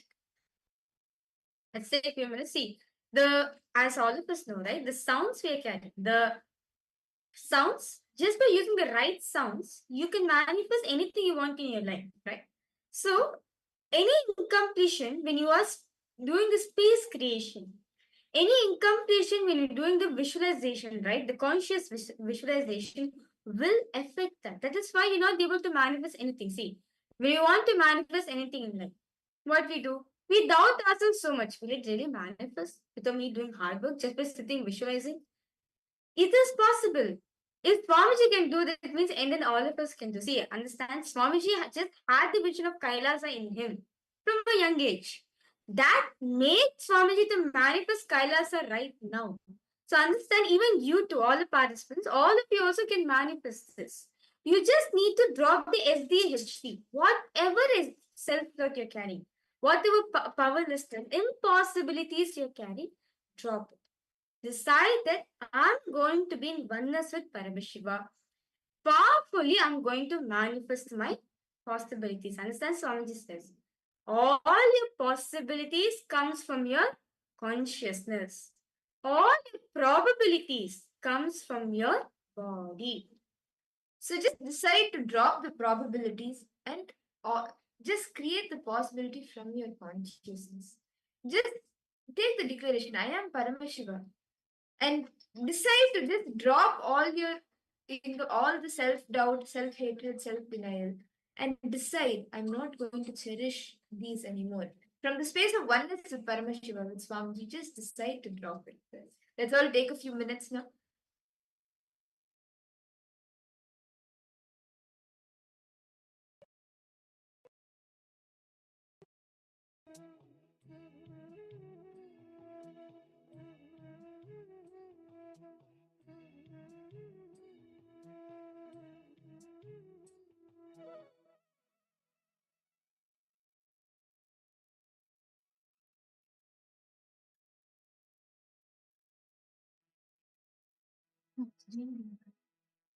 Yes.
Again, I hope all the participants, all of you have been able to consciously drop all the STHT. Just remember, all the things that the mind tells you, all the STHT impossibilities that the mind brings up is all only the probabilities. The possibility that you have comes from the consciousness.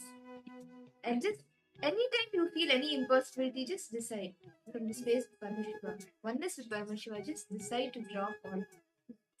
And now, with that, we will be entering into a very important session today. All of us will be receiving the Shiva Diksha. It is one of the Dikshas that Parameshwar reveals in the Agamas. That one of the Dikshas that everyone should be initiated into at some point in life.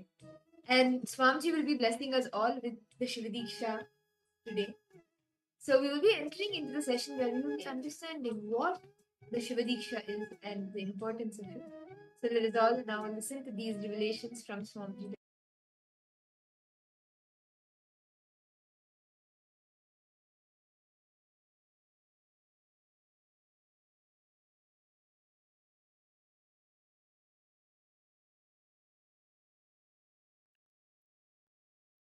Shiva Diksha is all about shifting the way you function from powerless cognitions to powerful cognitions. That's all.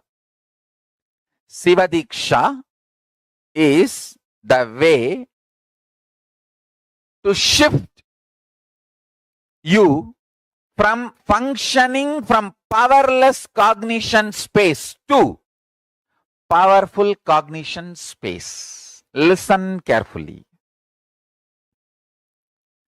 Understand life. Listen carefully and understand life.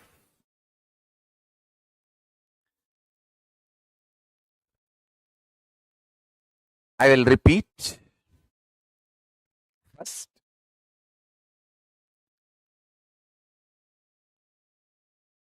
your inner space is like a software which decides how your life will be. That's the first understanding. Second, if the inner space is filled with powerless cognitions, powerless, suffocating, wrong ideas about yourself, about your world, about God, it can be more and more suffocating, making your life difficult. And if you can start building the content of your inner space, powerful, start functioning from powerful cognitions, truths, understandings about you, world, and life, you can become enlightened, manifest powers and all possibilities. Now listen carefully. The good news I have is your inner space can be beautifully reprogrammed. It can be reprogrammed with powerful cognitions. It can be reprogrammed for enlightenment. It can be reprogrammed to manifest the state, space, powers of ultimate Paramashiva.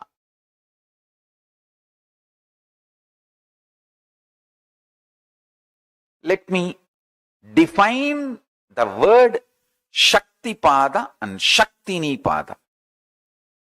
I'll give you a simple definition, straightforward.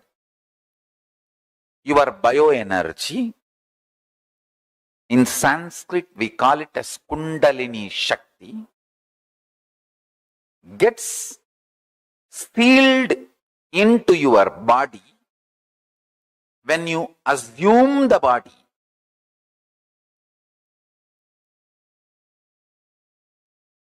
And that starts giving you the experience of you, prajna, individual existence. And from that, listen carefully, from that,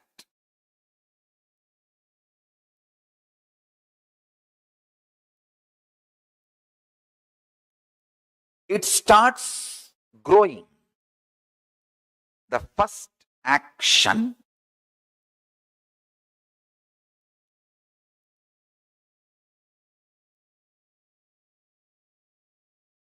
Kundalini Shakti, your bioenergy, gets sealed in your body. If I have to visually describe, it is like a snake, joyfully, ecstatically resting in the Bodha of Parashiva, Parashiva Sugabodha. In that, it is left inside your body when you assume the body.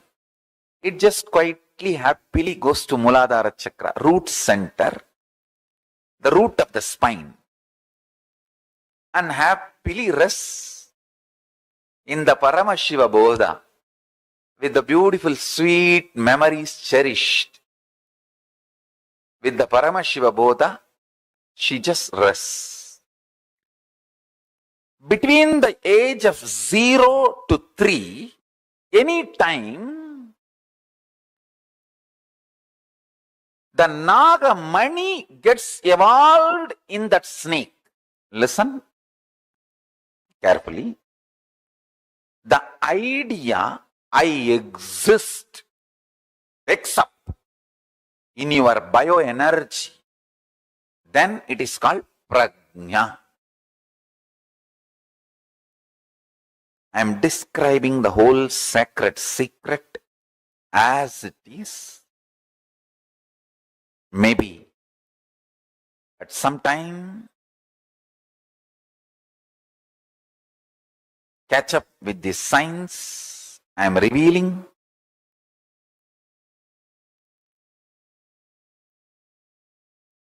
Listen, listen intensely. Maybe the modern day science will catch up with what I am revealing at some time, sooner the better for the humanity.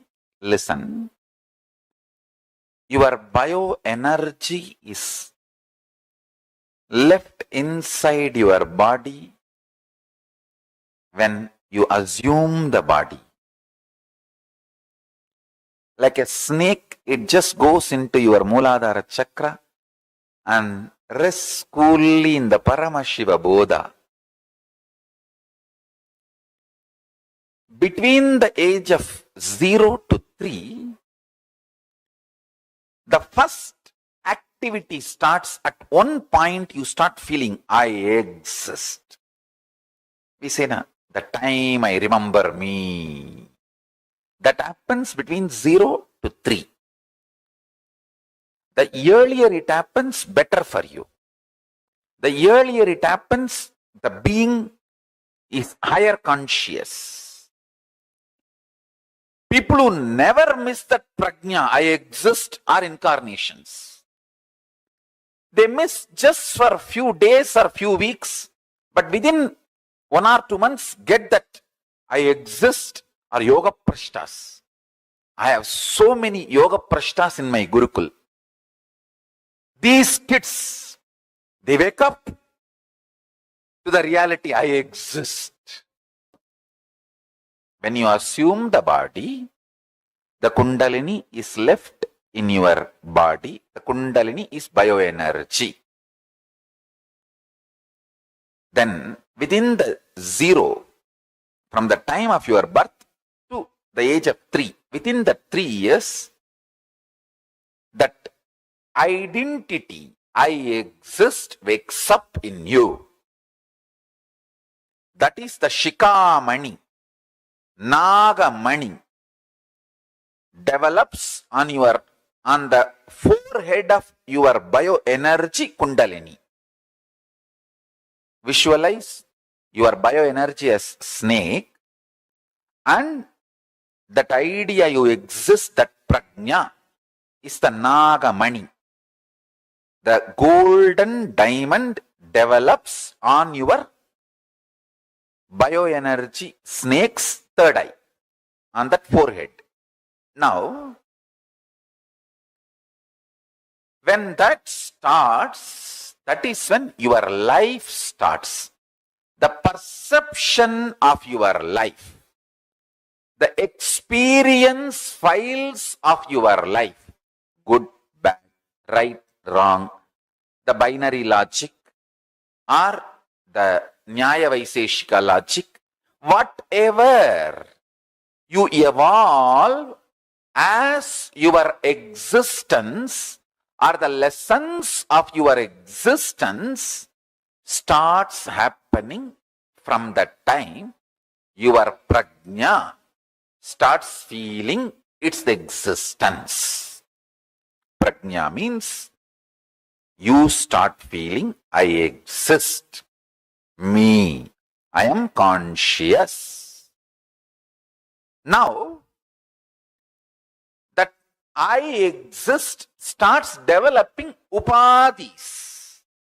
I am male, I am female, I am good, or whatever. I am good in something, I am. So this upadhis, the identities, ideas, patterns starts getting evolved in and around you. Listen.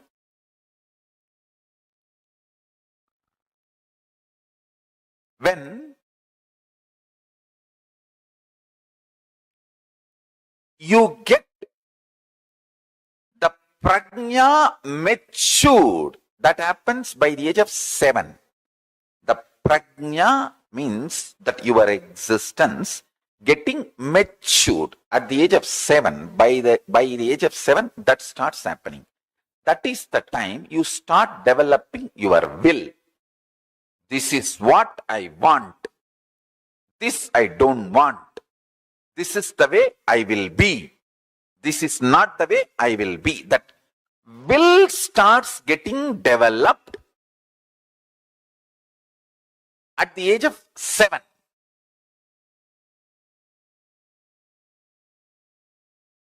See, fundamentally, you work with multiple fractured softwares. When you work with your dad, you have a separate software. When you work with your mom, you have a separate software. When you work with your father, the friends, you have a separate software. your multiple fractured softwares. Now I am putting one software of oneness to do power manifestation. It is too small compared to the load which is around you. You are so comfortable in playing with all those softwares. It takes little time for this new software. After it manifests powers, it starts influencing all the other softwares. Then in few days, it makes all the other irrelevant, redundant. Then this overpowers and makes you, that oneness becomes your fundamental cognition where you park yourself. Till then, I go on supporting you, holding you in me. Understand? That is why, even if you don't feel, you are made to manifest powers so that you will have confidence on the software. So that virtuous circle starts happening. See, usually what you do, you don't have confidence on this truth. So the confidence does not manifest as power. It's a vicious circle. Here, I am infusing the energy and make you manifest the power. That gives you confidence on the software, and confidence gives more power gives more confidence. It becomes virtuous circle. Pushing your life from vicious circle to virtuous circle is the job of the Guru. That's the job of the Guru. And supporting you, holding you during this push and making sure you are successful is my job.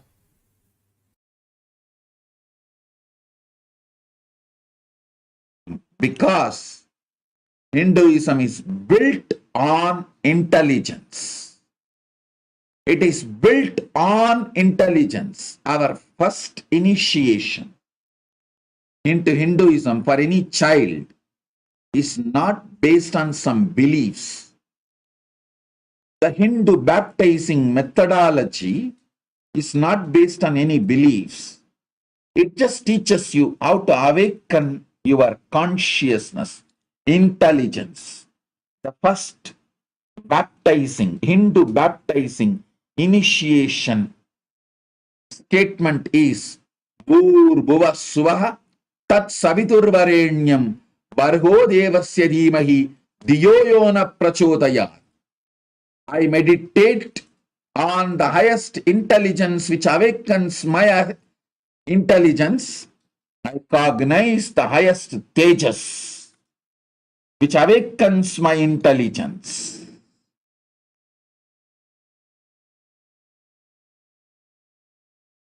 In India, in Vedic system, the moment child reaches 7-year-old, he will be initiated into Gayatri. We should understand one important thing. Vedic religion, Sanatana Dharma is the only Dharma. Hinduism is the only Dharma where there is no baptism. You are not given any faith. You are not given any concept. You are not given any philosophy. No. You are not asked to believe anything. You are just given a technique to control your body and mind. That's all. The mantra, very word taught to a child when he is 6 or 7, the Gayatri mantra, even the very meaning of the mantra is, let me meditate on the energy which awakens my consciousness. Let that consciousness help me to meditate on it. That's all. Om Tat Savidurvarenyam Bargo Devasya Dhimahi Diyo Yona Prachodaya. Please be very clear. This mantra don't have any other meaning. It is not related to any devatas. There is no mention of Gayatri Devi with 5 faces. No. This mantra means, let me meditate on consciousness which awakens my intelligence. Let that consciousness help me to meditate on it. That's all. First thing our rishis wants us to do, our enlightened masters wants us to do is, first thing, bring your body and mind under your control. First, learn how to live with your body and mind. Gayatri Mantra is owner's manual for body and mind. If you have a car, owner's manual is the basic need. Without owner's manual, you start driving a car. It is whose mistake? It is your mistake. All the vehicles you can see on the airbag, there will be a small note. It may cause serious injury. Don't put kids in front. Kids below the 12 should not sit. And there are some serious important instructions, warnings. Same way, and there is one more warning. Read owner's manual to know more about the airbag.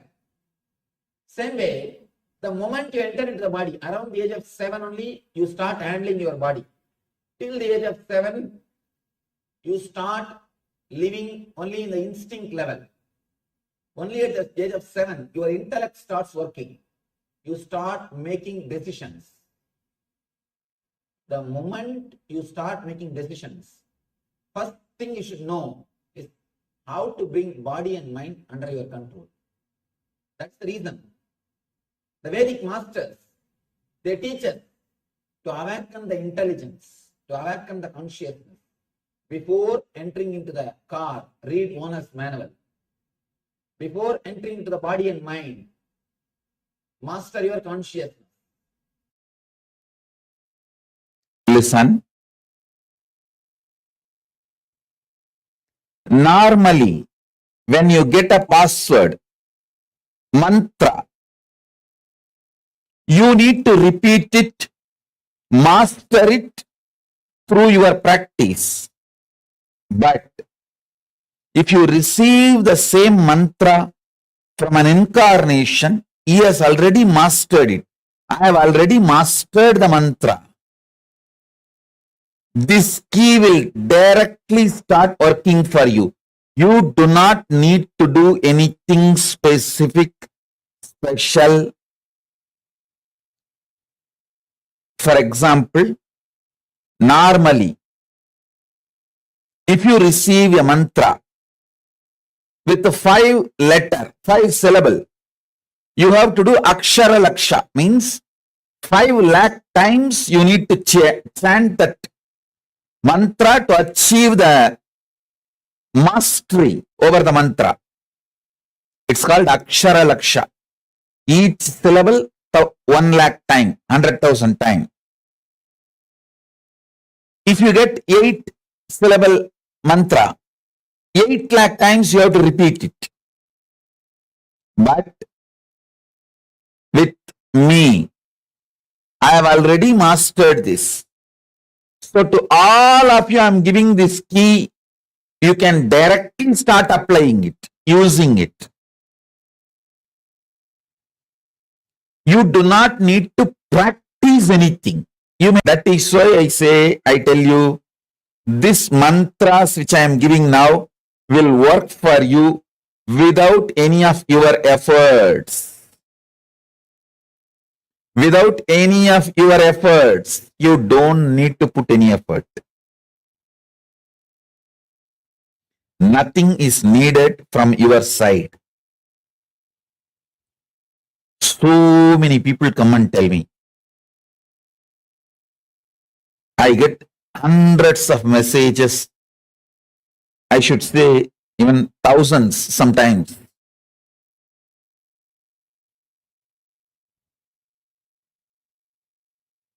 How once initiated this experience, so many powers, so many things manifesting. Listen.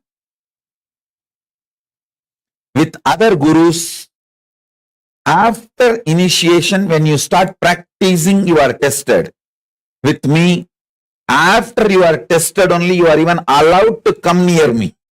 If you just Google Nithyananda, all the video comes up other than my satsang. Is a test for you. You have to cross all that huge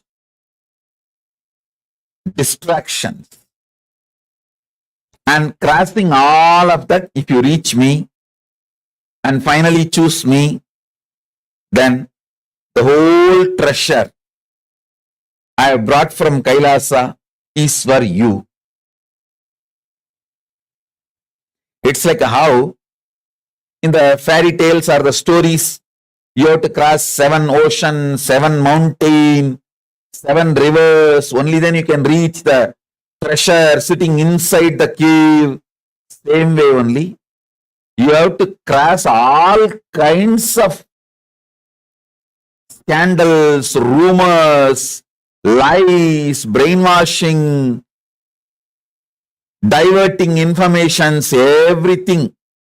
7 hills, 7 oceans, 7 river. Only then you can reach me.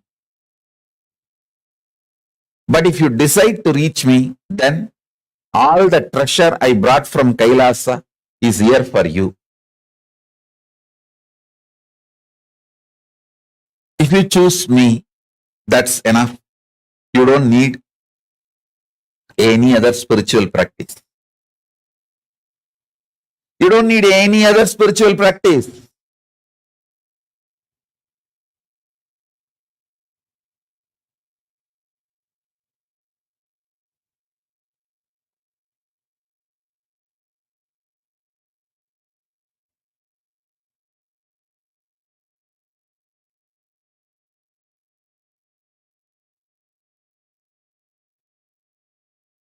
I'm going to give you mantra now. Listen.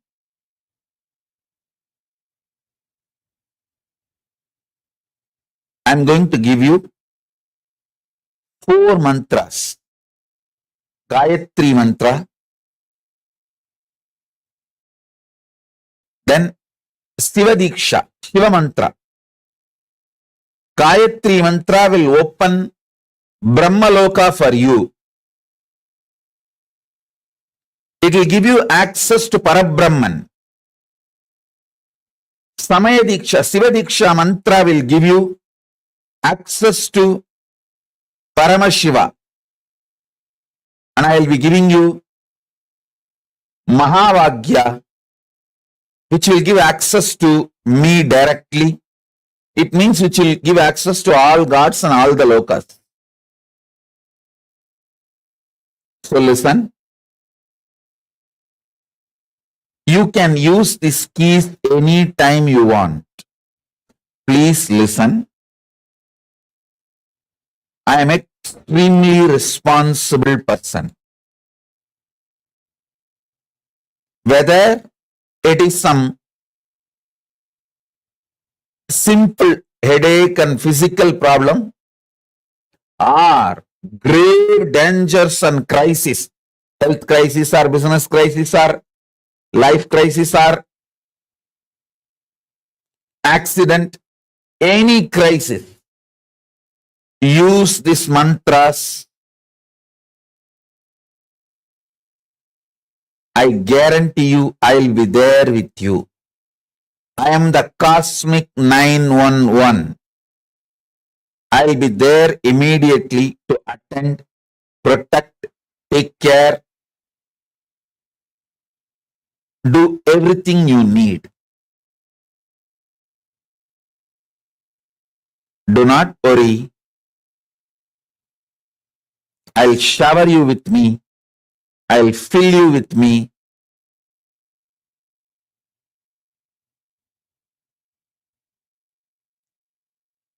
I will manifest me through you.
Nithyanandam, to all participants. That was a very beautiful revelation. Swamiji spoke on the Shiva Diksha. See, a little to understand what is Shiva Diksha. This is actually a very powerful Diksha all of us are going to be receiving today. What is Shiva Diksha? Shiva Diksha is a very powerful initiation given by Paramashiva in the Vedas and Agamas for a being who's ready to experience Paramashivoham. The first step he needs to do is taking this Diksha called as Shiva Diksha. This Diksha, actually this Shiva Diksha has elaborately Paramashiva has expanded in the Vedas and Agamas. So we'll be going to right now as all the participants, all of you are going to be receiving this Diksha today. See, as Swamiji revealed, there are multiple procedures in receiving the Shiva Diksha. Today we will be receiving the first level of the Shiva Diksha, which is the Samaya Diksha. And if any of you have any questions anytime in between, please feel free to post it in the chat. Sri Nitya Paramayogananda, Nithyananda, welcome for the program. I see new participants logged in. Ma Ishq, Ma Isabella, Nithyananda, to all of you. Yes, welcome for the program. Okay, we're just going to be we will now be taking all of you through the different procedures and the guidelines for the Shiva Diksha.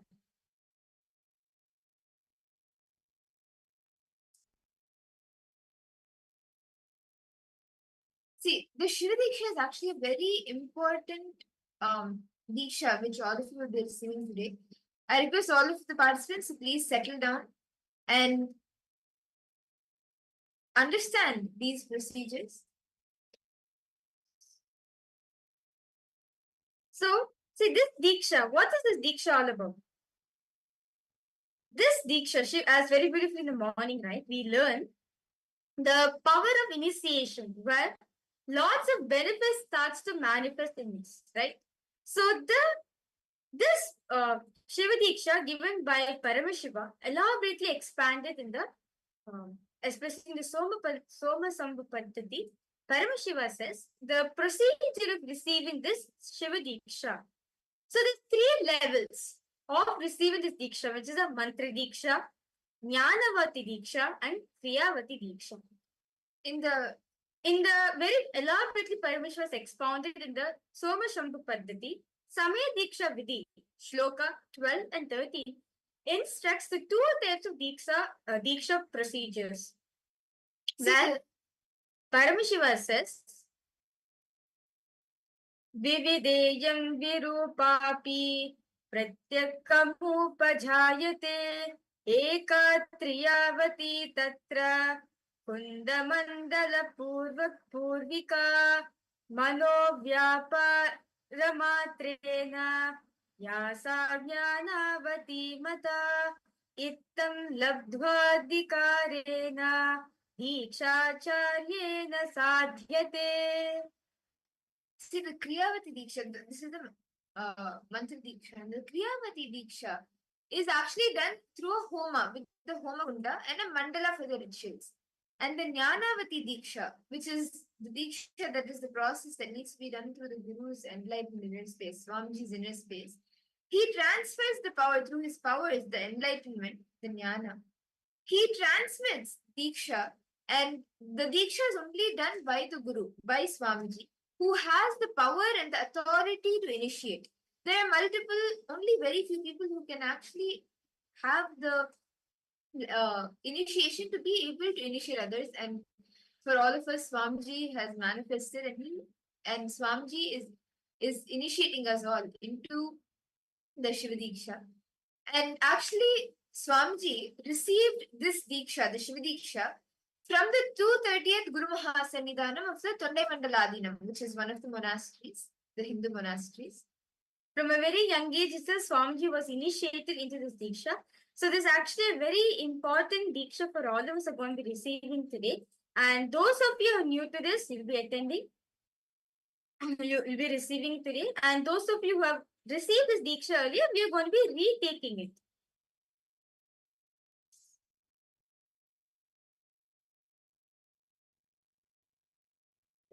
So, Now, about the Samaya Diksha procedure, as very beautifully we just now listened to Paramashiva elaborately revealed in the Soma Sambhapadati, right? So basically, so for those are the participants who are receiving the Siva Diksha today, for all the participants, viewers who's watching us live right now, we request you to please gather some fresh flowers and a magnetic compass for the knowledge. Like this is just for knowing the directions and basically to know the directions. And please gather some fresh flowers and come. So with the flowers, you will be arranging. I request all the participants who are wanting to receive the Shiva Diksha for the first time. You can place the flowers to receive the Shiva Diksha according to the location of the flower on the Shiva Mandala. Means you will be arranging the flowers in a certain way, which is in the Sadashiva Mandala. You can see an image also as we are projecting it. This is how you will be arranging the flowers. And according to where the flowers fall, see, you will be having the Shiva Mandala.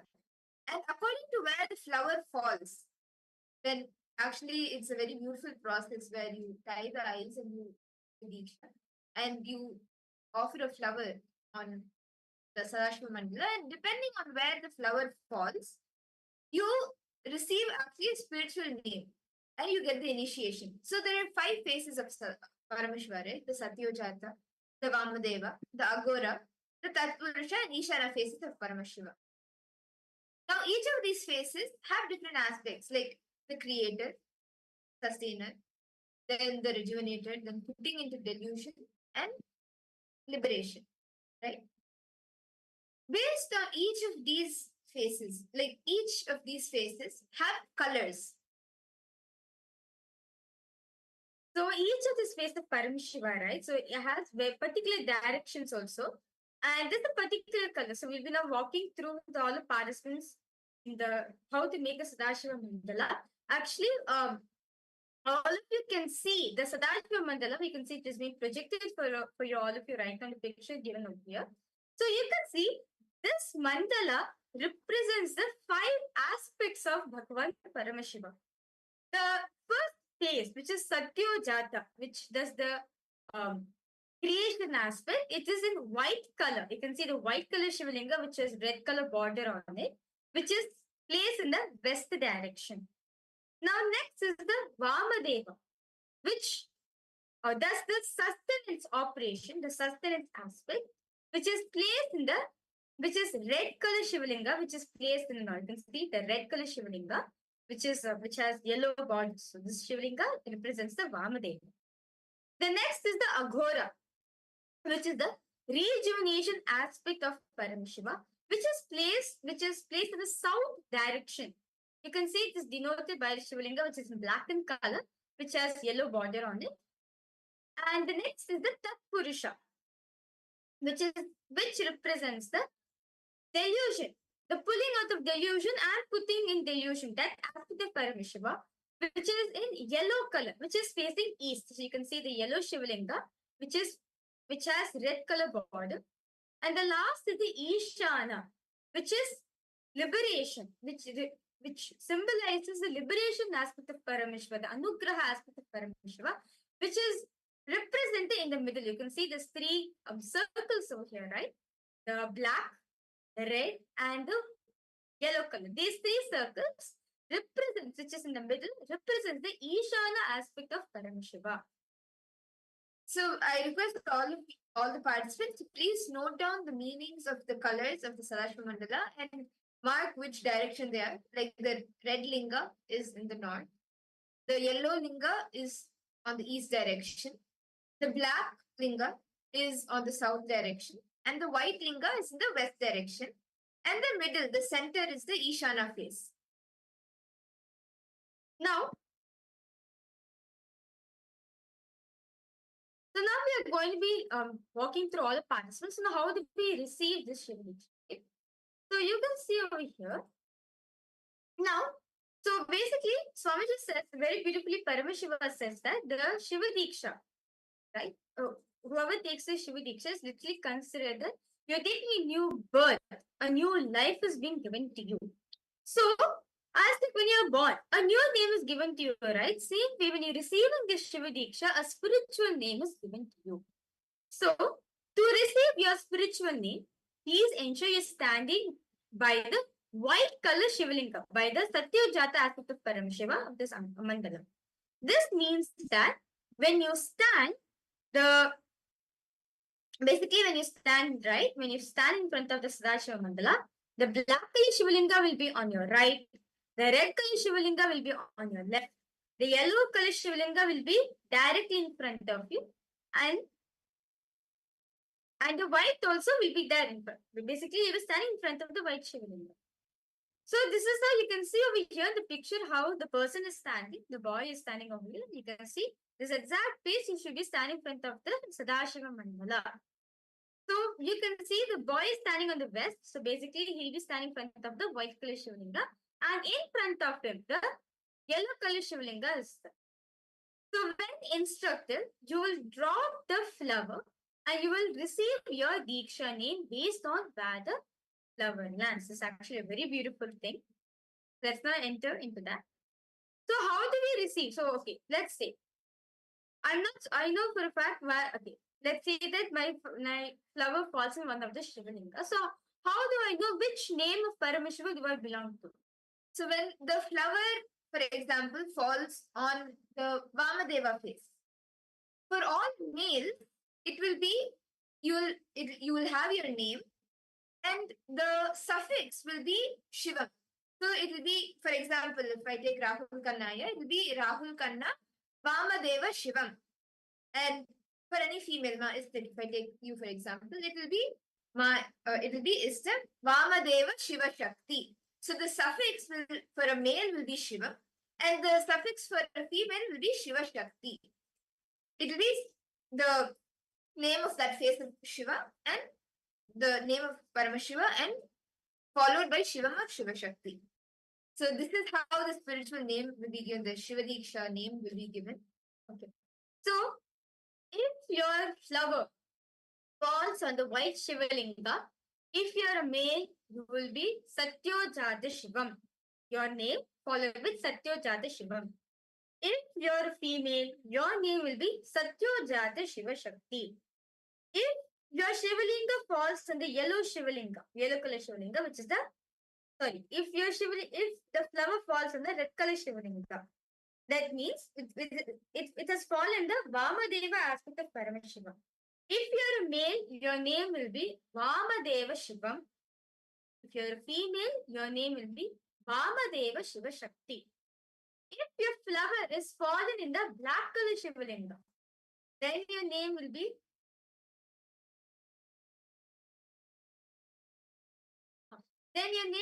Aghora Shiva. If you're a female, your name will be Aghora Shiva Shakti. If the flower falls on the yellow color Shivalinga, then your name, if you're a male, your name will be Tatpurusha Shivam. If you're a female, your name will be Tatpurusha Shiva Shakti. Now, if your flower is fallen in the middle circle, then if you're a male, your name will be Ishana Shivam. Then, if you're a female, your name will be Ishana Shiva Shakti.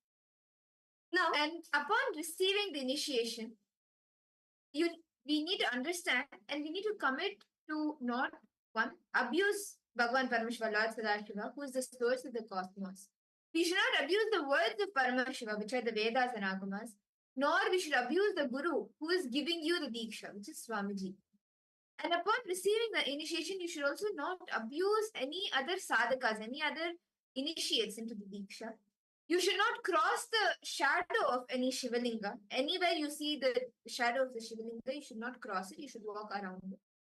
And you should not eat the food or the Naivedyam that is kept aside or already offered, or kept aside for Chandikeshwara, who is the accountant of KAILASA. So basically, you should understand and commit not to do all these acts, such as cross the flowers or kept food aside for Chandikeshwara, or offer to Chandikeshwara, or even offer to Bhagavan Paramashiva. And you should not remove the Kantamala or the Yajnopavita from your body. And for those participants who are interested in receiving this Diksha, you can You can fill the link below, which is posted over here as e-citizen.info /SV Diksha.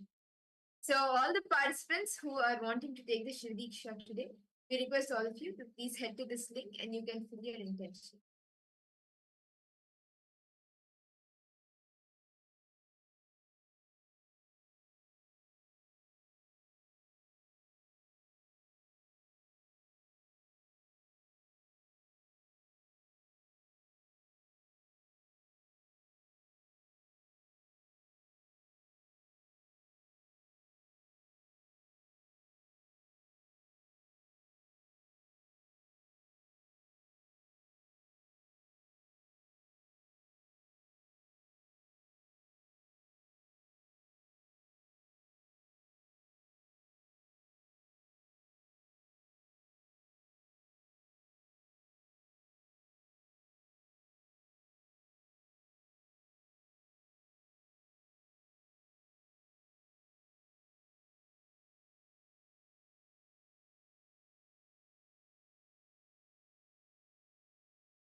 all the viewers, everyone.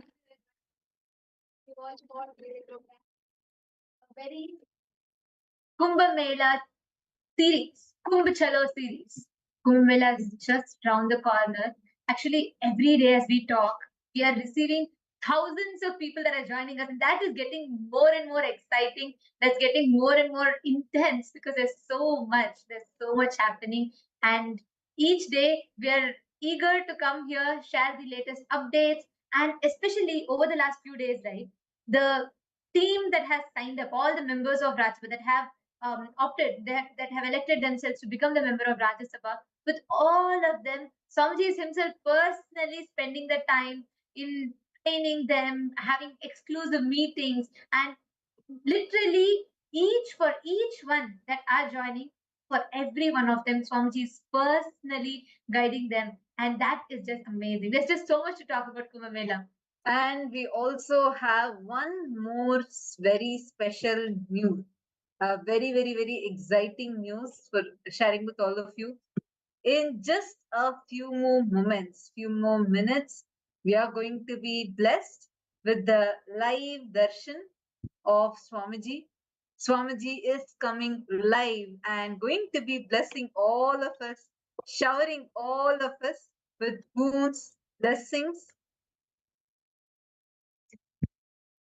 And every one of you that are here today, the darshan, the blessing that we're all receiving is something too special, especially over the last few days, right? All the beings, every one of them who have been part, who signed up to become part of Kumbh Mela, are literally experiencing, personally receiving, being part of this grand happening. So do not miss. To all the participants that are here right now, Nithyanandam, Ma Ilka, Ma Priyatma Surupini, Ma Jian Ramasamy Nithyanandam, Ma Jani Ramasamy Nithyanandam, Ma Jnana Pradata, Rahul Kannaya Nithyanandam, Anthony Musita Nithyanandam. Nice to have all of you here. Ma Wei Huang, Ma Ching Ho. Wow. Wonderful to have so many of you here with us right now. Very shortly, we are going to be entering into the live darshan. Swamiji is coming live. Can I request all of you to quickly call your friends, family members, all those that are not yet here, quickly give them a call and invite them to come and join you in this live darshan that's just about to start in a few more minutes. We are going to be having the special initiation from Swamiji, and we are also going to be sharing with all of you about the Kumbh Mela, because right now the Kumbh Mela is what is all the buzz about. Anywhere you go, any of Kailasa's temples that you enter into, you will hear about the upcoming Kumbh Mela, and we are having thousands and thousands signing up, and so many intentions just to be a part of this. On top of that, we are also having people who are attending this live darshan, live sessions, meetings with Swamiji. Swamiji himself is personally training many of the participants who have signed up to be part of the Paramashivoham program. A lot of exciting things are going on, happening right now as we are talking to all of you. So the first and foremost exciting news is it is live darshan today. Swamiji is coming live. So quickly call everyone that is not yet here and get ready. We are going to be having a very powerful darshan today. So last few days, we have been hearing from so many people about this Kumbh Mela, where we are listening from so many different participants. How the Around 5,000 years ago, at the end of Mahabharat War, the ancient enlightened Hindu civilization consisted of 10,000 Hindu traditions, or sampradayas, that existed in 56 Hindu nations, 200 Hindu kingdoms, 1,700 Hindu provinces, that covered more than 6 million kilometer square of Asia. The Supreme Pontiff of Hinduism, SPH, Bhagavan Sri Nithyananda Paramashivoham, is the reviver of KAILASA, this ancient enlightened Hindu civilizational nation. KAILASA is an unbroken cultural, religious, historical, civilizational, and sovereign continuation and revival of multiple of these historical Hindu sovereign states and Hindu ecclesiastical entities. The unbroken continuity of these ancient Hindu nations through KAILASA results in the legal recognition of KAILASA as per the international customary law, particularly the doctrine of continuity. The international law, the doctrine of continuity, implies that upheavals and revolutions within a country, changes in government, territorial adjustments, measures taken during military occupation, or other internal transformations do not negate the existence of the country, do not affect the legal personality and international obligations of the country or state. The Vienna Convention on Succession of States in Respect of Treaties, 1978, addresses these principles of the doctrine of continuity as it outlines international law during situation of state succession or continuation. International law recognizes a state's legal personality by recognizing its identity. This perspective extends even during the period when the given state or country is annexed or occupied by a foreign power. Even in such cases, the legal personality of the state is considered to persist, enabling its subsequent re-establishment. Historical examples dating back to the 18th century include cases like Portugal and Genoa that were re-established after the Vienna Congress of 1815. More recent examples include countries such as Poland, Ethiopia, Czechoslovakia, Albania, and Austria that were re-established after World War II. Even when a nation is deprived of its territory, the nation continues to exist. Its sovereignty and international legal personality continues to persist. The Dalai Lama, as the spiritual and temporal leader of Tibet, exemplifies this principle. In 1959, the Dalai Lama was exiled and forced to flee. Despite the challenges faced, the Dalai Lama continues to advocate for the preservation of Tibetan culture and garners worldwide support for Tibetan autonomy on the global stage. Similarly, from 1309 to 1376, the Pope of Catholicism had been in exile in Avignon. Despite this, he was recognized as the head of state as well as head of the church and given full privileges of the position after their return to Rome. Even in 1861, much of the papal territories had been lost, leaving the Pope with no sovereign territory other than the papal residence and related buildings. Yet his temporal powers were still acknowledged. He was recognized as a head of state, and later, the Lateran Treaty of 1929 formally re-established papal sovereignty over the Vatican City. The Sovereign Order of Malta further exemplifies this principle, retaining international recognition as a sovereign entity despite the permanent loss of their territory upon Napoleon's invasion in June 1798. Despite such permanent loss of territory, the sovereignty and the international legal personality of the Sovereign Order of Malta continue to persist. Much later in 1894, the order settled in Rome and acquired two properties, the Magistral Palace and the Magistral Villa that received extraterritorial status.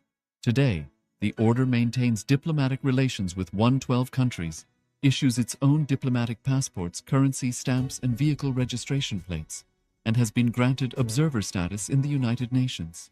All these examples of state re-establishment illustrate the principle of continuity of states, as per international law, that a state's legal personality persists over time.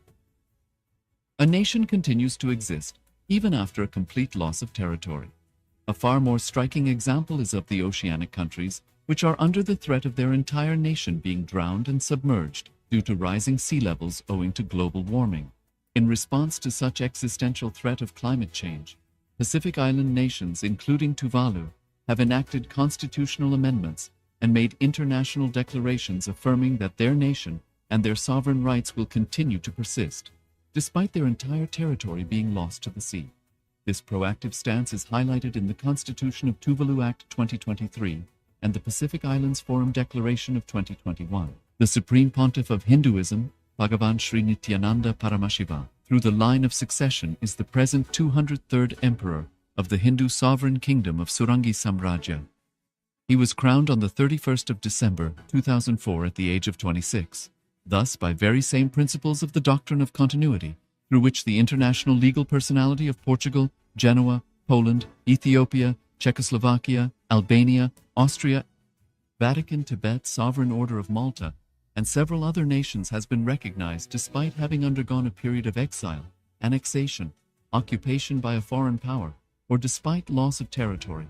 The SPH Nithyananda Paramashivoham, through well-established legal and historical facts about the Hindu sovereign state of the Surangi Samrajyam, derives all sovereign rights and powers of the royal lineage of the Surangi Samrajyam, as its 203rd sovereign emperor, from his inheritance and continuation of the unbroken succession of the kingdom of Surya Vamsa Surangi Samrajyam Sarvanapita. Surya Vamsa Surangi Samrajyam, through unification with 20 other sovereign Hindu states and sovereign ecclesiastical, historical entities, became part of the United States of KAILASA, which thus became a sovereign, independent juridical state, with the SPH Nithyananda Paramashivoham as the sovereign. Just as how the oceanic nations like Tuvalu have safeguarded their sovereignty from the existential threat of total submersion by amending their constitution and asserting that their sovereignty will persist regardless of the loss of their territory, KAILASA, which is a sovereign continuation of 21 sovereign Hindu states and sovereign ecclesiastical historical entities, is also reviving and continuing the Kumari Kandam Hindu nations that got submerged. As per the doctrine of continuity, these facts imply that the Kailasa's statehood is recognized by international law and manifests as a natural outcome of well-established historical legal facts. Share your time, talent, and treasure. Become part of KAILASA. Sign up as an eCitizen https://kailasa.ecitizen.info. Around 5,000 years ago, at the end of Mahabharat War, the ancient enlightened Hindu civilization consisted of 10,000 Hindu traditions, or sampradayas, that existed in 56 Hindu nations, 200 Hindu kingdoms, 1,700 Hindu provinces that covered more than 6 million kilometers square of Asia. The Supreme Pontiff of Hinduism, SPH, Bhagavan Sri Nithyananda Paramashivoham, is the reviver of KAILASA, this ancient enlightened Hindu civilizational nation. KAILASA is an unbroken cultural, religious, historical, civilizational, and sovereign continuation and revival of multiple of these historical Hindu sovereign states and Hindu ecclesiastical entities. The unbroken continuity of these ancient Hindu nations through KAILASA results in the legal recognition of KAILASA as per the international customary law, particularly the doctrine of continuity. The international law, the doctrine of continuity, implies that upheavals and revolutions within a country, changes in government, territorial adjustments, measures taken during military occupation, or other internal transformations do not negate the existence of the country, do not affect the legal personality and international obligations of the country or state. The Vienna Convention on Succession of States in Respect of Treaties, 1978, addresses these principles of the doctrine of continuity as it outlines international law during situation of state succession or continuation. International law recognizes a state's legal personality by recognizing its identity. This perspective extends even during the period when the given state or country is annexed or occupied by a foreign power.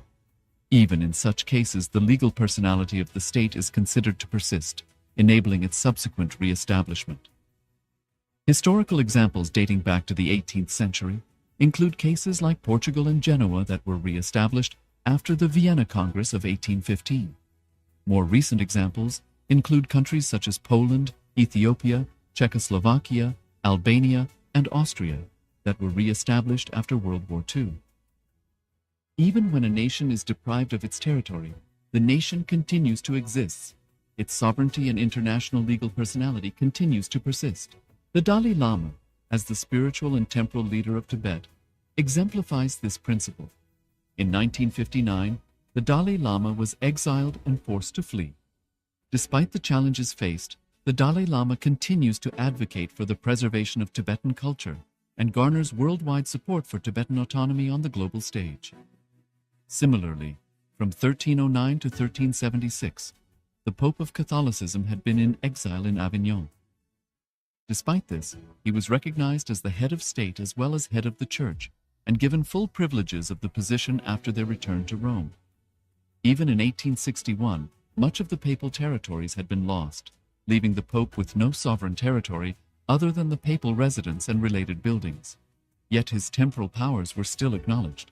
He was recognized as a head of state, and later, the Lateran Treaty of 1929 formally re-established papal sovereignty over the Vatican City. The Sovereign Order of Malta further exemplifies this principle, retaining international recognition as a sovereign entity despite the permanent loss of their territory upon Napoleon's invasion in June 1798. Despite such permanent loss of territory, the sovereignty and the international legal personality of the Sovereign Order of Malta continue to persist. Much later in 1894, the order settled in Rome and acquired two properties, the Magistral Palace and the Magistral Villa that received extraterritorial status. Today, the order maintains diplomatic relations with 112 countries, issues its own diplomatic passports, currency, stamps, and vehicle registration plates, and has been granted observer status in the United Nations.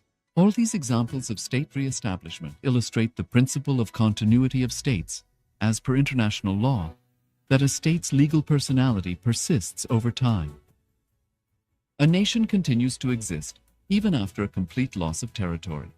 A far more striking example is of the oceanic countries, which are under the threat of their entire nation being drowned and submerged due to rising sea levels owing to global warming. In response to such existential threat of climate change, Pacific Island nations, including Tuvalu, have enacted constitutional amendments and made international declarations affirming that their nation and their sovereign rights will continue to persist, despite their entire territory being lost to the sea. This proactive stance is highlighted in the Constitution of Tuvalu Act 2023 and the Pacific Islands Forum Declaration of 2021. The Supreme Pontiff of Hinduism, Bhagavan Sri Nithyananda Paramashiva, through the line of succession is the present 203rd Emperor of the Hindu Sovereign Kingdom of Surangi Samrajya. He was crowned on the 31st of December 2004 at the age of 26. Thus, by very same principles of the doctrine of continuity, through which the international legal personality of Portugal, Genoa, Poland, Ethiopia, Czechoslovakia, Albania, Austria, Vatican, Tibet, Sovereign Order of Malta, and several other nations has been recognized despite having undergone a period of exile, annexation, occupation by a foreign power, or despite loss of territory. The SPH Nithyananda Paramashivoham, through well-established legal and historical facts about the Hindu sovereign state of the Surangi Samrajyam,